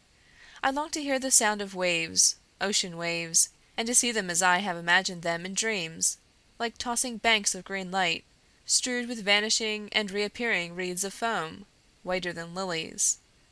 I shall delight to pass the shores of those lone rock islets where the seabirds live and breed unmolested. We shall be on the track of the old Scandinavians, of the Norsemen. We shall almost see the shores of Norway. This is a very vague delight that I feel, communicated by your proposal, but it is a delight. Will you think of Fitful Head, now, when you lie awake at night, of gulls shrieking round it, and waves tumbling in upon it, rather than of graves under the rectory hat-kitchen? I will try, and instead of musing about remnants of shrouds, and fragments of coffins, and human bones and molds, I will fancy seals lying in the sunshine on solitary shores where neither fisherman nor hunter ever come, of rock crevices full of pearly eggs bedded in seaweed, of unscared birds covering white sands in happy flocks. And what will become of that inexpressible weight you said you had on your mind? I will try to forget it in speculation on the sway of the whole great deep above a herd of whales rushing through the livid and liquid thunder down from the frozen zone. 100 of them, perhaps, wallowing, flashing, rolling in the wake of a patriarch bull, huge enough to have been spawned before the flood, such a creature as poor Smart had in his mind when he said, "Strong against tides, the enormous whale emerges as he goes." I hope our bark will meet with no such shoal or herd as you term it, Caroline. I suppose you fancy the sea mammoths pasturing about the bases of the everlasting hills, devouring strange provender in the vast valleys, through and above which the sea billows roll. I should not like to be capsized by the patriarch bull. I suppose you expect to see mermaids, Shirley? One of them, at any rate. I do not bargain for less, and she is to appear in some such fashion as this. I am to be walking by myself, on deck, rather late of an August evening, watching and being watched by a full harvest moon. Something is to rise white on the surface of the sea, over which that moon mounts silent and hangs glorious. The object glitters and sinks. It rises again. I think I hear it cry, with an articulate voice. I call you up from the cabin. I show you an image, fair as alabaster, emerging from the dim wave. We both see the long hair, the lifted and foam-white arm, the oval mirror brilliant as a star. It glides nearer. A human face is plainly visible, a face in the style of yours, whose straight, pure, excuse the word, it is not appropriate, whose straight, pure lineaments paleness does not disfigure. It looks at us, but not with your eyes. I see a preternatural lure in its wily glance. It beckons. Were we men, we should spring at the sign. The cold billow would be dared for the sake of the colder enchantress. Being women, we stand safe, though not dreadless. She comprehends our unmoved gaze. She feels herself powerless. Anger crosses her front. She cannot charm, but she will appall us. She rises high, and glides all revealed on the dark wave-ridge. Temptress terror! Monstrous likeness of ourselves! Are you not glad, Caroline, when at last, and with a wild shriek, she dives? But surely she is not like us. We are neither temptresses, nor terrors, nor monsters. Some of our kind, it is said, are all three. There are men who ascribe to woman in general such attributes. My dears, here interrupted Mrs. Pryor, does it not strike you that your conversation for the last 10 minutes has been rather fanciful? But there is no harm in our fancies, is there, ma'am? We are aware that mermaids do not exist. Why speak of them as if they did? How can you find interest in speaking of a nonentity? I don't know, said Shirley. My dear, I think there is an arrival. I heard a step in the lane while you were talking. And is not that the garden gate which creaks? Shirley stepped to the window. Yes, there is someone, said she, turning quietly away, and as she resumed her seat, a sensitive flush animated her face, while a trembling ray at once kindled and softened her eye. She raised her hand to her chin, cast her gaze down, and seemed to think as she waited. The servant announced Mr. Moore, and Shirley turned round when Mr. Moore appeared at the door. His figure seemed very tall as he entered, and stood in contrast with the three ladies, none of whom could boast a stature much beyond the average. He was looking well, better than he had been known to look for the past 12 months. A sort of renewed youth glowed in his eye and color, and an invigorated hope and settled purpose sustained his bearing. Firmness in his countenance still indicated, but not austerity. It looked as cheerful as it was earnest. "I am just returned from Stilborough," he said to Miss Keeldar, as he greeted her, "and I thought I would call to impart to you the result of my mission." "You did right not to keep me in suspense," she said, "and your visit is well timed. Sit down. We have not finished tea. Are you English enough to relish tea, or do you faithfully adhere to coffee?" Moore accepted tea. "I am learning to be a naturalized Englishman," said he. "My foreign habits are leaving me one by one." And now he paid his respects to Mrs. Pryor, and paid them well, with a grave modesty that became his age, compared with hers. Then he looked at Caroline, not, however, for the first time. His glance had fallen upon her before. He bent towards her as she sat, gave her his hand, and asked her how she was. The light from the window did not fall upon Miss Helstone. Her back was turned towards it. A quiet though rather low reply, a still demeanor, and the friendly protection of early twilight kept out of view each traitorous symptom. None could affirm that she had trembled or blushed, that her heart had quaked, or her nerves thrilled. None could prove emotion. A greeting showing less effusion was never interchanged. Moore took the empty chair near her, opposite Miss Keeldar. He had placed himself well. His neighbor, screened by the very closeness of this vicinage from his scrutiny, and sheltered further by the dusk which deepened each moment, soon regained not merely seeming but real mastery of the feelings which had started into insurrection at the first announcement of his name. He addressed his conversation to Miss Keeldar. "I went to the barracks," he said, "and had an interview with Colonel Ryde. He approved my plans, and promised the aid I wanted. Indeed, he offered a more numerous force than I require. 6 will suffice. I don't intend to be swamped by redcoats. They are needed for appearance rather than anything else. My main reliance is on my own civilians." "And on their captain," interposed Shirley. "What, Captain Keeldar?" inquired Moore, slightly smiling and not lifting his eyes. The tone of raillery in which he said this was very respectful and suppressed. "No," returned Shirley, answering the smile. "Captain Gerard Moore, who trusts much to the prowess of his own right arm, I believe." "Furnished with his counting-house ruler," added Moore. Resuming his usual gravity, he went on. "I received by this evening's post a note from the Home Secretary in answer to mine. It appears they are uneasy at the state of matters here in the North. They especially condemn the supineness and pusillanimity of the mill owners. They say, as I have always said, that inaction, under present circumstances, is criminal, and that cowardice is cruelty, since both can only encourage disorder and lead finally to sanguinary outbreaks. There is the note. I brought it for your perusal. And there is a batch of newspapers containing further accounts of proceedings in Nottingham, Manchester, and elsewhere.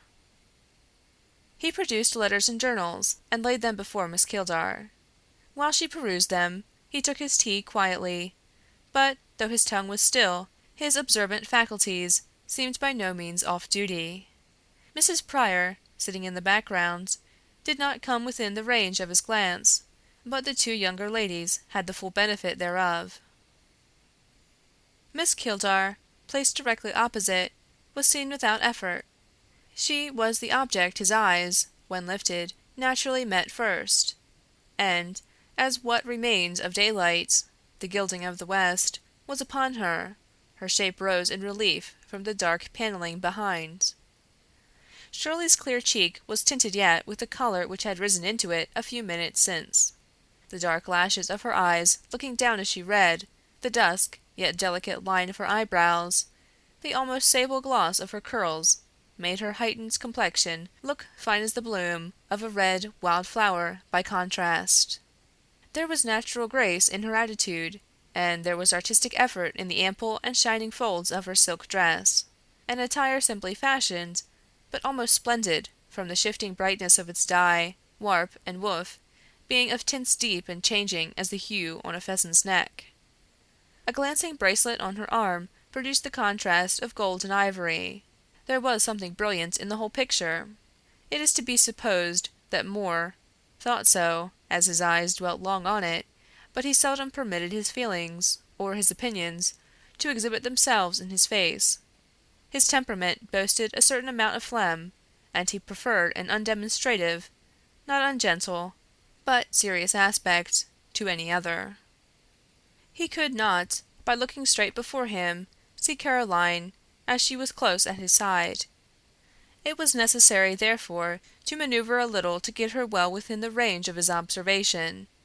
He leaned back in his chair and looked down on her. In Miss Helstone, neither he nor anyone else could discover brilliancy. Sitting in the shade, without flowers or ornaments, her attire the modest muslin dress, colorless, but for its narrow stripe of pale azure, her complexion unflushed, unexcited, the very brownness of her hair and eyes invisible by this faint light, she was, compared with the heiress, as a graceful pencil sketch compared with a vivid painting. Since Robert had seen her last, a great change had been wrought in her. Whether he perceived it might not be ascertained. He said nothing to that effect. "How is Hortense?" asked Caroline softly. "Very well, but she complains of being unemployed. She misses you." "Tell her that I miss her, and that I write and read a portion of French every day." "She will ask if you sent your love. She is always particular on that point. You know she likes attention."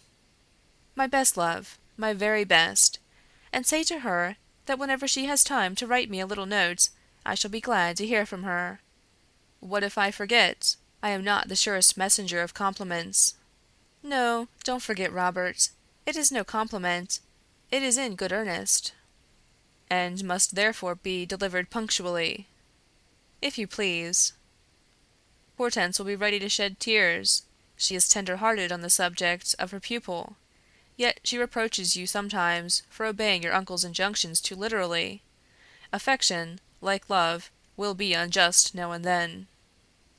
And Caroline made no answer to this observation, for indeed her heart was troubled, and to her eyes she would have raised her handkerchief.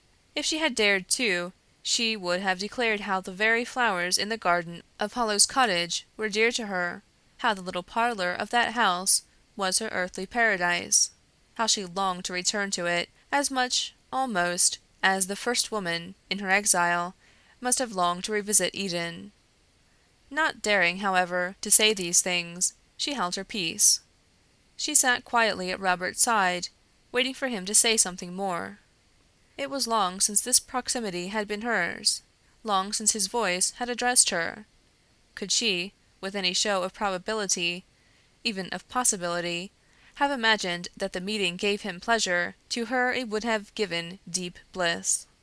Yet, even in doubt that it pleased, in dread that it might annoy him, she received the boon of the meeting as an imprisoned bird would the admission of sunshine to its cage. It is of no use arguing, contending against the sense of present happiness. To be near Robert was to be revived. End of section 24. Chapter 13, Part 3. Miss Keeldar laid down the papers. "And are you glad or sad for all these menacing tidings?" she inquired of her tenant. "Not precisely either, but I certainly am instructed. I see that our only plan is to be firm. I see that efficient preparation and a resolute attitude are the best means of averting bloodshed." He then inquired if she had observed some particular paragraph, to which she replied in the negative, and he rose to show it to her. He continued the conversation, standing before her. From the tenor of what he said, it appeared evident that they both apprehended disturbances in the neighborhood of Briarfield, though in what form they expected them to break out was not specified. Neither Caroline nor Mrs. Pryor asked questions. The subject did not appear to be regarded as one ripe for free discussion. Therefore, the lady and her tenant were suffered to keep details to themselves, unimportuned by the curiosity of their listeners. Miss Keeldar, in speaking to Mr. Moore, took a tone at once animated and dignified, confidential and self-respecting. When, however, the candles were brought in, and the fire was stirred up, and the fullness of light thus produced rendered the expression of her countenance legible, you could see that she was all interest, life, and earnestness. There was nothing coquettish in her demeanor. Whatever she felt for Moore, she felt it seriously. And serious, too, were his feelings, and settled were his views, apparently, for he had made no petty effort to attract, dazzle, or impress. He contrived, notwithstanding, to command a little, because the deeper voice, however mildly modulated, the somewhat harder mind, now and then, though involuntarily and unintentionally, bore down, by some peremptory phrase or tone, the mellow accents and susceptible, if high, nature of Shirley. Miss Keeldar looked happy in conversing with him, and her joy seemed twofold, a joy of the past and present, of memory and of hope. What I have just said are Caroline's ideas of the pair. She felt what has just been described. In thus feeling, she tried not to suffer, but suffered sharply, nevertheless.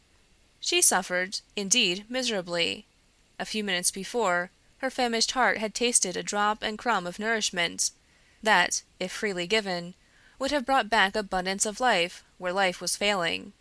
But the generous feast was snatched from her, spread before another, and she remains but a bystander at the banquet. The clock struck 9. It was Caroline's time for going home. She gathered up her work, put the embroidery, the scissors, the thimble into her bag. She bade Mrs. Pryor a quiet good night. Receiving from that lady a warmer pressure of the hand than usual, she stepped up to Miss Keeldar. "Good night, Shirley." Shirley started up. "What? So soon? Are you going already?" "It is past 9. I never heard the clock. You will come again tomorrow, and you will be happy tonight, will you not? Remember our plans." "Yes," said Caroline. "I have not forgotten." Her mind misgave her that neither those plans nor any other could permanently restore her mental tranquillity. She turned to Robert, who stood close behind her. As he looked up, the light of the candles on the mantelpiece fell full on her face. All its paleness, all its change, all its forlorn meaning were clearly revealed. Robert had good eyes, and might have seen it, if he would. Whether he did see it, nothing indicated. "Good night," she said, shaking like a leaf, offering her thin hand hastily, anxious to part from him quickly. "You are going home?" he asked, not touching her hand. "Yes." "Is Fanny come for you?" Yes. I may as well accompany you a step of the way. Not up to the rectory, though, lest my old friend Helstone should shoot me from the window." He laughed and took his hat. Caroline spoke of unnecessary trouble. He told her to put on her bonnet and shawl. She was quickly ready, and they were soon both in the open air. Moore drew her hand under his arm, just in his old manner, that manner which she ever felt to be so kind. "You may run on, Fanny," he said to the housemaid. "We shall overtake you." And when the girl had got a little in advance, he enclosed Caroline's hand in his, and said he was glad to find she was a familiar guest at Fieldhead. He hoped her intimacy with Miss Keeldar would continue. Such society would be both pleasant and improving. Caroline replied that she liked Shirley. "And there is no doubt the liking is mutual," said Moore. "If she professes friendship, be certain she is sincere. She cannot feign, she scorns hypocrisy. And, Caroline, are we never to see you at Hollow's Cottage again?" "I suppose not, unless my uncle should change his mind." "Are you much alone now?" "Yes, a good deal. I have little pleasure in any society but Miss Keeldar's." "Have you been quite well lately?" "Quite." "You must take care of yourself. Be sure not to neglect exercise. Do you know, I fancied you somewhat altered, a little fallen away and pale.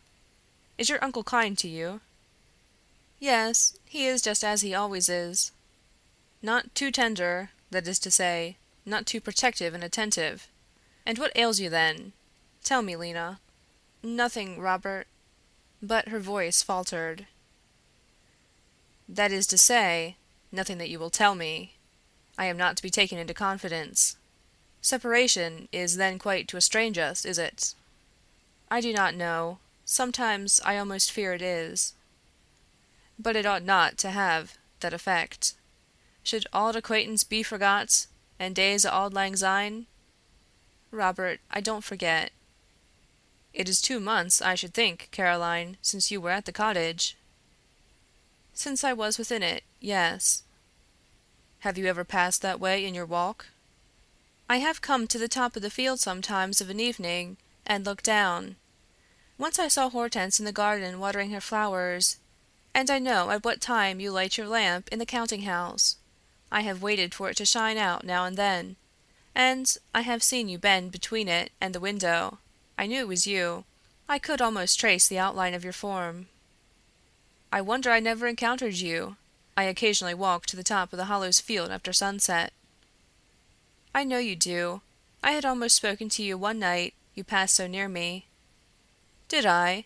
I passed near you, and did not see you. Was I alone?" "I saw you twice, and neither time were you alone." "Who was my companion? Probably nothing but Joe Scott, or my own shadow by moonlight." "No, neither Joe Scott nor your shadow, Robert. The first time you were with Mr. York, and the second time what you call your shadow was a shape with a white forehead and dark curls, and a sparkling necklace round its neck. But I only got a glimpse of you and that fairy shadow. I did not wait to hear you converse." "It appears you walk invisible. I noticed a ring on your hand this evening. Can it be the ring of Gyges?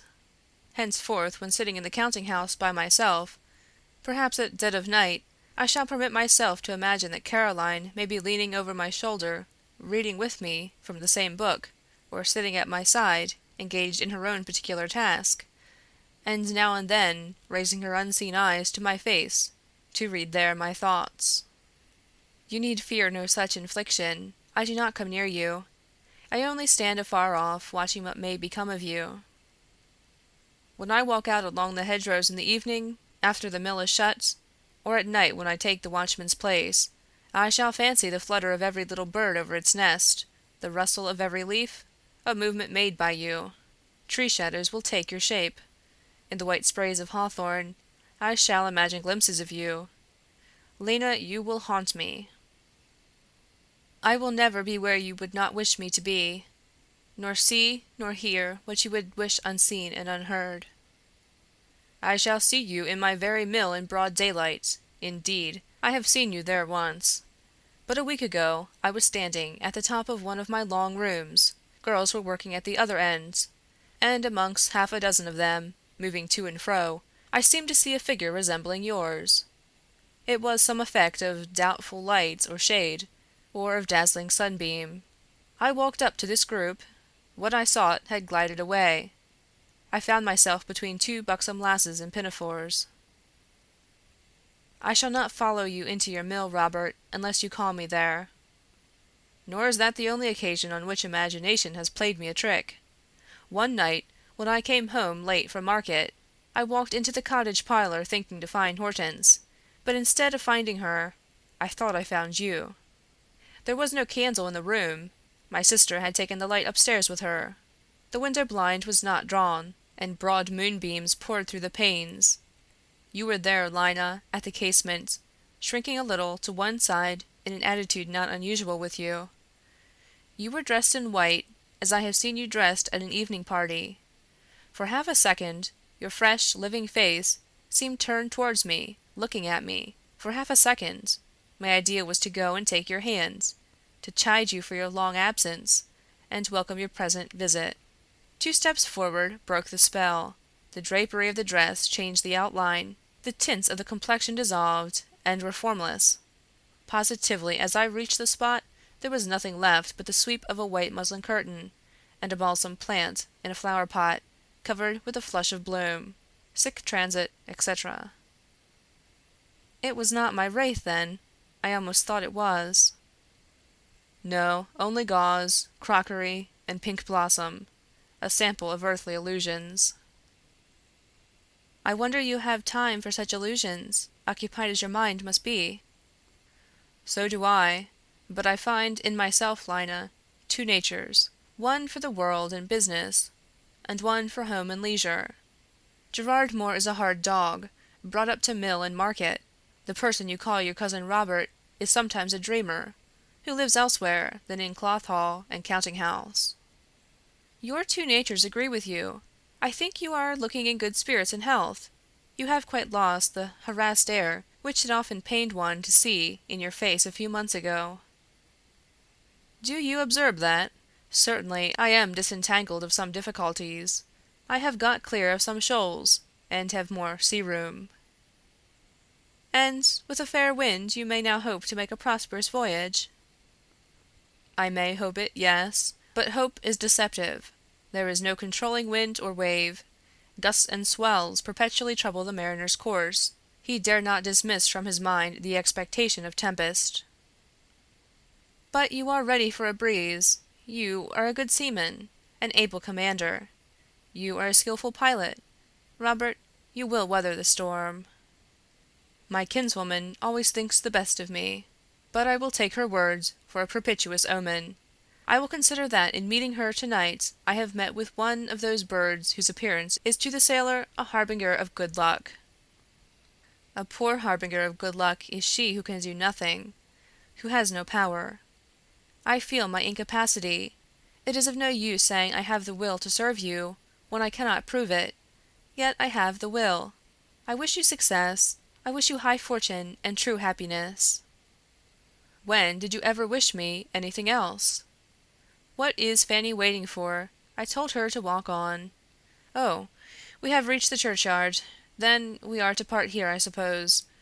We might have sat a few minutes in the church porch, if the girl had not been with us. It is so fine a night, so summer mild and still. I have no particular wish to return yet to the Hollow. But we cannot sit in the porch now, Robert. Caroline said this because Moore was turning her round towards it. Perhaps not, but tell Fanny to go in. Say we are coming. A few minutes will make no difference. The church clock struck 10. My uncle will be coming out to take his usual sentinel round, and he always surveys the church and churchyard. And if he does? If it were not for Fanny, who knows we are here? I should find pleasure in dodging and eluding him. We could be under the east window when he is at the porch. As he came round to the north side, we could wheel off to the south. We might, at a pinch, hide behind some of the monuments. That tall erection of the Winnes would screen us completely. Robert, what good spirits you have! Go. Go," added Caroline hastily. "I hear the front door." "I don't want to go. On the contrary, I want to stay." "You know my uncle will be terribly angry. He forbade me to see you because you are a Jacobin." "A queer Jacobin!" "Go, Robert, he is coming. I hear him cough." "Diable! It is strange. What a pertinacious wish I feel to stay!" "You remember what he did to Fanny's—" began Caroline, and stopped abruptly short. Sweetheart was the word that ought to have followed, but she could not utter it. It seemed calculated to suggest ideas she had no intention to suggest, ideas delusive and disturbing. Moore was less scrupulous. "Fanny's sweetheart," he said at once. "He gave him a shower bath under the pump, did he not? He'd do as much for me, I dare say, with pleasure. I should like to provoke the old Turk. Not, however, against you. But he would make a distinction between a cousin and a lover, would he not?" "Oh, he would not think of you in that way. Of course not. His quarrel with you is entirely political. Yet I should not like the breach to be widened, and he is so testy. Here he is at the garden gate. For your own sake and mine, Robert, go." The beseeching words were aided by a beseeching gesture and a more beseeching look. Moore covered her clasped hands an instant with his, answered her upward by a downward gaze, said "Good night," and went. Caroline was in a moment at the kitchen door behind Fanny. The shadow of her shovel hat at that very instant fell on a moonlit tomb. The rector emerged erect as a cane from his garden and proceeded in slow march, his hands behind him, down the cemetery. Moore was almost caught. He had to dodge, after all, to coast round the church, and finally to bend his tall form behind the witness's ambitious monuments. There he was forced to hide full 10 minutes, kneeling with one knee on the turf, his hat off, his curls bare to the dew, his dark eyes shining, and his lips parted with inward laughter at his position. For the rector meantime stood coolly star-gazing and taking snuff within 3 feet of him. It happened, however, that Mr. Helstone had no suspicion whatever on his mind, for being usually but vaguely informed of his niece's movements, not thinking it worth while to follow them closely, he was not aware that she had been out at all that day, and imagined her then occupied with book or work in her chamber, where, indeed, she was by this time, though not absorbed in the tranquil employment he ascribed to her, but standing at her window with fast-throbbing heart, peeping anxiously from behind the blind, watching for her uncle to re-enter and her cousin to escape, and at last she was gratified.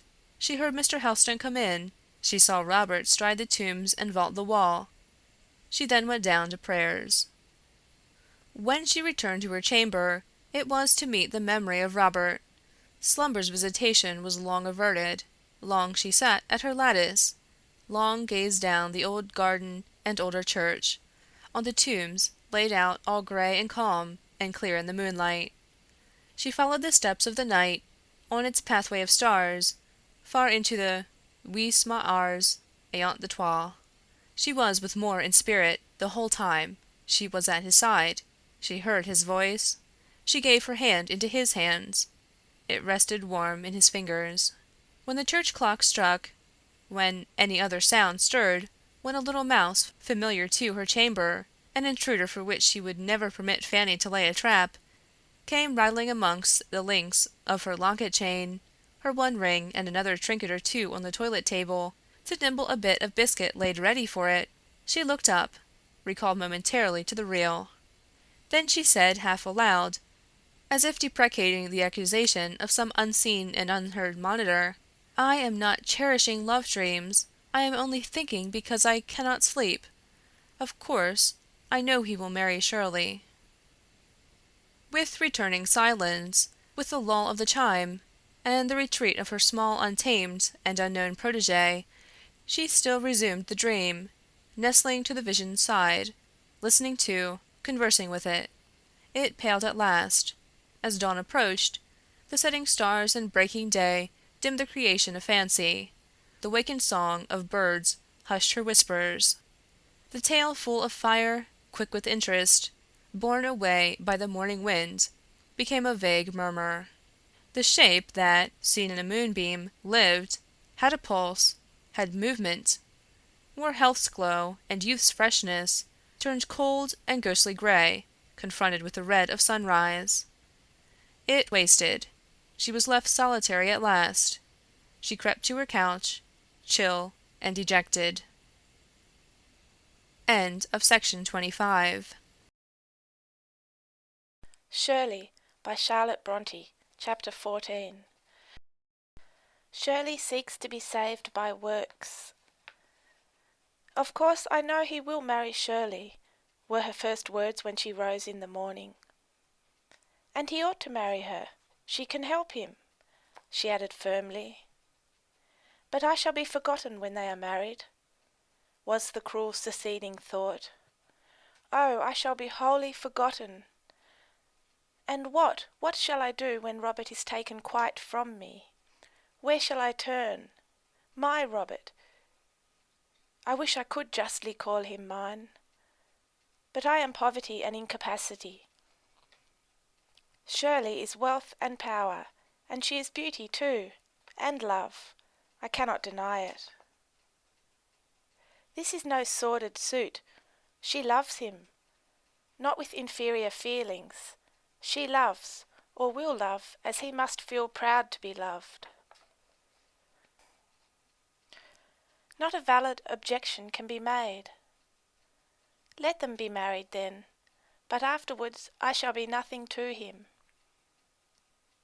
As for being his sister and all that stuff, I despise it. I will either be all or nothing to a man like Robert. No feeble shuffling or false cant is endurable.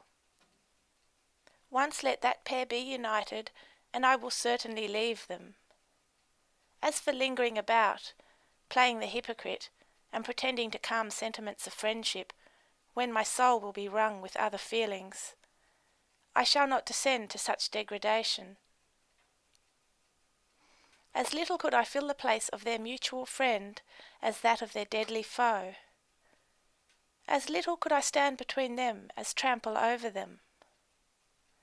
Robert is a first-rate man, in my eyes. I have loved, do love, and must love him. I would be his wife, if I could. As I cannot, I must go where I shall never see him. There is but one alternative, to cleave to him as if I were part of him, or to be sundered from him, wide as the two poles of a sphere. Sunder me then, Providence, part us speedily. Some such aspirations as these were again working in her mind late in the afternoon, when the apparition of one of the personages haunting her thoughts passed the parlour window. Miss Keeldar sauntered slowly by, her gait, her countenance wearing that mixture of wistfulness and carelessness which, when quiescent, was the wonted cast of her look and character of her bearing. When animated, the carelessness quite vanished. The wistfulness became blent with a genial gaiety, seasoning the laugh, the smile, the glance, with a unique flavour of sentiment, so that mirth from her never resembled the crackling of thorns under a pot. "What do you mean by not coming to see me this afternoon as you promised?" was her address to Caroline as she entered the room. "I was not in the humour," replied Miss Helston, very truly. Shirley had already fixed on her a penetrating eye. "No," she said, "I see you are not in the humour for loving me. You are in one of your sunless, inclement moods, when one feels a fellow creature's presence is not welcome to you. You have such moods. Are you aware of it? Do you mean to stay long, Shirley?" "Yes, I am come to have my tea, and must have it before I go. I shall take the liberty, then, of removing my bonnet without being asked." And this she did, and then stood on the rug with her hands behind her. "A pretty expression you have in your countenance," she went on, still gazing keenly, though not inimically, rather indeed pityingly, at Caroline. "Wonderfully self-supported you look, you solitude-seeking, wounded dear. Are you afraid Shirley will worry you? if she discovers that you are hurt and that you bleed? I never do fear Shirley. But sometimes you dislike her, often you avoid her. Shirley can feel when she is slighted and shunned. If you had not walked home in the company you did last night, you would have been a different girl today. What time did you reach the rectory? By 10? You took 3/4 of an hour to walk a mile. Was it you, or more, who lingered so? Shirley, you talk nonsense. He talked nonsense, that I doubt not, or he looked it, which is 1,000 times worse. I see the reflection of his eyes on your forehead at this moment. I feel disposed to call him out, if I could only get a trustworthy second. I feel desperately irritated. I felt so last night, and have felt it all day. You don't ask me why, she proceeded after a pause. You little silent, over-modest thing, and you don't deserve that I should pour out my secrets into your lap without an invitation. Upon my word, I could have found it in my heart to have dogged Moore yesterday evening with dire intent. I have pistols, and can use them. Stuff, Shirley! Which would you have shot, me or Robert? Neither, perhaps. Perhaps myself. More likely a bat or a tree bough. He is a puppy, your cousin. A quite serious, sensible, judicious, ambitious puppy. I see him standing before me, talking his half-stern, half-gentle talk, bearing me down, as I am very conscious he does, with his fixity of purpose, etc., and then I have no patience with him. Miss Keeldar started off on a rapid walk through the room, repeating energetically that she had no patience with men in general, and with her tenant in particular. You are mistaken, urged Caroline in some anxiety. Robert is no puppy or male flirt, I can vouch for that. You vouch for it? Do you think I'll take your word on the subject? There is no one's testimony I would not credit sooner than yours. To advance Moore's fortune you would cut off your right hand. But not tell lies, and if I speak the truth, I must assure you that he was just civil to me last night, that was all. I never asked what he was, I can guess. I saw him from your window take your hand in his long fingers just as he went out my gate. That is nothing. I am not a stranger, you know. I am an old acquaintance, and his cousin. I feel indignant, and that is the long and short of the matter, responded Miss Keeldar. All my comfort, she added presently, is broken up by his manoeuvres. He keeps intruding between you and me. Without him we should be good friends. But that 6 feet of puppyhood makes a perpetually reoccurring eclipse of our friendship. Again and again he crosses and obscures the disc I want always to see clear. Ever and anon he renders me to you a mere bore and nuisance. No, Shirley, no.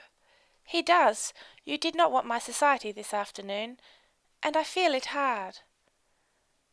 You are naturally somewhat reserved, but I am a social personage, who cannot live alone.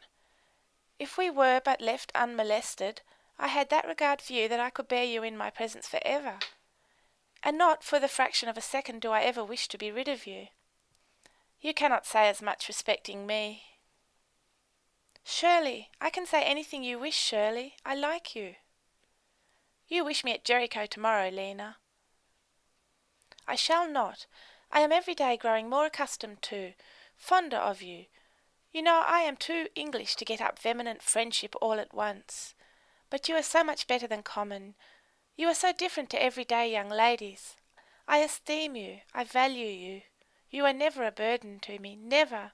Do you believe what I say? Partly, replied Miss Keeldar, smiling rather incredulously. But you are a peculiar personage.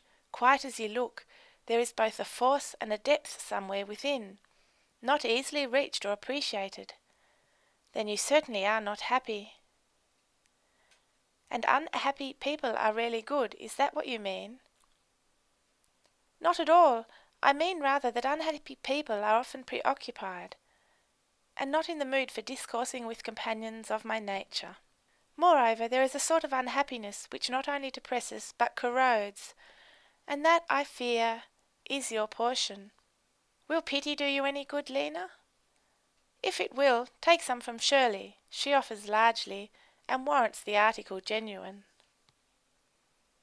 Shirley, I never had a sister. You never had a sister. But it flashes on me at this moment how sisters feel towards each other. Affection twined with their life, which no shocks of feeling can uproot, which little quarrels only trample an instant, that it may spring more freshly when the pressure is removed. Affection that no passion can ultimately outrival, with which even love itself cannot do more than compete in force and truth. Love hurts us so, Shirley.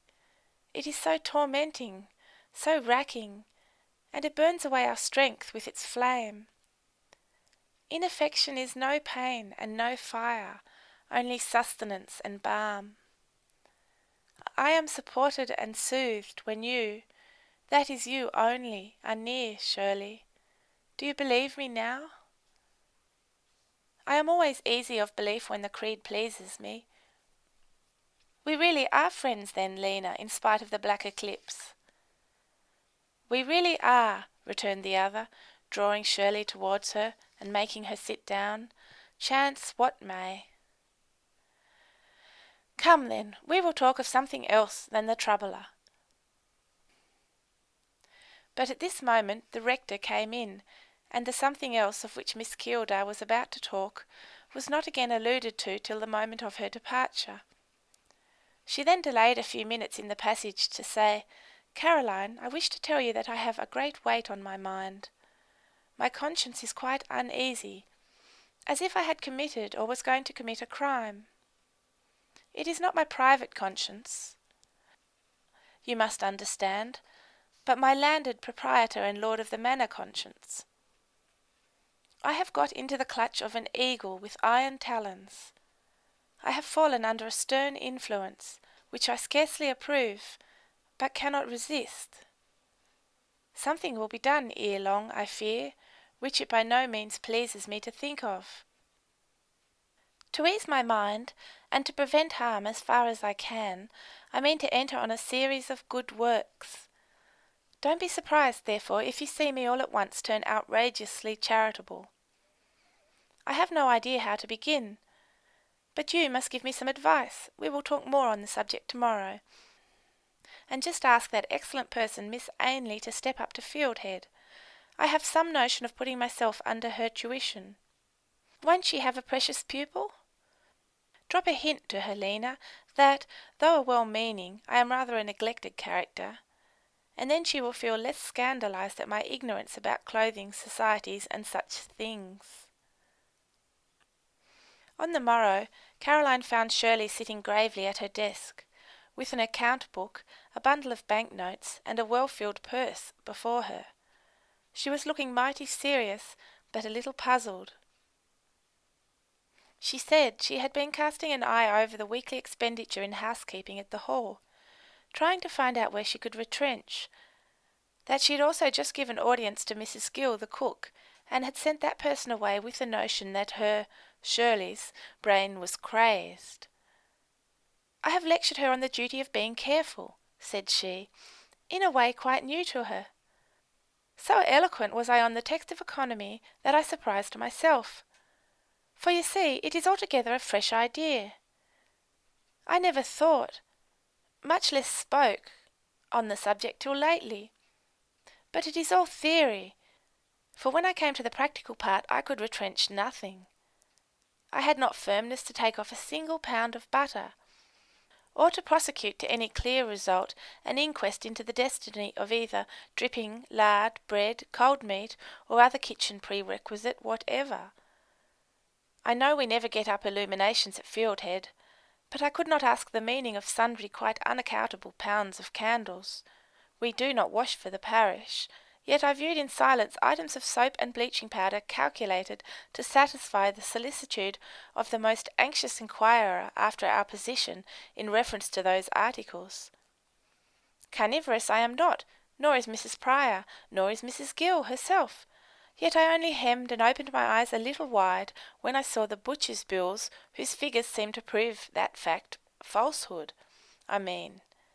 Caroline, you may laugh at me, but you can't change me. I am a poltroon on certain points. I feel it. There is a base alloy of moral cowardice in my composition. I blushed and hung my head before Mrs. Gill when she ought to have been faltering confessions to me. I found it impossible to get up the spirit even to hint, much less to prove, to her that she was a cheat. I have no calm dignity, no true courage about me. Shirley, what fit of self-injustice is this? My uncle, who is not given to speak well of women, says there are not 10,000 men in England as genuinely fearless as you.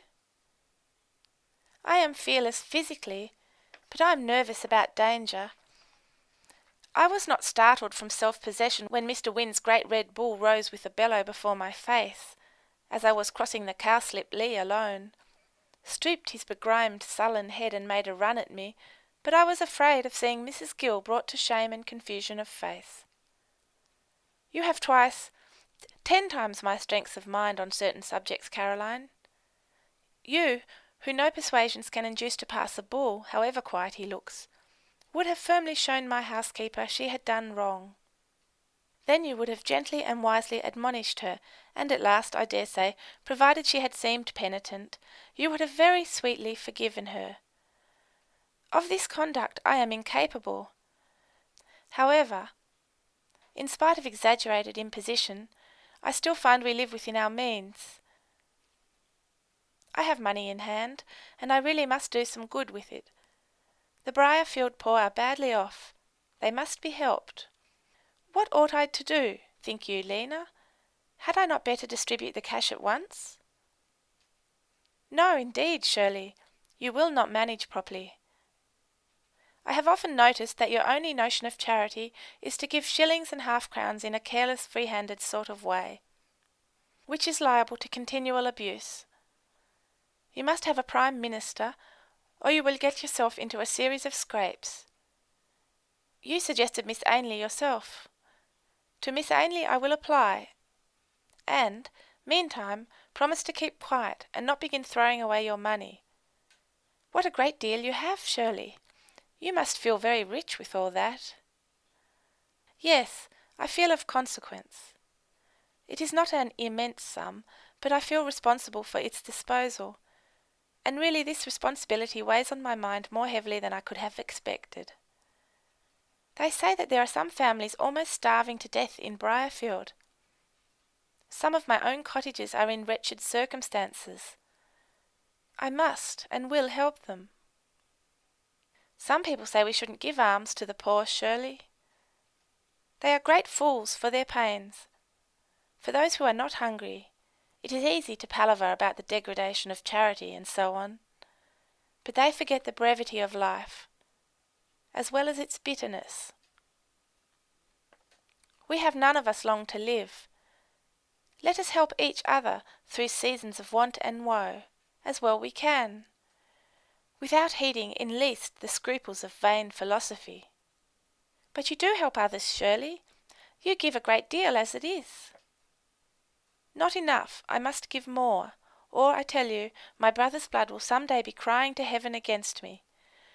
For, after all, if political incendiaries come here to kindle conflagration in the neighbourhood, and my property is attacked, I shall defend it like a tigress. I know I shall. Let me listen to Mercy as long as she is near me, her voice once drowned by the shout of ruffian defiance, and I shall be full of impulses to resist and quell. If once the poor gather and rise in the form of the mob, I shall turn against them as an aristocrat. If they bully me, I must defy. If they attack, I must resist. And I will. You talk like Robert. I feel like Robert, only more fierily. Let them meddle with Robert, or Robert's mill, or Robert's interests, and I shall hate them. At present I am no patrician, nor do I regard the poor around me as plebeians. But if once they violently wrong me or mine, and then presume to dictate to us, I shall quite forget pity for their wretchedness, and respect for their poverty, in scorn of their ignorance, and wrath at their insolence. Shirley, how your eyes flash! Because my soul burns. Would you, any more than me, let Robert be borne down by numbers? If I had your power to aid Robert, I would use it as you mean to use it. If I could be such a friend to him as you can be, I would stand by him as you mean to stand by him, till death. And now, Lena, though your eyes don't flash, they glow. You drop your lids, but I saw a kindled spark. However, it is not yet come to fighting. What I want to do is prevent mischief. I cannot forget, either day or night, that these embittered feelings of the poor against the rich have been generated in suffering. They would neither hate nor envy us if they did not deem us so much happier than themselves. To allay this suffering and thereby lessen this hate, let me out of my abundance give abundantly, and that the donation may go further, let it be made wisely. To that intent we must introduce some clear, calm, practical sense into our counsels. So go and fetch Miss Ainley. Without another word, Caroline put on her bonnet and departed. It may, perhaps, appear strange that neither she nor Shirley thought of consulting Mrs. Pryor on their scheme, but they were wise in abstaining. To have consulted her, and this they knew by instinct, would only have been to involve her in painful embarrassment. She was far better informed, better read, a deeper thinker than Miss Ainley, but of administrative energy, of executive ability, she had none. She would subscribe her own modest mite to a charitable object willingly. Secret almsgiving suited her, but in public plans, on a large scale, she could take no part. As to originating them, that was out of the question. This Shirley knew, and therefore she did not trouble Mrs. Pryor by unveiling conferences which could only remind her of her own deficiencies and do no good. It was a bright day for Miss Ainley when she was summoned to Fieldhead to deliberate on projects so congenial to her. When she was seated with all honour and deference at her table, with paper, pen, ink, and, what was best of all, cash before her, and requested to draw up a regular plan for administering relief to the destitute poor of Briarfield. She, who knew them all, had studied their wants, had again and again felt in what way they might best be succoured. Could the means of succour only be found, was fully competent to the undertaking, and a meek exultation gladdened her kind heart, as she felt herself able to answer clearly and promptly the eager questions put by the two young girls. As she showed them in her answers how much and what serviceable knowledge she had acquired of the condition of her fellow creatures round her. Shirley placed at her disposal £300, and at sight of the money Miss Ainley's eyes filled with joyful tears. For she already saw the hungry fed, the naked clothed, the sick comforted thereby. She quickly drew up a simple, sensible plan for its expenditure, and she assured them brighter times would now come round, for she doubted not the lady of Fieldhead's example would be followed by others. She should try to get additional subscriptions, and to form a fund, but first she must consult the clergy. Yes, on that point she was peremptory. Mr. Helstone, Dr. Boultby, Mr. Hall, must be consulted. For not only must Briarfield be relieved, but Winbury and Nunneley. It would, she averred, be presumption in her to take a single step unauthorised by them. The clergy were sacred beings in Miss Ainley's eyes. No matter what might be the insignificance of the individual, his station made him holy. The very curates, who in their trivial arrogance were hardly worthy to tie her pattern strings, or to carry her cotton umbrella, or check woollen shawl, she, in her pure sincere enthusiasm, looked upon as sucking saints. No matter how clearly their little vices and enormous absurdities were pointed out to her, she could not see them. She was blind to ecclesiastical defects. The white surplice covered a multitude of sins. Shirley, knowing this harmless infatuation on the part of her recently chosen Prime Minister, stipulated expressly that the curates were to have no voice in the disposal of the money, that their meddling fingers were not to be inserted into the pie. The rectors, of course, must be paramount, and they might be trusted. They had some experience, some sagacity, and Mr. Hall at least had sympathy and loving kindness for his fellow men. But as for the youth under them, they must be set aside, kept down, and taught that subordination and silence best become their years and capacity. It was with some horror Miss Ainley heard their language. Caroline, however, interposing with a mild word or two in praise of Mr. Sweeting, calmed her again. Sweeting was, indeed, her own favourite. She endeavoured to respect Messrs. Malone and Dunn, but the slices of sponge cake and glasses of cowslip or primrose wine she had at different times administered to Sweeting when he came to see her in her little cottage were ever offered with sentiments of truly motherly regard. The same innocuous collation she had once presented to Malone, but that personage evinced such a scorn of the offering she had never ventured to renew it. To Dunn she always served the treat, and was happy to see his approbation of it proved beyond a doubt by the fact of his usually eating 2 pieces of cake, and putting a third in his pocket. Indefatigable in her exertions where good was to be done, Miss Ainley would immediately have set out on a walk of 10 miles round to the 3 rectors in order to show her plan, and humbly solicit their approval. But Miss Keeldar interdicted this, and proposed, as an amendment, to collect the clergy in a small select reunion that evening at Fieldhead. Miss Ainley was to meet them, and the plan was to be discussed in full privy council. Shirley managed to get the senior priesthood together accordingly, and before the old maid's arrival she had, further, talked all the gentlemen into the most charming mood imaginable. She herself had taken in hand Dr. Boultby and Mr. Helstone. The first was a stubborn old Welshman, hot, opinionated, and obstinate, but withal a man who did a great deal of good, though not without making some noise about it. The latter we know.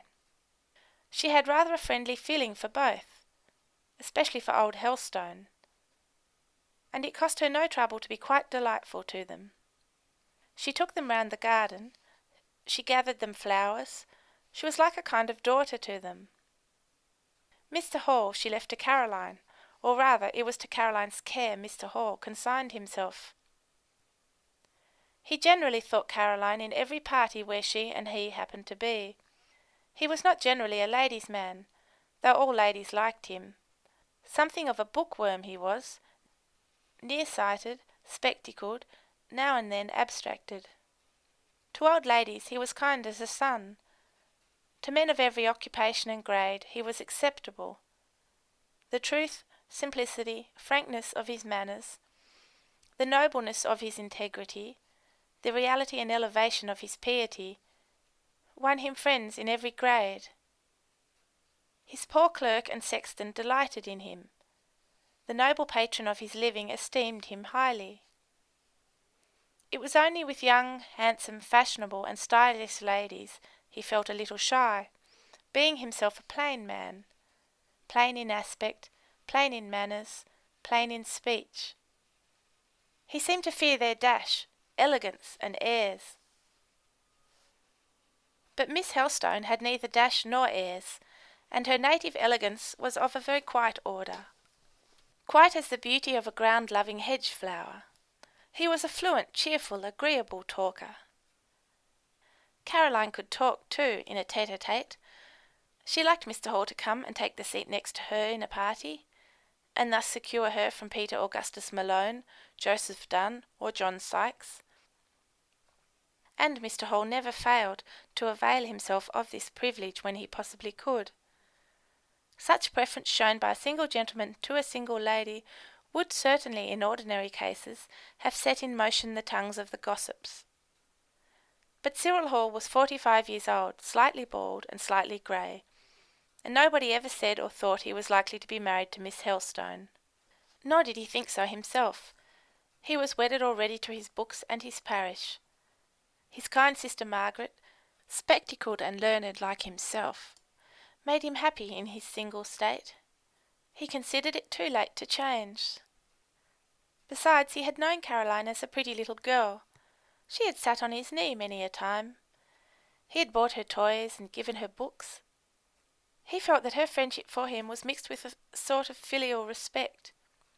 He could not have brought himself to attempt to give another colour to her sentiments, and his serene mind could glass a fair image without feeling its depth travelled by the reflection.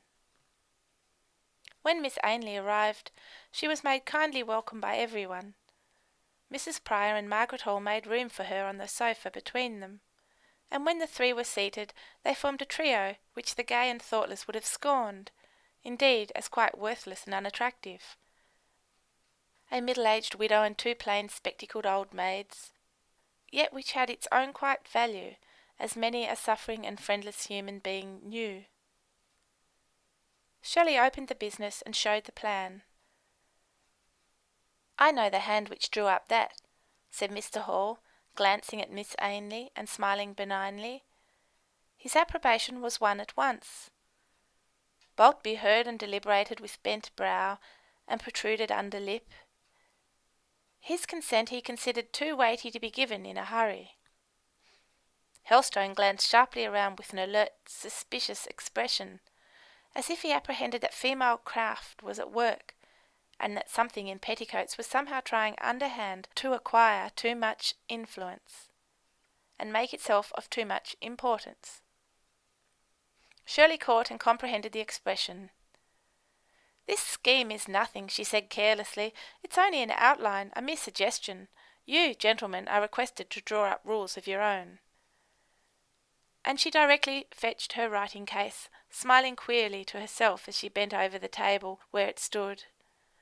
She produced a sheet of paper, a new pen, drew an armchair to the table, and presenting her hand to old Helstone, begged permission to install him in it. For a minute he was a little stiff, and stood wrinkling his copper-coloured forehead strangely.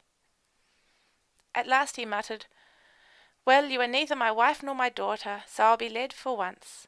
But mind, I know I am led. Your little female manoeuvres don't blind me."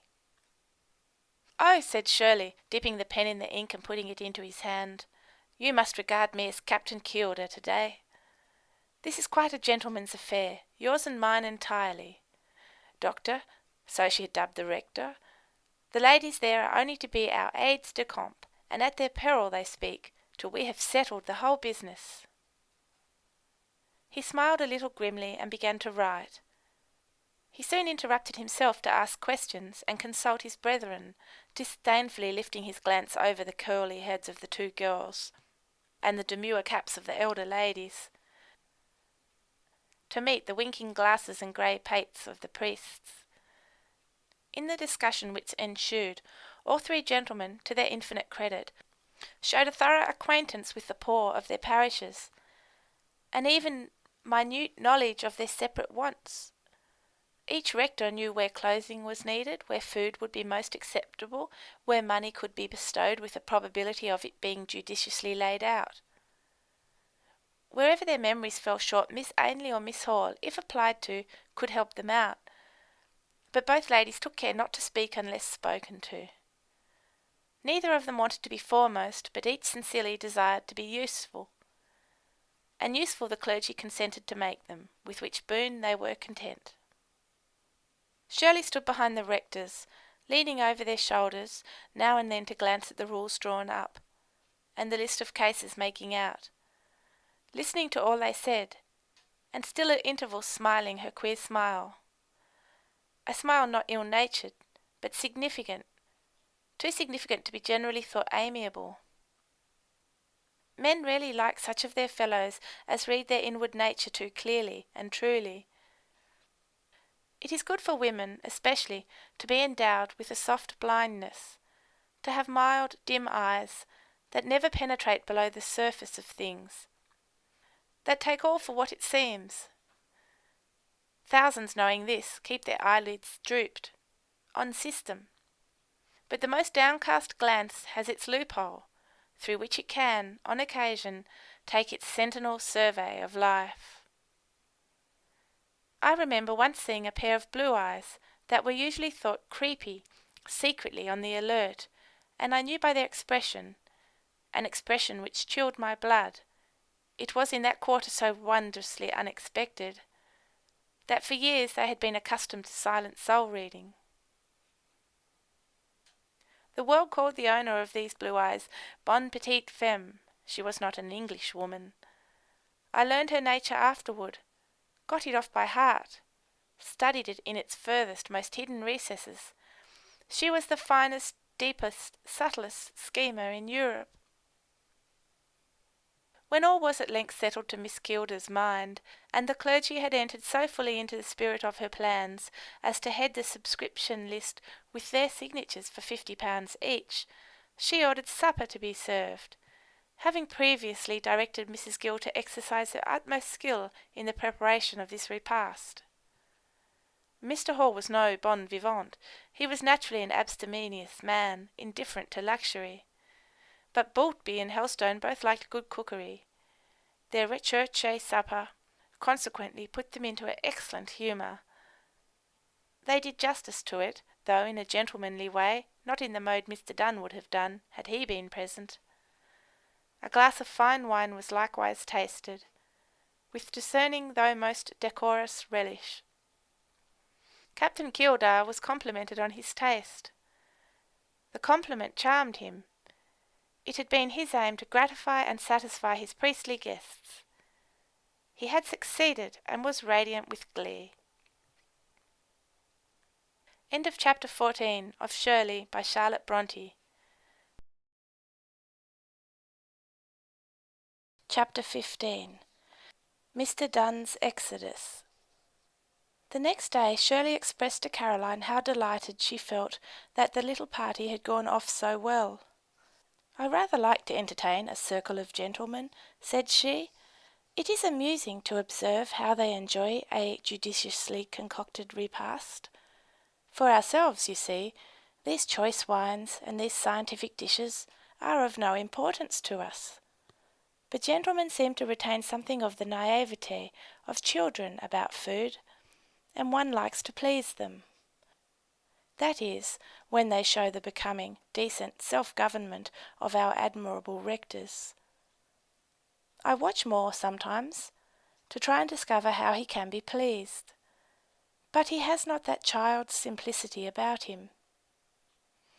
Did you ever find out his accessible point, Caroline? You have seen more of him than I." "It is not, at any rate, that of my uncle and Dr. Boltby," returned Caroline, smiling. She always felt a sort of shy pleasure in following Miss Kildar's lead respecting the discussion of her cousin's character. Left to herself, she would never have touched on the subject.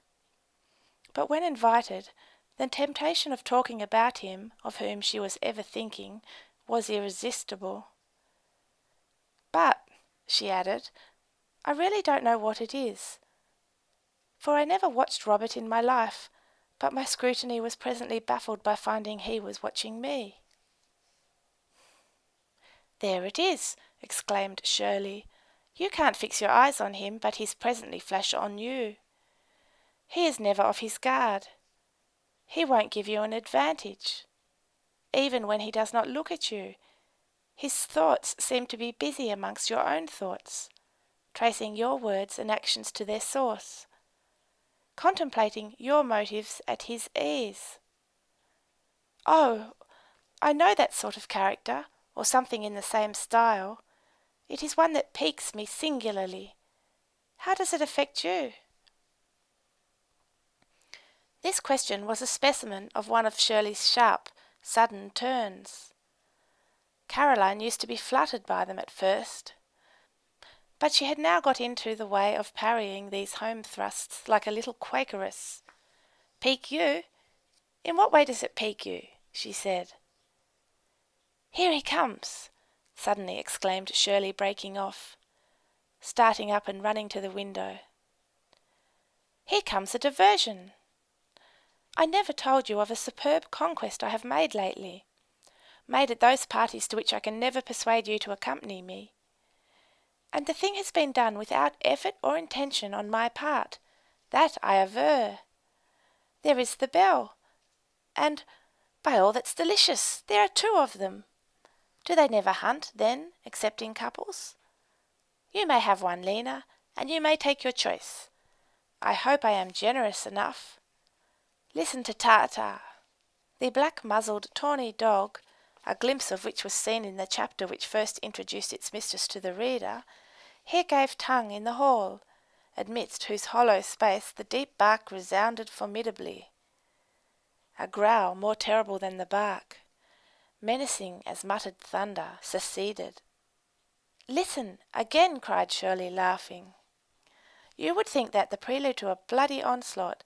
They will be frightened. They don't know old Tartar as I do. They are not aware his uproars are all sound and fury, signifying nothing." Some bustle was heard. "Down, sir, down!" exclaimed a high-toned, imperious voice, and then came a crack of a cane or a whip. Immediately there was a yell, a scutter, a run, a positive tumult. "Oh, Malone! Malone!" "Down! Down! Down!" cried the high voice. "He really is worrying them," exclaimed Shirley. "They have struck him. A blow is what he is not used to, and will not take." Out she ran. A gentleman was fleeing up the oak staircase, making for refuge in the gallery or chambers in hot haste. Another was backing fast to the stair-foot, wildly flourishing a knotty stick, at the same time reiterating, "Down, down, down!" while the tawny dog bayed, bellowed, howled at him, and a group of servants came bundling from the kitchen. The dog made a spring. The second gentleman turned tail and rushed after his comrade. The first was already safe in a bedroom. He held the door against his fellow. Nothing so merciless as terror. But the other fugitive struggled hard. The door was about to yield to his strength. "Gentlemen," was uttered in Miss Kildar's silvery but vibrating tones, "spare my locks, if you please. Calm yourselves. Come down. Look at Tartar. He won't harm a cat." She was caressing the said Tartar. He lay crouched at her feet, his forepaws stretched out, his tail still in threatening agitation, his nostrils snorting, his bulldog eyes conscious of a dull fire. He was an honest, phlegmatic, stupid, but stubborn canine character. He loved his mistress, and John, the man who fed him, but was mostly indifferent to the rest of the world. Quite enough he was, unless struck or threatened with a stick, and that put a demon into him at once. "Mr. Malone, how do you do?" continued Shirley, lifting up her mirth-lit face to the gallery. "That is not the way to the oak parlour. That is Miss Pryor's apartment. Request your friend Mr. Dunn to evacuate. I shall have the greatest pleasure in receiving him in a lower room." "Ha ha!" cried Malone in hollow laughter, quitting the door, and leaning over the massive balustrade. "Really that animal alarmed Dunn. He is a little timid." He proceeded, stiffening himself, and walking trimly to the stairhead. "I thought it better to follow in order to reassure him." "It appears you did. Well, come down if you please. John," turning to her manservant, "go upstairs and liberate Mr. Dunn. Take care, Mr. Malone, the stairs are slippery." In truth, they were, being of polished oak.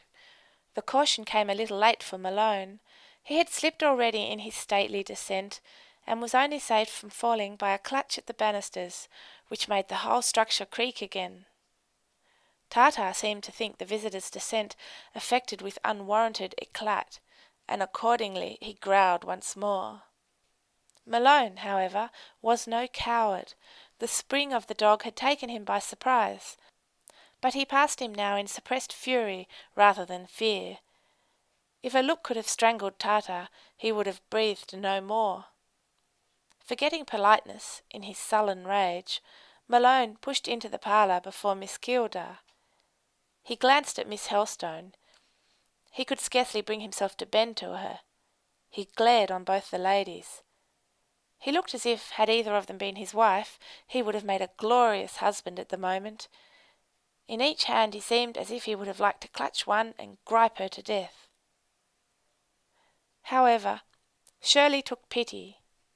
She ceased to laugh, and Caroline was too true a lady to smile even at any one under mortification. Tartar was dismissed. Peter Augustus was soothed, for Shirley had looks and tones that might soothe a very bull. He had sense to feel that, since he could not challenge the owner of the dog, he had better be civil, and civil he tried to be. And his attempts being well received, he grew presently very civil and quite himself again. He had come, indeed, for the express purpose of making himself charming and fascinating. Rough portents had met on his first admission to Fieldhead, but that passage got over. Charming and fascinating he resolved to be. Like March, having come in like a lion, he proposed to go out like a lamb. For the sake of air, as it appeared, or perhaps for that of ready exit in case of some new emergency arising, he took his seat, not on the sofa where Miss Keeldar offered him enthronisation, nor yet near the fireside, to which Caroline by a friendly sigh gently invited him, but on a chair close to the door. Being no longer sullen or furious, he grew, after his fashion, constrained and embarrassed. He talked to the ladies by fits and starts, choosing for topics whatever was most intensely commonplace. He sighed deeply, significantly, at the close of every sentence. He sighed in each pause. He sighed ere he opened his mouth. At last, finding it desirable to add ease to his other charms, he drew forth to aid him an ample silk pocket handkerchief. This was to be the graceful toy with which his unoccupied hands were to trifle. He went to work with a certain energy. He folded the red and yellow square cornerwise. He whipped it open with a waft. Again he folded it in narrower compass. He made of it a handsome band. To what purpose would he proceed to apply the ligature? Would he wrap it about his throat? His head? Should it be a comforter or a turban? Neither. Peter Augustus had an inventive, an original genius. He was about to show the ladies graces of action possessing at least the charm of novelty. He sat on the chair with his athletic Irish legs crossed, and these legs, in that attitude, he circled with the bandana and bound firmly together. It was evident he felt this device to be worth an encore. He repeated it more than once. The second performance sent Shirley to the window to laugh her silent but irrepressible laugh unseen. It turned Caroline's head aside, that her long curls might screen the smile mantling on her features. Miss Helstone, indeed, was amused by more than one point in Peter's demeanour. She was edified at the complete, though abrupt, diversion of his homage from herself to the heiress. The £5,000 he supposed her likely one day to inherit were not to be weighed in the balance against Miss Keeldar's estate and hall. He took no pains to conceal his calculations and tactics. He pretended to no gradual change of views. He wheeled about at once. The pursuit of the lesser fortune was openly relinquished for that of the greater. On what grounds he expected to succeed in his chase, himself best knew. Certainly not by skilful management. From the length of time that elapsed, it appeared that John had some difficulty in persuading Mr. Dunn to descend. At length, however, that gentleman appeared, nor, as he presented himself at the oak parlour door, did he seem in the slightest degree ashamed or confused. Not a whit. Dunn, indeed, was of that coldly phlegmatic, immovable, complacent, densely self-satisfied nature which is insensible to shame. He had never blushed in his life. No humiliation could abash him. His nerves were not capable of sensation enough to stir his life and make colour mount to his cheek. He had no fire in his blood, and no modesty in his soul. He was a frontless, arrogant, decorous slip of the commonplace, conceited, inane, insipid, and this gentleman had a notion of wooing Miss Kilda. He knew no more, however, how to set about that business than if he had been an image carved in wood. He had no idea of a taste to be pleased, a heart to be reached in courtship. His notion was, when he should have formally visited her a few times, to write a letter proposing marriage. Then he calculated she would accept him for love of his office. Then they would be married. Then he should be master at Fieldhead, and he should live very comfortably, have servants at his command, eat and drink of the best, and be a great man. You would not have suspected his intentions when he addressed his intended bride in an impertinent, injured tone. "A very dangerous dog, that, Miss Kilda. I wonder you should keep such an animal." "Do you, Mr. Dunn? Perhaps you will wonder more when I tell you I am very fond of him." "I should say you are not serious in the assertion. Can't fancy a lady fond of that brute. 'Tis so ugly. A mere carter's dog. Pray hang him." "Hang what I am fond of?" "And purchase in his stead some sweetly pooty pug or poodle, something appropriate to the fair sex. Ladies generally like lapdogs." "Perhaps I am an exception." "Oh, you can't be, you know. All ladies are alike in those matters. That is universally allowed." "Tartar frightened you terribly, Mr. Dunn. I hope you won't take any harm." "That I shall, no doubt. He gave me a turn I shall not soon forget. When I saw him," such was Mr. Dunn's pronunciation, "about to spring, I thought I should have fainted." "Perhaps you did faint in the bedroom. You were a long time." "No, I bore up that I might hold the door fast. I was determined not to let any one enter. I thought I would keep a barrier between me and the enemy." "But what if your friend Mr. Malone had been worried?" "Malone must take care of himself. Your man persuaded me to come out at last by saying the dog was chained up in his kennel. If I had not been assured of this, I would have remained all day in the chamber. But what is that? I declare the man has told a falsehood. The dog is there." And indeed Tartar walked past the glass door opening to the garden, stiff, tawny, and black-muzzled as ever. He still seemed in bad humour. He was growling again, and whistling a half-strangled whistle, being an inheritance from the bulldog side of his ancestry. "There are other visitors coming," observed Shirley, with that provoking coolness which the owners of formidable-looking dogs are apt to show while their animals are all bristle and bay. Tartar sprang down the pavement towards the gate, bellowing avec explosion. His mistress quietly opened the glass door and stepped out chirruping to him. His bellows were already silenced, and he was lifting up his huge, blunt, stupid head to the new callers to be patted. "What? Tartar, Tartar," said a cheery, rather boyish voice. "Don't you know us? Good morning, old boy." And little Mr. Sweeting, whose conscious good nature made him comparatively fearless of man, woman, child, or brute, came through the gate, caressing the guardian. His vicar, Mr. Hall, followed. He had no fear of Tartar either, and Tartar had no ill will to him. He snuffed both the gentlemen round, and then, as if concluding that they were harmless and might be allowed to pass, he withdrew to the sunny front of the hall, leaving the archway free. Mr. Sweeting followed, and would have played with him, but Tartar took no notice of his caresses. It was only his mistress's hand whose touch gave him pleasure. To all others he showed himself obstinately insensible. Shirley advanced to meet Messrs. Hall and Sweeting, shaking hands with them cordially. They were come to tell her of certain successes they had achieved that morning in applications for subscriptions to the fund. Mr. Hall's eyes beamed benignly through his spectacles.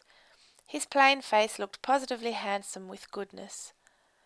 and when Caroline, seeing who was come, ran out to meet him, and put both her hands into his, he gazed down on her with a gentle, serene, affectionate expression that gave him the aspect of a smiling Melanchthon.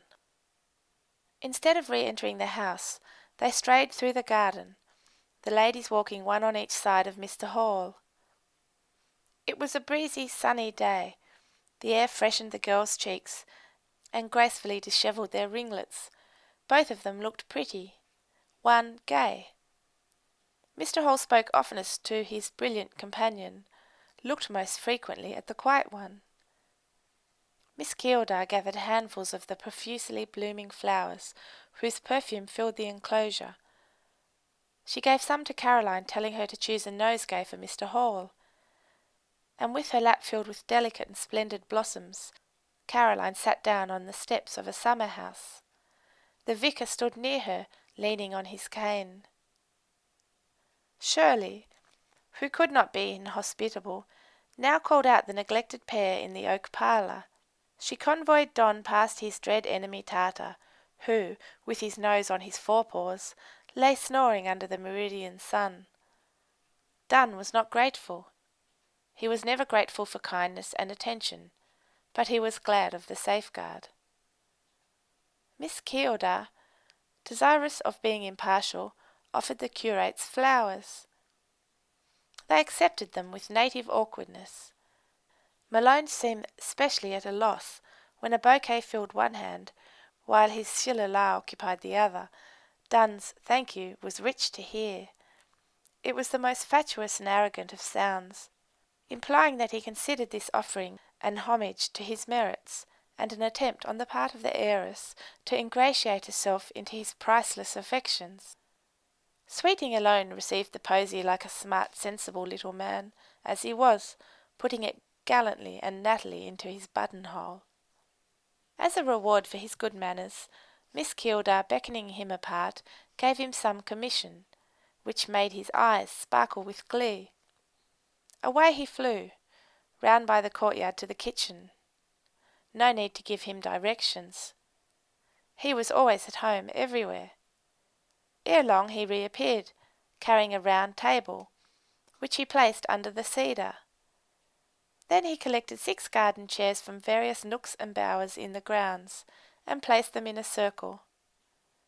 The parlour-maid, Miss Keeldar kept no footman, came out, bearing a napkin-covered tray. Sweeting's nimble fingers aided in disposing glasses, plates, knives, and forks. He assisted her, too, in setting forth a neat luncheon, consisting of cold chicken, ham, and tarts. This sort of impromptu regale it was Shirley's delight to offer any chance guests, and nothing pleased her better than to have an alert, obliging little friend, like Sweeting, to run about her hand, cheerily receive and briskly execute her hospitable hints. David and she were on the best terms in the world, and his devotion to the heiress was quite disinterested, since it prejudged in nothing his faithful allegiance to the magnificent Dora Sykes. The repast turned out a very merry one. Dunn and Malone, indeed, contributed but little to its vivacity, the chief part they played in it being what concerned the knife, fork, and wine-glass.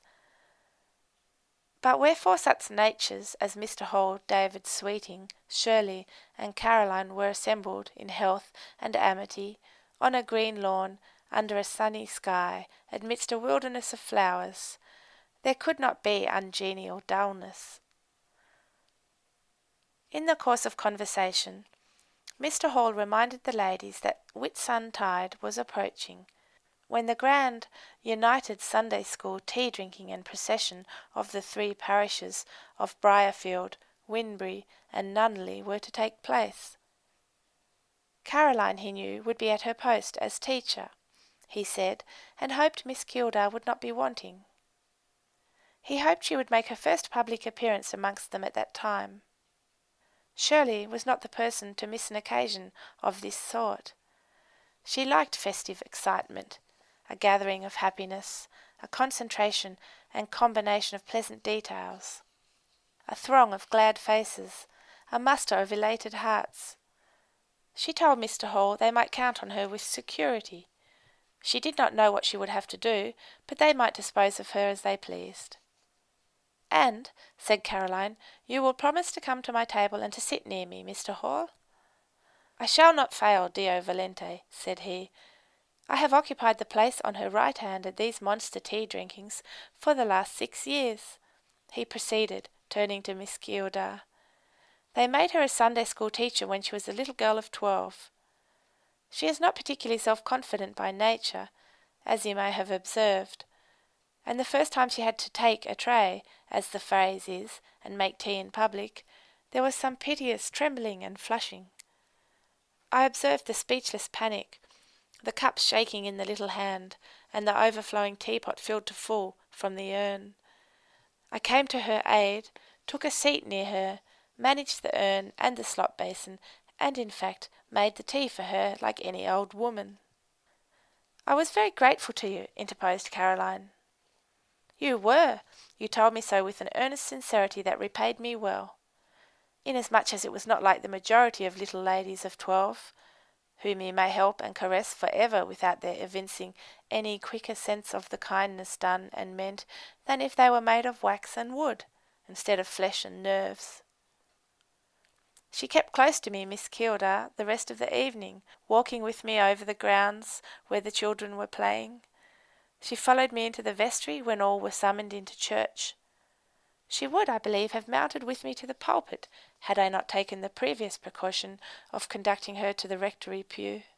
And he has been my friend ever since," said Caroline, "and always sat at her table, near her tray, and handed the cups. That is the extent of my services. The next thing I do for her will be to marry her some day to some curate or mill owner.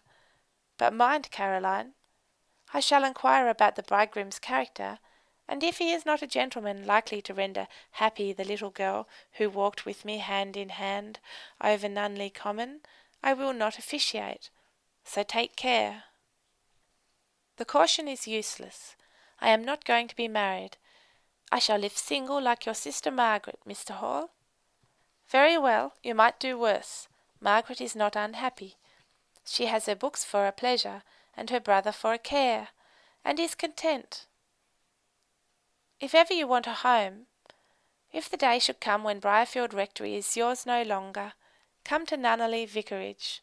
Should the old maid and bachelor be still living, they will make you tenderly welcome." "There are your flowers, now," said Caroline, who had kept the nosegay she had selected for him till this moment. "You don't care for a bouquet, but you must give it to Margaret. Only, to be sentimental for once, keep that little forget-me-not, which is a wild flower I gathered from the grass, and, to be still more sentimental, let me take 2 or 3 of the blue blossoms and put them in my souvenir."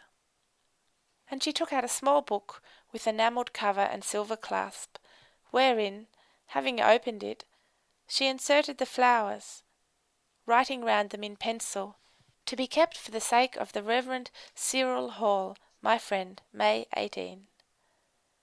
The Reverend Cyril Hall, on his part also, placed a sprig in safety between the leaves of a pocket testament. He only wrote on the margin, "Caroline." "Now," said he, smiling, "I trust we are romantic enough, Miss Keeldar," he continued. The curates, by the by, during this conversation, were too much occupied with their own jokes to notice what passed at the other end of the table. "I hope you are laughing at this trait of exultation in the old grey-headed vicar, but the fact is I am so used to comply with the requests of this young friend of yours, I don't know how to refuse her when she tells me to do anything. You would say it is not much in my way to traffic with flowers and forget-me-nots, but, you see, when requested to be sentimental, I am obedient." "He is naturally rather sentimental," remarked Caroline. "Margaret told me so, and I know what pleases him." "That you should be good and happy? Yes, that is one of my greatest pleasures. May God long preserve to you the blessings of peace and innocence. By which phrase I mean comparative innocence, for in his sight, I am well aware, none are pure. What to our human perceptions looks spotless as we fancy angels, is to him but frailty, needing the blood of his Son to cleanse, and the strength of his Spirit to sustain. Let us each and all cherish humility, I, as you, my young friends, and we may well do it when we look into our own hearts, and see their temptations, inconsistencies, propensities, even we blush to recognise. And it is not youth, nor good looks, nor grace, nor any gentle outside charm, which makes either beauty or goodness in God's eyes. Young ladies, when your mirror or men's tongues flatter you, remember that, in the sight of her Maker, Mary Ann Ainley, a woman whom neither glass nor lips have ever panegyrized, is fairer and better than either of you. She is indeed, he added after a pause, she is indeed.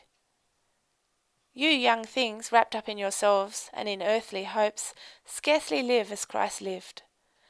Perhaps you cannot do it yet. While existence is so sweet and earth so smiling to you, it would be too much to expect. She, with meek heart and due reverence, treads close in her Redeemer's steps. Here the harsh voice of Donne broke in on the mild tones of Mr. Hall. He began, clearing his throat, evidently for a speech of some importance. Miss Keeldar, your attention an instant, if you please. Well, said Shirley nonchalantly, what is it? I listen, all of me is ear, that is not eye. I hope part of you is hand also, returned Donne, in his vulgarly presumptuous and familiar style, and part purse. It is to the hand and purse I propose to appeal. I came here this morning with a view to beg of you. You should have gone to Mrs. Gill, she is my almoner. To beg of you a subscription to a school. I and Dr. Boltby intend to erect one in the hamlet of Ecclefig, which is under our vicarage of Windbury. The Baptists have got possession of it, they have a chapel there, and we want to dispute the ground. But I have nothing to do with Ecclefig, I possess no property there. What does that signify? You're a churchwoman, ain't you? Admirable creature, muttered Shirley under her breath. Exquisite address, fine style, what raptures he excites in me. Then aloud, I am a churchwoman, certainly. Then you can't refuse to contribute in this case. The population of Ecclefig are a parcel of brutes. We want to civilize them. Who is to be the missionary? Myself, probably. You won't fail through lack of sympathy with your flock.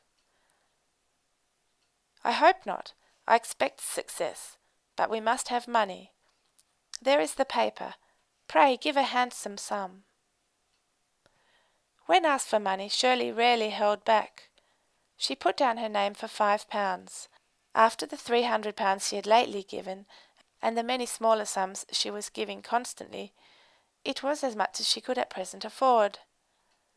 Donne looked at it, declared the subscription shabby, and clamorously demanded more. Miss Keeldar flushed up with some indignation and more astonishment. At present I shall give no more, said she. Not give more?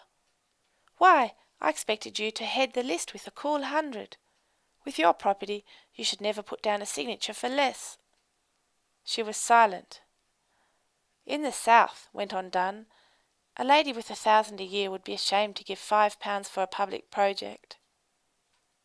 Shirley, so rarely haughty, looked so now. Her slight frame became nerved, her distinguished face quickened with scorn. Strange remarks, said she, most inconsiderate. Reproach in return for bounty is misplaced. Bounty? Do you call £5 bounty? I do, and bounty which, had I not given it to Dr. Boltby's intended school, of the erection of which I approve, and in no sort to his curate, who seems ill-advised in his manner of applying for, or rather extorting subscriptions. Bounty, I repeat, which, but for this consideration, I should instantly reclaim. Donne was thick-skinned. He did not feel all or half that tone, ere glance of the speaker expressed. He knew not on what ground he stood. Wretched place, this Yorkshire, he went on. I could never have formed an idea of the country had I not seen it. And the people, rich and poor, what a set! How coarse and uncultivated! They would be scouted in the south. Shirley leaned forward on the table, her nostrils dilating a little, her taper fingers interlaced and compressing each other hard. The rich, pursued the infatuated and unconscious Dunn, are a parcel of misers, never living as persons with their incomes ought to live.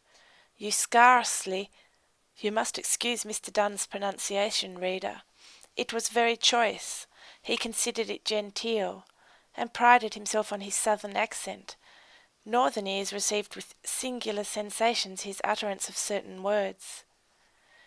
You scarcely ever see a family where a proper carriage or a regular butler is kept, and as to the poor, you look at them when they come crowding about the church doors on the occasion of a marriage or a funeral, clattering in clogs, the men in their shirt sleeves and woolcombers' aprons, the women in mob caps and bedgowns.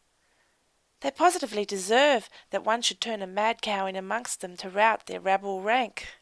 Hey, what fun it would be!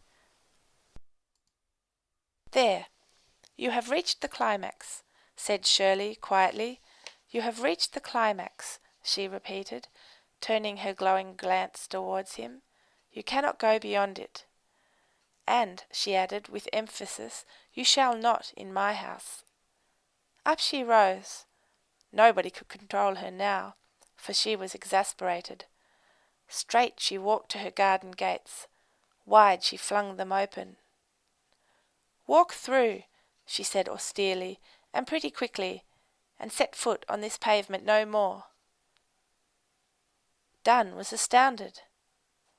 He had thought all the time he was showing himself off to high advantage, as a lofty-souled person of the first ton. He imagined he was producing a crushing impression. Had he not expressed disdain of everything in Yorkshire? What more conclusive proof could be given that he was better than anything there? And yet here he was about to be turned like a dog out of a Yorkshire garden, where under such circumstances was a concatenation accordingly. Rid me of you instantly, instantly, reiterated Shirley as he lingered. Madam, a clergyman? Turn out a clergyman? Off! Were you an archbishop, you have proved yourself no gentleman, and must go. Quick! She was quite resolved. There was no trifling with her. Besides, Tata was again rising. He perceived symptoms of a commotion. He manifested a disposition to join in. There was evidently nothing for it but to go, and Dunn made his exodus, the heiress sweeping him a deep curtsy as she closed the gates on him. How dare the pompous priest abuse his flock? How dare the lisping Cockney revile Yorkshire? Was her sole observation on the circumstance as she returned to the table. Ere long, the little party broke up. Miss Keeldar's ruffled and darkened brow, curled lip, and incensed eye gave no invitation to further social enjoyment. End of chapter 14 of Shirley. Chapter 16, Whitsuntide. The fund prospered. By dint of Miss Keeldar's example, the three rectors' vigorous exertions, and the efficient though quiet aid of their spinster and spectacled lieutenants, Mary Ann Ainley and Margaret Hall, a handsome sum was raised, and this being judiciously managed, served for the present greatly to alleviate the distress of the unemployed poor. The neighbourhood seemed to grow calmer. For a fortnight past no cloth had been destroyed, no outrage on mill or mansion had been committed in the three parishes. Shirley was sanguine that the evil she wished to avert was almost escaped, that the threatened storm was passing over. With the approach of summer, she felt certain that trade would improve. It always did, and then this weary war could not last forever. Peace must return one day. With peace what an impulse would be given to commerce. Such was the usual tenor of her observations to her tenant, Gerard Moore, whenever she met him where they could converse, and Moore would listen very quietly, too quietly to satisfy her. She would then by her impatient glance demand something more from him, some explanation, or at least some additional remark. Smiling in his way, with that expression which gave a remarkable cast of sweetness to his mouth, while his brow remained grave, he would answer to the effect that himself, too, trusted in the finite nature of the war, that it was indeed on that ground the anchor of his hopes was fixed. Thereon his speculations depended. "For you are aware," he would continue, "that I now work Hollow's Mill entirely on speculation. I sell nothing. There is no market for my goods. I manufacture for a future day. I make myself ready to take advantage of the first opening that shall occur. 3 months ago this was impossible to me. I had exhausted both credit and capital. You well know who came to my rescue, from what hand I received the loan which saved me. It is on the strength of that loan I am enabled to continue the bold game which, a while since, I feared I should never play more. Total ruin, I know, will follow loss, and I am aware that gain is doubtful, but I am quite cheerful, so long as I can be active, so long as I can strive, so long, in short, as my hands are not tied. It is impossible for me to be depressed. 1 year, nay, but 6 months of the reign of the olive, and I am safe, for, as you say, peace will give an impulse to commerce. In this you are right, but as to the restored tranquillity of the neighborhood, as to the permanent good effect of your charitable fund, I doubt. Eleemosynary relief never yet tranquillized the working classes. It never made them grateful. It is not in human nature that it should. I suppose, were all things ordered aright, they ought not to be in a position to need that humiliating relief. And this they feel. We should feel it if we were so placed. Besides, to whom should they be grateful? To you? To the clergy, perhaps? But not to us mill owners. They hate us worse than ever. Then, the disaffected here are in correspondence with the disaffected elsewhere. Nottingham is one of their headquarters, Manchester another, Birmingham a third. The subalterns receive orders from their chiefs. They are in a good state of discipline. No blow is struck without mature deliberation.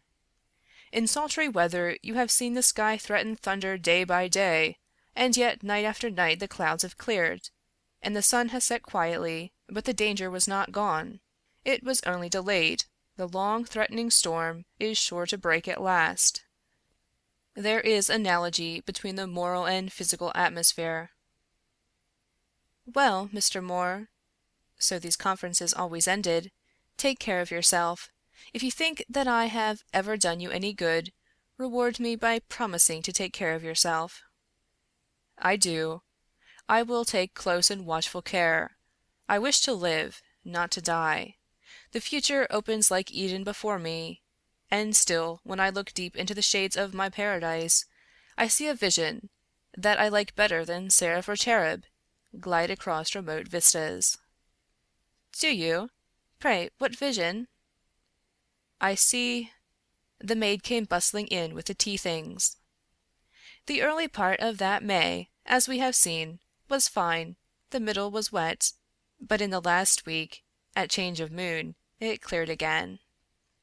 A fresh wind swept off the silver-white, deep-piled rain-clouds, bearing them, mass on mass, to the eastern horizon, on whose verge they dwindled, and behind whose rim they disappeared, leaving the vault behind all pure blue space, ready for the reign of the summer sun.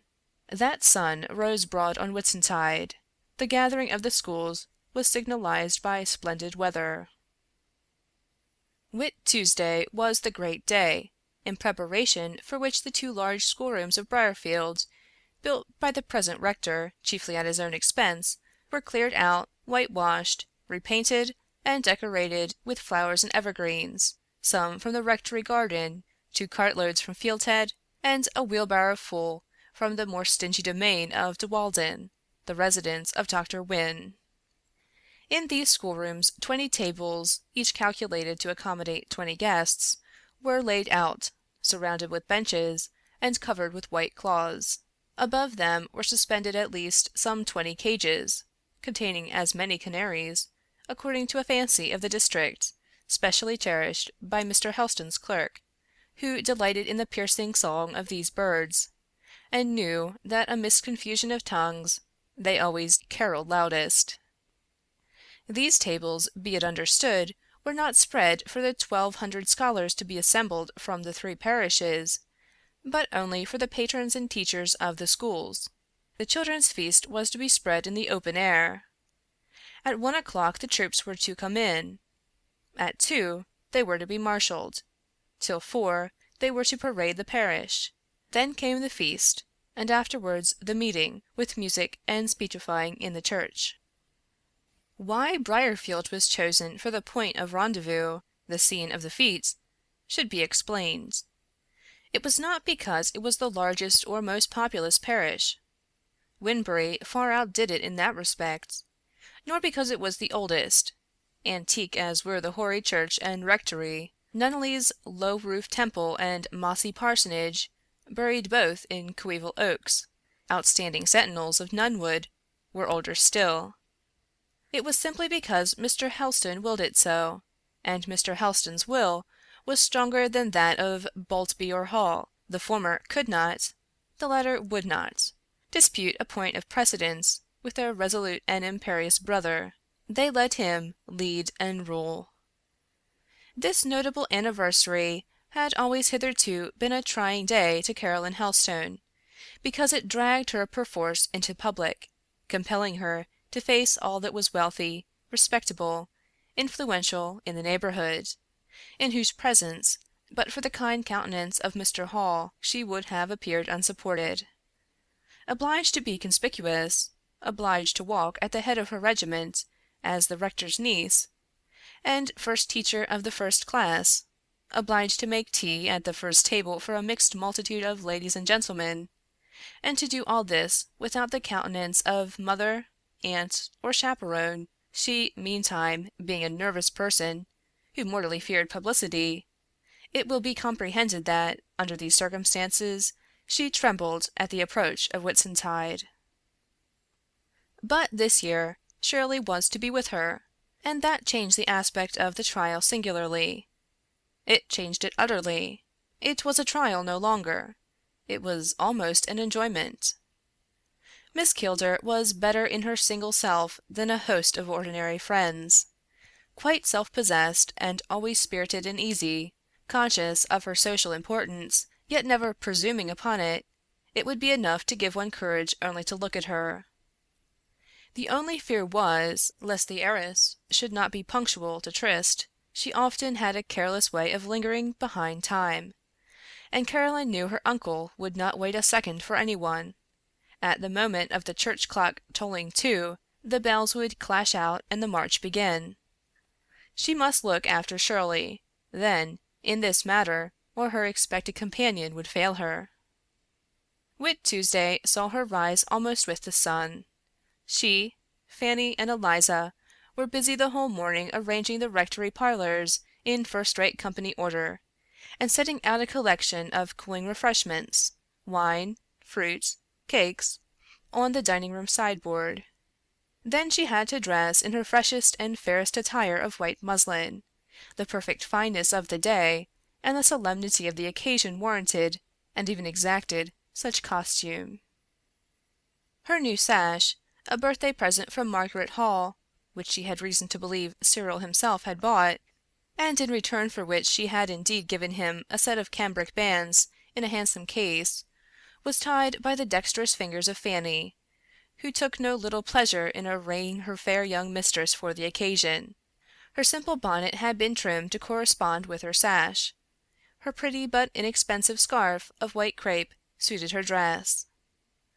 When ready, she formed a picture, not bright enough to dazzle, but fair enough to interest, not brilliantly striking, but very delicately pleasing, a picture in which sweetness of tint, purity of air, and grace of mien atoned for the absence of rich coloring and magnificent contour. What her brown eye and clear forehead showed of her mind was in keeping with her dress and face, modest, gentle, and, though pensive, harmonious. It appeared that neither lamb nor dove need fear her, but would welcome rather, in her look of simplicity and softness, a sympathy with their own natures, or with the natures we ascribe to them. After all, she was an imperfect, faulty human being, fair enough of form, hue, and array, but, as Cyril Hall said, neither so good nor so great as the withered Miss Ainley, now putting on her best black gown and Quaker drab shawl and bonnet in her own narrow cottage chamber. Away Caroline went, across some very sequestered fields and through some quite hidden lanes, to Fieldhead. She glided quickly under the green hedges and across the greener lays. There was no dust, no moisture to soil the hem of her stainless garment, or to damp her slender sandal. After the late rains all was clean, and under the present glowing sun all was dry. She walked fearlessly, then on daisy and turf, and through thick plantations. She reached Fieldhead and penetrated to Miss Kilder's dressing-room. It was well she had come, or Shirley would have been too late.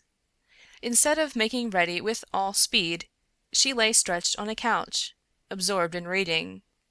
Mrs. Pryor stood near, vainly urging her to rise and dress. Caroline wasted no words. She immediately took the book from her, and with her own hands commenced the business of disrobing and re-robing her. Shirley, indolent with the heat, and gay with her youth and pleasurable nature, wanted to talk, laugh, and linger.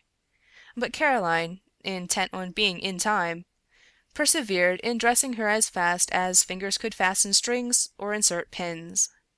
At length, as she untied a final row of hooks and eyes, she found leisure to chide her, saying she was very naughty to be so unpunctual, that she looked even now the picture of incorrigible carelessness, and so Shirley did, but a very lovely picture of that tiresome quality.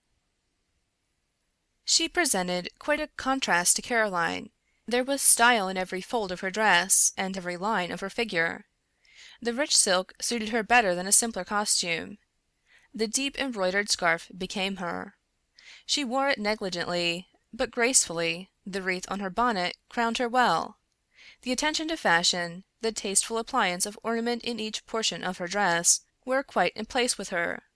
All this suited her, like the frank light in her eyes, the rallying smile about her lips, like her shaft-straight carriage and lightsome step. Caroline took her hand when she was dressed, hurried her downstairs, out of doors, and thus they sped through the fields, laughing as they went, and looking very much like a snow-white dove and gem-tinted bird of paradise joined in social flight. Thanks to Miss Helstone's promptitude, they arrived in good time. While yet trees hid the church, they heard the bell tolling a measured but urgent summons for all to assemble. The trooping in of numbers, the trampling of many steps, and murmuring of many voices were likewise audible. From a rising ground they presently saw, on the Winbury road, the Winbury School approaching. It numbered 500 souls. The rector and curate, Boltby and Donn, headed it, the former, looming large in full canonicals, walking as became a beneficed priest, under the canopy of a shovel hat, with the dignity of an ample corporation, the embellishment of the squarest and vastest of black coats, and the support of the stoutest of gold-headed canes. As the doctor walked, he now and then slightly flourished his cane, and inclined his shovel hat with a dogmatical wag toward his aide-de-camp. That aide-de-camp, Donn, to wit, narrow as the line of his step was, compared to the broad bulk of his principal, contrived, notwithstanding, to look every inch a curate. All about him was pragmatical and self-complacent, from his turned-up nose and elevated chin to his clerical black gaiters, his somewhat short, strapless trousers, and his square-toed shoes. "Walk on, Mr. Donn. You have undergone scrutiny. You think you look well. Whether the white and purple figures watching you from yonder hill think so, is another question. These figures come running down when the regiment has marched by. The churchyard is full of children and teachers, all in their very best holiday attire, and, distressed as is the district, bad as are the times, it is wonderful to see how respectably, how handsomely even, they have contrived to clothe themselves. That British love of decency will work miracles. The poverty which reduces an Irish girl to rags is impotent to rob the English girl of the neat wardrobe she knows necessary to her self-respect. Besides, the lady of the manor, that Shirley, now gazing with pleasure on this well-dressed and happy-looking crowd, has really done them good. Her seasonable bounty consoled many a poor family against the coming holiday, and supplied many a child with a new frock or bonnet for the occasion. She knows it, and is elate with the consciousness, glad that her money, example, and influence have really, substantially, benefited those around her. She cannot be charitable like Miss Ainley. It is not in her nature. It relieves her to feel that there is another way of being charitable, practicable for other characters, and under other circumstances. Caroline, too, is pleased, for she also has done good in her small way, robbed herself of more than one dress, ribbon, or collar she could ill spare, to aid in fitting out the scholars of her class, and as she could not give money, she has followed Miss Ainley's example in giving her time and her industry to sew for the children. Not only is the churchyard full, but the rectory garden is also thronged. Pairs and parties of ladies and gentlemen are seen walking amongst the waving lilacs and laburnums. The house also is occupied. At the wide open parlor windows gay groups are standing. These are the patrons and teachers, who are to swell the procession. In the parson's croft, behind the rectory, are the musicians of the 3 parish bands, with their instruments. Fanny and Eliza, in the smartest of caps and gowns, and the whitest of aprons, move amongst them, serving out quarts of ale, whereof a stock was brewed very sound and strong some weeks since, by the rector's orders and under his special superintendence. Whatever he had a hand in must be managed handsomely. Shabby doings, of any description, were not endured under his sanction. From the erection of a public building, a church, school, or court-house, to the cooking of a dinner, he still advocated the lordly, liberal, and effective. Miss Kilder was like him in this respect, and they mutually approved each other's arrangements. Caroline and Shirley were soon in the midst of the company. The former met them very easily for her. Instead of sitting down in a retired corner, or stealing away to her own room till the procession should be marshalled, according to her wont, she moved through the 3 parlors, conversed and smiled, absolutely spoke once or twice ere she was spoken to, and, in short, seemed a new creature. It was Shirley's presence which thus transformed her. The view of Miss Kilder's air and manner did her a world of good. Shirley had no fear of her kind, no tendency to shrink from, to avoid it. All human beings, men, women, or children, whom low breeding or coarse presumption did not render positively offensive, were welcome enough to her. Some much more so than others, of course, but, generally speaking, till a man had indisputably proved himself bad and a nuisance, Shirley was willing to think him good and an acquisition, and to treat him accordingly. This disposition made her a general favourite, for it robbed her very raillery of its sting, and gave her serious or smiling conversation a happy charm. Nor did it diminish the value of her intimate friendship, which was a distinct thing from this social benevolence, depending, indeed, on quite a different part of her character. Miss Helstone was the choice of her affection and intellect. The Misses Pearson, Skies, Wynne, etc., etc., only the profiters by her good nature and vivacity. Dawn happened to come into the drawing-room while Shirley, sitting on the sofa, formed the centre of a tolerably wide circle. She had already forgotten her exasperation against him, and she bowed and smiled good-humouredly. The disposition of the man was then seen. He knew neither how to decline the advance with dignity, as one whose just pride has been wounded, nor how to meet it with frankness, as one who is glad to forget and forgive. His punishment had impressed him with no sense of shame, and he did not experience that feeling on encountering his chastiser. He was not vigorous enough in evil to be actively malignant. He merely passed by sheepishly, with a righted, scowling look. Nothing could ever again reconcile him to his enemy, while no passion of resentment, for even sharper and more ignominious inflictions, could his lymphatic nature know. "He was not worth a scene," said Shirley to Caroline. "What a fool I was! To revenge on poor Don his silly spite at Yorkshire is something like crushing a gnat for attacking the hide of a rhinoceros. Had I been a gentleman, I believe I should have helped him off the premise by dint of physical force. I am glad now I only employed the moral weapon. But he must come near me no more. I don't like him. He irritates me. There is not even amusement to be had out of him. Malone is better sport." It seemed as if Malone wished to justify the preference, for the words were scarcely out of the speaker's mouth when Peter Augustus came up, all in grand tenue, gloved and scented, with his hair oiled and brushed to perfection, and bearing in one hand a huge bunch of cabbage roses, 5 or 6 in full blow. These he presented to the heiress with a grace to which the most cunning pencil could do but defective justice. And who, after this, could dare to say that Peter was not a ladies' man? He had gathered and he had given flowers. He had offered a sentimental, a poetic tribute at the shrine of love or mammon. Hercules holding the distaff was but a faint type of Peter bearing the roses. He must have thought this himself, for he seemed amazed at what he had done. He backed without a word. He was going away with a husky chuckle of self-felicitation. Then he bethought himself to stop and turn, to ascertain by ocular testimony that he really had presented a bouquet.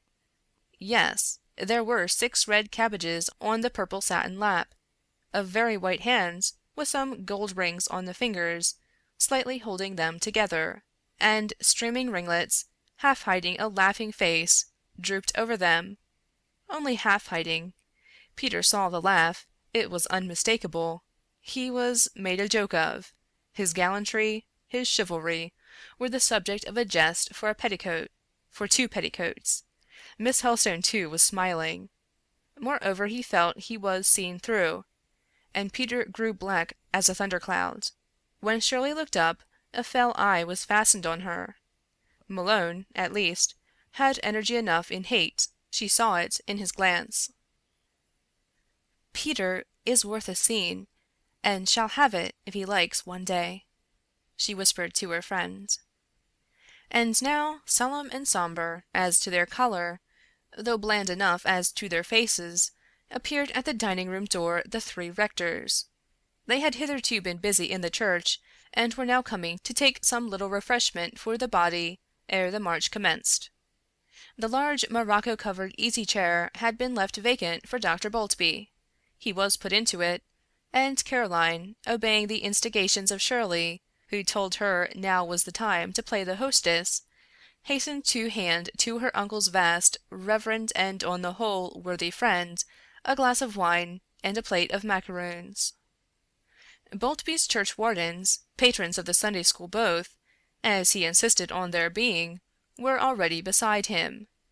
Mrs. Skies and the other ladies of his congregation were on his right hand and on his left, expressing their hopes that he was not fatigued, their fears that the day would be too warm for him. Mrs. Boltby, who held an opinion that when her lord dropped asleep after a good dinner his face became as the face of an angel, was bending over him, tenderly wiping some perspiration, real or imaginary, from his brow. Boltby, in short, was in his glory, and in a round sound voix de poitrine. he rumbled out thanks for attentions, and assurances of his tolerable health. Of Caroline he took no manner of notice as she came near, save to accept what she offered. He did not see her, he never did see her, he hardly knew that such a person existed. He saw the macaroons, however, and being fond of sweets, possessed himself of a small handful thereof. The wine Mrs. Boltby insisted on mingling with hot water, and qualifying with sugar and nutmeg. Mr. Hall stood near an open window, breathing the fresh air and scent of flowers, and talking like a brother to Miss Ainley. To him Caroline turned her attention with pleasure. What should she bring him? He must not help himself, he must be served by her, and she provided herself with a little salver, that she might offer him variety.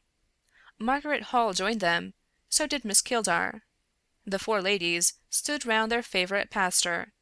They also had an idea that they looked on the face of an earthly angel. Cyril Hall was their pope, infallible to them as Dr. Thomas Boltby to his admirers. The throng, too, enclosed the rector of Briarfield. 20 or more pressed round him, and no parson was ever more potent in a circle than old Helstone. The curates, herding together after their manner, made a constellation of 3 lesser planets. Divers young ladies watched them afar off, but ventured not nigh. Mr. Helstone produced his watch. 10 minutes to 2, he announced aloud. Time for all to fall into line. Come. He seized his shovel hat and marched away. All rose and followed en masse. The 1,200 children were drawn up in 3 bodies of 400 souls each. In the rear of each regiment was stationed a band. Between every 20 there was an interval, wherein Helstone posted the teachers in pairs. To the van of the armies he summoned. Grace Boltby and Mary Skies lead out Winbury. Margaret Hall and Mary Ann Ainley conduct Nunneley. Caroline Helstone and Shirley Kildare head Briarfield. Then again he gave command. Mr. Donne to Winbury, Mr. Sweeting to Nunneley, Mr. Malone to Briarfield. And these gentlemen stepped up before the Lady Generals.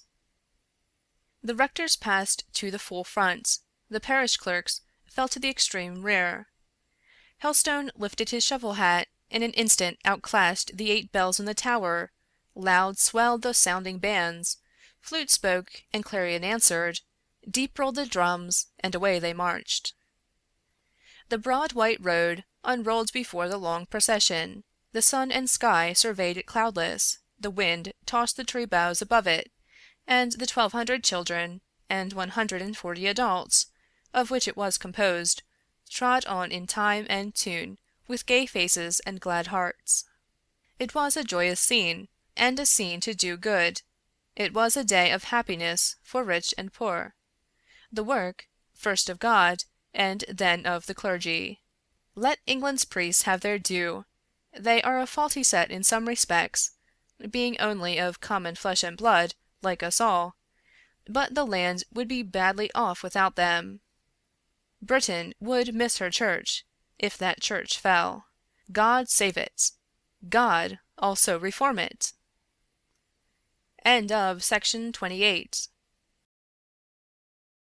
Chapter 17. The School Feast. Part 1. Not on combat bent, nor of foemen in search, was this priest-led and women-officered company, yet their music played martial tunes, and to judge by the eyes and carriage of some, Miss Kildare, for instance, these sounds awoke, if not a martial, yet a longing spirit. Old Helstone, turning by chance, looked into her face, and he laughed, and she laughed at him. "There is no battle in prospect," he said. "Our country does not want us to fight for it. No foe or tyrant is questioning or threatening our liberty. There is nothing to be done. We are only taking a walk. Keep your hand on the reins, Captain, and slack the fire of that spirit. It is not wanted, the more's the pity." "Take your own advice, Doctor," was Shirley's response. To Caroline she murmured, "I'll borrow of imagination what reality will not give me. We are not soldiers. Bloodshed is not my desire, or if we are soldiers of the cross. Time has rolled back some hundreds of years, and we are bound on a pilgrimage to Palestine. But no, that is too visionary. I need a sterner dream. We are lowlanders of Scotland, following a covenanting captain up into the hills to hold a meeting out of the reach of persecuting troopers. We know that battle may follow prayer, and as we believe that in the worst issue of battle heaven must be our reward, we are ready and willing to redden the peat moss with our blood. That music stirs my soul, it wakens all my life, it makes my heart beat, not with its temperate daily pulse, but with a new thrilling vigour. I almost long for danger, for a faith, a land, or at least a lover to defend. Look, Shirley, interrupted Caroline, what is that red speck above Stilborough Brow? You have keener sight than I, just turn your eagle eye to it. Miss Keelder looked. I see, she said, then added presently, there is a line of red.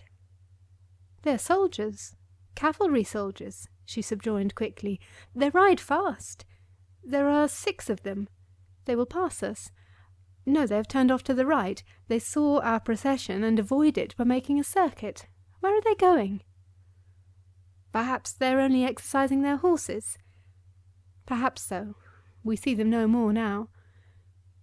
Mr. Helstone here spoke. We shall pass out through Royd Lane to reach Nunneley Common by a short cut, said he. And into the straits of Royd Lane they accordingly defiled.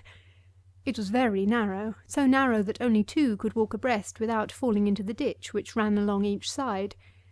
They had gained the middle of it when excitement became obvious in the clerical commanders. Boltby's spectacles and Helstone's Rehoboam were agitated. The curates nudged each other. Mr. Hall turned to the ladies and smiled. "What is the matter?" was the demand. He pointed his staff to the end of the lane before them. Lo and behold, another, an opposition procession, was there entering, headed also by men in black, and followed also, as they could now hear, by music. "Is it our double?" asked Shirley, "our manifold wraith? Here is a card turned up." "If you wanted a battle, you are likely to get one, at least of looks," whispered Caroline, laughing. "They shall not pass us," cried the curates unanimously. "We'll not give way." "Give way?" retorted Helstone sternly, turning round. "Who talks of giving way? You boys, mind what you are about. The ladies, I know, will be firm. I can trust them. There is not a churchwoman here but will stand her ground against these folks for the honour of the establishment. What does Miss Keelder say?" "She asks what is it?" "The dissenting and Methodist schools, the Baptists, Independents, and Wesleyans, joined in unholy alliance and turning purposely into this lane with the intention of obstructing our march and driving us back." "Bad manners," said Shirley, "and I hate bad manners. Of course they must have a lesson." "A lesson in politeness," suggested Mr. Hall, who was ever for peace, "not an example of rudeness." Old Helstone moved on. Quickening his step, he marched some yards in advance of his company.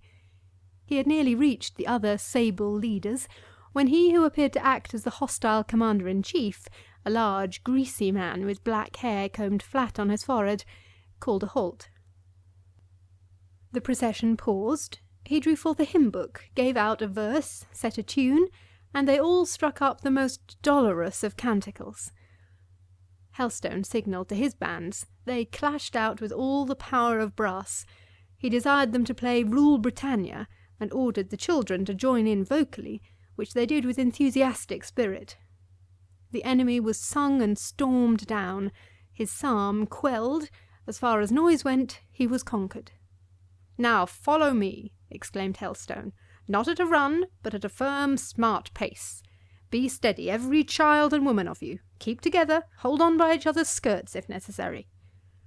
And he strode on with such a determined and deliberate gait, and was besides so well seconded by his scholars and teachers, who did exactly as he told them, neither running nor faltering, but marching with cool, solid impetus, the curates, too, being compelled to do the same, as they were between 2 fires, Helstone and Miss Keelder, both of whom watched any deviation with lynx-eyed vigilance, and were ready, the one with his cane, the other with her parasol, to rebuke the slightest breach of orders, the least independent or irregular demonstration, that the body of dissenters were first amazed, then alarmed, then borne down and pressed back, and at last forced to turn tail and leave the outlet from Royd Lane free.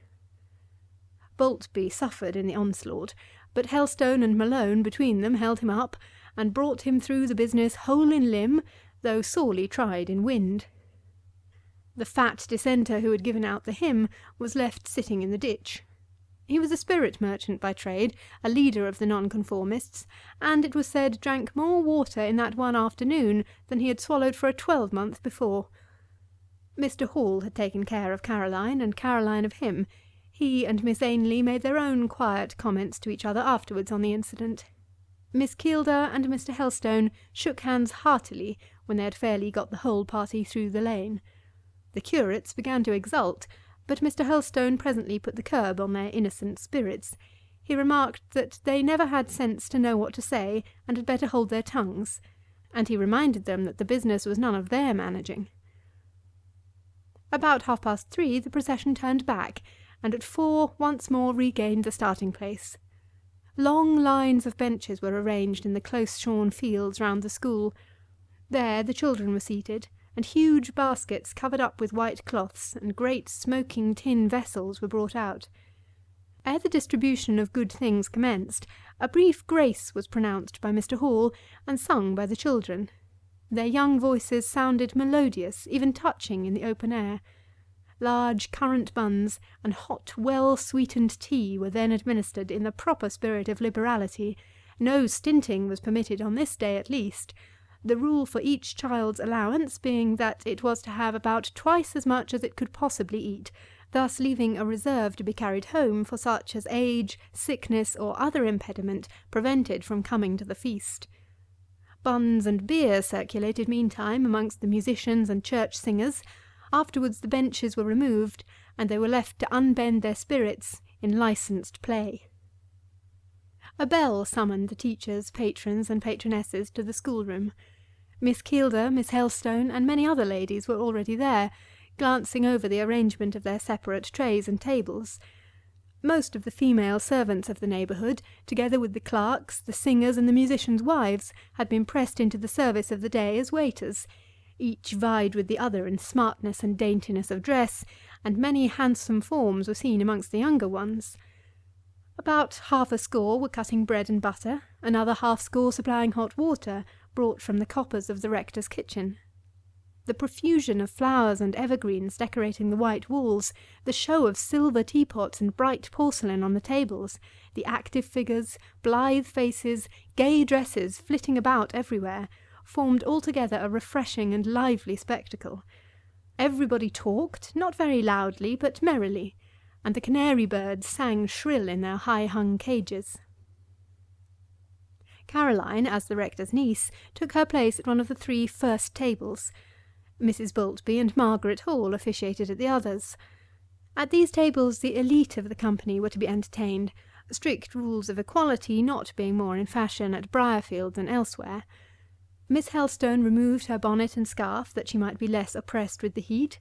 Her long curls falling onto her neck served almost in place of a veil, and for the rest her muslin dress was fashioned modestly as a nun's robe, enabling her thus to dispense with the encumbrance of a shawl. The room was filling. Mr. Hall had taken his post beside Caroline, who now, as she rearranged the cups and spoons before her, whispered to him in a low voice remarks on the events of the day. He looked a little grave about what had taken place in Royd Lane, and she tried to smile him out of his seriousness. Miss Keelder sat near, for a wonder neither laughing nor talking, on the contrary very still, and gazing round her vigilantly. She seemed afraid lest some intruder should take a seat she apparently wished to reserve next her own. Ever and anon she spread her satin dress over an undue portion of the bench, or laid her gloves or her embroidered handkerchief upon it. Caroline noticed this manège at last, and asked her what friend she expected. Shirley bent towards her, almost touched her ear with her rosy lips, and whispered with a musical softness that often characterized her tones when what she said tended even remotely to stir some sweet secret source of feeling in her heart. "I expect Mr. Moore. I saw him last night, and I made him promise to come with his sister and to sit at our table. He won't fail me, I feel certain, but I apprehend his coming too late and being separated from us. Here is a fresh batch arriving. Every place will be taken. Provoking!" In fact, Mr. Wynne, the magistrate, his wife, his son, and his 2 daughters now entered in high state. They were Briarfield gentry. Of course their place was at the first table, and being conducted thither they filled up the whole remaining space. For Miss Keelders' comfort, Mr. Sam Wynne inducted himself into the very vacancy she had kept for Moore, planting himself solidly on her gown, her gloves, and her handkerchief. Mr. Sam was one of the objects of her aversion, and the more so because he showed serious symptoms of an aim at her hand. The old gentleman, too, had publicly declared that the Fieldhead estate and the De Walden estate were delightfully contagious, a malapropism which rumour had not failed to repeat to Shirley.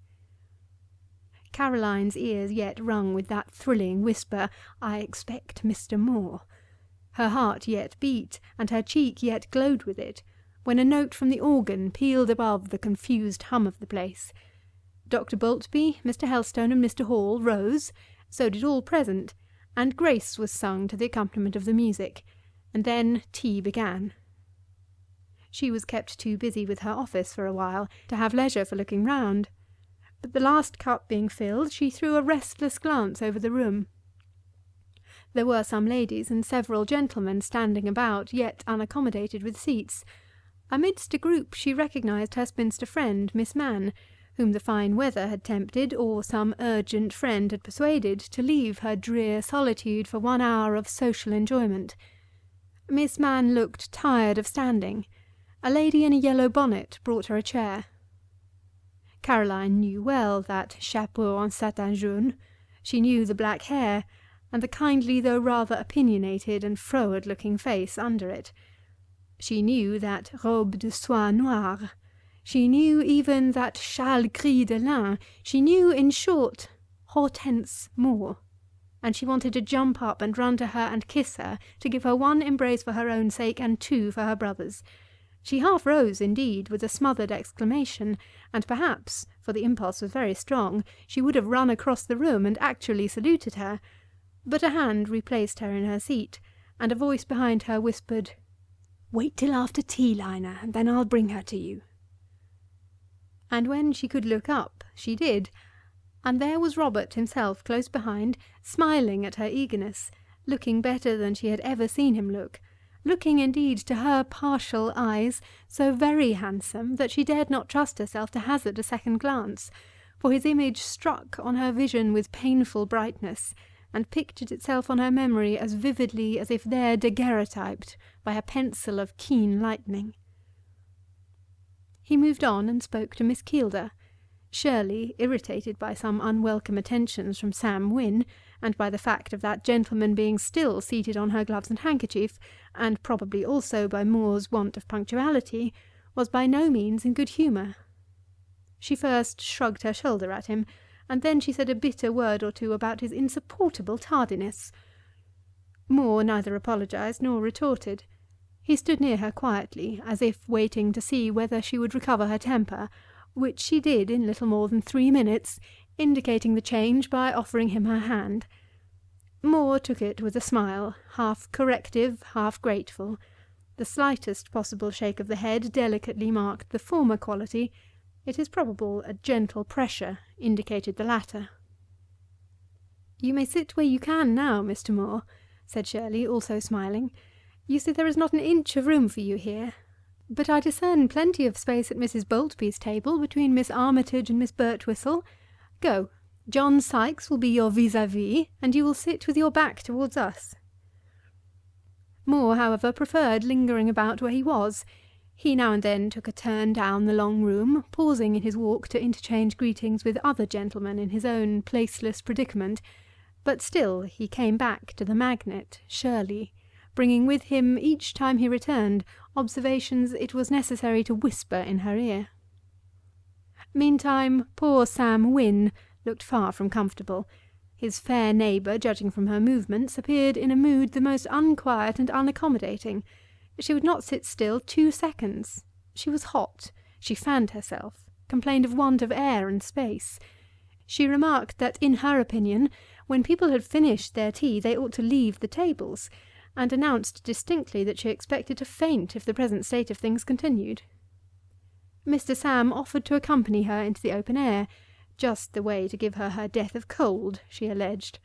In short, his post became untenable, and having swallowed his quantum of tea, he judged it expedient to evacuate. Moore should have been at hand, whereas he was quite at the other extremity of the room, deep in conference with Christopher Sykes.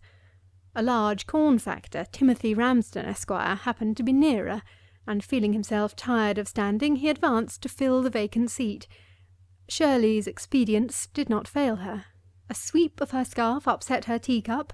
Its contents were shared between the bench and her own satin dress. Of course, it became necessary to call a waiter to remedy the mischief. Mr. Ramsden, a stout, puffy gentleman, as large in person as he was in property, held aloof from the consequent commotion. Shirley, usually almost culpably indifferent to slight accidents affecting dress, etc., now made a commotion that might have become the most delicate and nervous of her sex.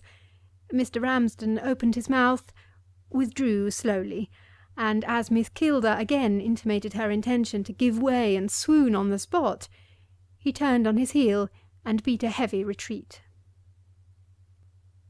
End of Chapter 17, Part 1. Chapter 17. The School Feast, Part 2. Moore at last returned. Calmly surveying the bustle, and somewhat quizzically scanning Shirley's enigmatical-looking countenance, he remarked that in truth this was the hottest end of the room, that he found a climate there calculated to agree with none but cool temperaments like his own, and, putting the waiters, the napkins, the satin robe, the whole turmoil, in short, to one side, he installed himself where destiny evidently decreed he should sit. Shirley subsided. Her features altered their lines. The raised knit brow and inexplicable curve of the mouth became straight again. Wilfulness and roguery gave place to other expressions, and all the angular movements with which she had vexed the soul of Sam Wynne were conjured to rest as by a charm. Still no gracious glance was cast on Moore. On the contrary, he was accused of giving her a world of trouble, and roundly charged with being the cause of depriving her of the esteem of Mr. Ramsden and the invaluable friendship of Mr. Samuel Wynne. "Wouldn't have offended either gentleman for the world," she averred. "I have always been accustomed to treat both with the most respectful consideration, and there, owing to you, how they have been used. I shall not be happy till I have made it up. I never am happy till I am friends with my neighbours. So to-morrow I must make a pilgrimage to Royd Cornmill, smooth the miller, and praise the grain, and next day I must call at Dewalden, where I hate to go, and carry in my reticule half an oat-cake to give to Mr. Sam's favourite pointers." "You know the surest path to the heart of each swain, I doubt not," said Moore quietly. He looked very content to have at last secured his present place, but he made no fine speech expressive of gratification, and offered no apology for the trouble he had given. His phlegm became him wonderfully. It made him look handsomer, he was so composed. It made his vicinage pleasant, it was so peace-restoring. You would not have thought, to look at him, that he was a poor, struggling man, seated beside a rich woman. The calm of equality stilled his aspect. Perhaps that calm, too, reigned in his soul. Now and then, from the way in which he looked down on Miss Kilda as he addressed her, you would have fancied his station towered above hers as much as his stature did. Almost stern light sometimes crossed his brow and gleamed in his eyes. Their conversation had become animated, though it was confined to a low key. She was urging him with questions. Evidently he refused to her curiosity all the gratification it demanded. She sought his eye once with hers. You read in its soft yet eager expression that it solicited clearer replies. Moore smiled pleasantly, but his lips continued sealed. Then she was piqued and turned away, but he recalled her attention in 2 minutes. He seemed making promises, which he soothed her into accepting in lieu of information. It appeared that the heat of the room did not suit Miss Helstone. She grew paler and paler as the process of tea-making was protracted. The moment thanks were returned, she quitted the table, and hastened to follow her cousin Hortense, who, with Miss Mann, had already sought the open air. Robert Moore had risen when she did. Perhaps he meant to speak to her, but there was yet a parting word to exchange with Miss Keelder, and while it was being uttered, Caroline had vanished.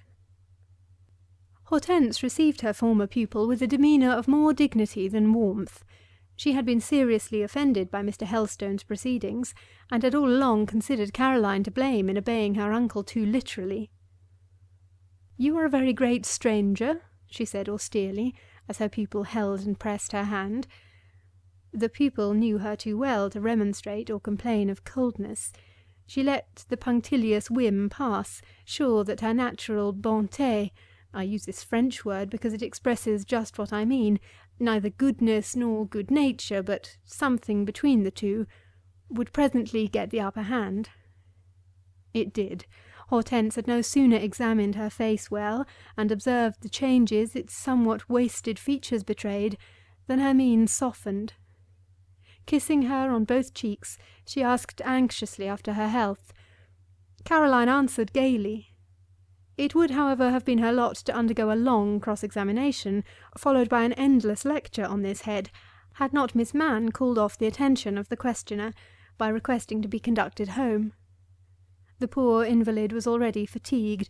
Her weariness made her cross, too cross almost to speak to Caroline, and besides, that young person's white dress and lively look were displeasing in the eyes of Miss Mann. The everyday garb of brown stuff or grey gingham, and the everyday air of melancholy, suited the solitary spinster better. She would hardly know her young friend to-night, and quitted her with a cool nod. Hortense having promised to accompany her home, they departed together. Caroline now looked round for Shirley. She saw the rainbow scarf and purple dress in the centre of a throng of ladies, all well known to herself, but all of the order whom she systematically avoided whenever avoidance was possible. Shyer at some moments than at others, she felt just now no courage at all to join this company. She could not, however, stand alone where all others went in pairs or parties, so she approached a group of her own scholars, great girls, or rather young women, who were standing watching some hundreds of the younger children playing at blindman's buff. Miss Helstone knew these girls liked her, yet she was shy even with them out of school. They were not more in awe of her than she of them. She drew near to them now, rather to find protection in their company than to patronize them with her presence. By some instinct they knew her weakness, and with natural politeness they respected it. Her knowledge commanded their esteem when she taught them, her gentleness attracted their regard, and because she was what they considered wise and good when on duty, they kindly overlooked her evident timidity when off. They did not take advantage of it. Peasant girls as they were, they had too much of her own English sensibility to be guilty of the coarse error. They stood round her still, civil, friendly, receiving her slight smiles and rather hurried efforts to converse, with a good feeling and good breeding, the last quality being the result of the first, which soon set her at ease. Mr. Sam Wynne, coming up with great haste to insist on the elder girls joining in the game as well as the younger ones, Caroline was again left alone. She was meditating a quiet retreat to the house, when Shirley, perceiving from afar her isolation, hastened to her side.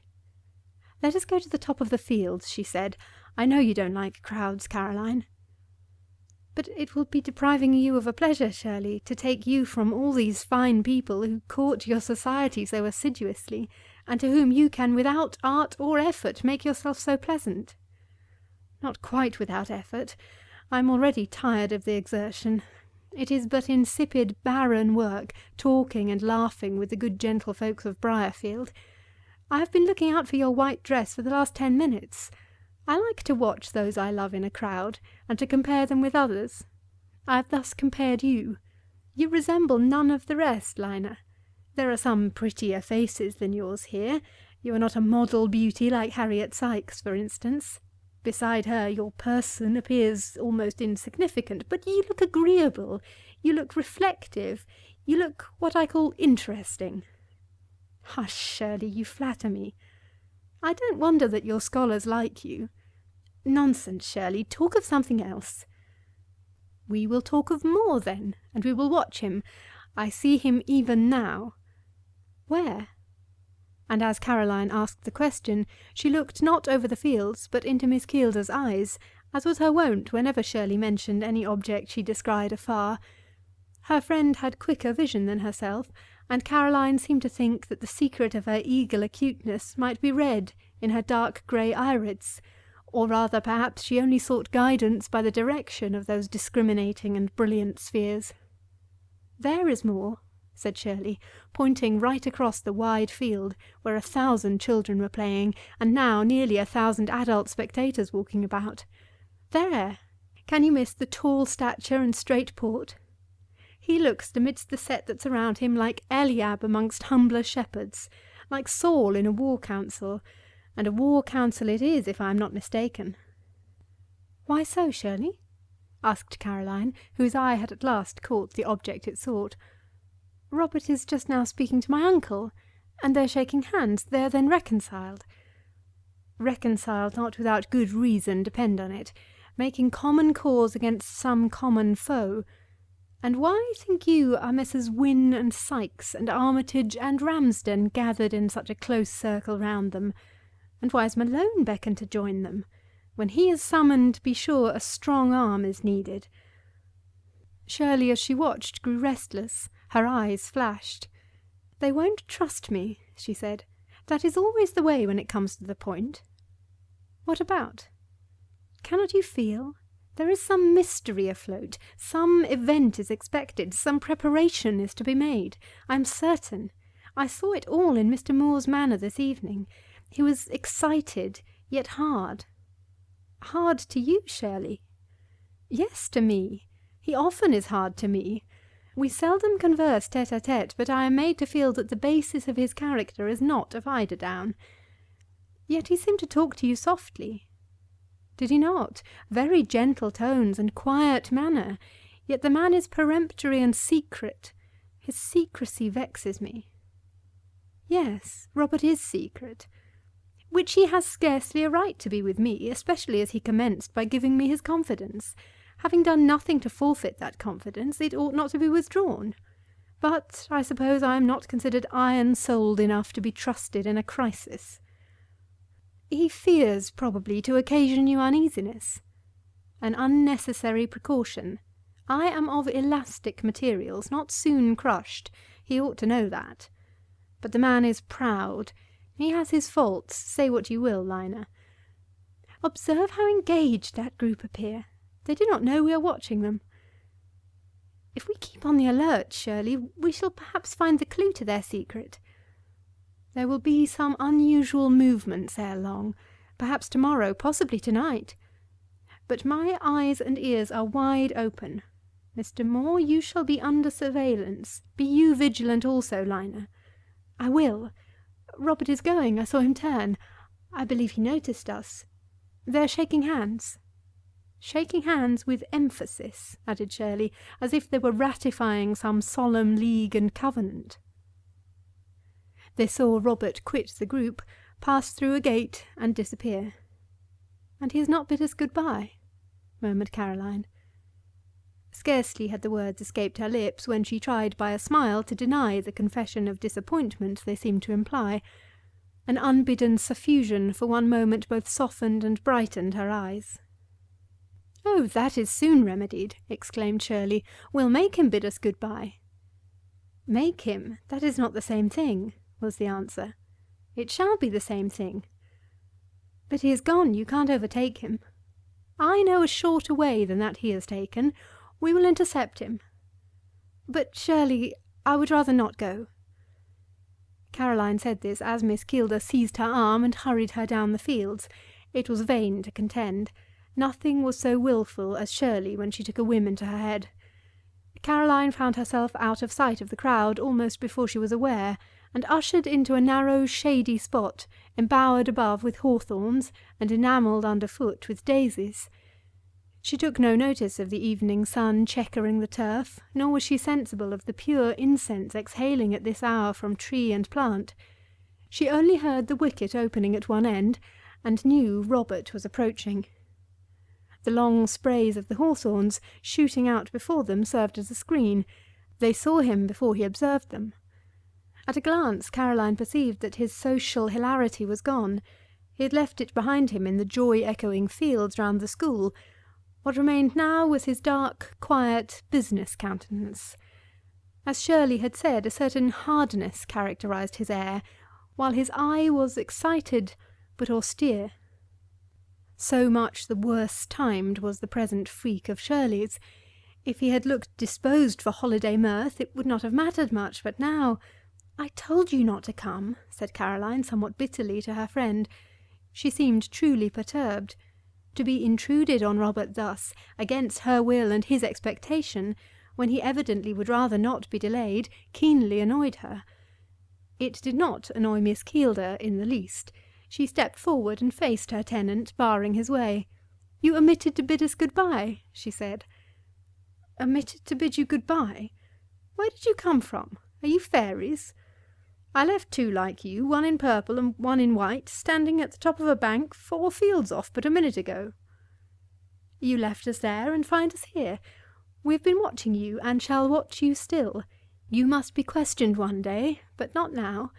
At present, all you have to do is to say good-night, and then pass."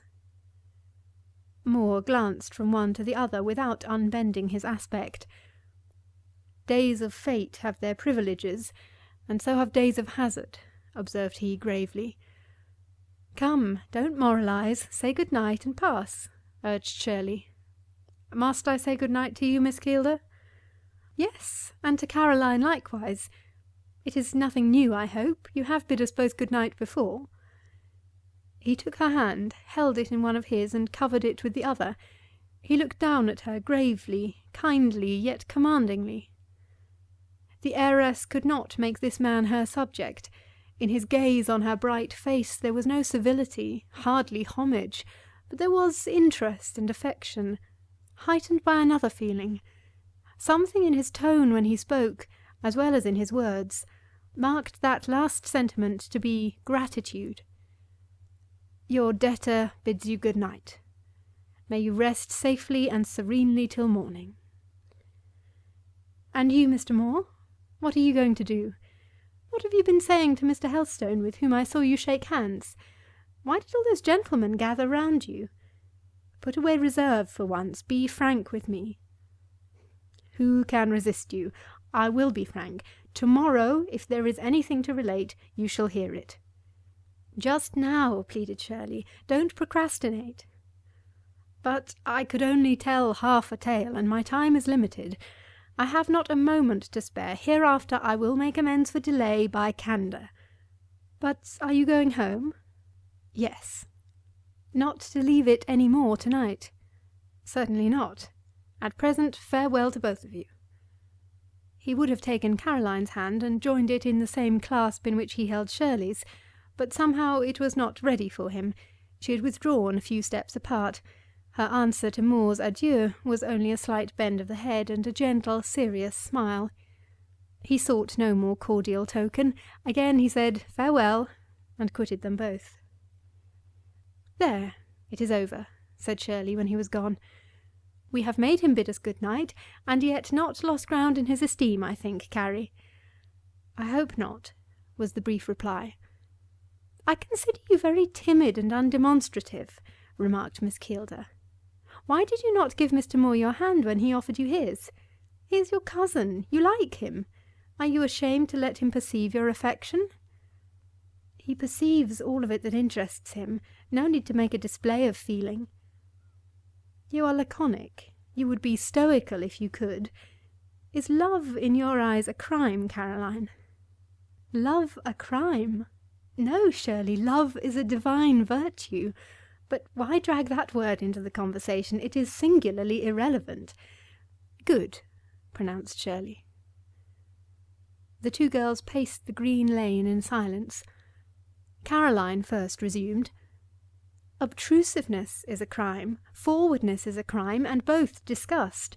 But love? No purest angel need blush to love. And when I see or hear either man or woman couple shame with love, I know their minds are coarse, their associations debased. Many who think themselves refined ladies and gentlemen, and on whose lips the word vulgarity is forever hovering, cannot mention love without betraying their own innate and imbecile degradation. It is a low feeling in their estimation, connected only with low ideas for them. You describe 3/4 of the world, Caroline. They are cold, they are cowardly, they are stupid on the subject, Shirley. They never loved, they never were loved. Thou art right, Lina, and in their dense ignorance they blaspheme living fire seraph brought from a divine altar. They confound it with sparks mounting from Tophet. The sudden and joyous clash of bells here stopped the dialogue by summoning all to the church. End of chapter 17. Chapter 18, which the genteel reader is recommended to skip, low persons being here introduced. The evening was still and warm, close and sultry it even promised to become. Round the descending sun the clouds glowed purple, summer tints, rather Indian than English, suffused the horizon, and cast rosy reflections on hillside, house-front, tree-bole, on winding road and undulating pasture-ground. The two girls came down from the field slowly. By the time they reached the churchyard, the bells were hushed. The multitudes were gathered into the church. The whole scene was solitary. "How pleasant and calm it is," said Caroline. "And how hot it will be in the church," responded Shirley. "And what a dreary long speech Dr. Boltby will make, and how the curates will hammer over their prepared orations. For my part, I would rather not enter." "But my uncle will be angry if he observes our absence." "I will bear the brunt of his wrath. He will not devour me. I shall be sorry to miss his pungent speech. I know it will be all sense for the church, and all causticity for schism. He'll not forget the battle of Royd Lane. I shall be sorry also to deprive you of Mr. Hall's sincere friendly homily, with all its racy Yorkshireisms, but here I must stay. The grey church and greyer tombs look divine with this crimson gleam on them. Nature is now at her evening prayers. She is kneeling before those red hills. I see her prostrate on the great steps of her altar, praying for a fair night for mariners at sea, for travellers in deserts, for lambs on moors, and unfledged birds in woods. Caroline, I see her, and I will tell you what she is like. She is like what Eve was when she and Adam stood alone on earth." "And that is not Milton's Eve, surely?" "Milton's Eve? Milton's Eve? I repeat, no, by the pure mother of God, she is not. Carrie, we are alone. May we speak what we think? Milton was great, but was he good? His brain was right. How was his heart? He saw heaven. He looked down on hell. He saw Satan, and sin his daughter, and death their horrible offspring. Angels serried before him their battalions. The long lines of adamantine shields flashed back on his blind eyeballs the unutterable splendor of heaven. Devils gathered their legions in his sight. Their dim, discrowned, and tarnished armies passed rank and file before him. Milton tried to see the first woman, but Carrie, he saw her not." "You are bold to say so, Shirley." "Not more bold than faithful. It was his cook that he saw, or it was Mrs. Gill, as I have seen her, making custards in the heat of summer, in the cool dairy, with rose-trees and nasturtiums about the latticed window, preparing a cold collation for the rectors, preserves and dulcet creams, puzzled what choice to choose for delicacy best, what order so contrived as not to mix tastes, not well joined, inelegant, but bring taste after taste, upheld with kindliest change." "All very well too, Shirley." "I would beg to remind him that the first men of the earth were Titans, and that Eve was their mother. From her sprang Saturn, Hyperion, Oceanus. She bore Prometheus." "Pagan that you are! What does that signify?" I say there were giants on the earth in those days, giants that strove to scale heaven. The first woman's breast that heaved with life on this world yielded the daring which could contend with omnipotence, the strength which could bear 1,000 years of bondage, the vitality which could feed that vulture death through uncounted ages, the unexhausted life and uncorrupted excellence, sisters to immortality, which after millenniums of crimes, struggles, and woes could conceive and bring forth a Messiah. The first woman was heaven-born, vast was the heart whence gushed the wellspring of the blood of nations, and grand the undegenerate head where rested the consort crown of creation.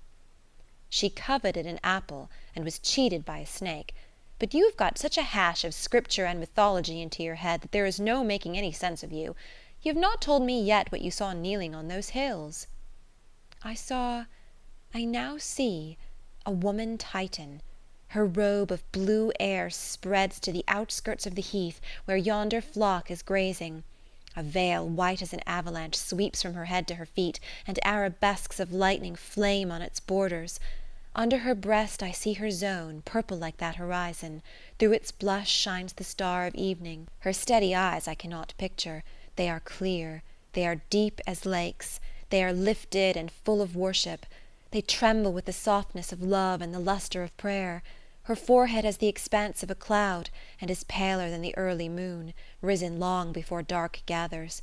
She reclines her bosom on the ridge of Stilbrow Moor. Her mighty hands are joined beneath it. So kneeling, face to face, she speaks with God. That Eve is Jehovah's daughter, as Adam was his son. She is very vague and visionary. Come, Shirley, we ought to go into church. Caroline, I will not. I will stay out here with my mother Eve in these days called nature. I love her, undying, mighty being. Heaven may have faded from her brow when she fell in paradise, but all that is glorious on earth shines there still. She is taking me to her bosom, and showing me her heart. Hush, Caroline. You will see her and feel her as I do if we are both silent. I will humour your whim, but you will begin talking again ere 10 minutes are over. Miss Keeldar, on whom the soft excitement of the warm summer evening seemed working with unwonted power, leaned against an upright headstone. She fixed her eyes on the deep burning west, and sank into a pleasurable trance. Caroline, going a little apart, paced to and fro beneath the rectory garden wall, dreaming too in her way. Shirley had mentioned the word mother. That word suggested to Caroline's imagination not the mighty and mystical parent of Shirley's visions, but a gentle human form, the form she ascribed to her own mother, unknown, unloved, but not unlonged for. Oh, that the day would come when she would remember her child! Oh, that I might know her, and knowing, love her! Such was her aspiration. The longing of her childhood filled her soul again, the desire which many a night had kept her awake in her crib, and which fear of its fallacy had of late years almost extinguished, relit suddenly, and glowed warm in her heart, that her mother might come some happy day and send for her to her presence, look upon her fondly with loving eyes, and say to her tenderly in a sweet voice, "Caroline, my child, I have a home for you. You shall live with me. All the love you have needed and not tasted, from infancy, I have saved for you carefully. Come, it shall cherish you now." A noise on the road roused Caroline from her filial hopes, and Shirley from her Titan visions. They listened and heard the tramp of horses. They looked and saw a glitter through the trees. They caught through the foliage glimpses of martial scarlet, helm shone, plume waved. Silent and orderly 6 soldiers rode softly by. "The same we saw this afternoon," whispered Shirley. "They have been halting somewhere till now. They wish to be as little noticed as possible, and are seeking their rendezvous at this quiet hour, while the people are at church. Did I not say we should see unusual things ere long?" Scarcely were sight and sound of the soldiers lost, when another and somewhat different disturbance broke the night hush, a child's impatient scream. They looked. A man issued from the church, carrying in his arms an infant, a robust, ruddy little boy of some 2 years old, roaring with all the power of his lungs. He had probably just awaked from a church sleep. 2 little girls of 9 and 10 followed. The influence of the fresh air, and the attraction of some flowers gathered from a grave, soon quieted the child. The man sat down with him, dandling him on his knee as tenderly as any woman. The two little girls took their places, one on each side. "Good evening, William," said Shirley, after due scrutiny of the man. He had seen her before, and apparently was waiting to be recognized. He now took off his hat, and grinned a smile of pleasure. He was a rough-headed, hard-featured personage, not old, but very weather-beaten. His attire was decent and clean, that of his children singularly neat. It was our old friend, Farron. The young ladies approached him. "You're not going into the church?" he inquired, gazing at them complacently, yet with a mixture of bashfulness in his look.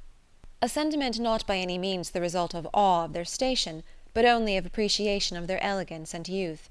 Before gentlemen, such as Moore or Helston, for instance, William was often a little dogged; with proud or insolent ladies, too, he was quite unmanageable, sometimes very resentful; but he was most sensible of, most tractable to, good humour and civility.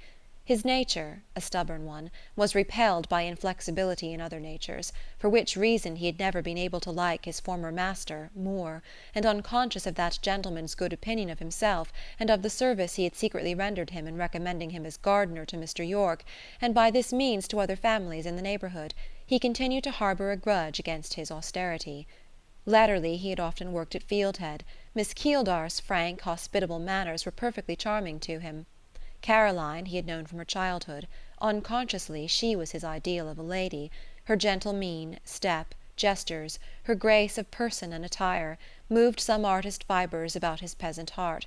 He had a pleasure in looking at her, as he had in examining rare flowers, or in seeing pleasant landscapes.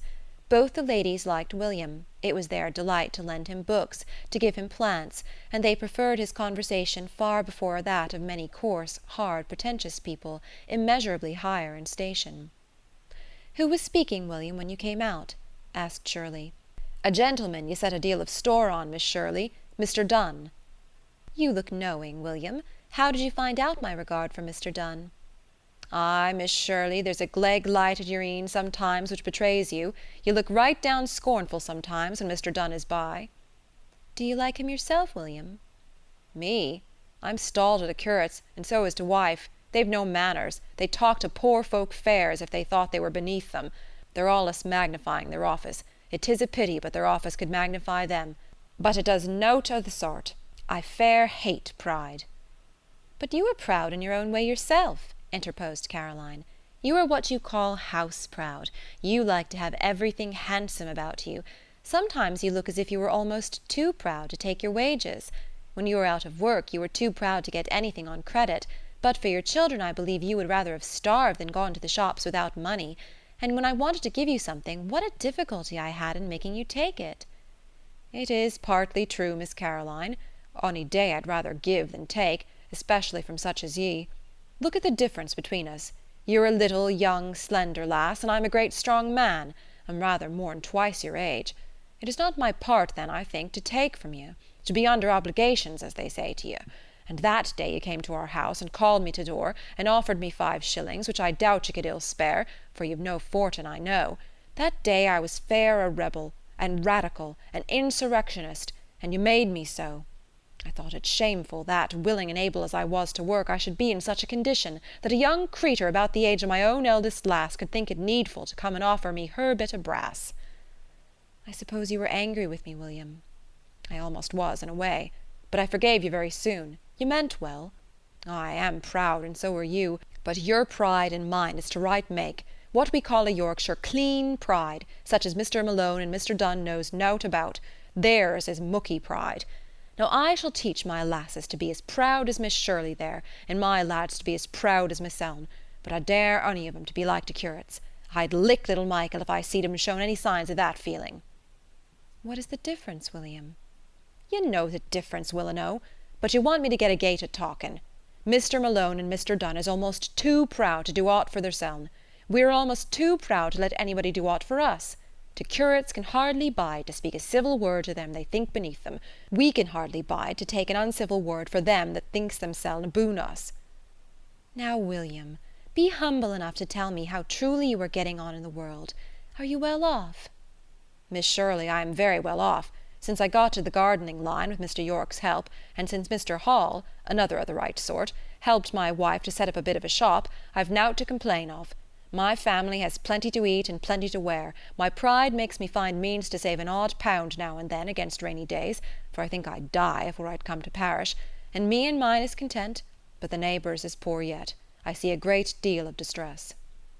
"And consequently there is still discontent, I suppose?" inquired Miss Keeldar. "Consequently, you say right, consequently. In course, starving folk cannot be satisfied or settled folk. The country is not in a safe condition, I'll say so much." "But what can be done? What more can I do, for instance?" "Do? You cannot do much, poor young lass. You've given your brass, you've done well. If you could transport your tenant, Mr. Moore, to Botany Bay, you'd happen do better. Folks hate him." "William, for shame!" exclaimed Caroline warmly. "If folks do hate him, it is to their disgrace, not his. Mr. Moore himself hates nobody. He only wants to do his duty and maintain his rights. You are wrong to talk so." "I talk as I think. He has a cold, unfeeling heart, yond Moore." "But," interposed Shirley, "supposing Moore was driven from the country and his mill razed to the ground, would people have more work?" "They'd have less. I know that, and they know that, and there is many an honest lad driven desperate by the certainty that whichever way he turns he cannot better himself, and there is dishonest men plenty to guide them to the devil, scoundrels that reckons to be the people's friends, and that knows naught about the people, and is as insincere as Lucifer. I've lived aboon 40 year in the world, and I believe that the people will never have any true friends but theirseln, and them 2 or 3 good folk at different stations that is friends to all the world. Human nature, taking it to the lump, is naught but selfishness.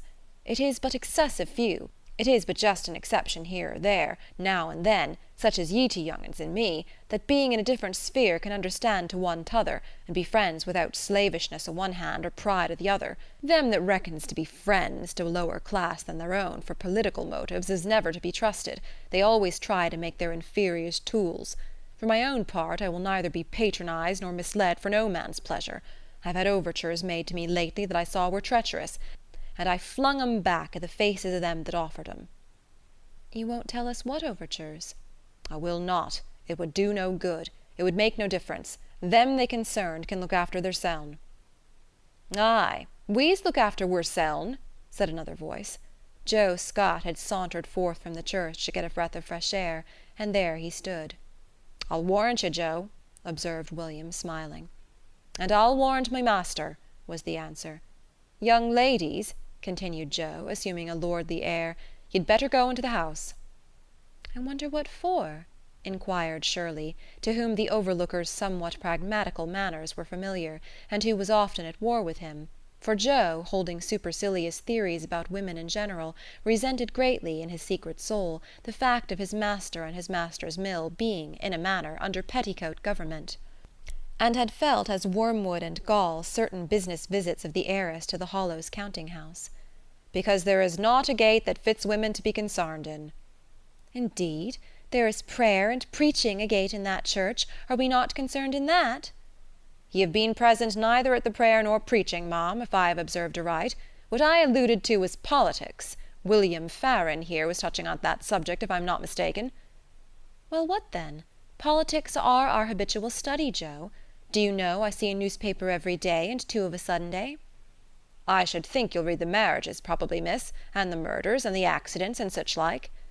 "I read the leading articles, Joe, and the foreign intelligence, and I look over the market prices. In short, I read just what gentlemen read." Joe looked as if he thought this talk was like the chattering of a pie. He replied to it by a disdainful silence. "Joe," continued Miss Keeldar, "I never yet could ascertain properly whether you are a Whig or a Tory. Pray, which party has the honour of your alliance?" "It is rather difficult to explain where you are not sure to be understood," was Joe's haughty response. "But as to being a Tory, I'd as soon be an old woman, or a young one, which is a more flimsier article still. It is the Tories that carries on the war and ruins trade, and if I be of any party, though political parties is all nonsense, I'm of that which is most favourable to peace, and by consequence to the mercantile interests of this here land." "So am I, Joe," replied Shirley, who had rather a pleasure in teasing the overlooker by persisting in talking on subjects with which he opined she, as a woman, had no right to meddle. "Partly, at least. I have rather a leaning to the agricultural interest too.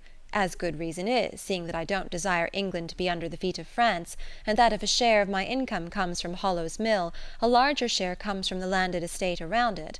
It would not do to take any measure injurious to the farmers, Joe, I think." "The dews at this hour is unwholesome for females," observed Joe. "If you make that remark out of interest to me, I have merely to assure you that I am impervious to cold. I should not mind taking my turn to watch the mill one of these summer nights, armed with your musket, Joe." Joe Scott's chin was always rather prominent. He poked it out at this speech some inches further than usual. "But to go back to my sheep," she proceeded, "clothier and mill owner as I am, besides farmer, I cannot get out of my head a certain idea that we manufacturers and persons of business are sometimes a very little selfish and short-sighted in our views, and rather too regardless of human suffering, rather heartless in our pursuit of gain. Don't you agree with me, Joe?" "I cannot argue where I cannot be comprehended," was again the answer. "Man of mystery! Your master will argue with me sometimes, Joe. He is not so stiff as you are." "May be not. We've all our own ways." "Joe, do you seriously think all the wisdom in the world is lodged in male skulls?" "I think that women are a kittle in a froward generation, and I've a great respect for the doctrines delivered in the 2nd chapter of St. Paul's first epistle to Timothy." "What doctrines, Joe?" "Let the woman learn in silence with all subjection. I suffer not a woman to teach, nor to usurp authority over the man, but to be in silence. For Adam was first formed, then Eve." "What has that to do with the business?" interjected Shirley. "That smacks of rights of primogeniture. I'll bring it up to Mr. Yorke the first time he inveighs against those rights." "And," continued Joe Scott, "Adam was not deceived, but the woman, being deceived, was in the transgression." "More shame to Adam to sin with his eyes open," cried Miss Keeldar. "To confess the honest truth, Joe, I never was easy in my mind concerning that chapter. It puzzles me." "It is very plain, miss. He that runs may read." "He may read it in his own fashion," remarked Caroline, now joining in the dialogue for the first time. "You allow the right of private judgment, I suppose, Joe?" "My certy, that I do. I allow and claim it for every line of the Holy Book." "Women may exercise it as well as men." "Nay, women is to take their husband's opinion, both in politics and religion. It's wholesomest for them." "Oh, oh!" exclaimed both Shirley and Caroline. "To be sure, no doubt on't," persisted the stubborn overlooker. "Consider yourself groaned down and cried shame over for such a stupid observation," said Miss Keeldar. "You might as well say men are to take the opinions of their priests without examination. Of what value would a religion so adopted be? It would be mere blind, besotted superstition." "And what is your reading, Miss Helston, of these words of St. Paul's?" I account for them in this way. He wrote that chapter for a particular congregation of Christians, under peculiar circumstances, and besides, I dare say, if I could read the original Greek, I should find that many of the words have been wrongly translated, perhaps misapprehended altogether. It would be possible, I doubt not, with a little ingenuity, to give the passage quite a contrary turn, to make it say, "Let the woman speak out whenever she sees fit to make an objection. It is permitted to a woman to teach and to exercise authority as much as may be. Man, meantime, cannot do better than hold his peace," and so on. "That willn't wash, miss." "I dare say it will. My notions are dyed in faster colours than yours, Joe. Mr. Scott, you are a thoroughly dogmatical person, and always were. I like William better than you." "Joe is well enough in his own house," said Shirley. "I have seen him as quiet as a lamb at home. There is not a better nor a kinder husband in Briarfield. He does not dogmatize to his wife." "My wife is a hard-working, plain woman. Time and trouble has ta'en all the conceit out of her, but that is not the case with you, young missus. And then you reckon to have so much knowledge, and to my thoughts it's only superficial sort of vanities you're acquainted with. I can tell, happen a year sin', one day Miss Caroline coming into our counting-house when I were packing up summat behind a great desk, and she didn't see me, and she brought a slate with a sum on it to the master. It were only a bit of a sum in practice, that our Harry would have settled in 2 minutes. She couldn't do it. Mr. Moore had to show her how, and when he did show her, she couldn't understand him." "Nonsense, Joe." "Nay, it's no nonsense. And Miss Shirley there reckons to hearken to the master when he's talking o' her trade, so attentive-like, as if she followed him word for word, and all was as clear as lady's looking-glass to her een. and all the while she's peeping and peeping out of the window to see if the mare stands quiet, and then looking at a bit of splash on her riding skirt, and then glancing gleggly round at we're counting house cobwebs and dust, and thinking what mucky folk we are, and what a grand ride she'll have just an hour or Nullily Common. She hears no more of Mr. Moore's talk, nor if he spake Hebrew." "Joe, you are a real slanderer. I would give you your answer, only the people are coming out of church. We must leave you. Man of prejudice, good-bye. William, good-bye. Children, come up to Fieldhead tomorrow, and you shall choose what you like best out of Mrs. Gill's storeroom." End of chapter 18.